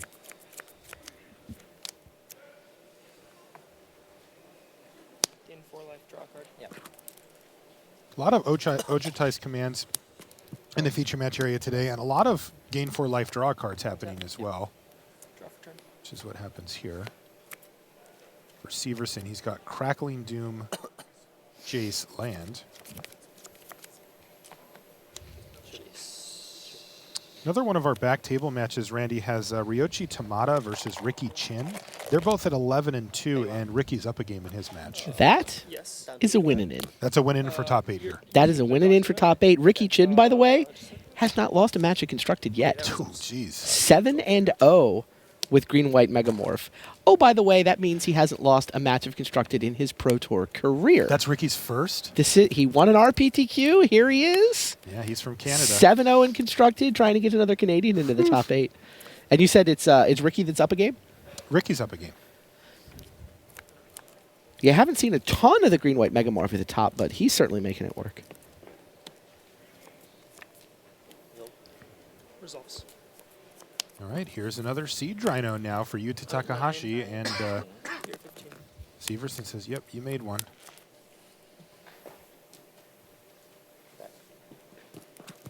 Three damage is going to drop Severson down to 6. Yep. But wait, there's more. Takahashi not done yet.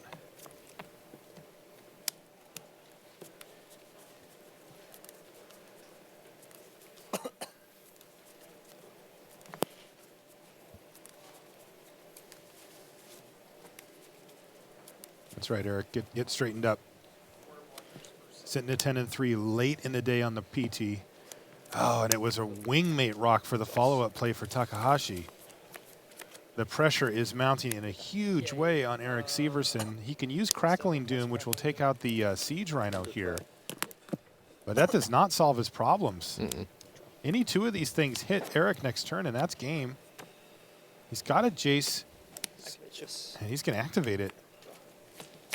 He's got to find some pretty specific cards, and I don't think he has. Well, he'll get a flashback. So what does he need here? Does he have to go Ojutai's command? To put himself up to 10 and then only fall to 1? He actually dies to a Shambling Vent in that scenario. All right, so Peter Vieren wins over Curry Burkhart in game 1. Those players are at 10-3, unlike the other one that we described a minute ago, which are at 11-2. So not quite a clean win in here. No, they're playing to earn a win in next round, just like the guys we're watching.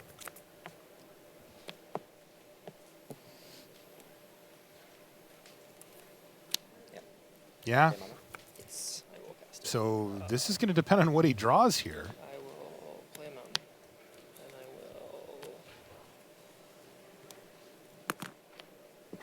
flash it back to gain 4 life and draw a card. Gain 4 life draw, go to 10.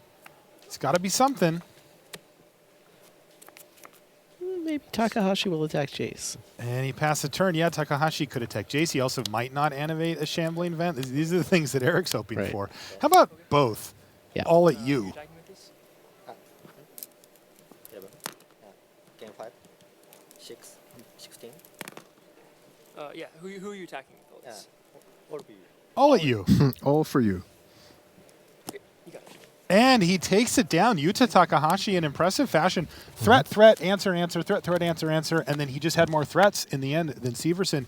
Yuta Takahashi up a game. We will be back right after these messages. Outfit your Magic collection with the newest Battle for Zendikar accessories from Ultra Pro. You can see the full array of card sleeves, deck boxes, playmats, and portfolios in your favorite Magic artwork at ultrapro.com. Join the battle. Battle for Zendikar is now available on Magic Online. Explore the new set by signing up for Magic Online at ntgo.com. Welcome back to the feature match area here in Milwaukee. We are down the stretch here on day 1. Let's take a look at our, well, really two huge names at the table here. Paulo Vitor, Damo da Rosa versus Owen Turtenwald. And there's an interesting scenario sort of fleshing out here, Randy, in that Paulo has only picked up 1 loss on the whole tournament and has effectively put himself into the top 8, barring something ridiculous. Now, Owen isn't quite in such a luxurious position here. He's got 2 losses. Finds himself down a game.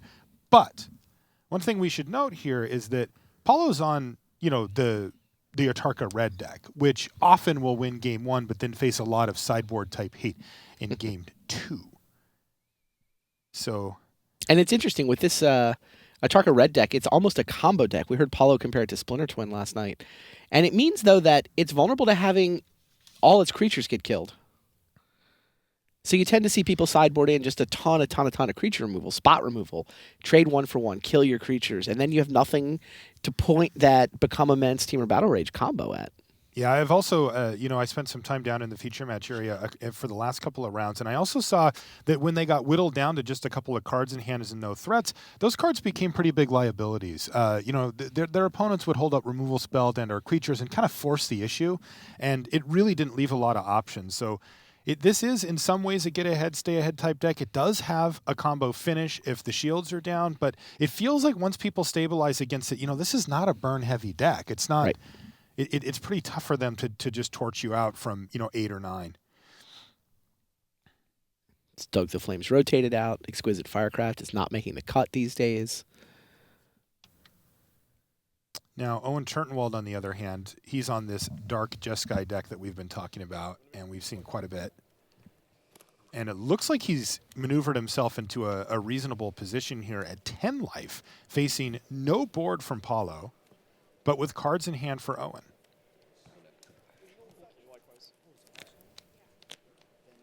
Paulo just keeps dashing Zergo. And it looks like a pair of Kolaghan's Command in hand for Owen. Now, the way is clear for him to get rid of Monastery Swiftspear if he'd like. Generally the scarier threat, though, on the immediate front, it does mean that he would take an extra damage.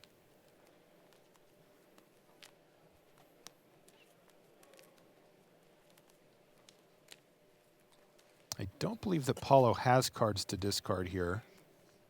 At least I can't see them in his hand there.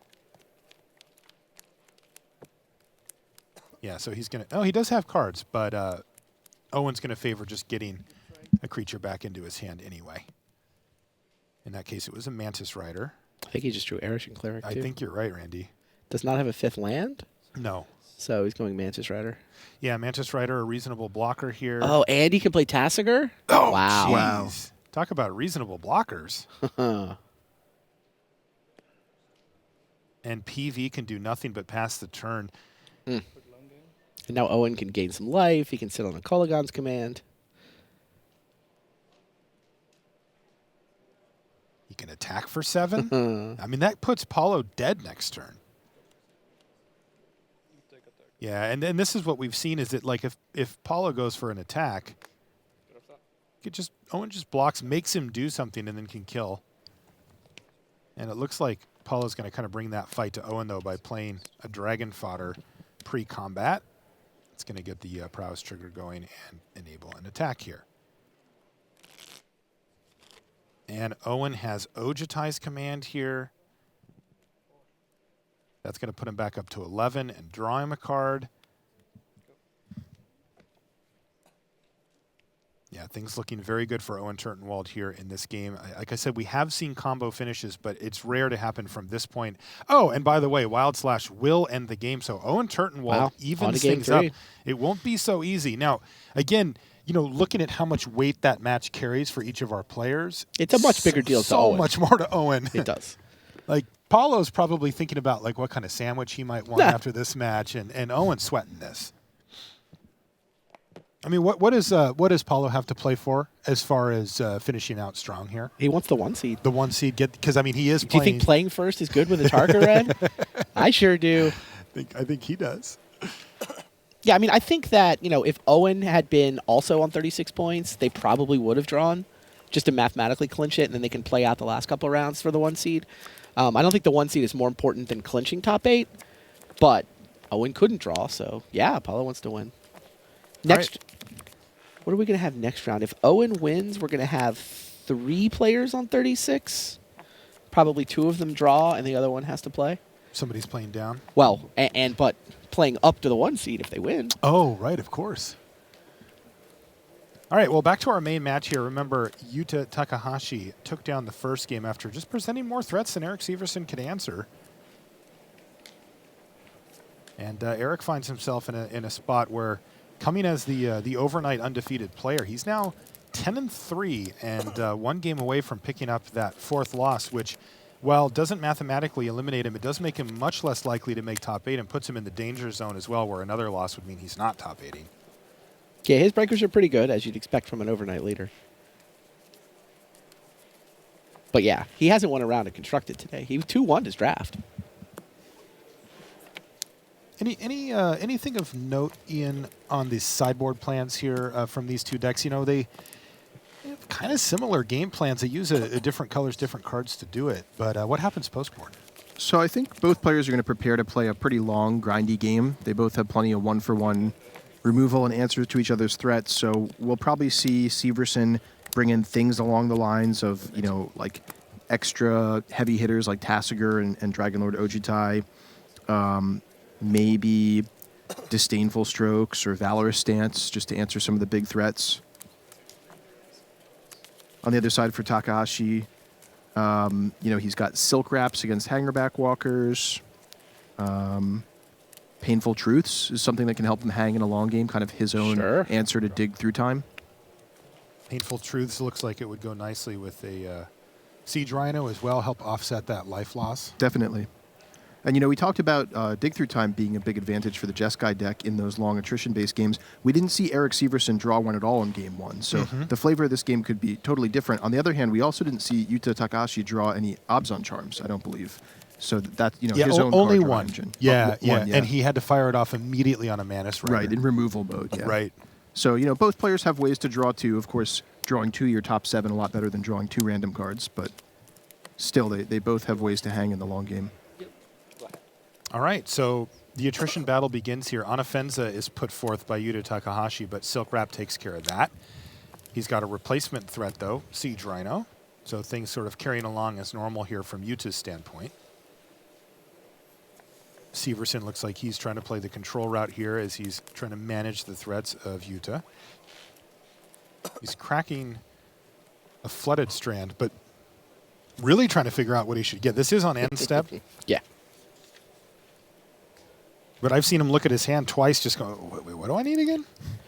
It's got a puzzle to solve. It's 4-color decks. I mean, it's tricky to get the mana right in them. It does seem like the mana is good and available, but you know, actually playing it out means there's some decision points there. I see that he actually went and just got a basic island. Yeah.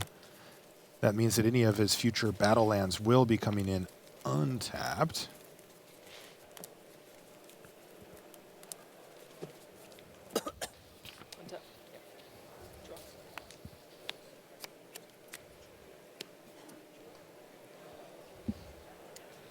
We got another update from our back table now. We talked a little bit about Ryoji Tamada playing against Ricky Chin. And those are the 11-2 players effectively playing a win-in, and they're going to Game 3. So maximum excitement on the back table there.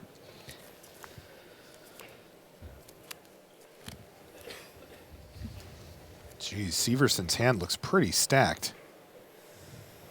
He's certainly got a lot of action.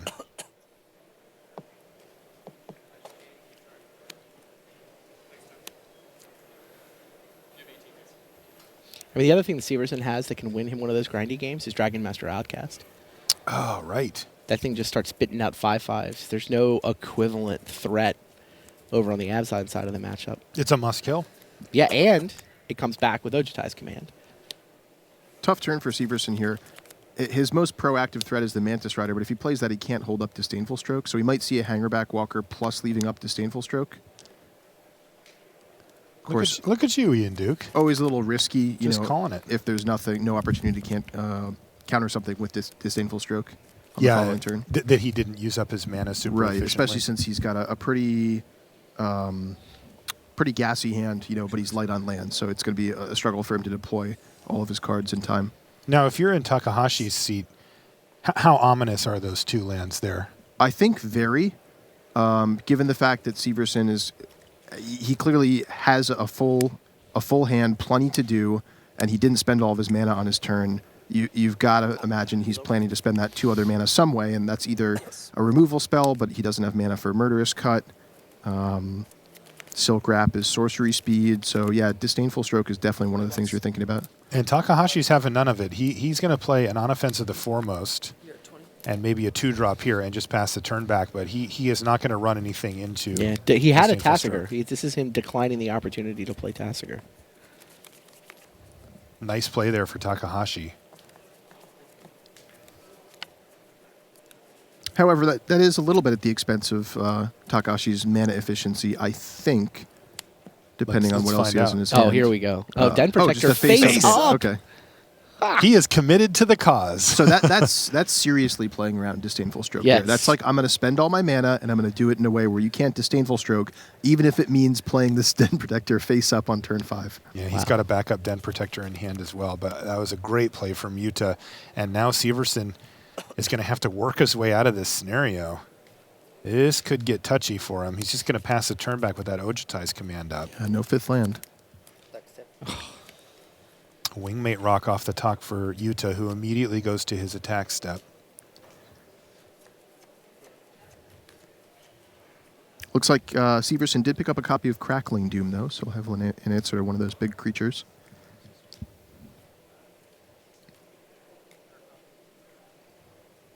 How do you play this? Counter on the Den Protectors, so... Well, I think Severson went Hangerback can't block? before attackers.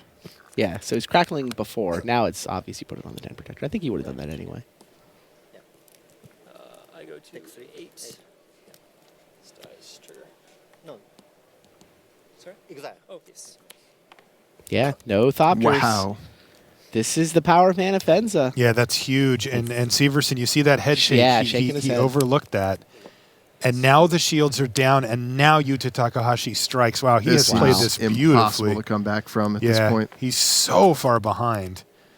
Now, Severson doesn't have sweepers post-board, does he, Ian? Not anything that can deal with this board. I mean, we've seen a lot of these Dark Jeskai decks play things like Radiant Flames to sweep away weenie creatures, but... no planar outbursts in this list. Yeah, I think some lists at most might play one card like that. Yeah. He also has not hit his 5th land, so... Jeez, this has been a beating. I mean, Severson has like 6 or 7 spells in hand here. Takahashi has just sequenced this game better. He has. Takahashi's just flat outplayed him. He has.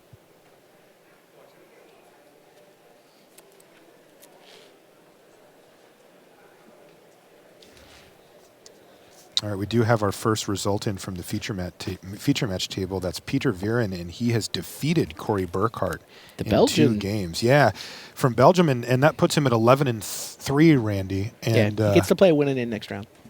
There you go. I think there's... No, I'm not even sure if there's a play to stay alive here.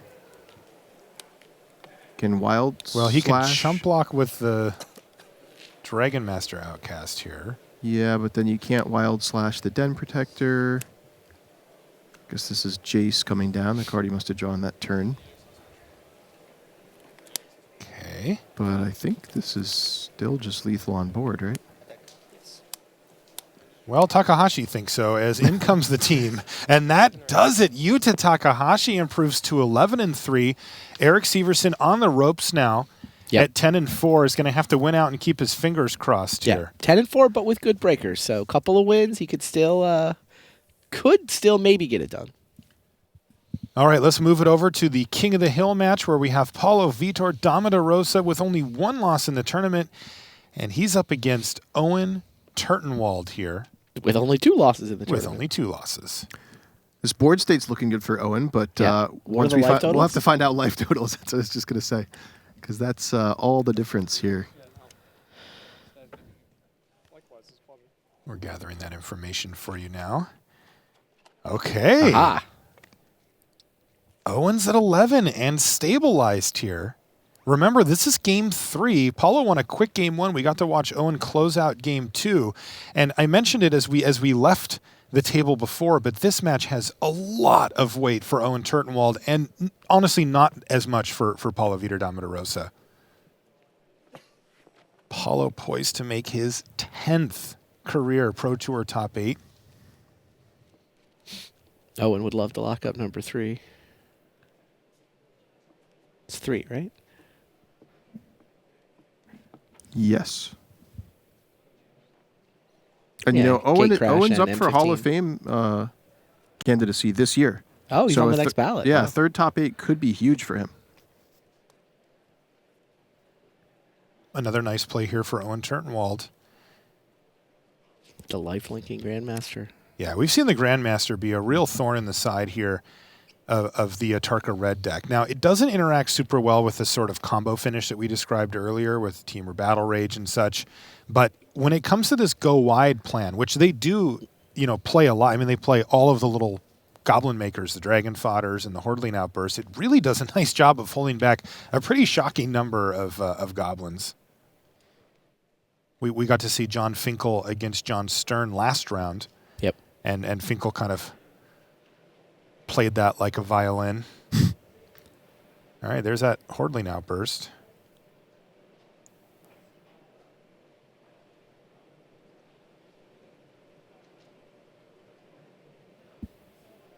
It looks like Paulo's just played this and shipped a turn back, and I think Owen's thinking on end step. Is that what you guys are seeing here? I think so. It looks like Owen's holding Crackling Doom Radiant Flames. Okay.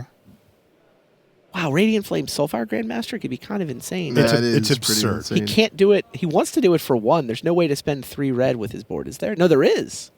If he spends red, then the converge is 1. All the goblins die, and he gains 8. Yeah. Oh, I see a tap swamp there. So I guess he's going to lose his Soulfire Grandmaster, but make it gain 16 instead? So this is really wise from Owen. So he could have end of turn Crackling Doomed and then untapped and swept the board Radiant Flames for 1 and attacked for lethal. But he's wisely saved the Crackling Doom in case there's a pump spell here like a Become Immense. Yeah. So Owen going for 2 to make sure he plays around a Tarka's command, and it works. Wow. And that's it. Owen Turtenwald wins his match here. Now, Randy, where does that put him? He just needs a draw. So he out of his next 2 rounds, a draw on either of them, and he's into top 8 number 3. Just we've been saying Paulo is in. Now we can say Owen's in. Oh my goodness, this is shaping up beautifully. This top 8's looking pretty good. So far, Paulo, Vitor, Damo da Rosa, plus Owen Turtenwald. Not a bad start. Joining them will be the winner of this match. Now, this is the Ricky Chin versus Ryoichi Tamada. Exactly. Ricky's from Canada, and we've got a handshake here, too, so it looks like we came just in time. I didn't see who won. I'm going to assume that Ricky wins. Wow. First Pro Tour. First Pro Tour. Runs his lifetime Pro Tour constructed record to 8-0. He's never lost a match at the Pro Tour in constructed. First Pro Tour ever, and now he has all but clinched the top 8. We're going to call him in because all he needs is a draw. Might not even need that with a 12-4 probably sneaking in. All right, I got a question. Would you just stop? Like, take the just current quit? top 8? No, just take your top 8 and just walk away from the game? No. I can say from experience, no. No, all right. I was going to say, like, you could just say, never bothered to lose, made the top 8, solve this game, and call it good. Maybe it doesn't work quite so simply, but yeah.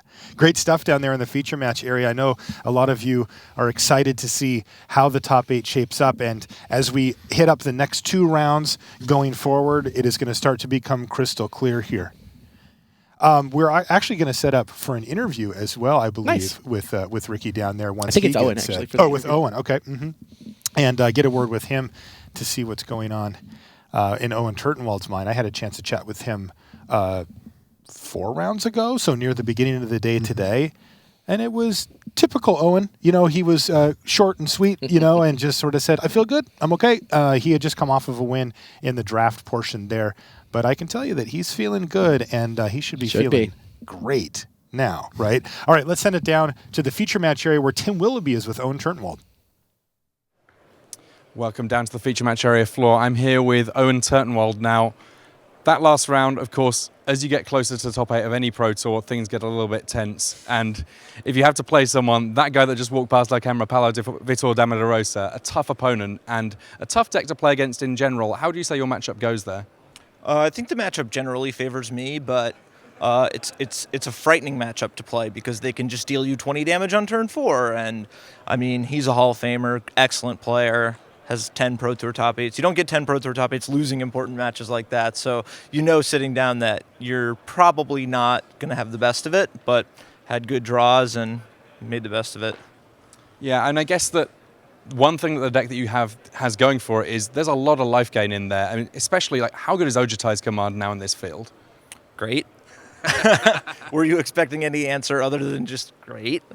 I mean, not really, but certainly the fact that you can get back Soulfire Grandmaster and like the play with Soulfire Grandmaster and Radiant Flames there in the latter stages of that game means that effectively you're working off what, like 30 odd life in a match like that? I would have had the ability to gain about 30 life, but the best part about it against him was that it made him tap his mana and lose a life from using a fetch land so that I could have the kill in my hand. So it wasn't the 30 life that was attractive, it was him using all of his cards so that I could win the game. Absolutely makes sense. Now this, assuming that it's locked, you know, I never like to say for sure any of these things, but it looks pretty good, would be your third top 8. What does that mean for you overall in terms of your career? Well, it'd be cool. I would win at least $10,000, maybe $40,000. So I'm hoping to try to win that. Makes sense, of course. Had a great run at Worlds and third Pro Tour top 8. I mean, at some point, this is the season where you become live for Hall of Fame voting, right? I am eligible for that this year, I believe. Exciting times. A Pro Tour win would certainly not be too bad on that front, but I'm going to send things back to the news desk now from the feature match area with Owen Turtenwald. All right, thanks very much. Tim will be there with Owen Turtenwald, keeping everything nice and calm. He's very good at that. Made it to the final of the World Championship. Said very publicly he thought he was the best player in the world, and came up one game short, obviously. And Seth Manfield claimed that title. But great job by Owen. He is at 12-2, along with Paulo Damo da Rosa. Now, remember, if you're new to coverage, you're very welcome. When we say they're locked for top 8, it doesn't mean they've been awarded a spot in the top 8 yet. There are 2 rounds to go. It's just that we imagine that at some point in the next 2 rounds, they will be able to shake hands with someone who is also on 36 points, 12 wins, and they will get 1 point each for what we call an ID, an intentional draw, and that is worth 1 point to each of them. And the math just says, because you play someone on the same record, the 33s naturally play someone on 33, the 30s play someone on 30. It means that basically at 37 points you cannot be caught by more than 8 people, so you can't be knocked down far enough. So that's why we say we think Paulo and Owen are your first 2 into the top 8. Stranger things have happened. Nothing is certain until the final answer. But great job by both of them. Yuta Takahashi, now he is at 11-3, having beaten the overnight leader Eric Severson, who is 2-4 today. But this morning, we had a chance to talk with Yuta Takahashi, the king of the fairies, as we like to call him. You'll find out why in this interview. All right, I am here with Yuta Takahashi. Yuta, welcome. Thank you. Yeah, welcome. Sit back. Easy chairs. Yuta, when was your first Pro Tour? My first Pro Tour is Pro Tour 2005. Which one? Was it Los Angeles? Yeah, Los Angeles. Antoine Rouel wins Saikato. With Saikato. Yeah. 2005, Yuta's been playing on the Pro Tour. Yeah. Have you played the whole time from 2005 to now? A few Pro Tour I don't join, but 80% I join Pro Tour. 80%? Yeah. Is Magic your job? No, my job is card shop employee. You're a card shop employee. Yeah. Hallelujah. And when you qualify for the Pro Tour, you get to come play. I win GP Kyoto this year. Yeah. Oh, congratulations. In legacy format. With Miracles. With Miracles. Yeah. Oh, very nice. Now, I asked you about your Twitter today. What's your Twitter name? My Twitter name is Vendilion. Vendilion? Yeah. Why? When I top 8, GP top 8 my deck, every deck have Vendilion. Every deck has Vendilion. That is great. Is it your favorite card? Yeah. It's one of my favorites too. I love that card too. What are your goals for the Pro Tour? Hall of Fame, win, just keep playing? Now just win, become champion. Champion? Yeah, that's a good goal. Takahashi, thank you so much for your time. Thank Good luck in the tournament. Well, Yuta Takahashi doesn't need a lot of help. He won, as we say, this round. He's at 11-3. So if he wins his penultimate round, coming up in a little bit, that would be 12-3. And then he would look at the math, see whether he could shake hands with someone again to get to 37 points. We think that is the magic, no pun intended, number, taking you to 37. So we've still got round about 10 minutes left on the round. I'm looking out beyond the camera, looking at the round clocks, just over 8 minutes, and you've got it on your screen as well. So what we're going to do is we're going to take you to a recorded feature we made on Thursday with one of the most popular players the game has ever seen, Luis Scott Vargas. And we wanted to find out what testing had been like. You know, what decks did they look through? What did they choose? Why did they decide what the options were? So we're going to take you inside that process now. Now, we are in Wisconsin here, Milwaukee, Wisconsin, but I'm still not sure this is quite right. It's time now for the Pro Deck Dairy.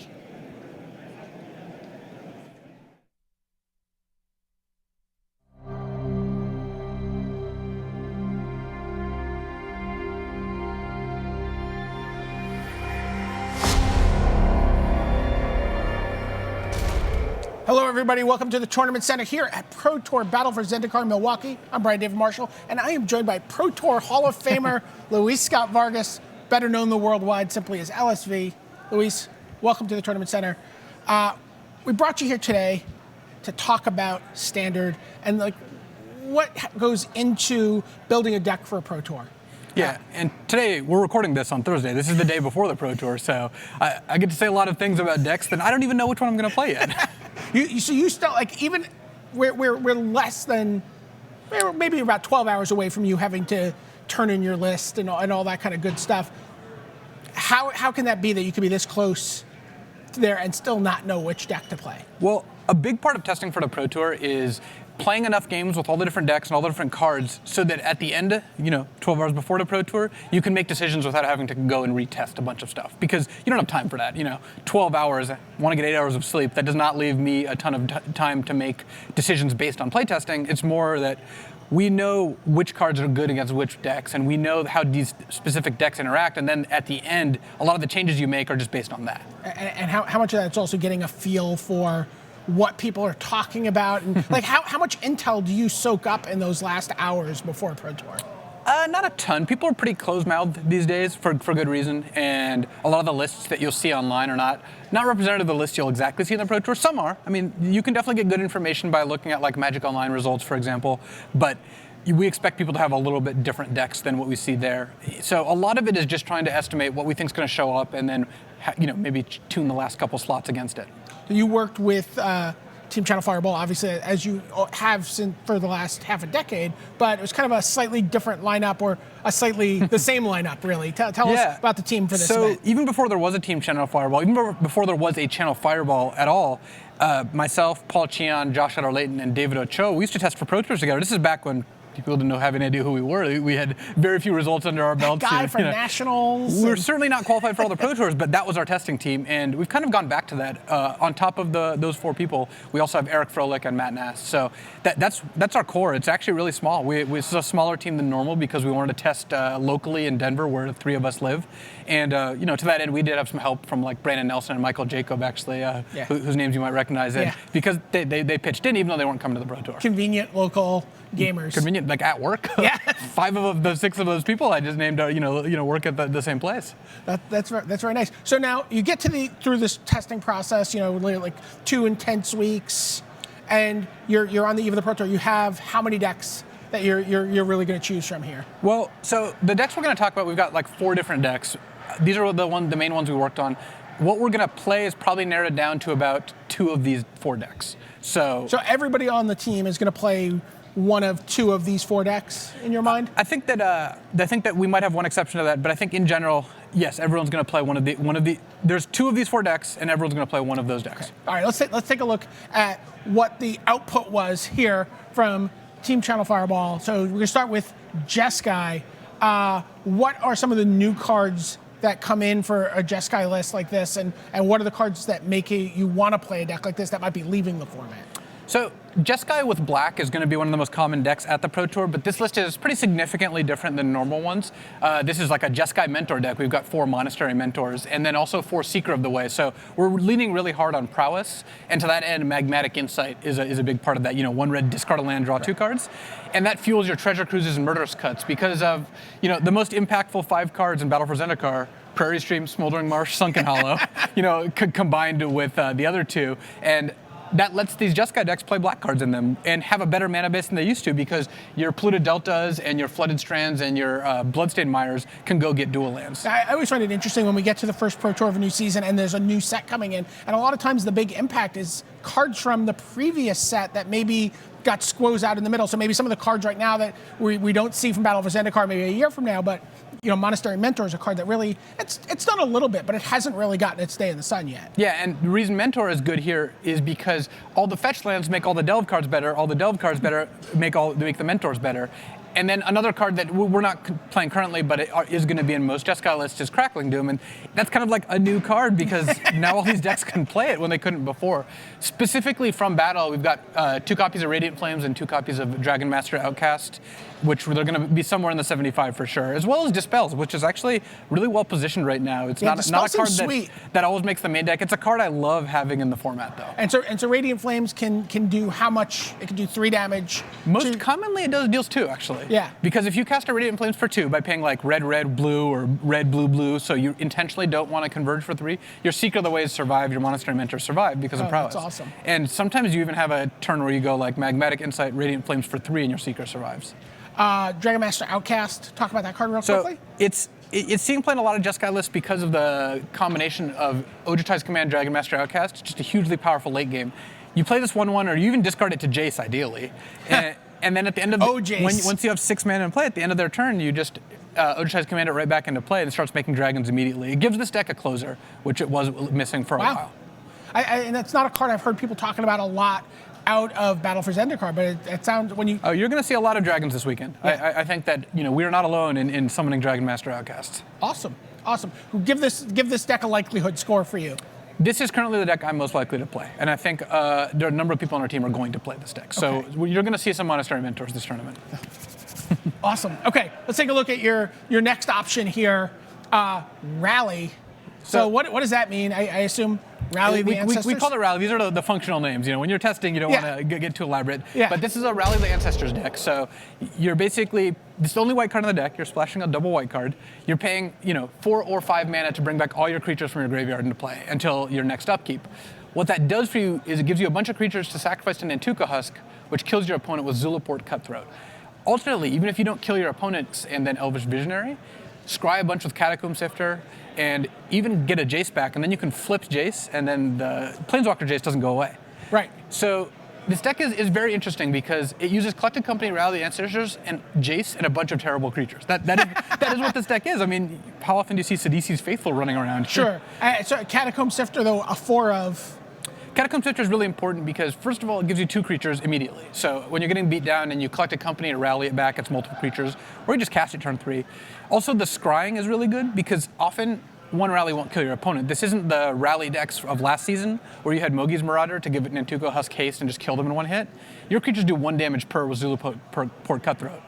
So you're not often 20ing them. What you're doing is getting back, let's say, Sifter, Visionary, Husk, Cutthroat. That's already draining them for 4 or 5 damage and getting to scry a bunch to find your next rally, to find Grim Haruspex, to draw a bunch of cards. Jace can let you flashback Rally or Company. It's a very synergistic deck. This is the deck that Matt Nass is going to play. It's Jason 56 cards. Yes, we knew, well, 3 of the 4 decks we have today have 4 Jaces, and every deck everyone's considering at this point has 4 Jaces. Okay. Jace is just the best card in the format. And one of the big predators for Jace was Searing Blood at the last Pro Tour. Searing Blood's no longer with us. Yeah. So Jace, even though there's going to be a lot of Fiery Impulses and Wild Slashes, Jace is still the best card. Give me a likelihood score on this deck. This is the deck I'm second most likely to play. Okay, so, and the deck that Matt Nass is most likely to have played. 100%. Okay. He was locked in like 3 days into testing.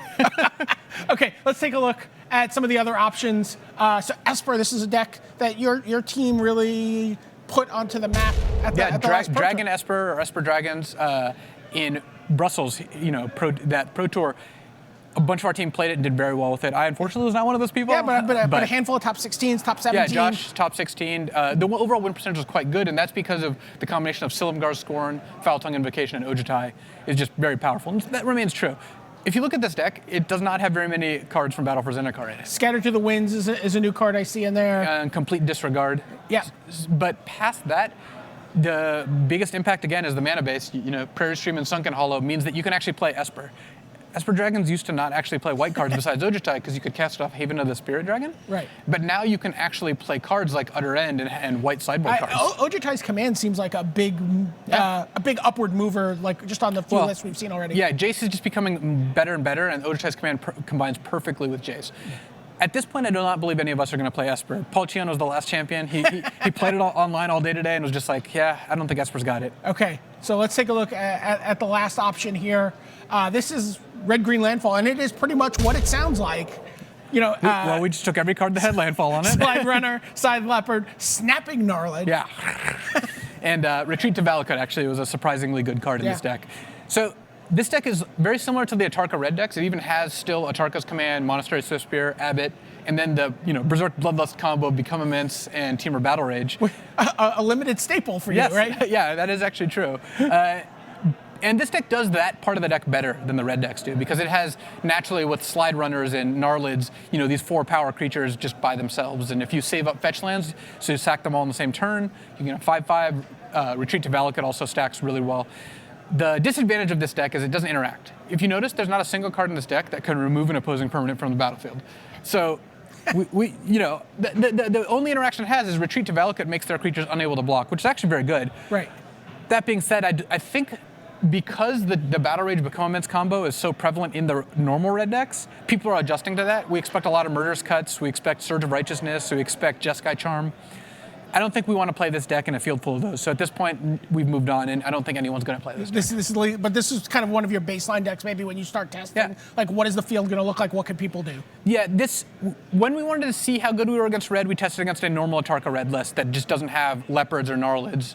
But when we wanted to test this deck, we found that it was pretty good even when it didn't draw its spells.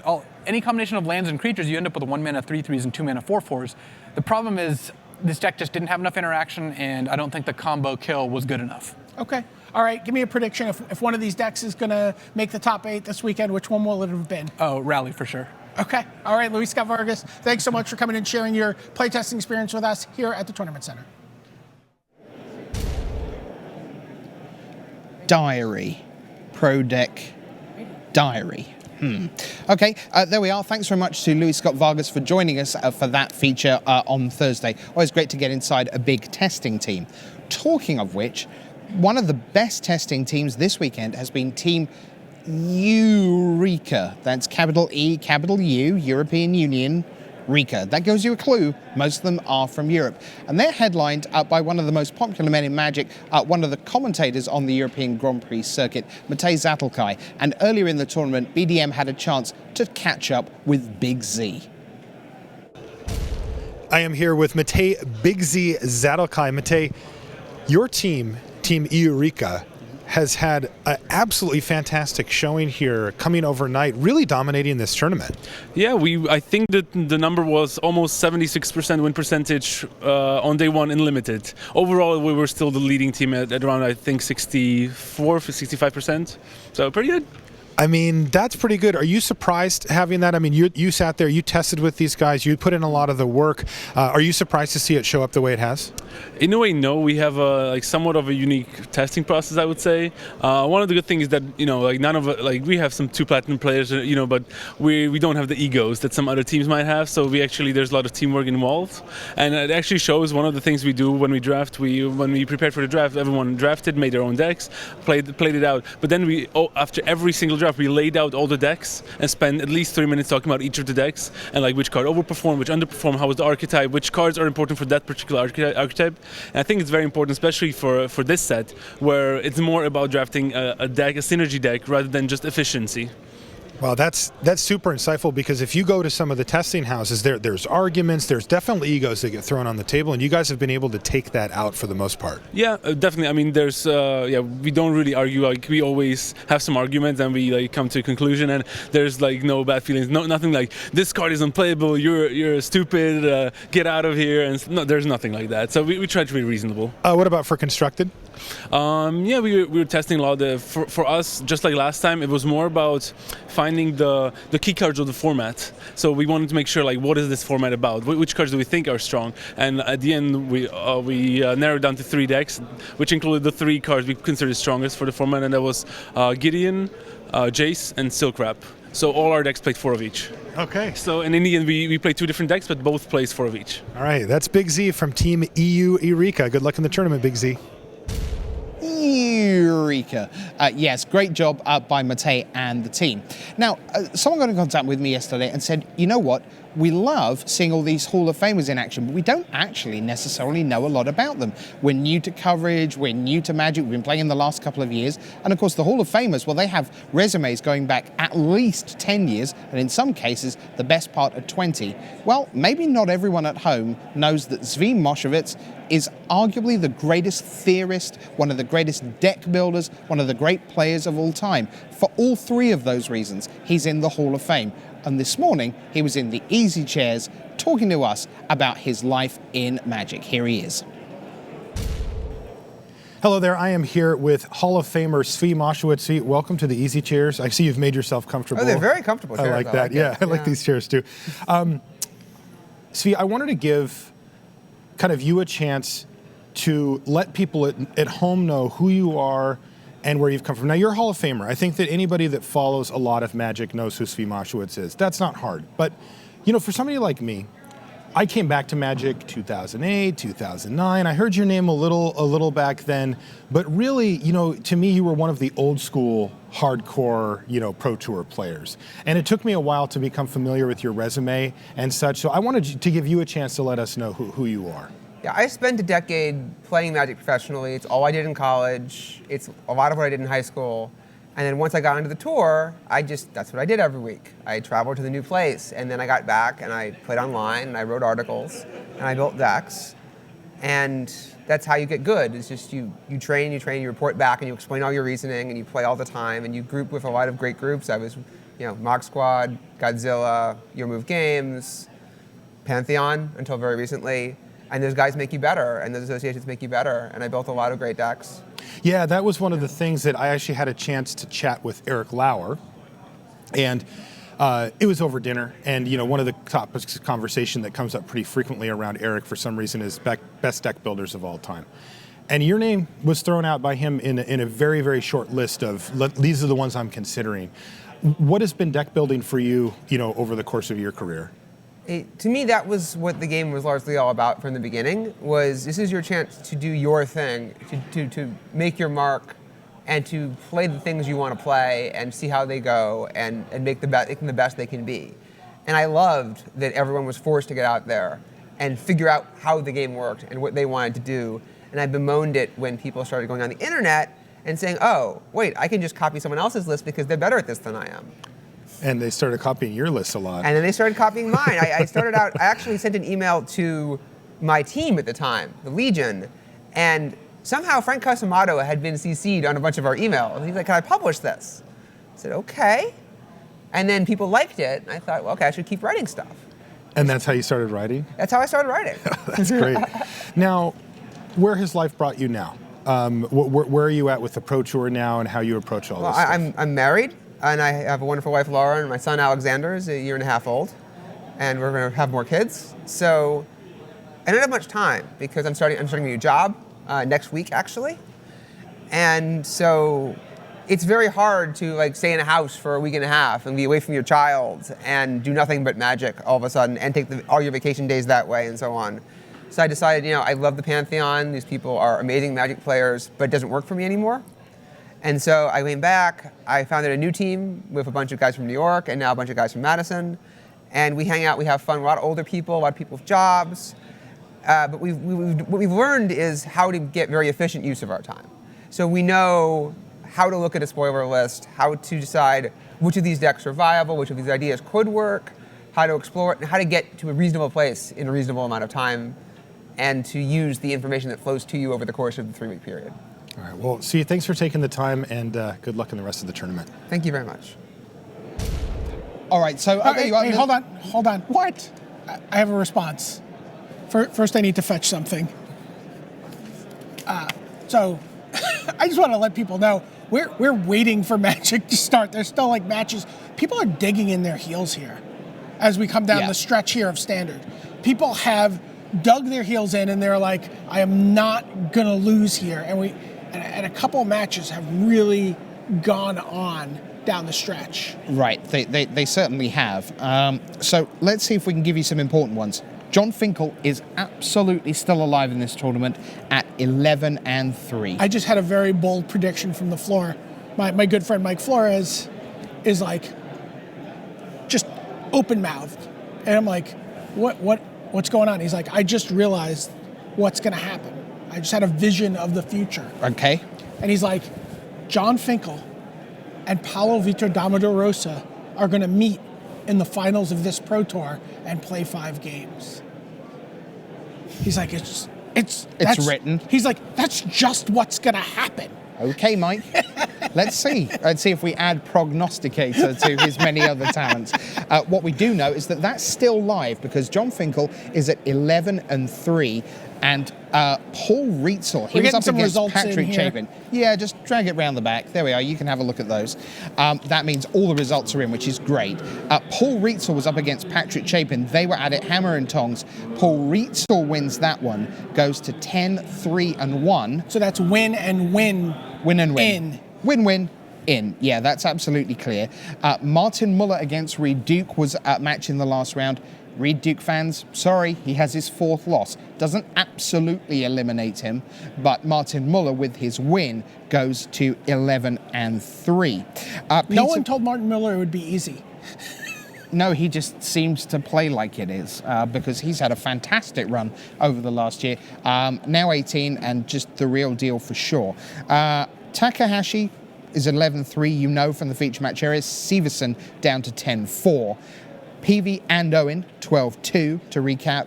Chin, 12-2 in his first Pro Tour. Yeah, unbelievable. Which is totally crazy. Until you remember he's from Canada and the Canadians can apparently do anything. But you know what? He didn't work with any of the big Canadian teams. We did that interview with him. He basically, it's like, who did you work with? My friend. Sometimes our other friend came over. We drafted a lot on Magic Online. We built all the best decks and played them against each other. You know, so it can be done. You know, we talk about the super team all the time, but it can be done. You can just come into a tournament and be great. Yeah, and you look at someone like Peter Vieren, who is at 11-3. Now, he would traditionally, if we go back 4 or 5 years, would have been part of that big Belgian team. Yes. Fried Mulders and co, and Jan Dwaz, who were totally stables, and of course, Moraine with his 4 Pro Tour top 8s, 2007, 2008, 2009, 2010. Most of those have gone away into other facets of their life, whether that's coverage or just the wider world of work. But Vieren's still very much here and alive. And his weekend started with an absolutely killer draft pod. You know, he came out but basically huffing and puffing at 2-1 out of his morning draft pod yesterday, going, yeah, I'm looking at, you know, Kibler here and Jerry Thompson there and Hall of Famer there and great player there. And I'm like, 2-1, thanks very much. Having navigated that, he saw that as an opportunity, and he's only lost twice since then. 11-3. A win in this penultimate round, that puts him in the tiebreak medley. But it looks like you've got standings now. Why don't we take a look at our leaderboard, see whether that's up to date for you, and we'll see what we've got. We've got Paulo Vitor Damo da Rosa on 36 points. He was there for the last round, so he's 36. Ricky Chin, 36 points. You mentioned Owen. Owen Turtenwald at 36 points. Yet looking here, everyone here has their 14th match in. So you've then got the 11-3, so they go from 4th through 9th. Right now, John Finkel doesn't want things to finish because he is at 11-3 in 9th spot. This is in tiebreak order. So Finkel, Mueller, Peter Vieren, we've mentioned. Paul Dean, this is a terrific story. He's had 3 Pro Tour starts since Pro Tour Amsterdam in 2010, a 48% win rate, from those three? Well, 11-3, he's putting all his wins together in the right order. Much better to have, a 48% after 3 and then go 11 than to be at like 53% through 4 starts. So good job by him. He defeated Luca Magni of Italy last round. That's Magni's 4th loss. Again, right on the verge. We're not sure who, if anyone, makes it in with 4 losses. Let's just take another look at the leaderboard if we can. John Stern is amongst the 10 and 4s, currently in 16th place. Brandon Burton still potentially alive at 10 and 4 there. And you said these are in tiebreaker order. Eric Severson, you see at the top of the 10 and 4s. As he should be. Because he had, I think, was he 9-0 or 10-0? At 10, he started losing, obviously. Right, yeah. So he got to 9 and then fell back. Paul Reitzel, with that win over Patrick Chapin, is very much alive. Everyone from 11 up has their destiny in their own hands. They can certainly take care of that. Looking at pairings, because that obviously becomes very critical, Martin Mueller at 11-3 is going to be up against Peter Vieren at 11-3. So that's Dart Jeskai, which we've seen a ton of, for Mueller up against Peter Vieren Esper Dragons. Ooh. So that's what we'll see there. Paul Dean, his essentially, we think, winning in is up against Yuta Takahashi. So that's Abzan Mirror. That might take a while. Never know. See what happens with that.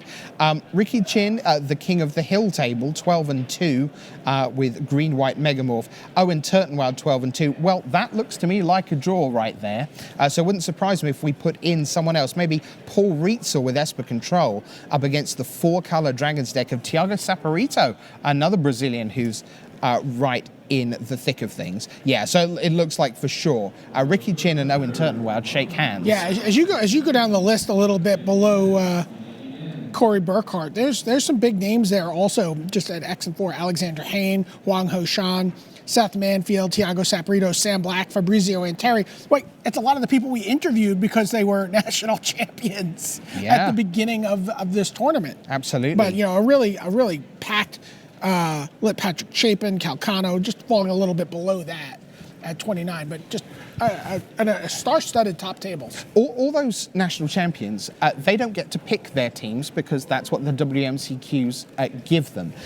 But we certainly have that story there of the Eureka team.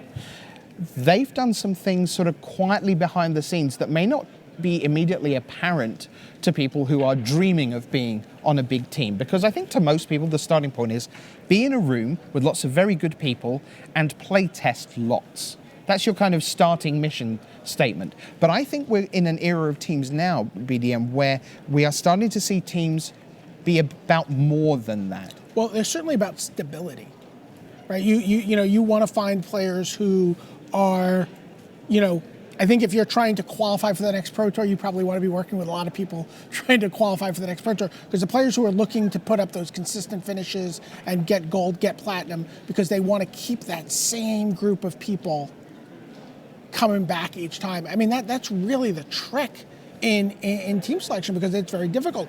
And not because... Just because you also want to have you work with someone for one event, you want to know if they're good, you want to know that they're going to be back again. You don't want to have to constantly sort of reevaluate people. You want to have that chemistry, you want to have that shorthand, you want to finish each other's sentences and play test results. And I think that's a big part of it. There was something very comforting for Luis coming back to the core Channel Fireball team for this, right? We talked to him about it. And he was like, yeah, it was great. These are the people that I've worked with for so long, and he knows that he can shortcut a lot of things, and he knows where people's strengths and weaknesses are. So I think that there's something going on in terms of finding this group of European players who are going to be fixtures on the tournament scene that, Mate and Martin Yuza and everyone else who's working on that squad can go, okay, we know all these people will be coming back for a good chunk of them. And, they've put up some great results. They put up, posted, 3 or 4 titles last year, 3 paper titles, 1 digital title. Mm-hmm. So, just it's very, very important to have that consistency. Yeah, and we talk about chemistry as well. And the thing there is that fundamentally, if you're just thinking for yourself, the ideal team is you and a bunch of people who are better than you. because then you learn from everyone up the chain. If you are in 11th place in your team of 11, you're learning from all 10 above you. But if everyone wants to do that, it's like a pyramid scheme. Somebody ends up going, wait, I'm the best player on this team.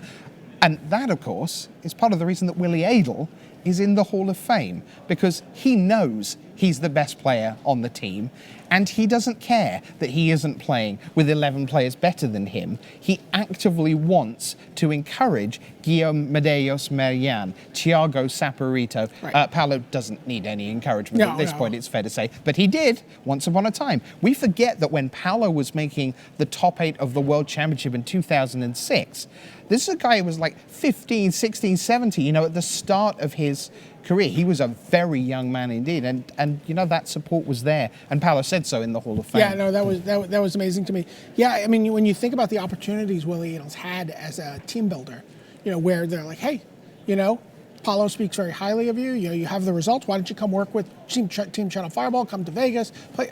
I can't. I have to make sure these 3 guys who won the Brazilian PTQ and these 2 guys who won the Portuguese PTQ and these 2 guys who won in Chile have a team, and we're going to meet and we're going to do our thing, and I'm going to make sure that they all have their visas squared away. I'm going to make sure that they've, can benefit from my experience of traveling to a pro tour and, are doing it correctly. It's just kind of an amazing thing to hear. You really puts into perspective like that selflessness of, really sacrificing some of his opportunities to, play with people maybe, on a higher skill level than the people he played with normally, but that was more his priority. Magic is a game of cycles, and different countries come and go. Right now we've got Scandinavia doing fantastically well with the likes of Martin Dan and Joel Larsen. Japan has not been in a great place for a few years, certainly compared to its real heyday of back-to-back-to-back-to-back Players of the Year 2005 to 2008. But if we take a look at the leaderboard again, you'll see 3 Japanese names right in the thick of things right now. So you could easily see Yuta Takahashi, Ryoichi Tamada, and Kazuyuki Takamura in the top 8. I'm looking at Takamura. Boy, is this someone who's ever learnt their lessons. First Pro Tour, journey into Knicks at Atlanta 2014, 2-5, but since then, 11-5 Fate Reforged, 11-5 Dragons of Tarkir, and here he is, maybe on the brink of the top 8. Would you like some good Magic, Brian David Marshall? I would love some great Magic. Okay, let's see if I can give you Paulo Vitor Damo da Rosa against John Finkel. That's not a strong enough word. I need a stronger word than great. Let's do that now.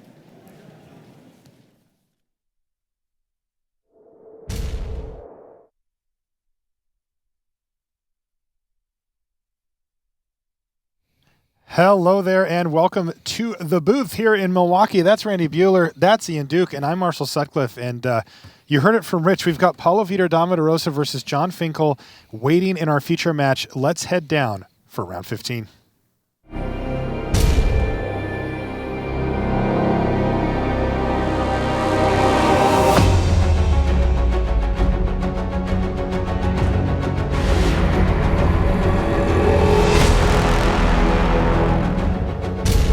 Hello and welcome to coverage of Pro Tour Battle for Zendikar. I'm Marshall Sutcliffe in the booth with Randy Bueller and Ian Duke.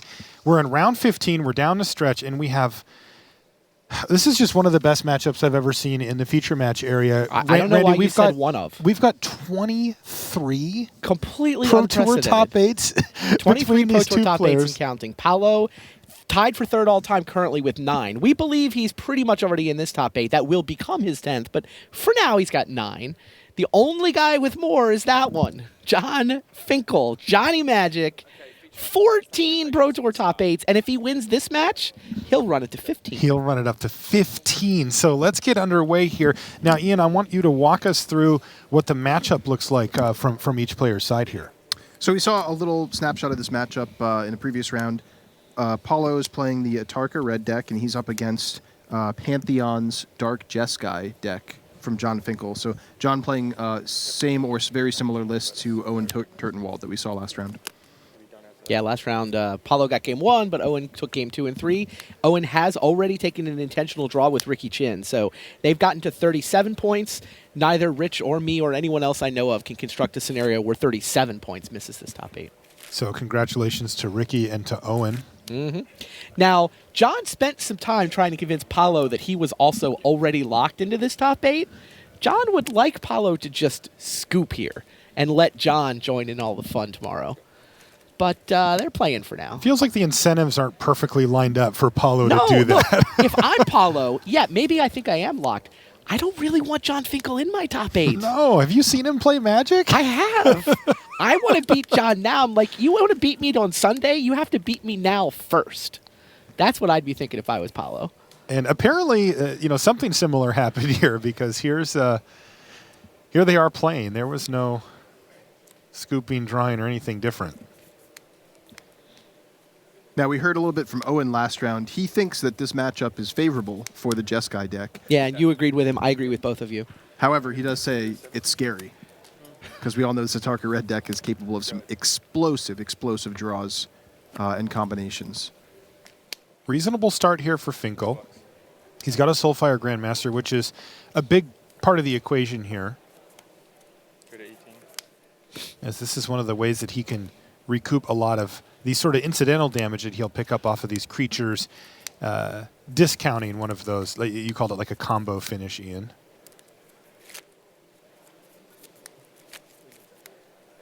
Fetching up a swamp maybe indicates Crackling Doom? Yeah, that was what I would assume here. Crackling Doom you. That kills Zergo, and it also gains John Finkel an additional 2 life. And John's got to be happy. His Soulfire Grandmaster on turn 2 survives 2 untaps here, and it doesn't look like Paulo has any way to kill it. Yeah, I think I caught a flash of his hand. He's got a Battle Rage and an Atarka's Command. And I'm sure John is keen to this. Seeing the Atarka red deck pass with 2 mana up and a handful of cards, you've got to expect there's some combination of those pump spells like Atarka's Command. It's really the only thing Battle left, Rage, right, Ian? Becoming Months. Yeah, Because he's going to kill your Soulfire Grandmaster if given that opportunity. He's going to play anything on the board to develop it out. That's There's right. nothing left. It's either lands or combat tricks. Or more Zergos, but we've already seen 2 of those. So good point. Yeah, nothing quite like being Zergo flooded. Untapped Prairie Stream. Wow. And how big is it, Ian, looking from a big picture perspective on this match here? If John picks up game 1, I mean, this is the game where he's not favored, right? yeah, I would say so.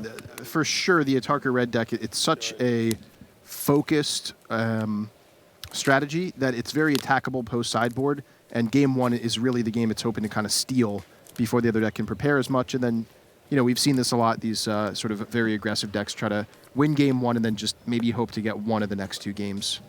And I think that's the situation we're seeing here. However, John off to a good start. Mantis Rider is fantastic in this matchup since it can pressure Paulo and end the game quickly before he can draw into more combo pieces, so to speak. But it's also vigilant, so it's a great blocker too. And 3 toughness, just the perfect amount to essentially 2-for-1 Paulo in combat. Yeah, it's really doing a lot of work here, as well as you mentioned it, but pressuring Paulo's life total. You know, his deck does not play defense well, and once John can even get a little bit ahead in the damage race here, he usually can just close it out. John's going to block. Yep. Zergo. Paulo going to go for the Atarka's Command. Begging here? an Atarka's Command for sure. Damage bump. Sure, I go 15 to 11. So he +1/+1 his team and 2 more. 3. 3 more. I got 12. got John down to 12 there. Mantis Rider kind of like a super lightning helix in this matchup. Comes down, hits you for 3 right away, blocks, prevents 3 damage, and trades for 2 cards. Jeez, I would play that lightning helix. Some fun facts on this matchup. The 2 players have 1,061 combined pro points. They have won $689,369. Wow. Paulo has the career edge in win percentage, 64.8 to 64.3. That's winning percentage in Pro Tour matches across, what have they been on the Pro Tour for 30 years between the 2 of them? Yeah, these are truly two titans of the game.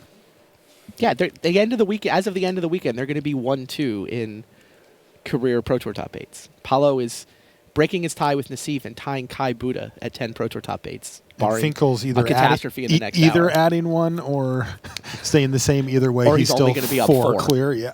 Now, Dispel was a nice pickup for John Oh. Finkel here. Yeah, because Paulo top decked the Become Immense, and he's got Teamer Battle Rage in his hand.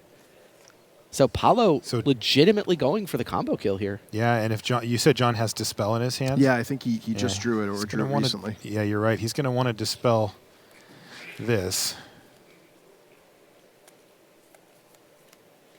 Yeah, he's just trying to think. This isn't actually lethal. Is there anything scarier that could happen?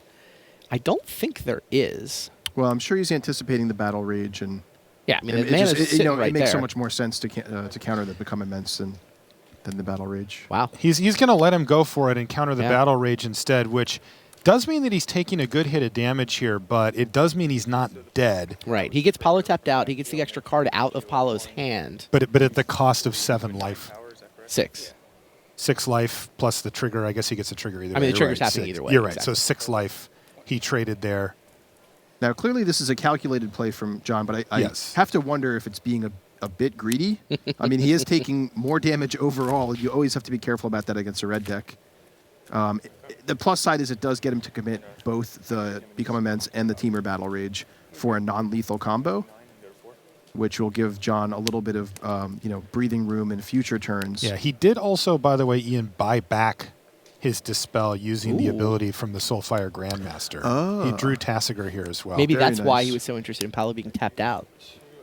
Because he would know he can't die then. Yeah. Yeah, he does get 2 of the life back here. He's got Paulo down to just the 1 card left, and boom, here comes Tassiger. Is Tassiger a good blocker? It sure is. And with only 1 card in Paulo's hand starting the turn, I can't imagine he can put together a lethal combination. Yeah, not through Dispel. And this is where things get ugly for Paulo Vitor Damo da Rosa, because Finkel's now back up to 10, drawing cards. He's got Tassiger. Any number of spells in Finkel's hand could be lethal here if Paulo takes the 6. He goes down to 1, Finkel back up to 12. Does he have something? Crackling Doom? How about just another Soulfire Grandmaster? That is going to do it for Game 1. John Finkel takes Game 1 from Paulo Vitor Damo da Rosa. Finkel trying to top 8, number 15 here in the feature match area. Don't go anywhere. We'll be back right after these messages. Put your game to the test at a Grand Prix.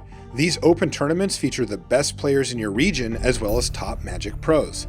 Upcoming Grand Prix include Beijing, Quebec City, Porto Alegre, Lyon, and Indianapolis.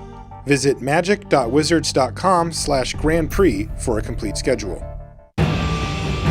Qualify for the next Pro Tour on Magic Online. Go 5-0 or 4-1 in one of 10 preliminaries to advance to the finals.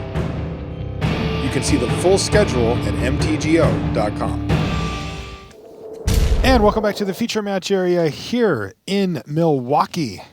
There's a lot of other action down in the feature match area besides our blockbuster main table there. Let's jump over and take a look at Paul Reitzel. Are we on the Reitzel match? This, I believe, is actually the Paul Dean Yeah, and yeah, Yuta Takahashi. So that's actually who we're seeing here. So let's take a look at Paul Dean versus Yuta Takahashi here. We'll get those Too many names Pauls. switched out for you. So I'm sure the chat will let everyone know. Paul. Pauls are everywhere. We have seen Yuta Takahashi last round as well. He was playing Abzan, as you can see here. Now his opponent, Paul Dean, well, he's playing Abzan as well. Super clean winning in. These guys are both 11-3. The winner gets the 12th win and is extremely likely to be able to ID in next round. Yeah, Takahashi. We after having him in the feature match area earlier, we got a chance to know him a little bit. He's already got a Pro Tour top 8 and 3 GP wins on his resume. So this would be number 2 if he can pick up this match win. The players are in Game 1 here.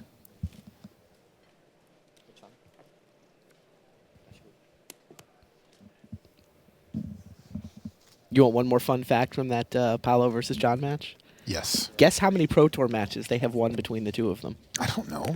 Give me a number. How many do you play in a PT? 16. They've played for 1 million. I don't know. 900. They came into the tournament with 977 between them. They've won 23 so far, so it's a super clean 1,000 Pro Tour match wins between those two guys. Oh, that's great. I like my guess there, by the way. So Paul Dean wins game 1 there? Yeah, Paul Dean from Canada there. He was a Magic Online PTQ winner to get here. Nice. Oh, And he just beat Yuta Takahashi in game 1 in the Obzon. I'm not going to call it a mirror, but they're playing similar enough decks. Also in our feature match area, left side of your screen there, you see Paul Reitzel wearing the baseball hat there. He's up against Thiago Saporito. Now, Thiago's got the super awesome 4-color Dragons deck. Yes. We did a deck tech yesterday. I did it with Dan Ward, who's the guy that built this deck. And, he hooked up with the Dex Army, mostly the Brazilians, Willie and Thiago and all those guys. And this deck seems super cool. Dan did a great job on that deck tech, too. It's definitely worth watching if you have any interest in attacking with giant flying monsters. Also saw a good amount of cards from Battle for Zendikar in that deck as well. Yeah, I mean it's a Beast Caller Savant, I think, under that. It is a Beast Caller Savant. You can play Woodland Wanderer as a 6/6 on turn 3. Oof. That's what the deck tries to do. I mean, it's got Savage Knuckleblades, it's got Mantis Riders. Basically, it's just the greediest mana base, but it works. It totally works. The coolest part of this deck to me is it makes really good use of Stubborn Denial, which is a super powerful card that it struggles to find a home sometimes. But, in a world where people are casting 3, 4, 5 mana, multicolor, powerful spells, that card just strikes me as an awesome card for this weekend. This is not looking good for Team Reitzel. No, Reitzel is getting thumped by creature lands as well as flyers and mana creatures. He kind of had a motley crew there, but Thiago Saporito gets the job done, picking up the first game. Thiago does not actually control his own destiny. Thiago is 10-4. So the 10-4s currently go from Eric Severson in 12th place down to Peter Socharik in 28th. So 18 of those guys hoping win, cross your fingers, hope your tiebreakers are good enough. Near the top of those tiebreakers, by the way, is Reed Duke. It goes Severson, Medieros, Mersham, and Duke right now amongst the X4s. Paul, though, does control his own destiny. Paul is on 31 points. So 10-3-1, win-win for him. He's in. Wow. Paul Reitzel. Man, Finkel has won almost 200 more matches than PV. I heard that 1,000 stat. I'm like, okay, John's got more. It's 585 to 392. Yeah, I was actually wondering who is contributing how much to that, because there was a period of time where Paulo was playing a lot on the Pro Tour, and John had sort of taken a break. Yeah, but John also played Pro Tour 1. Right. He played PT 1. Now, he played the juniors, but still. The juniors had more Hall of Famers in it than the Masters did. What PT do you think this is? We're almost to 100. I think it's 90-something. John's been around this game for the whole time. 1,631 matches played between these guys. Yeah, John's got 585 match wins at the Pro Tour. That is absurd. It's a lot of victims.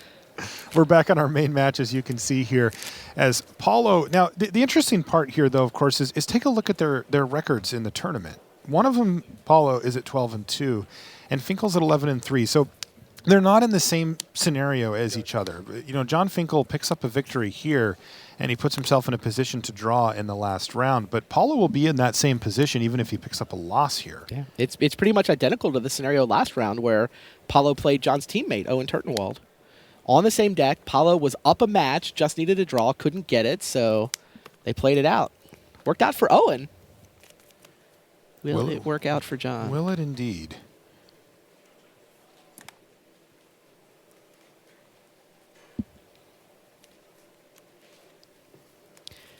The other winning in we've got this round is Martin Mueller against Peter Vieren. And it's Mueller who's up the game there.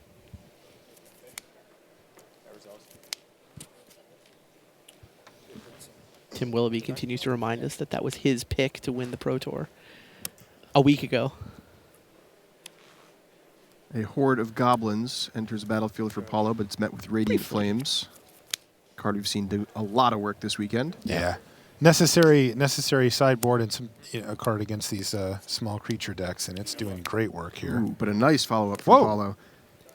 Abbot of Carol Keep, which he hit off of the Abbot as well. So, yeah, that's a little... Get some cards back there for Paulo. Now, take a look at John's hand here. He's got a pretty powerful hand, but his mana is kind of awkward here. He has no white mana at the moment, though I think he may have just picked up a Polluted Delta. Oh, it's okay. Mystic Monastery. Mystic Monastery. That's great for him. He also used a Kolagon's command there to take out Abbot of Carol Keep while the shields were down.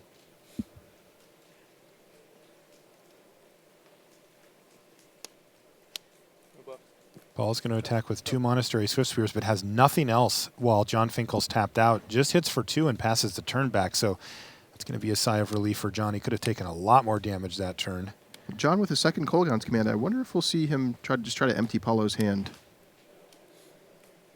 You know, I did get a chance to watch Finkel play against John Stern earlier in the day, and that is the line he took. He clearly prioritized getting his opponent hellbent.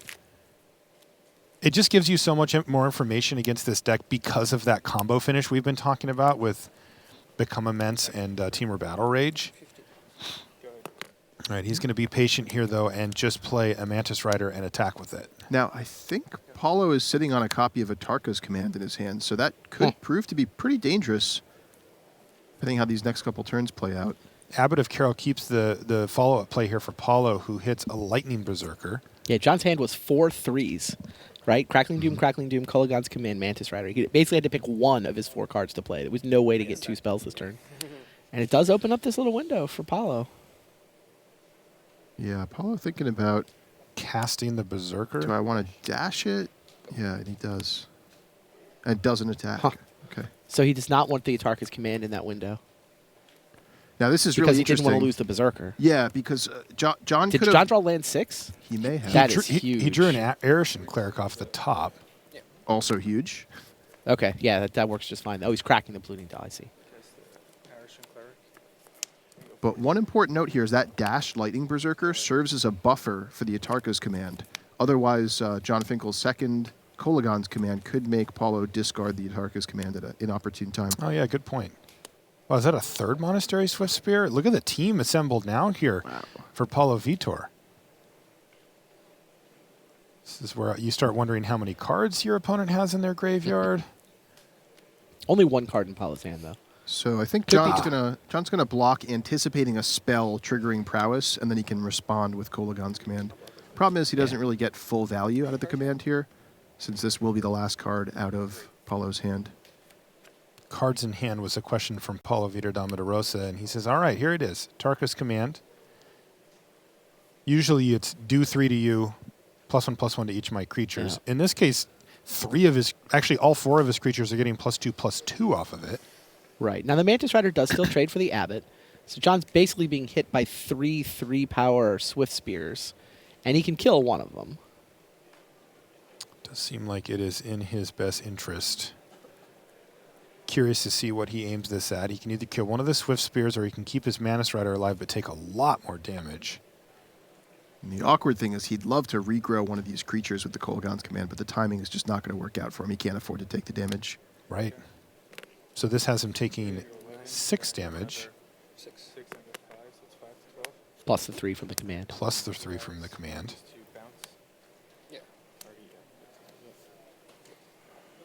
The Lightning Berserker goes back to hand. It does not die because it was a 2/2. Is that Ojutai's command? I see a pair of Crackling Dooms in hand for Finkel. And then that's what he had when he started the turn. Yeah, it was an Ojutai's command, Randy. It's pretty good. That's great. Well, that's a lot of tools for Finkel to work with, but he is down to 5 life. And still on this, he can only cast 1 spell a turn plan. Does he currently have a creature to get back with Ojutai's command? He does not. No. Only the Mantis Riders in his graveyard. Okay.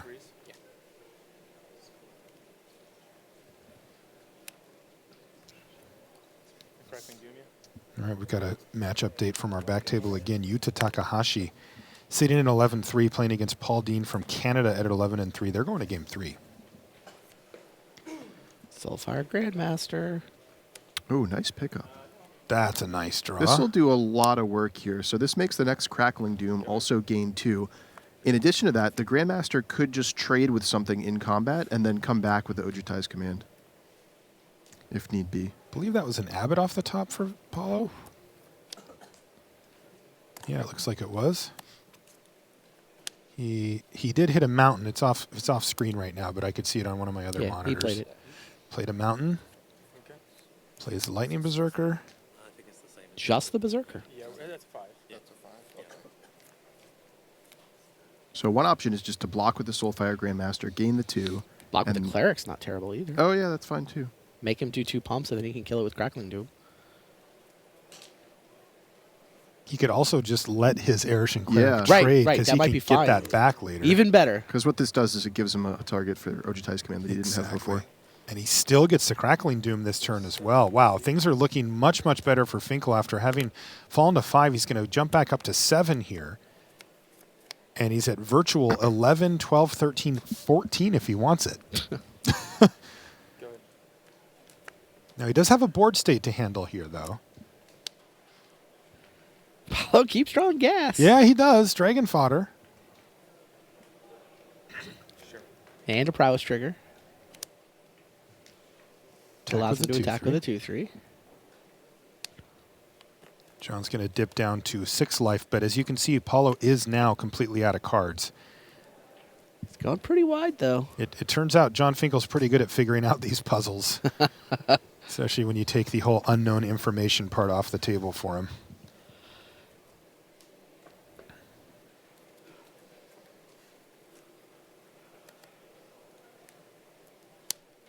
No cards, right? No. John just asked him how many cards he had. Oh, pre-combat gets this. Now he can double block to kill the Swift Spear. So he didn't actually gain life on it, Or just though. block and bounce. Yeah. He drew a card instead of gaining life. He did. He gained the 3 from the Erishan Cleric to go up to 9, but he decided to draw a card instead. I mean, he does need to deal with his board at some point. Yeah, he has to attack it. I mean, he's one Mantis Rider from just winning this game, too. There's a Jace Vryn's Prodigy off the top for Finkel. Finkel's up a game here. I hear that card's good. It feels like he has Paulo up against the ropes, Yeah, it but totally it's does. not over yet. Paulo looks at the graveyard, just gives the wry sort of eyebrow shrug.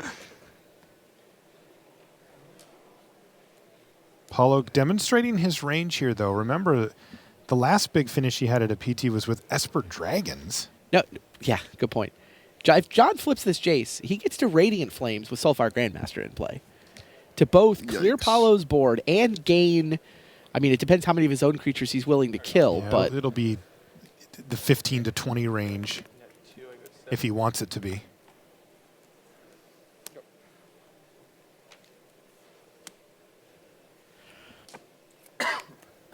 John draws his card for the turn, and he's attacking. This does signify that he's got that line in hand, in his head, Randy. I got too greedy, Paulo. Good at 9. I could kill you if I got my Colligan's Command and brought back my Mantis Rider. Oh, Jace. All right, so it looks John like berating John got himself for missing the winning line. Yeah, he got a little ahead of himself, actually seeing the line that you described. Yeah, he got all Randy. excited about Radiant Flames, which is kind of exciting. It's not as exciting as killing your opponent, though. Yes. Colligan's Command with the Raised Dead ability could have gotten a Mantis Rider to just finish Paulo off. Which he could have played and then attacked for lethal. 2, 3, 4, 5, 6, 7, game 21. Game 21. Game 21 to 30, is that good? Now, is there realistically an opening here, though, for Paulo to win? No, right? way. Okay. Oh, was that Tiago Saporito defeating Paul Reitzel? Was that the update we just heard? Wow. Paul Reitzel. Not going to make top 8 of this tournament. It's the first tournament in a while without him in the top 8. Kidding. He's been on a crazy strong heater.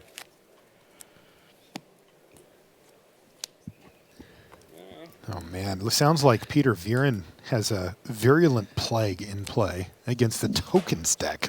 Oh, jeez. That's not going to be good news for that. So yeah, Martin Mueller's keep got an eye on that Eureka Jeskai Tokens list they've right. been having so much success with. In the meantime, John, after having missed lethal, did gain 21 that turn, and he still has an Missed active lethal. Jace. There were only 5 cards in the chain that led to lethal. Look, he said it himself. That's the only reason I'm saying it. He is resolving dig through time. It does, though, seem as if it's just a matter of going through the motions here, as getting 29 damage in before John can find 5 just isn't in the cards here for Paulo. No. He is now forced to sit here and watch as John Finkel moves ever closer to number 15. Oh, so absurd. I can't imagine he's going to have trouble getting a draw next round. He may not even need it. I guess his breakers are bad enough that he does actually need a draw next round. Like maybe somebody plays Dream Wrecker. I mean, if you're Ricky Chin in your first Pro Tour ever and you get paired down against John Finkel. Hell no. I shake his hand. But then you might lose to him tomorrow. You know, I'm just saying, if I'm Ricky, I'm okay with that. I want to get in the top 8.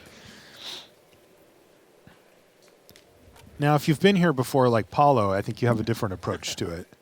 And that does it. John Finkel wins the match. A big smile on his face, likely to be in top 8 for his 15th Pro Tour top 8. He's already 4 clear of the next best and looking to make it 5. He's got one more round to go where he needs to find a win or a draw, and he's in. So on the back table, Peter Vieren, yes, it worked. Virulent play gets the job done, and Good he forces a game 3. Yeah. So they're going to game 3 back there as we move our cameras and crew over to the other table here where we have Yuta Takahashi, and he is playing Paul Dean of Canada here. This is an Obzon mirror, and as you can see, it's already kind of mirrory. And a game 3, right?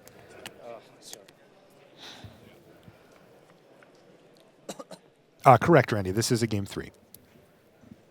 Utah's been around for a while.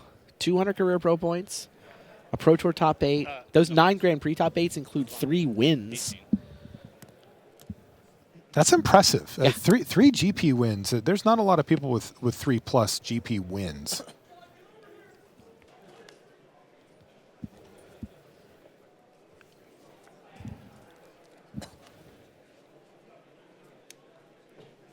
Now I see a Prairie stream over there on Paul Dean's side, Ian. Is this the Obzon list that's splashing for Jace, or what might we expect there? Why don't you take a look at his list and... No, I think actually this is just straightforward, what I would call Obzon aggro, maybe. Okay. No splashes, at least in the main deck that I can see. What's the Prairie stream for?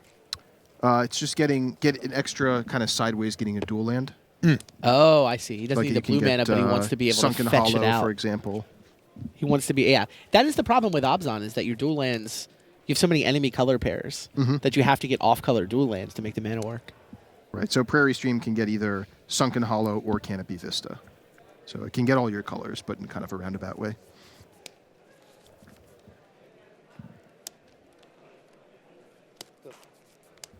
All right, looks like a good start here for Yuta. He's got Hairback Walker as the follow-up here.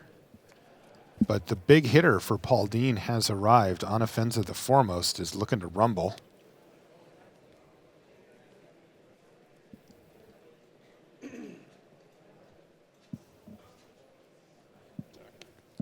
Paul's going to kick things off with an attack. No block from Yuta. That's going to drop him down to 15 life. What's the follow-up here for Paul? Can he keep adding to the board? Seen this one before. Siege Rhino is the follow-up. So this is definitely one of the more powerful 3-4 punches you can do in Standard. Anafenza into Siege Rhino.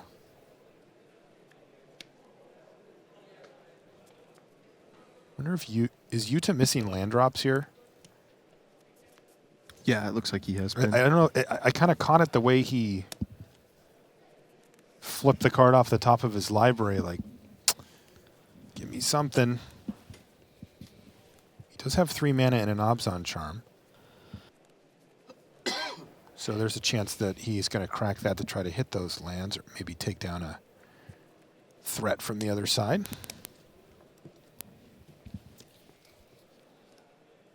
Yeah, he's going to take down the Siege Rhino with Abzan Charm here.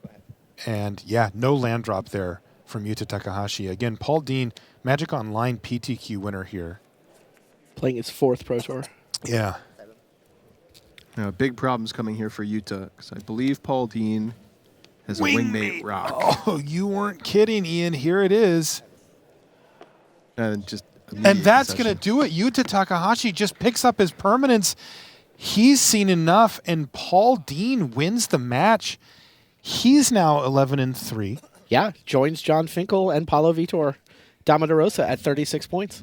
He's all smiles, and why not? What a great win for Paul. And we're going to move our crew back to the back table there, where we have Peter Vieren versus Martin Mueller.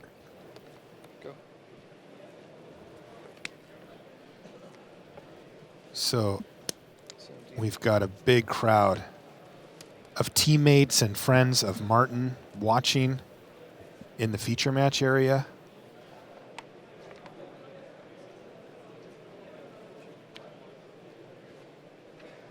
Martin, of course, coming off a good performance at the World Championship. Absolutely. I mean, I think that, Martin just turned 18. He's a young man. And, this is one of those, is he the real deal? Did he just have a good run? And I think he's answered those questions here, to be honest. He had kind of a heartbreaking end to last season. He actually wound up 1 point short of gold. Right. So which is weird, because we saw him in the World Championship. Most of those guys are platinum. Gold's hard. And gold's tough to get to. Gold takes a lot of points. Now his PT debut was just Valencia last year. Everything I've heard about him, though, says that he's the real deal. He's calm. He's smart. Agreed. He listens to people. And he's really talented. He's playing on that Team Eureka, which has really crushed day one. I haven't seen the numbers yet on how they fared in day two, but coming out of day one, they were easily the #1 team. Yeah, that team also won the last 2 Pro Tours. So he is their horse for this one. You know who's had a great day, too? Is actually Pantheon. John and Owen are both looking to be into this top 8, right? And they aren't the only ones. They've had a good day. This is game 3 between these players, and we're calling this a win-in, right, Randy? Yeah. Yeah, these guys will join John Finkel. It looks like there's going to be 2 37s and then either 4 or 5 at 36. Ryuichi Tomata got paired down against Kazuyuki Takamura, who's on a draw. So if there's 5 36s and 2 37s, what happens after that? One of the 36s gets paired down. Okay.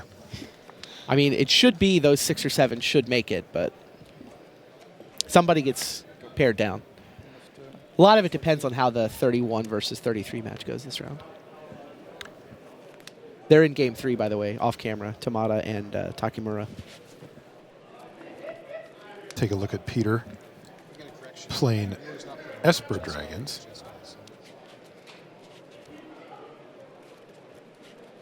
Yeah, Mueller is Jeskai tokens, right? Not Dark Jeskai? That's correct. Yeah, he's playing that Team Eureka Jeskai tokens list we saw a bit on day one.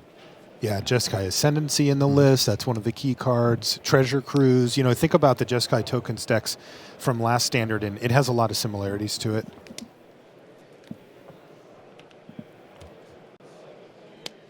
Very powerful deck.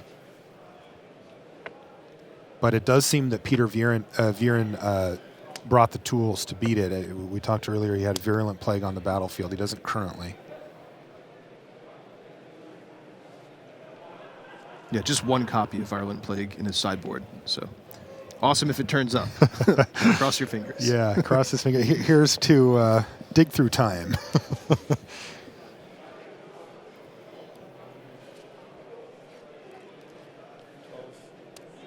Martin's just going to attack for 2. Does he have a follow-up?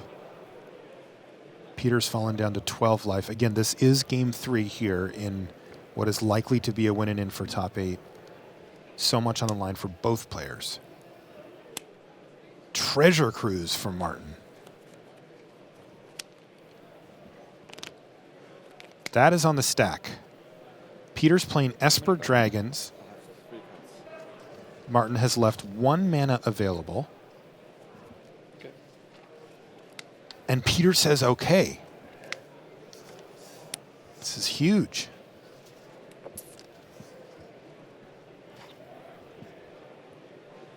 Yeah, Peter's sitting on a couple Dragon Lord Ojutais. No permission, no real ability to react. He's just going to play a dragon on turn 5 and hope that's good enough. Now we're going to find out shortly. Just 2 tokens on the battlefield. And there's Dragon Lord Ojutai. Here's a key. Does it resolve? Yep. Or are we going to see something like a Disdainful Stroke here from Martin? That would be huge. It would leave Peter completely tapped out with Martin having just resolved Treasure Cruise and facing no board state. Wow. He has it. Disdainful Stroke. Huge play for Martin. You can see how he confidently put it on the table because he knows how important that is. Now this turn is big because Martin gets free reign to do whatever he wants. He's got a ton of cards in his hand. How do you feel about another Treasure Cruise? Great. If I'm sitting in Martin's seat, I am super thrilled to just load up on cards.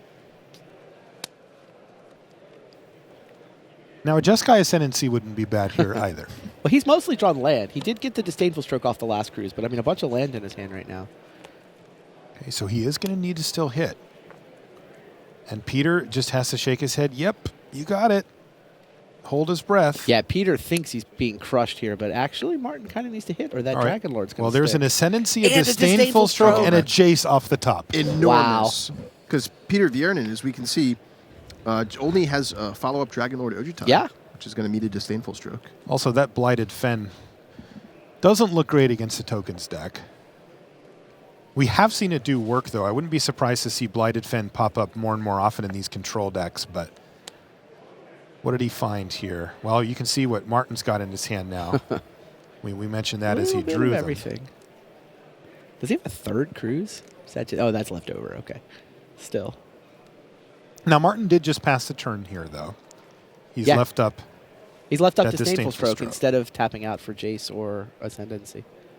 Makes sense. It does get interesting to see what Peter actually does with this turn here. Yeah, he's just going to run out another Nothing Dragon else to Lord do. Ojutai. All right, Disdainful Stroke that one too, and Martin's got to feel good about the way this has gone. Yes. Hordling Outburst. There Is that we good go. with Jeskai Ascendancy in hand? So first things first, Ascendancy. Yup.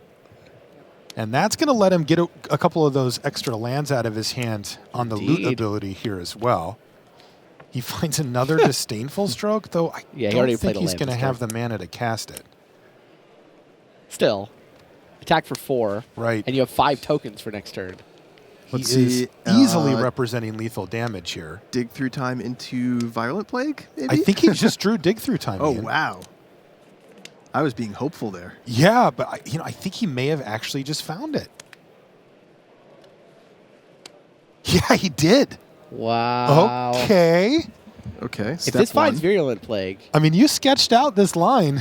Let's see Basically- if Peter can follow through. it's basically what he needs to do. The one of sideboard card with top 8 on the line. Now, I mean, I'm assuming he has cards like Languish in the list as well,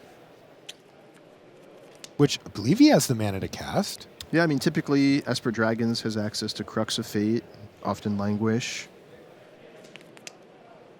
He But- is thinking about tapping more than 2 mana for this dig. I think the Virulent Plague is really what he needs here. I mean, Mueller has so much gas in hand and an Ascendancy, even sweeping the board once, I don't think is...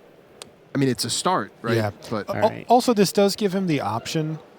So he's going to keep an Ojutai Yeah, he pays in the 1 yard. extra. He's got and with the Haven in play. Right, and then what he can also do is he could go land plus Yep. Sweeper if it's a Languish or something. I see Silumgar. Oh, look at this. Look at Martin. Look at him like, did you do it? Right. Because Martin's only got 1 mana up at this point. Yeah, he didn't. It's funny that he looted into a Disdainful Stroke. If he'd had that, he might not have even played the Hordling Outburst. He might have left it up, but didn't have it in hand. Martin played this all well. He didn't find it. In fact, he found nothing.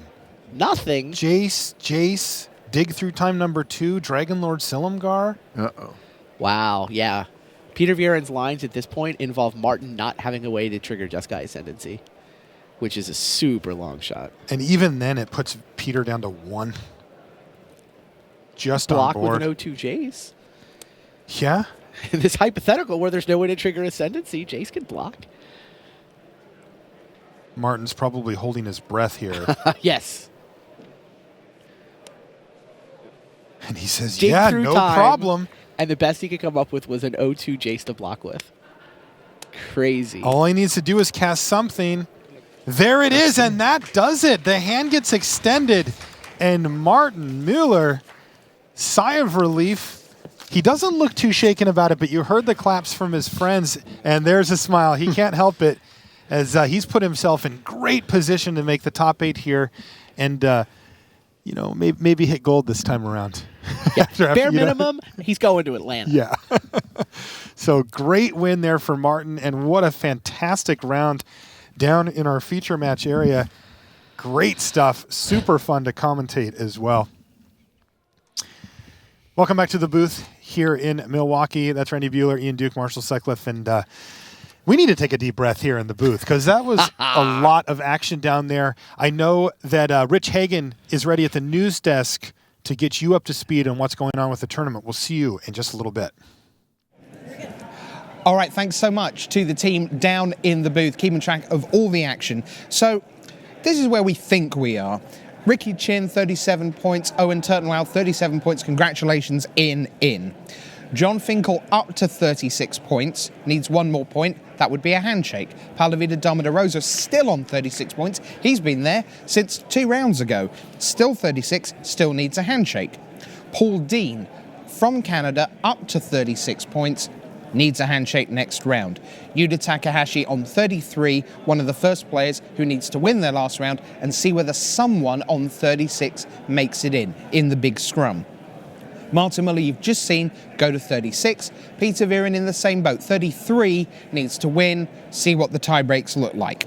Ryoichi Tamada and Takayuki Takamura, they are still going. Kazuyuki Takamura, sorry, on 31. Only if Tamada wins that will he be in that tiebreak want a handshake mix. Takamura needs to just win and win because he had a draw. And then Paul Reitzel gone on 31. Thiago Saporito joins the scrum on 33. Also on 33, Will Urker, 11-4. Huang Haoshan, we've hardly mentioned him. He had a bad start to the weekend, but has been piling the wins up to 11-4. And also, Sam Black is 11-4. So it's deck tech time for the last time here at Pro Tour Battle for Zendikar. And as we like to say, the more, the merrier.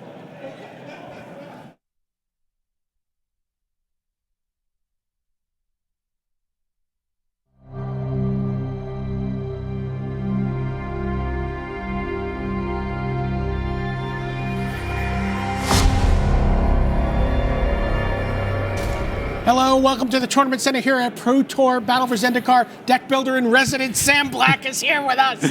And we heard that you're 11-4 in the tournament, but sort of buried in that number is 8-1, which is your constructed record with Bant tokens.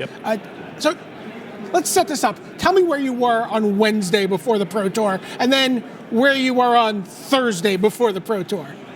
Wednesday, I had no idea what I was going to play. There was like a black-white deck that I kind of liked, and my team had some decks that they're playing in this tournament that looked good. There's a good Esper deck and a good Jeskai deck. That team, of course, being Team Ultra Pro. Oh, yes, of course. Then Thursday morning, I just woke up early after a short night of sleep in my hotel and just realized that the next step in the set of decks that I'd been building, trying to use Retreat Tomb Area and not quite getting there, was to try splashing green for apparently only Nissa and Elvish Visionary, and brewed it up, 5-0 to League real quick, and just hopped on board and decided that was the deck so for me. You built and decided on your deck on Thursday with 1 5-0 League experience under your belt. Yes, less than 23 hours before the tournament. Do not try this at home if you're going to your first Pro Tour. This is a move only for seasoned veterans like Sam Black. Let's take a look at the deck. He did say retreat to Emeria, by the way. So this is Bant tokens. Let's talk about the token makers here. Tell me about these cards. Why don't we start on retreat to Emeria? Sure. So retreat to Emeria is really the key card of the deck. It's what everything's built around. It's an incredibly powerful card as long as you never miss a land drop. The problem with the card is that it's an expensive card, and if you can't follow it up with lands, it literally doesn't do anything. It says 4 in the corner, but most of the time you play it as a 5-mana spell so you can immediately get a token, ideally 2 tokens out of it with a fetch land. Basically what's going on here is that I have all these split cards, Anthem or Overrun, and Lingering Souls, Spectral Procession, whatever you want to call thing that makes a bunch of tokens. And we like to call them token makers. Token makers, yeah. So, just split cards, Anthems, and token makers. So, historically, Overrun decks have a hard time finding the right balance between creatures and pump effects. When you just don't have to choose, it makes everything really smooth. So an example I've seen you doing continually in this tournament is getting an ally of Zendikar. I've seen you just play this card and then immediately put it in the graveyard. Yeah, go for your emblem. Yeah. So this is you're happy to play this just as an Anthem if it's the card you need in that situation. Yeah, absolutely. It's just any kind of token Overrun deck is about just finding the right mix of creature tokens and power-ups, and if I have my other cards that are giving me tokens, then that needs to be the power-up. So we know about Hangerback Walker. We've known about this for a while. Secure the Wastes has also been around for a while, but we haven't really seen it in a deck outside of the Jeskai Ascendancy tokeny kind of decks. Talk to me about Secure the Wastes. Secure the Wastes, to me, is the breakout card of rotation. It's not a new card, but in the old standard, it was just set aside because Elspeth existed, and Elspeth was the white thing to go wide and stabilize the board and turn the corner. With Elspeth gone, Secure the Wastes is your go-to card to do that in any white deck, and it's almost as good at it as Elspeth. It's fantastic. So you've just said Secure the Wastes equals Elspeth. Yes. Okay. I believe him. All right, let's take a look at some more of the cards. Bant tokens. Now, here are your creatures. Yeah. We saw a couple over there. Yeah, we had the Hangerback, but this is what's going on. 3 Elvish Visionaries, 4 Nissa Vastwood Seer, 3 Wingmate Rock, and this is your only green in the main deck? Only those 2 cards. That's the only green. It's a weird splash. You don't often see splashed Elvish Visionary. And by the way, Sam is not just the outlier. You have a couple other people playing this deck. I feel at this point it's necessary to put in a disclaimer and show that other people are doing well here. This isn't just Sam knowing his own crazy deck. My last known information, Ben Stark had 1 loss and Justin Cohen had 2 losses as of last round. I don't know how they did this round, but... Wow. No, it's really been impressive to watch. So Nissa Vastwood Seer and Elvish Visionary are doing what for you in this deck? Making sure that you never miss land drops so that Retreat to Emeria works. 4 Nissas is not a number you see a lot. It's the best. It's so good to be able to play 4 Nissas. Because when you play a Nissa, you hit 2 more land drops and suddenly your opponent feels a lot of pressure to kill your Nissa and you're like, well good, I have another one. And just always having that threat of that free planeswalker while not missing your land drops is amazing. Wingmate Rock, a card I kind of think of you when I think of Wingmate Rock. Yeah, this is a card you're like, what is it about this card that you keep coming back to it? Oh, it's unbeatable. Okay. But really, one thing that I think that any deck that's not just trying to kill your opponent as soon as possible absolutely needs is a way to gain life. With cards that just incidentally attack your life total, like Crackling Doom and Siege Rhino, where just the longer a game goes, the more your life total is going to go down. You need some way to gain life while you're turning things around to get back from the brink. And Wingmate Rock is the best on-plan life gain spell for my deck. So you have to be able to interact with your opponents, I assume. Let's take a look at some of the spells in the deck. This seems like a great combination of things that'll let you buy time. Silk Wrap's also one of the post-rotation stars. Oh yeah, in this format. It's all Hangerback. Jace too. The fact that you need to exile Jace so that it can't get returned to play with a Jutai's command, and the fact that you need to exile Hangerback Walker means that Silk Wrap is just the go-to removal spell of the format, which is really the fact that Silk Wrap is the best removal spell in the format means that we're in a world where the best removal spells are white and the best card advantage is green. so what do you need in your control deck other than removal and card advantage? Why do I need another color? The answer happens to be for Dispel, and because it's free. Come over here and talk to me about we're really a green main white deck Dispel. It's just so, I mean, Dispel is just a super powerful card. Like, this is a card that sees a lot of play in Modern. Like, the fact that it's back, it's a card you want to pay attention to, especially when it's looking like 4 or more mana instants are going to be popular. Secure the Waste, Sajutai's Command, Dig Through Time. Like, countering one of those is huge, but the real reason that card is in the deck is none of those. The real reason is Dromoka's Command. That card is incredible against me. I have tons and tons of enchantments. All of them are super important. Anytime they, unless I've Silk Wrapped a Hangerback Walker, I'll basically lose if my opponent casts Dromoka's Command at any time. Okay, all right. So, we found the vulnerability in the Death Star. Stasis Snare, Quarantine Field.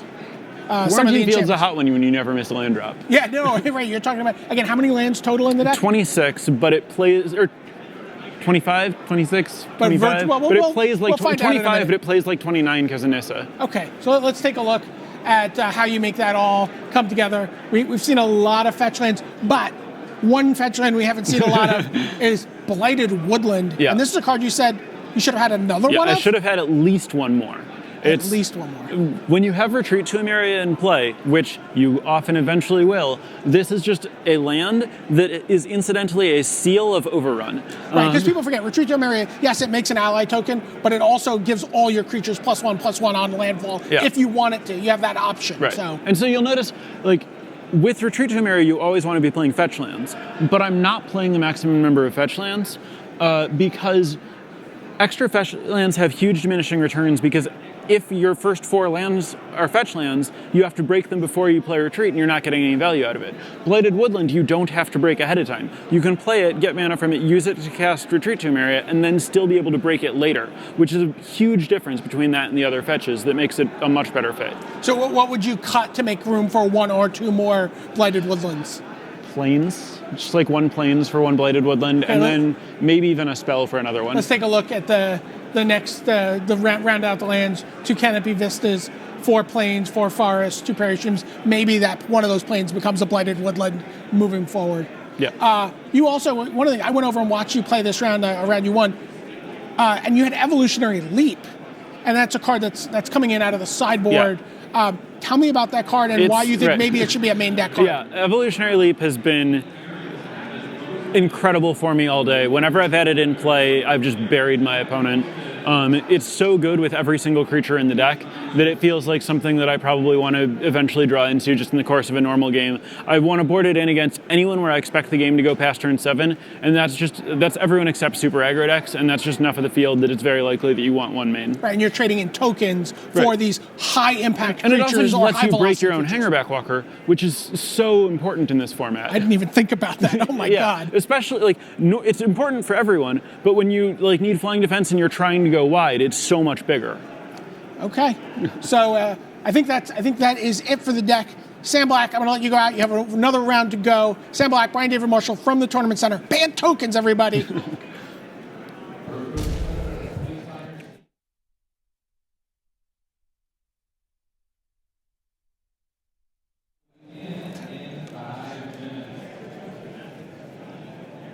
All right, everyone, welcome back to the news desk. We've got pairings, we've got standings coming in. I want to take a moment just to mention Autumn Burchett.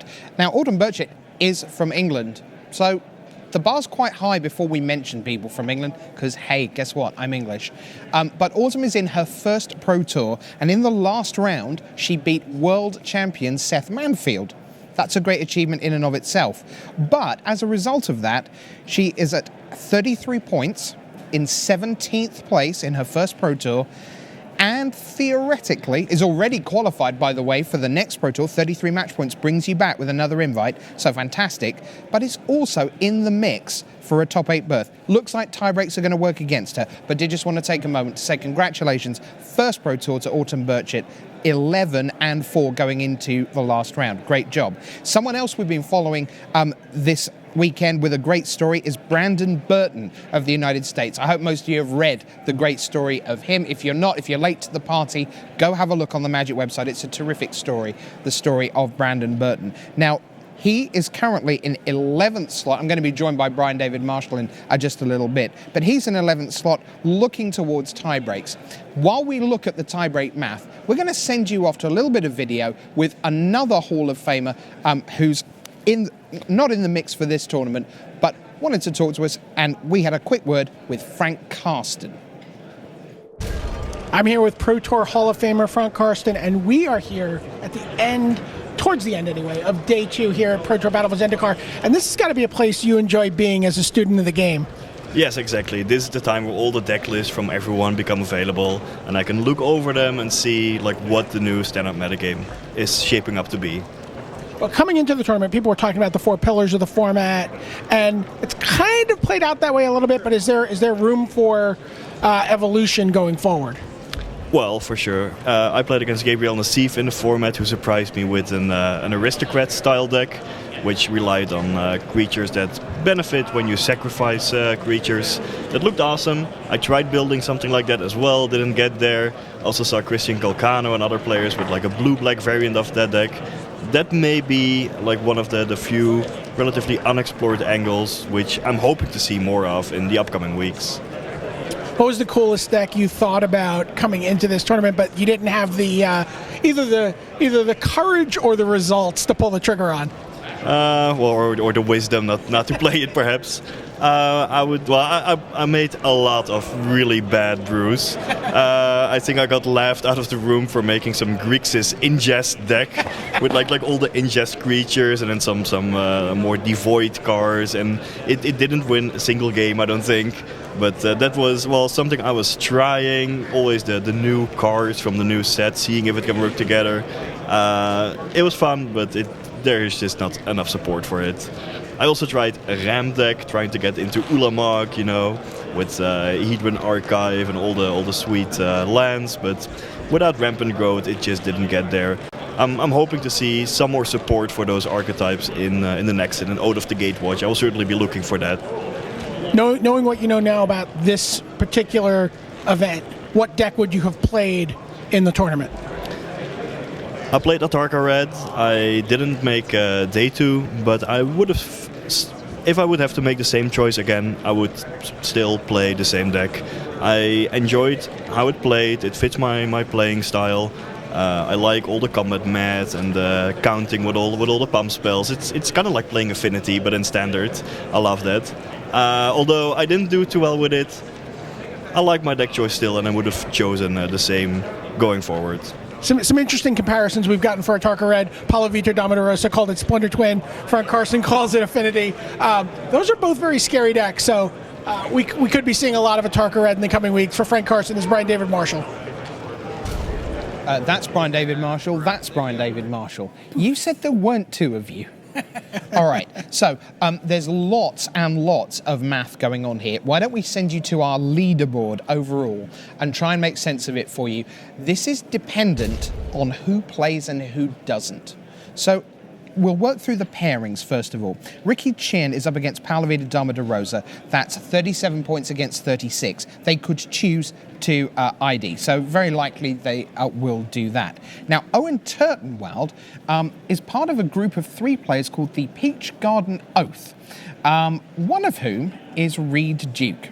Reed Duke, you see there on the scoreboard, is in 10th place right now and would dearly love to go at least 2 places higher. He would like to find out if a player with 4 losses can make the top 8, and part of that may involve Owen Turtenwald defeating Paul Dean. Right, so Owen Turtenwald may well play against Paul Dean. Paul Dean's tiebreaks are relatively abysmal. They're 56%. Compare and contrast. They'll get a little better playing Owen Turtenwald. Yes, they will. But, for example, the top of the tiebreaks amongst the 33 pointers is Yuta Takahashi with 67. So Paul Dean at 56, deep trouble if he has to play Owen and loses. Sure. He could go from right now 4th to outside the top 8.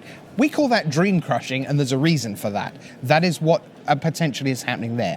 Martin Mueller and John Finkel, they're on 36 points each, and it looks to me like you're nervous for Martin Mueller. I understand. I actually am nervous for Martin Mueller. Of course you are. But Martin Mueller and John Finkel, we think very likely ID here, and we'll get confirmation of that very, very soon. Kazuyuki Takamura on 34 points plays Reed Duke. If Takamura wins that, he's in. Yeah, he'll be 37. 37, that's clear. He already has his draw. But if unintentional. Reed wins, you might see Reed Duke in the top 8 of Pro Tour Battle for Zendikar. Never mind the math. Let's get to the magic. In the company of Marshall Sutcliffe and the team down in the booth, it's the best hour of magic. Here it comes, the final round of Swiss of Pro Tour Battle for Zendikar.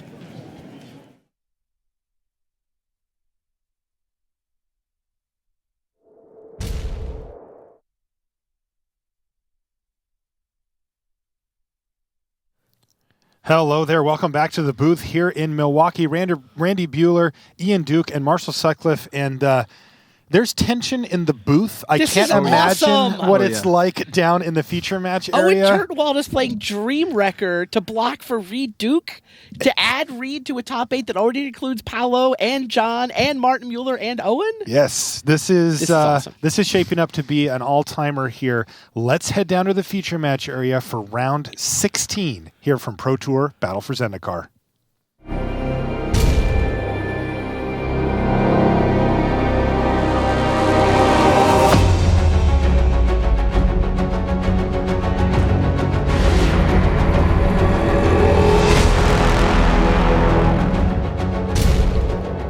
Hello and welcome to coverage of Pro Tour Battle for Zendikar. I'm Marshall Sutcliffe in the booth with Randy Bueller and Ian Duke. And we have a stacked round 16. This is, of course, the last round of Swiss. This is going to determine who makes it into the top 8 and who does not get to come back and play on Sunday. And down in the feature match area right now, take a look at the tension. You can feel it. That is Kazuyuki Takamura from Japan. He's playing Obzon. And he's got his hands full this round because he's got to play against Reed Duke of the United States, looking to make it into his second Pro Tour top 8 here. Now, Randy, if Reed wins, is he in the top 8? Probably. If Kazuyuki wins, is he in the top 8? Definitely. Okay, so that sets the stage for our main match. We've got a lot of other action, of course, in the feature match area, which we'll be updating you on as we go. But before we do, Ian Duke. First, take a deep breath. Yeah, I know. So of course, this is Ian's brother Reed down in the feature match area. How does this matchup look like from both players' perspective? Obzon versus Esper Control. So from the Obzon deck's perspective, it's the attack deck. It's just trying to get an early board presence, get in some damage, and just kind of overwhelm the control deck. It's got some ways to hang into a late game. Hangerback Walker, as we all know, Obzon Charm, and Gideon is a really, really important card in this matchup because it kind of presents two different types of threats at the same time, Creature and Planeswalker. Now, what about for your brother Reed? What about on his side of the table here? What needs to happen for him? Is this just as simple as make the game go long, take over? That's step one, but as we said, the Obzon deck has some tools to hang in there in a longer game. So it's going to be make the game go longer, but then also find a way to kind of clinch it. So Reed has 2 copies of Ugin as his kind of heavy hitters that can lock up a late game, and those are really, really effective against these versions of Obzon because the Obzon deck can't really remove it once it hits the battlefield. Okay, yeah, and Reed playing a pure control deck here. It's Esper colors, and he's going to kick things off with one of his best 2-mana plays here, Jace Vryn's Prodigy, and Reed has to feel pretty good here. Let's see what happens now. First counter goes on Hangerback. Oh, make it a third counter thanks to Dromoka's command, which is going to then fight the 2 creatures, and Jace Vryn's Prodigy falls. So not even an activation off of it for Reed Duke, as Kazuyuki makes sure to take that potent card right off the battlefield as soon as possible. He's also created a nice little threat here with the Hangerback Walker. It's a 3/3. It'll start taking chunks of Reed Duke's life total here, and if Reed does find a way to get rid of it, well, more flyers. Now, Reed has a pretty anemic hand here. I actually think the Jace was a draw off the top on turn 2. He kept the hand with just a bunch of lands, an Arishan Cleric, and a Planar Outburst. So he does not have a good way to deal with Hangerback Walker. So this turn, he did not play the Arishan Cleric. Is he just going to charge up his Mage Ring network here? Looks to be so. Okay. I mean, playing the Cleric just gains him 3 life and a chump block. It doesn't really help him a lot. He can do that either anytime he wants. Yeah, he's not thinking so much about life total pressures, so much as board position. So I think charging up the Mage Ring network helps him get up to bigger things like Planar Outburst and Ugin. Okay. That's an Unoffensive the foremost on the battlefield now for Takamura, as he's had a really nice little draw to start things off here in his bid for a top 8.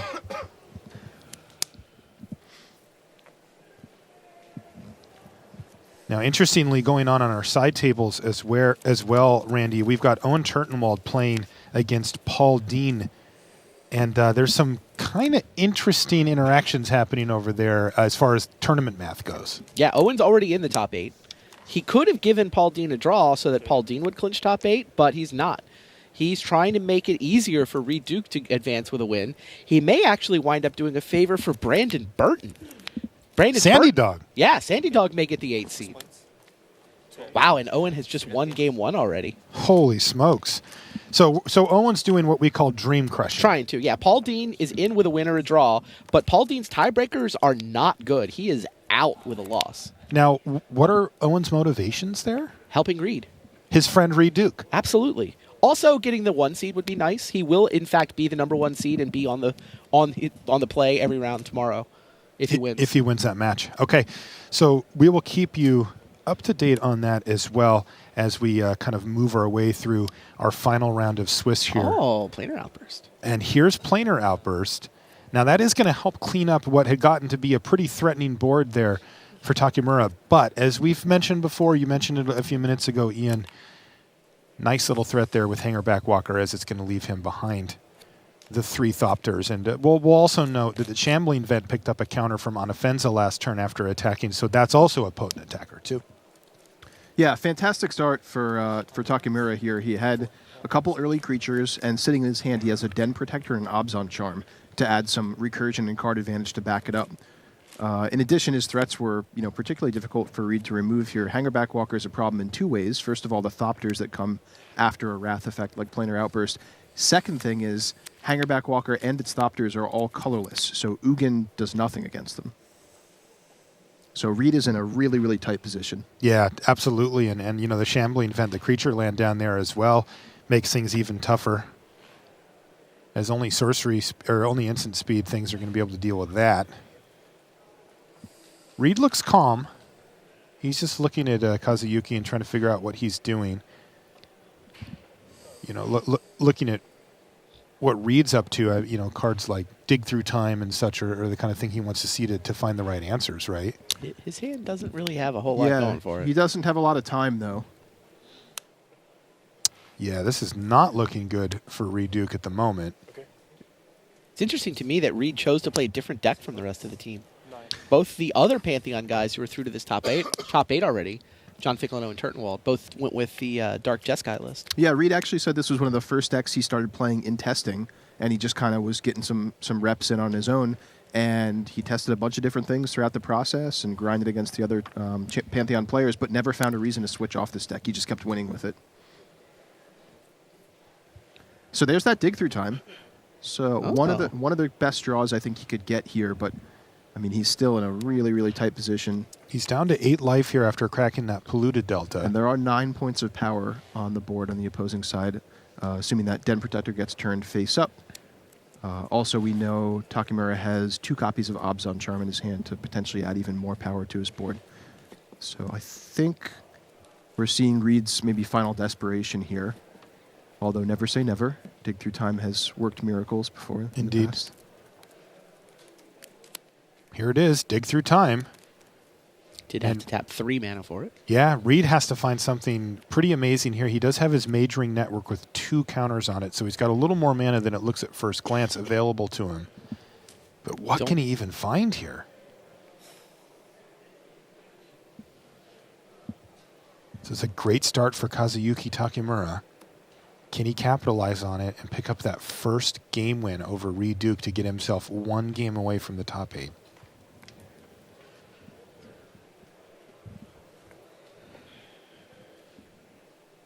Tim Willoughby is down on the floor, and he's reporting that there's a lot of Japanese players eagerly watching this match for top 8.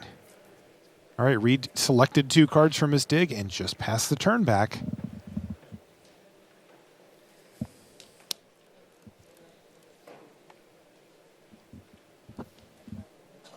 And end step, we're going to see Abzan Charm put +1/+1 counters on 2 of the Thopters. Yes. This does set up a lethal attack if Takamura wants to go for it. He finds yet another Abzan Charm. He's already played one. He's got 2 more in his hand. Says you've got 4 mana here.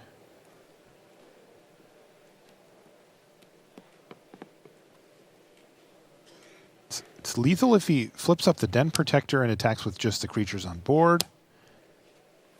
Believe he's got enough mana to activate his Shambling Vent and flip up Den Protector as well. Wonder if he's thinking about maybe Ojutai's Command or something along those lines. Yeah, there's like Murderous Cut, Utter End, but not really much I think that Reed could put together to stop this many creatures attacking. Okay. Combat attacks with everything. Remove 2 counters. It is Ojutai's Command. Gain 4 life, draw a card. That puts him to 12. How much is he taking, though? 3, 4, 5, 6, 7, 8, 10. He goes down to 2, which makes that Shambling Vent look very, very good. Because, you know, one of the scenarios that we could see here is Reed untapping, playing another Planar Outburst. Yep, into a Murderous Cut or something like that. Yeah, and it didn't happen. So Reed picks up a loss in Game 1 against Kazuyuki Takamura. And Kazuyuki is just 1 game away from a top 8 here. Now, on our other tables, we already mentioned that that Owen Turtenwald's up a game as well. We'll be back, though, right after these messages. Standard is the name of the game at Battle for Zendikar Game Day. Put what you've learned from watching the Pro Tour into action on October 24th and 25th at your local game store. Visit magic.wizards.com/gameday for more information. Friday Night Magic has expanded to include all formats. Get ready for Commander, Legacy, or even Conspiracy drafts. Check out your local store for details and share your FNM stories by using the hashtag MTGFNM. Visit magic.wizards.com/FNM for more information. And welcome back to the feature match area here in Milwaukee. We are deep into the last round of Swiss as we're starting to wind down to our top 8. We've got a few players that are already in. Yeah, you can see Brandon Burton down there in the wheelchair with his mother next to him helping him play.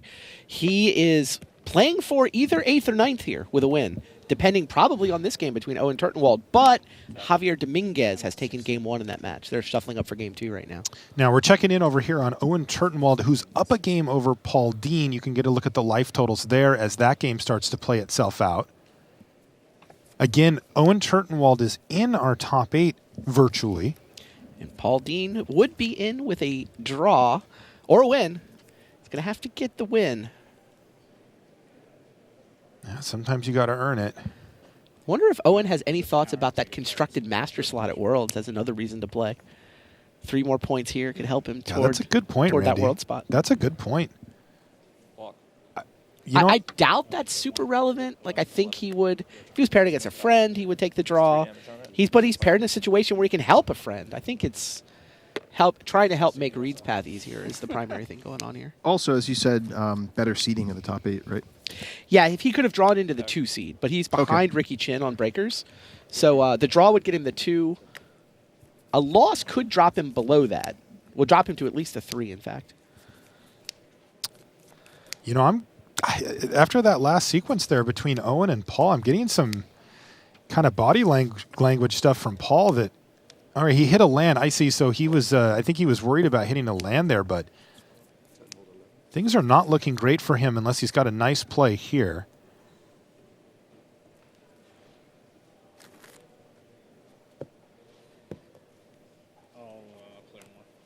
All right, he's got a morph here.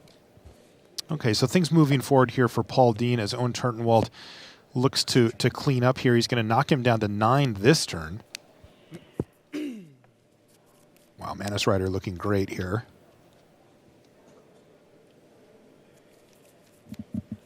I believe there's a Kolaghan's Command in hand for Owen Turtenwald, which he can cast to take out that morph right now. Yeah.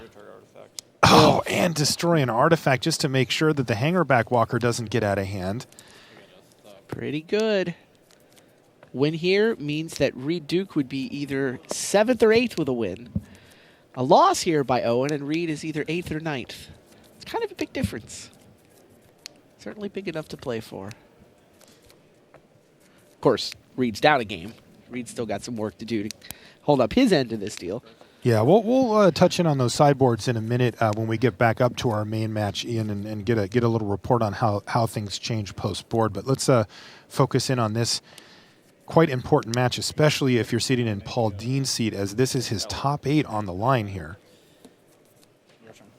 Looks like Owen missed his 4th land drop. He did indeed. Paul Dean, though, plays a Gideon right on time. And they're back playing with Reed's match?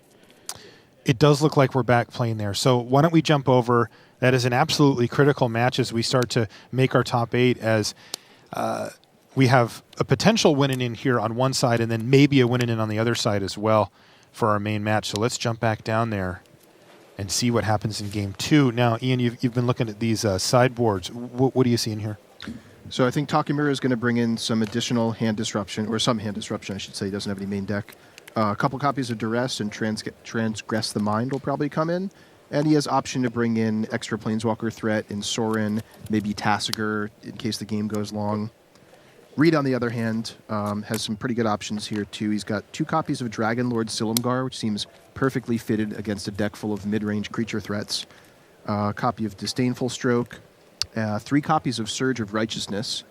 Hitting red or black creatures also hits things like Siege Rhino or Anafenza. Where are Reed's lands? Oh, no. Oh, he's got an Anticipate. He's got an Anticipate. Yeah. Yeah. He's also got Clash of Wills. Yeah, I'm just saying. No, I Clearly get takes a land for the Anticipate. I get what you're saying. Yeah, you're not wrong here. This deck wants to hit every land drop forever. Yeah, fortunately, he has a hand that's pretty decent at defending himself early on. He's got Clash of Wills. He's got a Fathom Feeder to block a Ground Pounder. Fathom Feeder, a card he brought in off the sideboard. And Takamura is going to be patient here and just pass the turn back to Reed Duke. Reed is considered another Anticipate here. Yeah. It looks like Reed also has a copy of Dig Through Time in his hand. So with these Anticipates and Polluted Deltas, he should be able to get up to that pretty quickly. So if he does get stuck on lands, he can always cash in a dig to find more.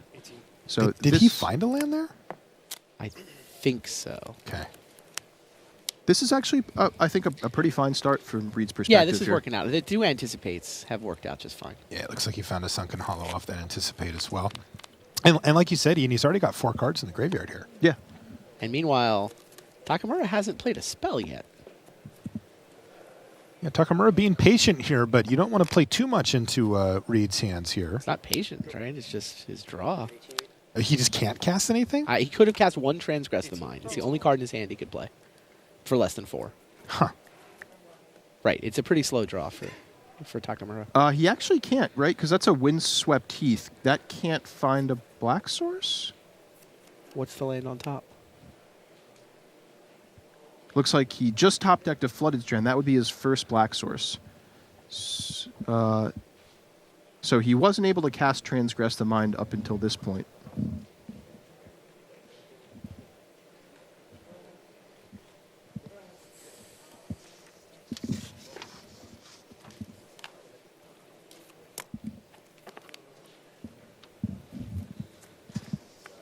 All right, looks like he is going to go ahead and fetch up some of that black mana.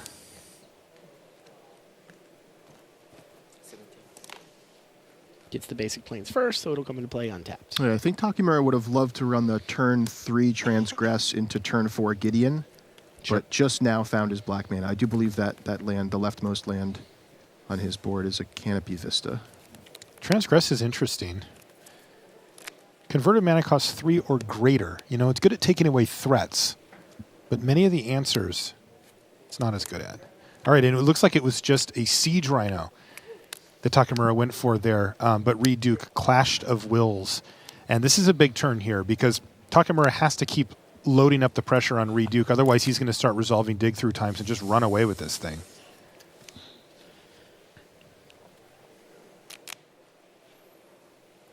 You can see that Duke has an Ojutai's command in his hand in case another creature is the threat for Kazuyuki Takamura.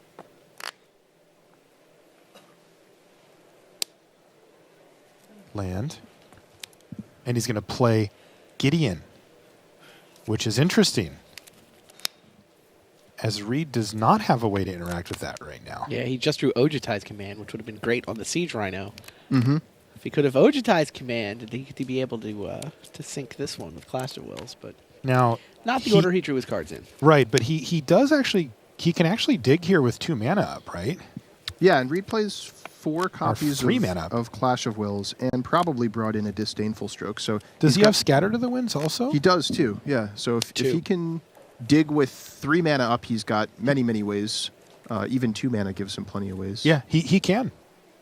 Right? Six cards in the yard there. So this is an important dig through time because letting a Gideon get out of hand here is going to be tough. So this is all in response to the Gideon. So if Reed does find a counterspell off of this, he can Now, stop that it looks like to tap a 3rd land so that he can leave and anticipate in his graveyard for some future chase to flashback. Mm-hmm. Does mean Scatter is not good enough, though. Looks like no Scatter, but there is an Ugin there. That is a game plan. But yeah, he did not find an answer immediately, at least. Still, it's dig through time. He does need to be careful about the way that he puts those cards on the bottom as well, because I've seen him in the feature match area get to those cards. Oh, yeah. Like, he will have that in his head right now about what order he put them in, because he just rips right through his library. Seen him be very deliberate with that.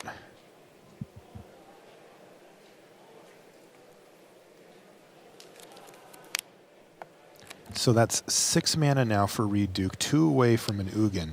And here's a Fathom Feeder. So a key interaction that may come up here is we know Takamura has been sitting on a copy of Transgress the Mind, and Reed kept one of his 2 Ugins off of the dig through time. So if Transgress gets that Ugin, it actually exiles it, which would prevent the Haven of the Spirit Dragon from bringing it back. And that's one of Reed's 2 main win conditions.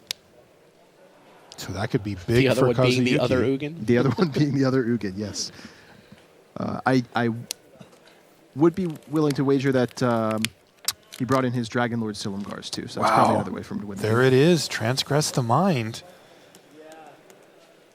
Kind of funny how You can take any of these cards. stumbling on black mana has done Takamura a favor. I don't know. I guess he would have been pretty happy to hit that dig through time a couple of turns ago. The exile here being so key on this. No, you're right. You're totally right.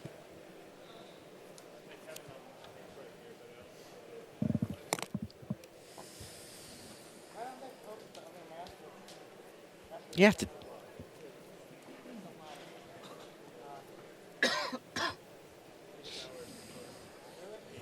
Wow. Owen Turtenwald just tried to steal a Wingmate Rock with Exert Influence. Abzan Charm as a response made it too big. And I think they're still in game 2 down there.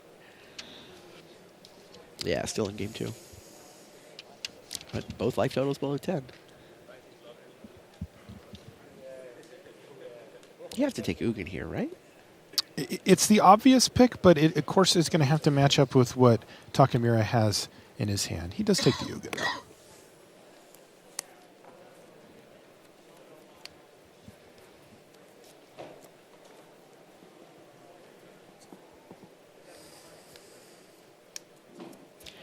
Oh, wow. Yeah. Brandon Burton has won his second game. He's forced a game 3 versus Javier Dominguez. The winner of that is going to wind up 8th or 9th.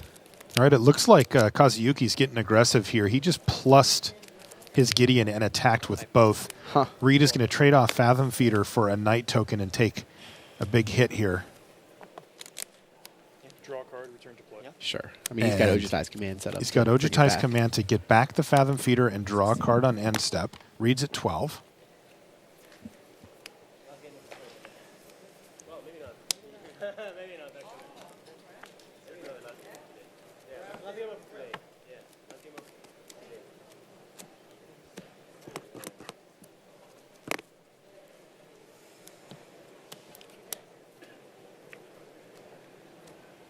And all right, Murderous and Cut. this is all on Takamura's end step. The Murderous Cut finds one of its only targets, Fathom Feeder. You know, he brings those in to be able to kill Jaces, but Fathom Feeder is just fine as well. And here's a Duress.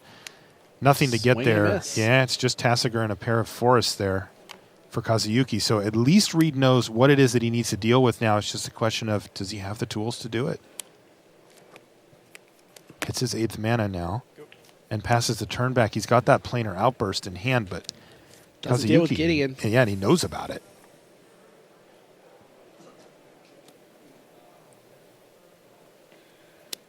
Reed has murder. He does have a Murderous Cut in his hand, but again, I think Takamura knows about it from the Transgress the Mind. So we may see him, 17. Go ahead. 16. Yep. and he's going to pass the turn back to Javier. Okay. Yep. This could be quick. Don't go anywhere, kids. If you're at home, this is an Artarka Red Mirror, and these can end very quickly. Got a quick glimpse of Elizabeth. That's Brandon Burton's mom. She just helps him hold the cards. I don't think she's an avid Magic player herself, though.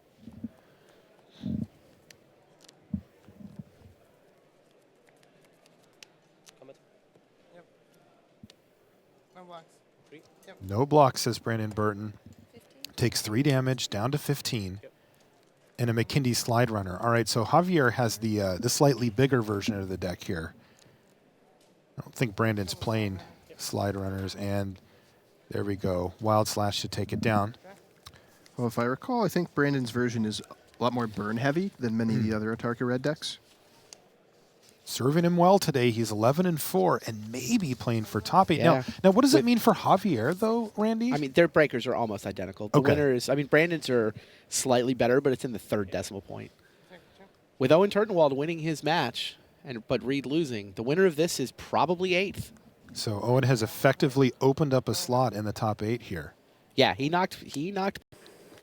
Brandon Burton tapped out here, so not much he can do.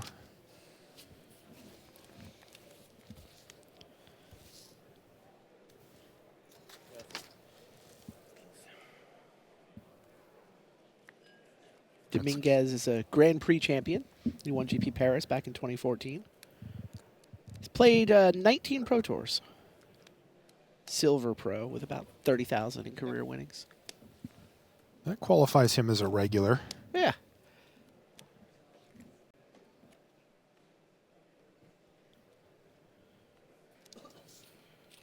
So for those of you following along the our other storyline that's still going in the feature match area, that's Yuta Takahashi versus Ryoshi Tamada. They're going to game 3. Now, they're both sitting at 11-4 right now, Randy. What does it mean? The winner's in. They have the best breakers in the scrum. So that the winner of that is going to cleanly win on tiebreakers. They're going to finish, 7th or 6th or something. Now, did we just see Javier not attack there? Did he pump the brakes, Ian? It looks. I think what I saw is him just say go after playing an Abbott. Well, he did get an attack with Zergo that traded for two Dragon Fodder tokens, 2 Goblin tokens. But he kept back his Monastery Swift Spear. That's right. Okay. Not wanting to attack into 2 tokens. Oh, I got a nice view of Brandon Burton's hand here. Excellent. Yep.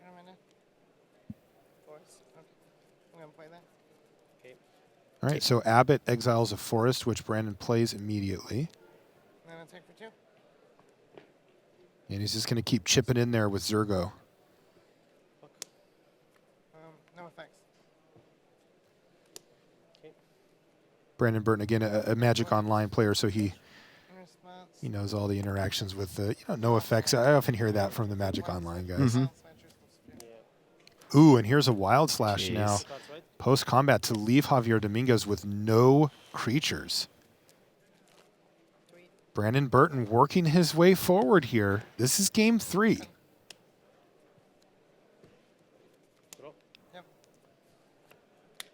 Although it looks like... Do you think he knows? By the way, do you think these players were keeping an eye on what was going on with Owen? Probably. They also know that they're 11th and 12th coming in. They know they're on the edge. They're sitting in the feature match area in the last round of the Pro Tour. You can't miss that part, right?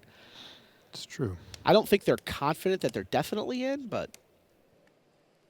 All right, was that an upkeep Titan Strength? No, this is, he played an Abbot, revealed a Titan Strength off of it, and he's casting it just for the Scry or an additional card to delve. What is he writing down over there? Doing some math? Yeah, he might be.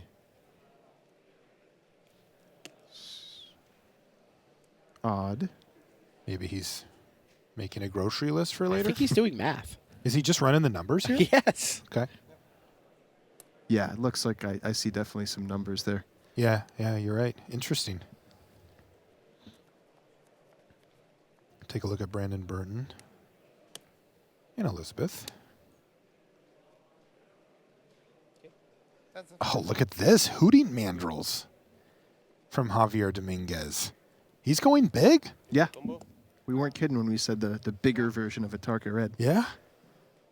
I like this a lot. 4/4 Trampler. We've seen people playing so many copies of Become Immense because it's so easy to delve. Well, if you're delving, a 4/4 Trampler is pretty awesome, and Trample being the key here goes Totally. really well with all those pump spells. Teamer Battle Rage. Oh, yeah. Ferocious pre-enabled on the Hooting Mandrills. How many cards in your graveyard? 3.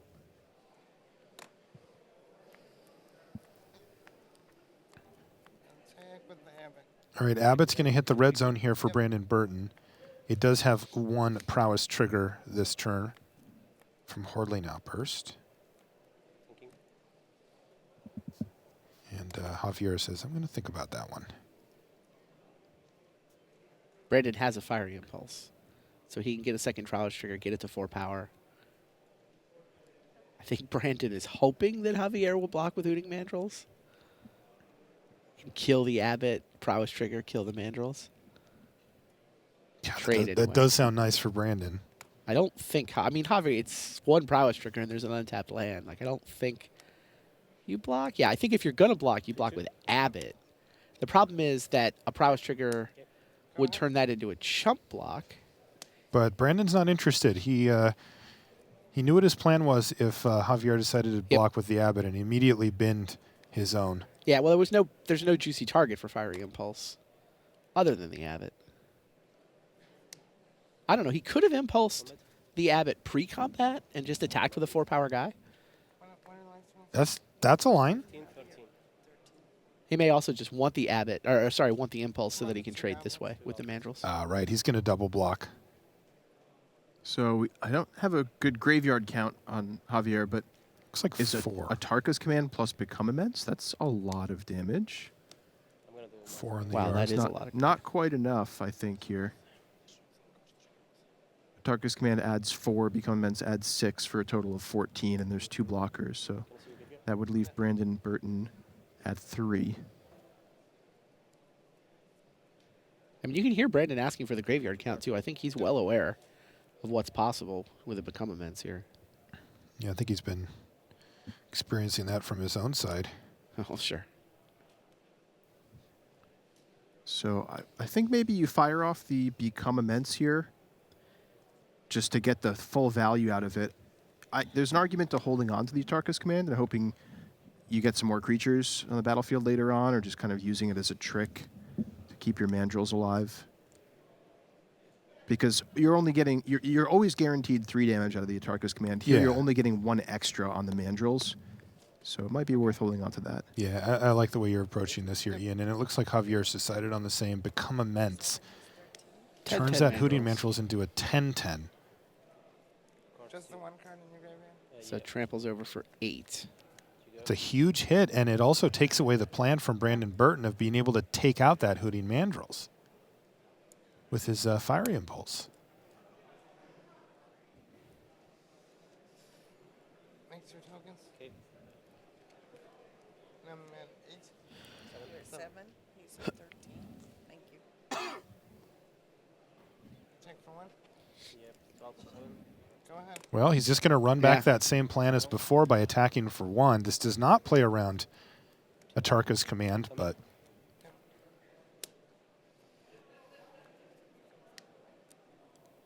See if it works out for Brandon.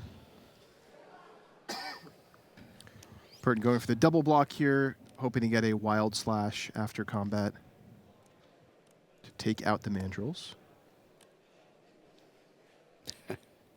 Hand in hand. And also playing around Atarka's command here. Now, Javier could Fiery Impulse one of the tokens and Atarka's command, and that represents lethal. And he has a wild slash to back things up in case things go wrong. It looks like it just happened. Okay. So Brandon can go to take down the mandrills. But then yeah, he can Javier just save still has it. wild slash and Atarka's command. He's though, also so- just got 5 points of burn in his hand, right? Yeah. Yeah. Yeah, Brandon goes to finish off the mandrills, and Javier bang, has a bang. response. And that's going to do it. Javier Dominguez is going to defeat Brandon Burton here and put himself in a really good position for top 8. Brandon Burton, great showing here this weekend, and we will be seeing him in Atlanta. Oh, yeah. Based off of this finish, but Yeah, it looks like no top 8 for him this time. Wins that Pro Tour invite with a match to spare. So we got one spot left in the top 8 now. Which Japanese player will be joining their countryman in the top 8? That is the question. Kazuyuki Takamura, having knocked off Reed Duke, is in. As long as they have a result here, one of Yuta Takahashi or Ryuichi Tamada will be in on tiebreakers. We mentioned earlier that Yuta Takahashi already has a Pro Tour top 8. And he's just been rumbling right along with Obzon, though we did see him lose last round. And it looks like Tamada has a nice answer here with Disdainful Stroke, but a strong follow-up play from Yuta, all in the same turn, is Tassiger the Golden Fang. Like you guys mentioned a minute ago, we are in Game 3 here with everything on the line. This has been a really intense round. This round 16 is always like that, this one particularly so.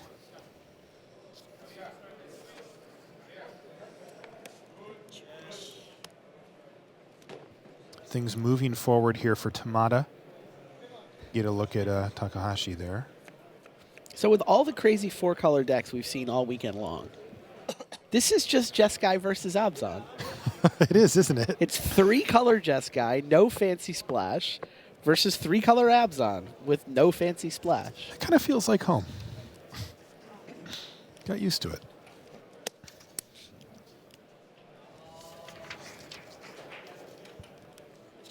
So Jace Telepath Unbound plus Hangerback Walker here. And was it a Jeskai Charm that put Tassiger back on top? Yep. Okay, so that's what happened there while we were shuffling up. And that's a major setback here, as Takahashi doesn't look like he has a graveyard at all, so he's going to need to hit another land drop just to be able to play Tassiger, though he has it. But in the meantime, that last thing that Tamada did, resolved the Treasure Cruise. So, by the way, setting himself up for some really nasty stuff next turn potentially. And Takahashi looks to be a bit behind here. Planeswalker, Creature, bunch of cards in hand for Tamada, while Takahashi's just kind of scrambling to get a board presence back together.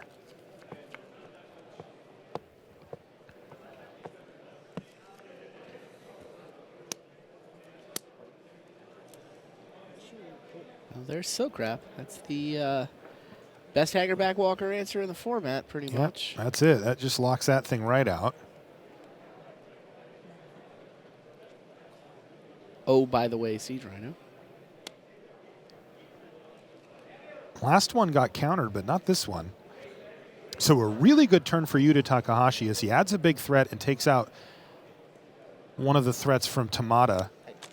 Oh, but man, the fireworks are just keep flowing down here. Now it's Gideon. And that is a slightly more meager Siege Rhino now, only 2 power. Tamada knows that Takahashi has a Tassiger in his hand. Meanwhile, the Gideon's under assault here from a Siege Rhino. But a block is actually going to keep Gideon at full 4 here. Assuming everything pans out the same way it sits. It will kill the Knight token, though.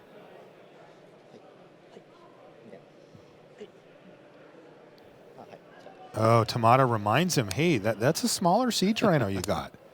And there is the follow-up play, which is Tasigur, but that turn was not over yet. Fiery Impulse finishes off the Siege Rhino.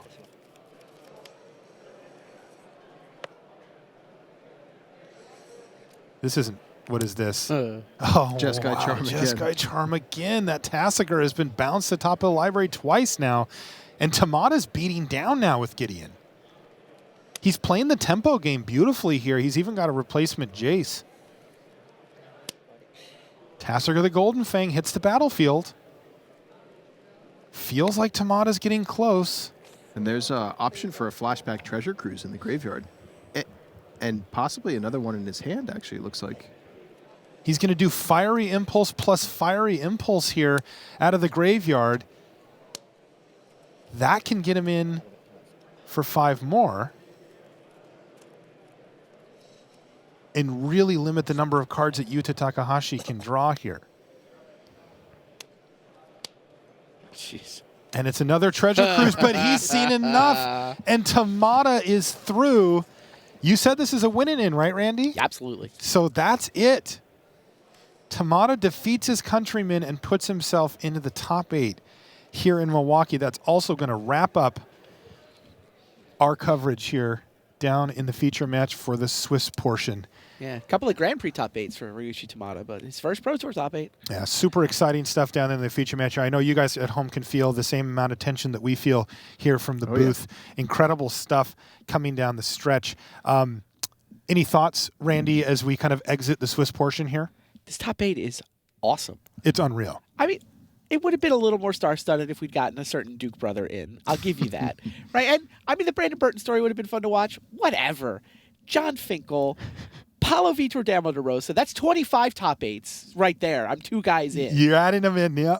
Owen Turtenwald with a 3rd Pro Tour top 8 of his career.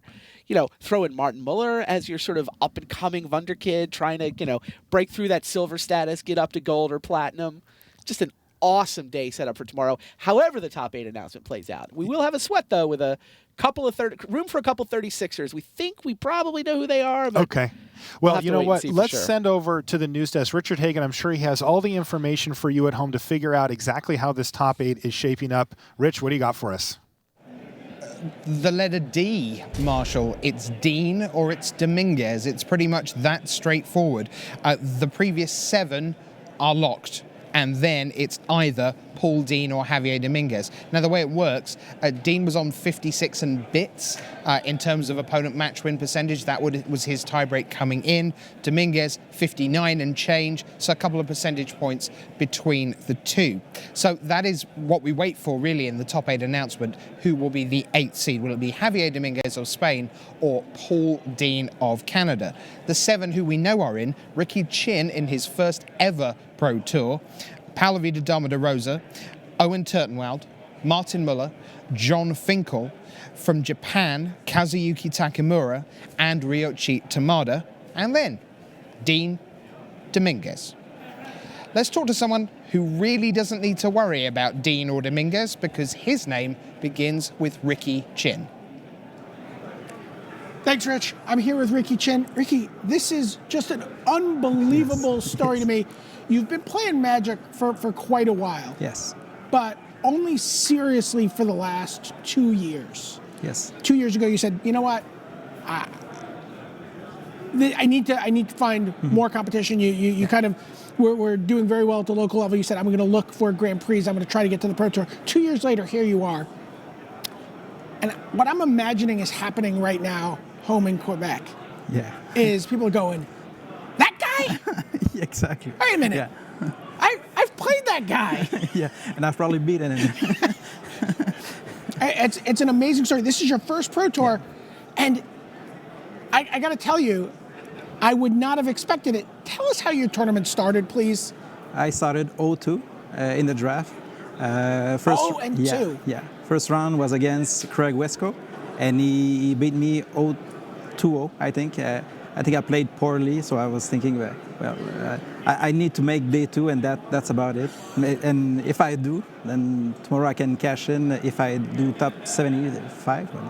That was my own goal. So your goal was just like, all right, I've got to get on track here so I can make day 2, maybe come back, win a little money. Talk to me about after you play Craig Wesco, you have a little interaction with him. Yeah, he gave me his card with his face on it. And so the pro players get a pro player card. Yeah, there's a description behind. And the first thing it says is, I participated in my first Pro Tour in 1999. And I thought to myself, what? I didn't even play Magic at that time. That's impossible. And that was. It's one of the amazing things about Magic to me because we're looking at a top 8. Here you are playing in your first Pro Tour. Yes. You're top 8 of your first Pro Tour. By the way, in the lead for Rookie of the Year right now. You are going to be in the mix for Constructed Master. You went 8-0-2. Yes. With your Green-White Megamorph deck. And, but at the same time, there are players in this top 8. John Finkel in this top 8, 15 Pro Tour top 8s. Paulo, Vitor, Damo da Rosa, 10 Pro Tour top 8s.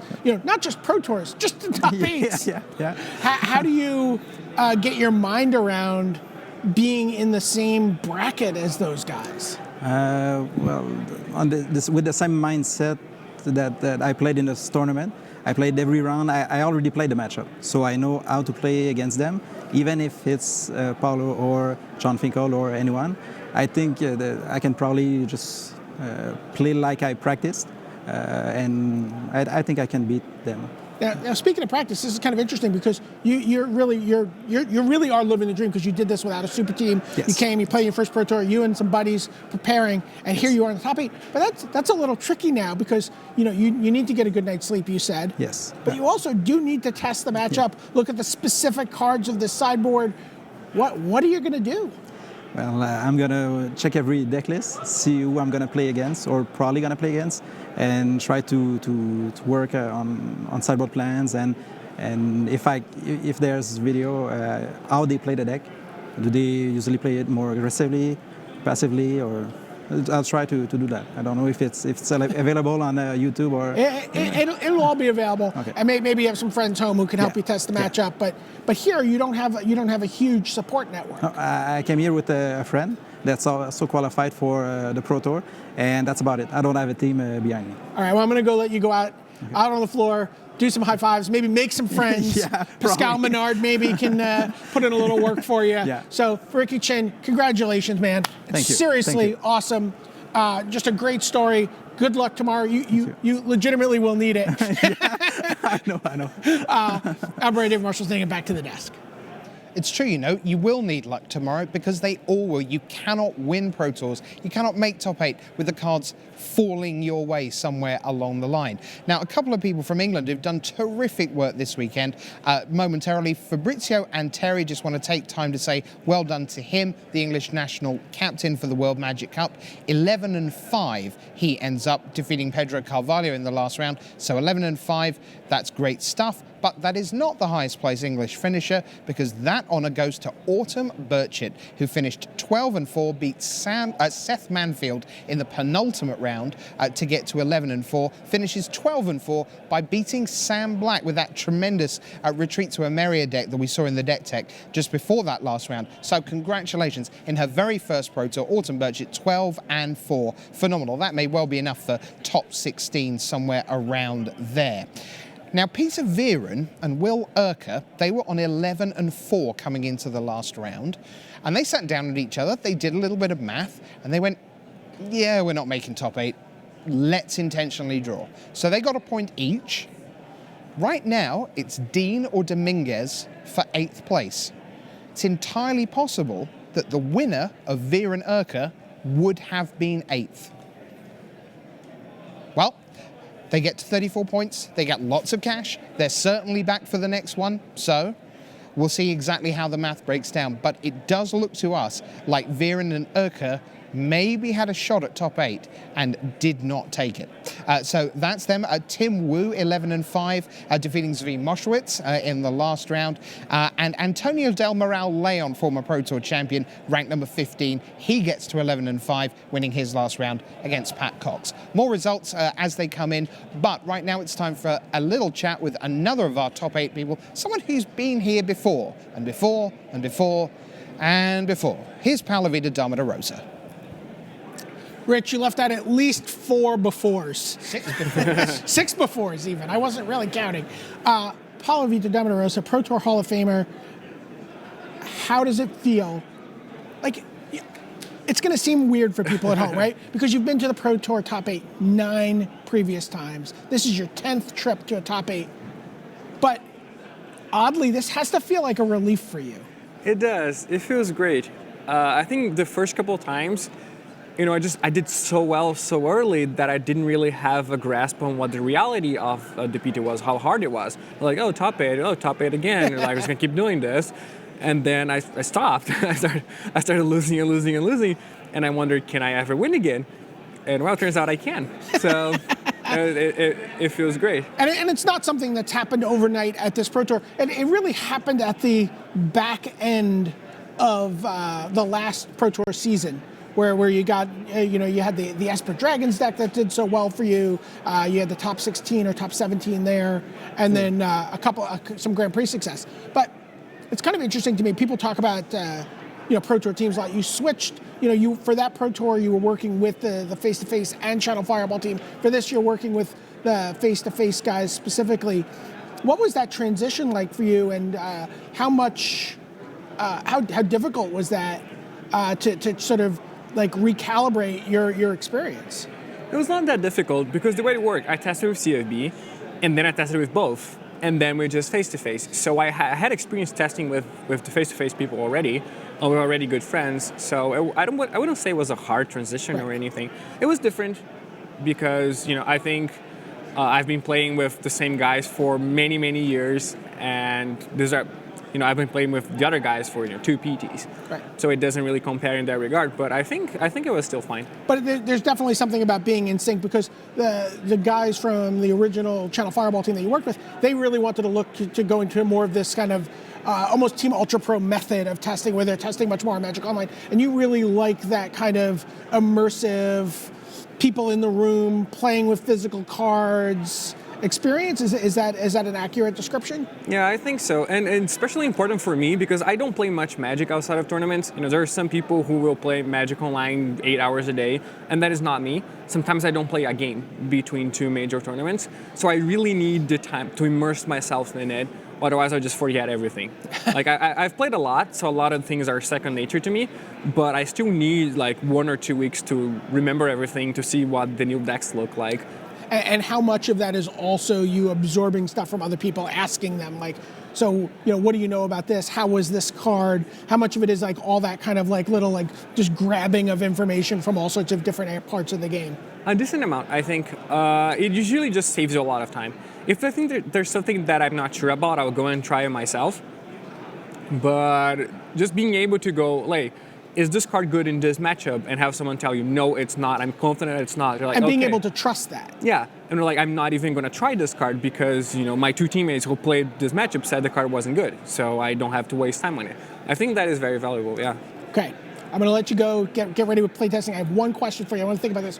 When was the last time you played in a Pro Tour top 8 where you did not have the most top 8s in that tournament?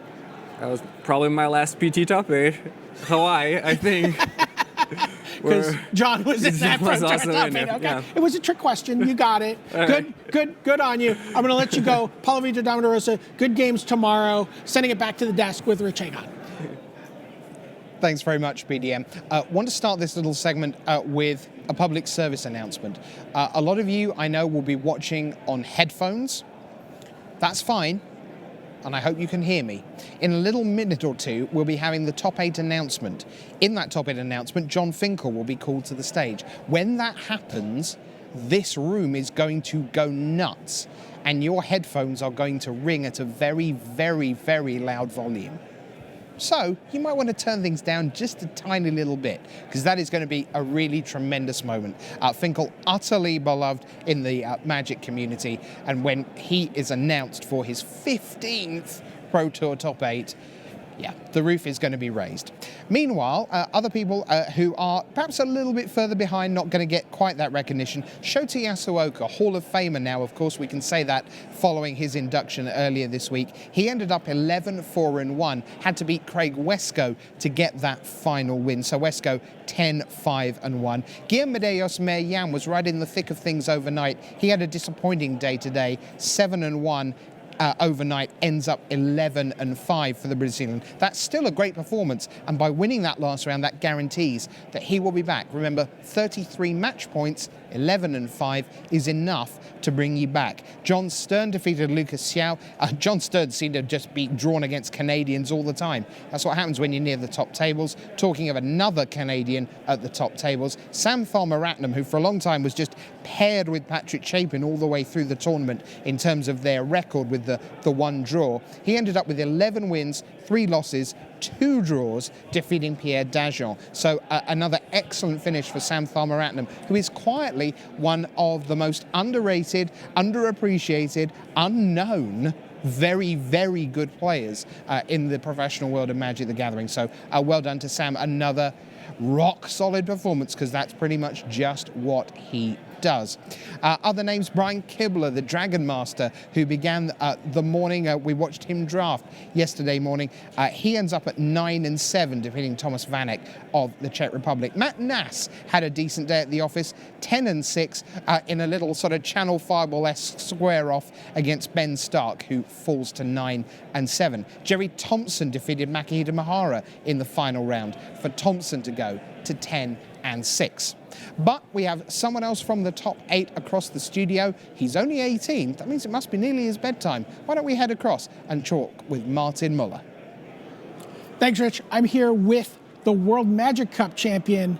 But you know what? Last year ended up being something of a heartbreaker for you. Talk to me about how the season ended last year, where you ended up. Yeah, I ended 1 point short of gold. And it was like, it was pretty huge. Like I had a lot of chances. I like blew them all. I had and I didn't have my the GP gap filled out. So it was like, it feels. So any GP finish would have really done it for you. Exactly. Wow. And then so you come into the season at silver, and but you get you get back on the World Magic Cup team though in the WMCQ qualifiers, right? Yeah. It was pretty tough, missing on gold, but so I was a little pissed about Magic, but but then I definitely didn't want to quit, and played Worlds at the beginning of the season, and it went pretty well. Day 1 was 6-1, and not the best day 2, but that was a boost that really put the fire on again.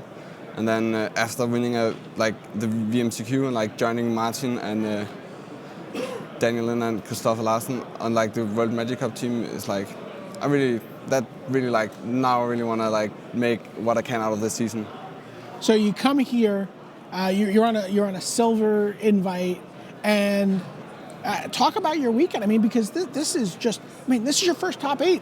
We've seen you win, but your first Pro Tour top 8. How does that feel for you? It feels insane. Yeah, it's just incredible. Just the dream every time you go to a Pro Tour. It's the first step at least is to top 8. So it's amazing. Well, what's the plan overnight? Who's gonna? You're with Team Eureka. Yeah. You guys, you've got one of the larger teams to work with. What's the plan as far as preparing for your top 8 matchup? Yeah, we're probably going to test a lot, in the evening and also tomorrow morning, probably between the rounds. Have a pretty good record when it comes to winning top 8. Got the 2 last one, so I'm feeling pretty comfortable that the team can help me with that. Okay, yeah, it's true. You've got the streak. Yeah. You've got formerly known as Team Tomo. The last 2 Pro Tour wins go to that team. So you're the lone representative in this top 8, keeping the streak alive. Yeah. Weird question. You're a young guy. You don't need a ton of sleep, but what's your goal for how much sleep you want to get tonight? I think I've got like 6 hours the last 2 days, so a little more would be nice. Okay, and you want to wake up. You'll get like a printout of like everything you're supposed to do in the matchup, and I think I would like advices and then like figure out what I want to do. Okay. All right. Well, I'm going to let you go get working on some of that playtesting, maybe some of that sleeping. Martin, congratulations. An amazing start, a great recovery from what could have been, very easy to sort of kick the can down the road and sulk, but great job. And I can't wait to see you in action tomorrow. Martin Mueller sending it back to the news desk. We got a Hall of Famer joining us over there.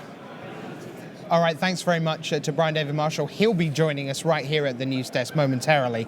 But I have been joined by Hall of Famer Randy Buehler. Before we get into tomorrow, where another slice of Magic history will get written, let's just take a moment to go back to the very start of this week, this Pro Tour week, and the Hall of Fame induction ceremony on Wednesday. What was your take on that? Because we haven't really had a chance to talk about that. I mean, the ceremony was so emotional. I mean, obviously, the headline is obviously Eric proposing during his speech. And if you haven't seen the video on that, it's full of the feels. It was awesome. All of the feels, yes. Every once in a while, I'd see somebody around the table who's going to kind of make some joke to their friend, and the neighbor would just be in tears. Plenty of people in tears as that happened. But it wasn't just the Eric Froelich proposal. Shota Yasaoka spoke English.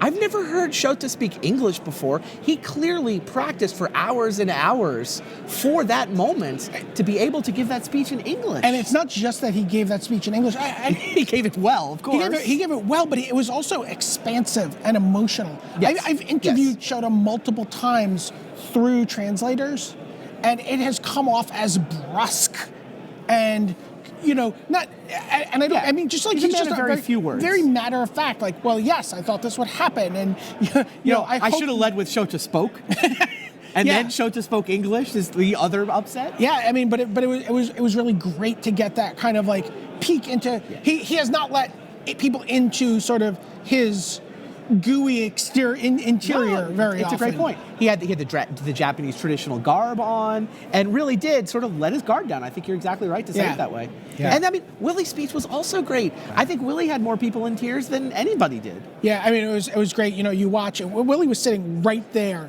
in front of the screen where they were showing the photos, and as soon as the photo montage started rolling, you saw Willie. Your hand should be shaking a little bit. And he was just crying. He was just choked up. He was like, "Oh my God, I've been doing this for a long time," And as it was sort of hitting him, and then when Paulo started talking, right? And Paulo's like, Paulo of the 10 Pro Tour top 8s, of the Hall of Fame career, of the Pro Tour victory, and he's just like, I wouldn't be here if it wasn't for Willie. Yeah, it's just what a great moment. Yeah, there's a couple of things with both Willie and Ifro as well, and it ties in with seeing Paulo in this top 8 here. And you look at the situation where they're all people for whom life has gone through different ups and downs, like all of us, peaks and troughs. But the magic has aligned with their lives getting aligned away from the tables, where they've taken the decision that it actually doesn't matter what is on the top of the deck, to quote Randy's most famous line of all. It doesn't matter because having my child matters, my marriage matters, getting married in the case of Eric matters. And for Paulo, the period of 12 to 18 months, BDM, that you talked about where he was in his trough, well, that was in that period where he was back in Brazil trying to complete a degree, trying to decide whether at 24 he was a gamer or was he a businessman. Is that what he was meant to be?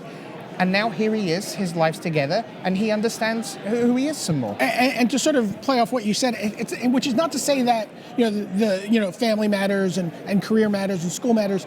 It's not to say magic doesn't matter, but it's to sort of almost say this match of magic doesn't matter. What really matters for someone, that this is a pillar. Magic is a pillar of their lives, but any individual game doesn't matter so much, and you can sort of go, what really matters is playing Magic well, playing Magic, finding a way to continue to play Magic and to make it a holistic part of school, work, family, and ultimately the thing that's always mattered most about Magic is the community. Right. It's just an awesome group of people.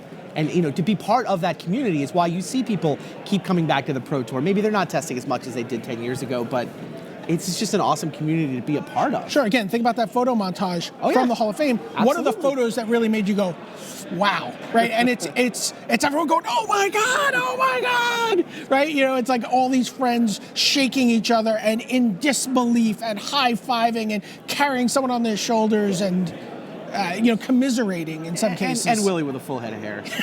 I can make that joke, I hope. That's pretty good. Now, tomorrow, we will see very likely a spectacular moment because with the top 8 that we are close to knowing in its entirety, one match how left. could we not? How could we? I believe that one match is done and that people are waiting with bits of paper. If bits of paper are coming into my right hand now, that means that later, during the top 8 announcement, you, like everyone else, will be able to find out who's 8th. Is it Paul Dean? Is it Javier Dominguez? Now, and it's not just that, it's also who's the pairings. Who's playing? This is a ridiculous top 8. What are the matches we're going to see? Right? Where's Finkel? Where's Paulo? Where's Owen? Where's Martin Mueller? Yeah, it is crazy. You look at Ricky You're a Chin cold man, Rich. Hang on. What? A cold man. In what way am I? I don't know what you mean. I don't know what you're talking about. You didn't even look. You just... One word, my friend. You're distracting him from the throw to the top 8 announcement. Peace.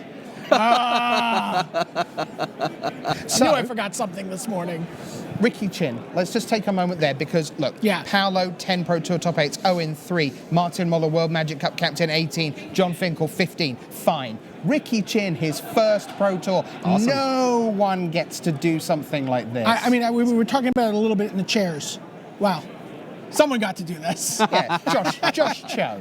I didn't make it. I didn't go undefeated and constructed the way this guy has. Right. No one's beaten him yet. They made you play more rounds back then. Well, that's fair. Well, there were no limited rounds. Still. But Ricky, I said, wow, what's the plan? He's like, I didn't even think about it. He's like, I was out there. Pascal Menard's talking to me, and he's like, so who are you playtesting with? And he's like, oh wait, I've got to playtest, and I've got to sleep. I don't have anyone here with me. I have one friend with me, but he can't play test by himself. I can't play test by, what am I going to do? I 100% guarantee that there are approximately 15 Canadians in a queue waiting to help him be the best he can be tomorrow. I got the feeling Pascal Menard was sort of maybe passively offering his services there. Had you thought who might play test for you? Maybe Ricky hadn't completely worked it all out. Well, he was so starstruck. It is his first PT. So Ricky Chin is there. Other great stories, Kazuyuki Takamura and Ryoichi Tamada. I was trying to think the last time we had 2 Japanese players at the forefront. Outside Worlds, you had Kentaro Yamamoto and Yuya Watanabe, of course, in that scenario. But great job by both of them. So that's sort of 3 of the 8. You've got the 4 sort of megastars, if you like, in PV, Owen, Martin, and John, of course. Then Ricky Chin, Takamura, Tamada, and then this big question of who finishes 8th. Now, what is your take on Dream Crushing, Manny? Because you are a hard and brutal human being who would willingly destroy anyone's dreams if that aligned with yours and your teammates' needs. But since that is not your role right now, if you had the choice of Paul Dean or Javier Dominguez, do you have a sneaking, I'll be honest, I would like to see Paul Dean in because I don't like seeing dreams crushed. Yeah, I think Owen... I have nothing wrong with what Owen did. In fact, I think Owen was supposed to do exactly what he did. Exactly right. Yeah, I guess I would feel bad for Paul Dean if he actually got dream crushed into 9th. Yeah. I think that's a reasonable rooting interest if it's, if you're neutral, as it were. Yeah, and Javier Dominguez is terrific, and he is the sort of the parallel storyline with Antonio Del Moral Leon. You know, these 2 guys go to all the European GPs together, and the European feature match area regularly has 3 and 4 of them in their blue hoodies going at it. We've literally had the 4 tables full of that team. And from the Hall of Fame perspective, Javier worked with Willie Adel on the Dex Army team for this, as well as Antonio Del Moral Leon. So I'd be easier to root for him if he'd played the 4-color Dragons deck, though. I love their 4-color Dragons deck, the Dan Ward special. Yeah, that deck was a Teamer Eye. There you go. All right, so do you want to pick a winner yet tomorrow? You don't, do you? You want to go and see what the matchups are? I want to see the bracket. Well, we are waiting for the top 8 announcement. We are just moments away from that. And as it happens, I actually don't know who finished 8th. So I just didn't want to know that either. I want to find out with all of you. Owen Turtenwald, I'm trying to think when his first 2 of these were, but it's hard to imagine him as the 3rd favorite in a top 8 behind Paulo and John. He's the 3rd biggest name. I don't know that makes him the 3rd favorite. Okay, would you? I mean, look, we sat down and talked limited pods. I picked Owen over John to win their limited pod earlier this morning. That's true. Owen is one of the most talented players playing right now. I mean, look, John and Paulo are also both players, but I think if you just look at who's in form, I think Owen might be the pick. I'll be quite interested to see how he responds to this top 8 moment, because my sense is in the way that Patrick Chapin was not indifferent, that's not quite the right word, but on a trajectory that was higher than anyone was really imagining, that this was the entryway to a top 8 competition for something higher again. Honestly, I'm not sure Owen's worked out how he's not world champion. Not from within the game, and not because No, Seth he was Manfred one game away. Right. It was game 5. It was super close. That's a great point. I hadn't really thought about it in that context, but Owen's last big tournament was the just heartbreaking game 5 defeat against Seth Manfield. I mean, not that Seth didn't play great, and I mean, Seth had some mana screw issues, but whatever. Owen was one game from being the world champion, from winning $50,000. And yeah, now it's actually, good on him to come back at the next big event, and he's right back in the top 8 again. Yeah, my sense is, and it's the same storyline with Martin Mueller, BDM, of that it was one short, a different target, but nonetheless, one short, and now all business, and let's not let that happen again. Martin didn't say, I was going to quit Magic at some point, but what he did say was, I decided not to quit Magic. Wow. To come so close to be on top of the world, to be the World Magic Cup champion, to be like, okay, to be gold. I'm not platinum, but I'm going to be gold. I'm locked in. I don't have to sweat all of this throughout the year, and then to come a point short on every level was heartbreaking for him. We know 7. We don't know 8. We call it the top 8 for a reason. Let's find out who is the top 8 of Pro Tour Battle for Zendikar.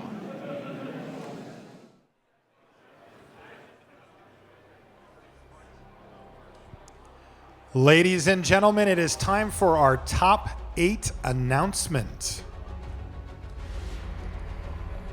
In first place, with 40 match points, from the United States, Owen Turtenwald.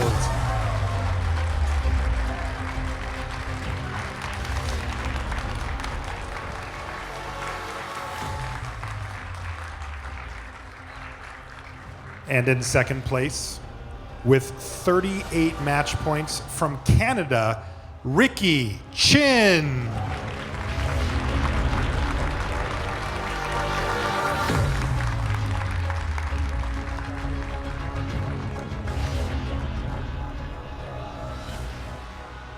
In third place with 37 match points, from Brazil, Paulo Vitor Damo da Rosa.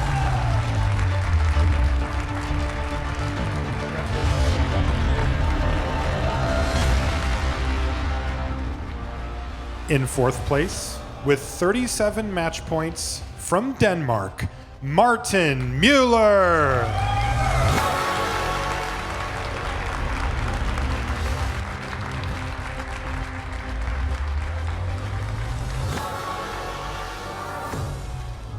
And in fifth place, with 37 match points, from Japan, Kazuyuki Takamura.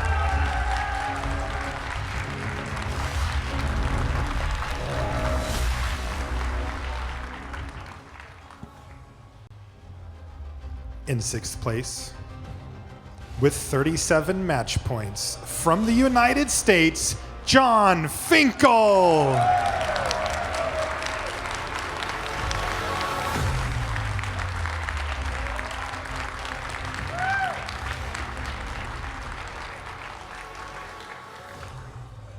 In 7th place with 36 match points, from Japan, Ryoichi Tamada.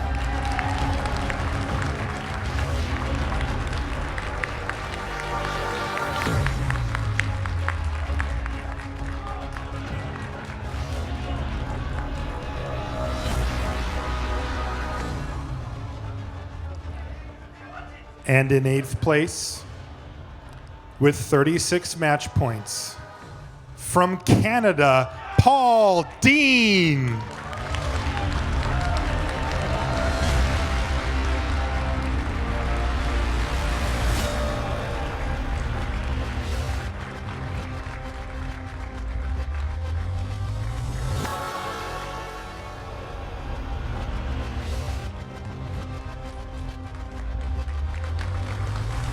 Hi, Paul.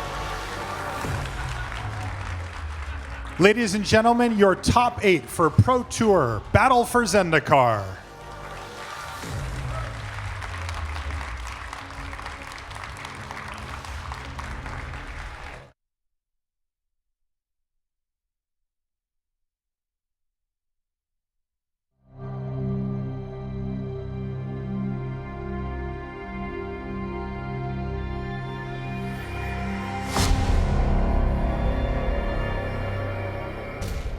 Hello everyone, welcome to the Day 2 wrap here at Pro Tour Battle for Zendikar in Milwaukee, Wisconsin.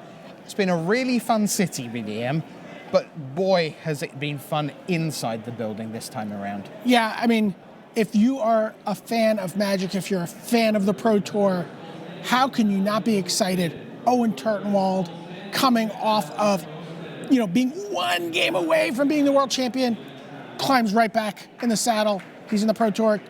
Top 8 here, just some huge events, 25 top 8s between 2 players, unreal. So it's just been super exciting.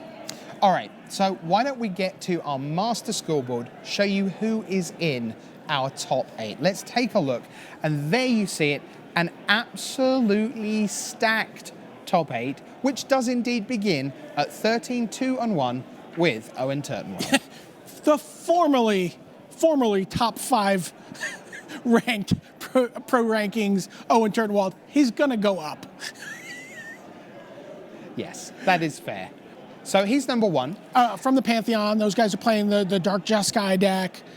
Just really, I have to say, probably the top player in the game right now. We talk about Yuya Watanabe being the most feared, but just the most consistent right now, Owen Turtenwald. Mm-hmm. So number 2 is Ricky Chin. If you don't know the name, well, kind of neither do we. Here's why. His very first Pro Tour. Yeah, and in fact has not been playing competitive Magic for very long. He's been playing Magic for 12 or 13 years, but only 2 years has he been playing competitively. Was playing locally in Quebec. Was just kind of like, wow, you know what? I'm winning all the time. I'm kind of aggravating all my friends. I keep winning. They're tired of losing to me. Everyone has that friend in their group. They're like, oh my, for us it's Randy, right? Sure. We're like, oh my gosh, Randy just keeps winning. It's super frustrating. Right. That's where Ricky was in Quebec. Said, I'm gonna start going to GPs. Doing okay. Goes to PTQs, top 8s a couple times. Our PTQs come along. Super excited. Wins a PTQ, pre-PTQ top 8, gets to the play in the RTQ, wins, qualifies. So I was like, oh, you know what? This green-white Megamorph deck looks pretty good. I'll play that. Gets to the Pro Tour, goes 0-2. He's like, oh, wow, I guess this isn't my weekend. Yeah, it is. Yes, it is. All right, he's number 2, playing with green-white Megamorph, playing Ataka Red, our number 3 seed. You can see behind me, from Brazil, Paulo Vitor Damo da Rosa. No. He told me he's playing Splinter Twin. He did actually say those words in that order. That's true. He's playing the Ataka Red deck, and really but he's been playing it like this aggro combo deck, where he's able to just sort of go, oh, I have 4 lands and no creatures in play. Well, guess what? I'm going to kill you from 18. Right, and this has become immense, and Team of Battle Rage, double striking things up and just killing you from nowhere. Yeah, just unbelievable. Maybe dashing in a Zergo Bell Striker, maybe a Monastery Swift Spear, and really just preying on people all weekend long. Very, very explosive.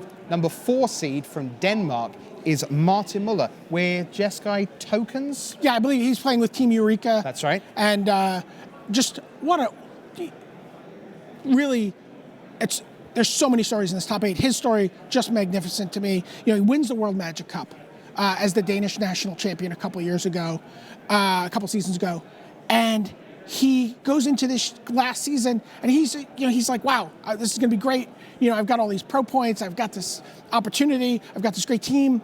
And he's going to just plow his way through and get to gold, maybe, hopefully platinum. Mm-hmm. But you know what? It's interesting. Doesn't start the year playing in the first Pro Tour.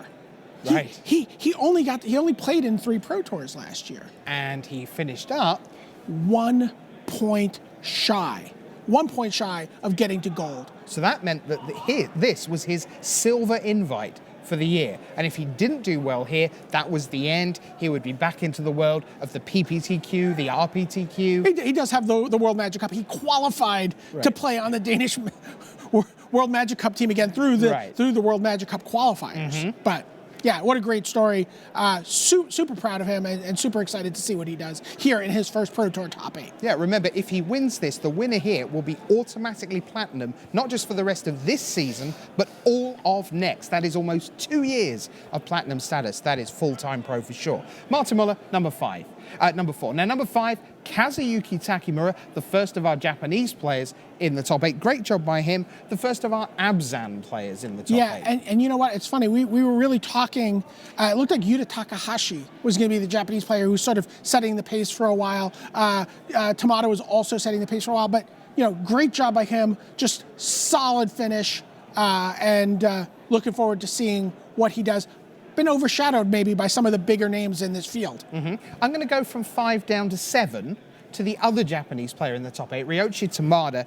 This time again playing Jeskai. Okay. So that is a great performance by him.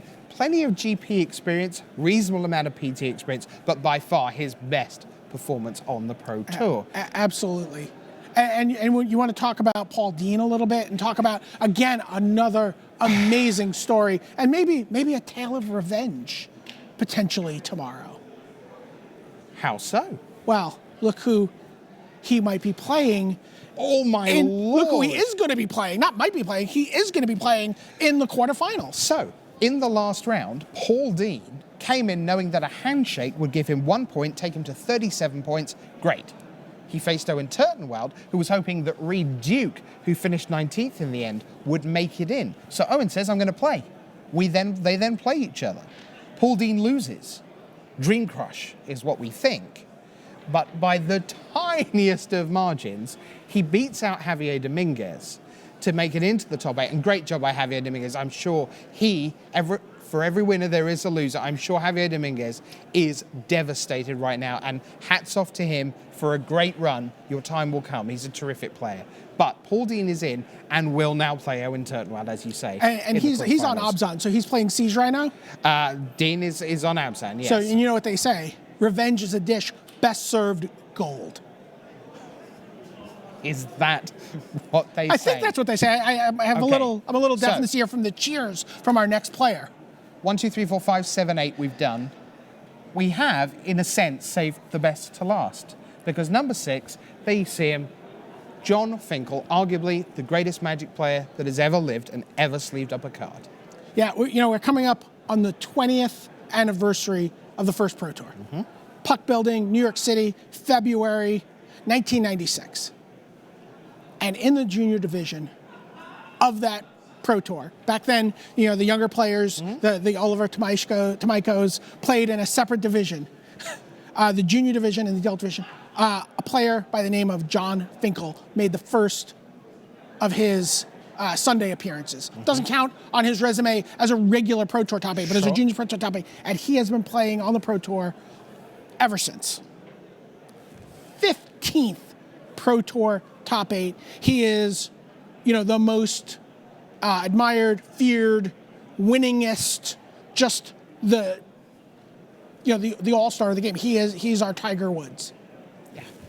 So, and seeing him here, again, it would be the equivalent also of seeing Tiger Woods winning a major again right now. It's because again, it's been a little while since we've seen him make the top 8, but 15 top 8s over the course of a 20-year career. It is just remarkable. He is an unbelievable player. He is, the deity that makes up the pantheon. Wow. So here's the deal. Tomorrow, those 8 will come back to play standard. They'll play 2 out of 3, the final best 3 out of 5. Your friend, Mike Flores, said with a couple of rounds to go, I was just looking at this. He just had a vision that Paulo Vitor Damo da Rosa would face John Finkel in a 5-game series in the final. It's not going to happen. Well, no, wrong way brackets. Well, he's going to face him in a 3-game set. 3v6 quarterfinal time? Correct. They are going to be your headline act tomorrow in the morning. 25 top 8s.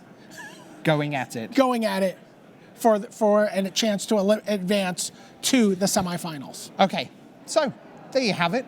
2 days done, 1 to go. I suggest you clear the decks for a day that could live for a very long time. Clearly in the Magic best history. day of the weekend. Yes. Owen Turtenwald, Ricky Chin, Paulo Vitor Damo da Rosa, Martin Mueller, Kazuyuki Takamura, John Finkel, Ryoichi Tamada, and Paul Dean on your screens every turn of every game live as it happens. Don't you dare miss a thing. For Brian David Marshall and all the team here at Magic the Gathering, I'm your host, Rich Hagan, saying bye.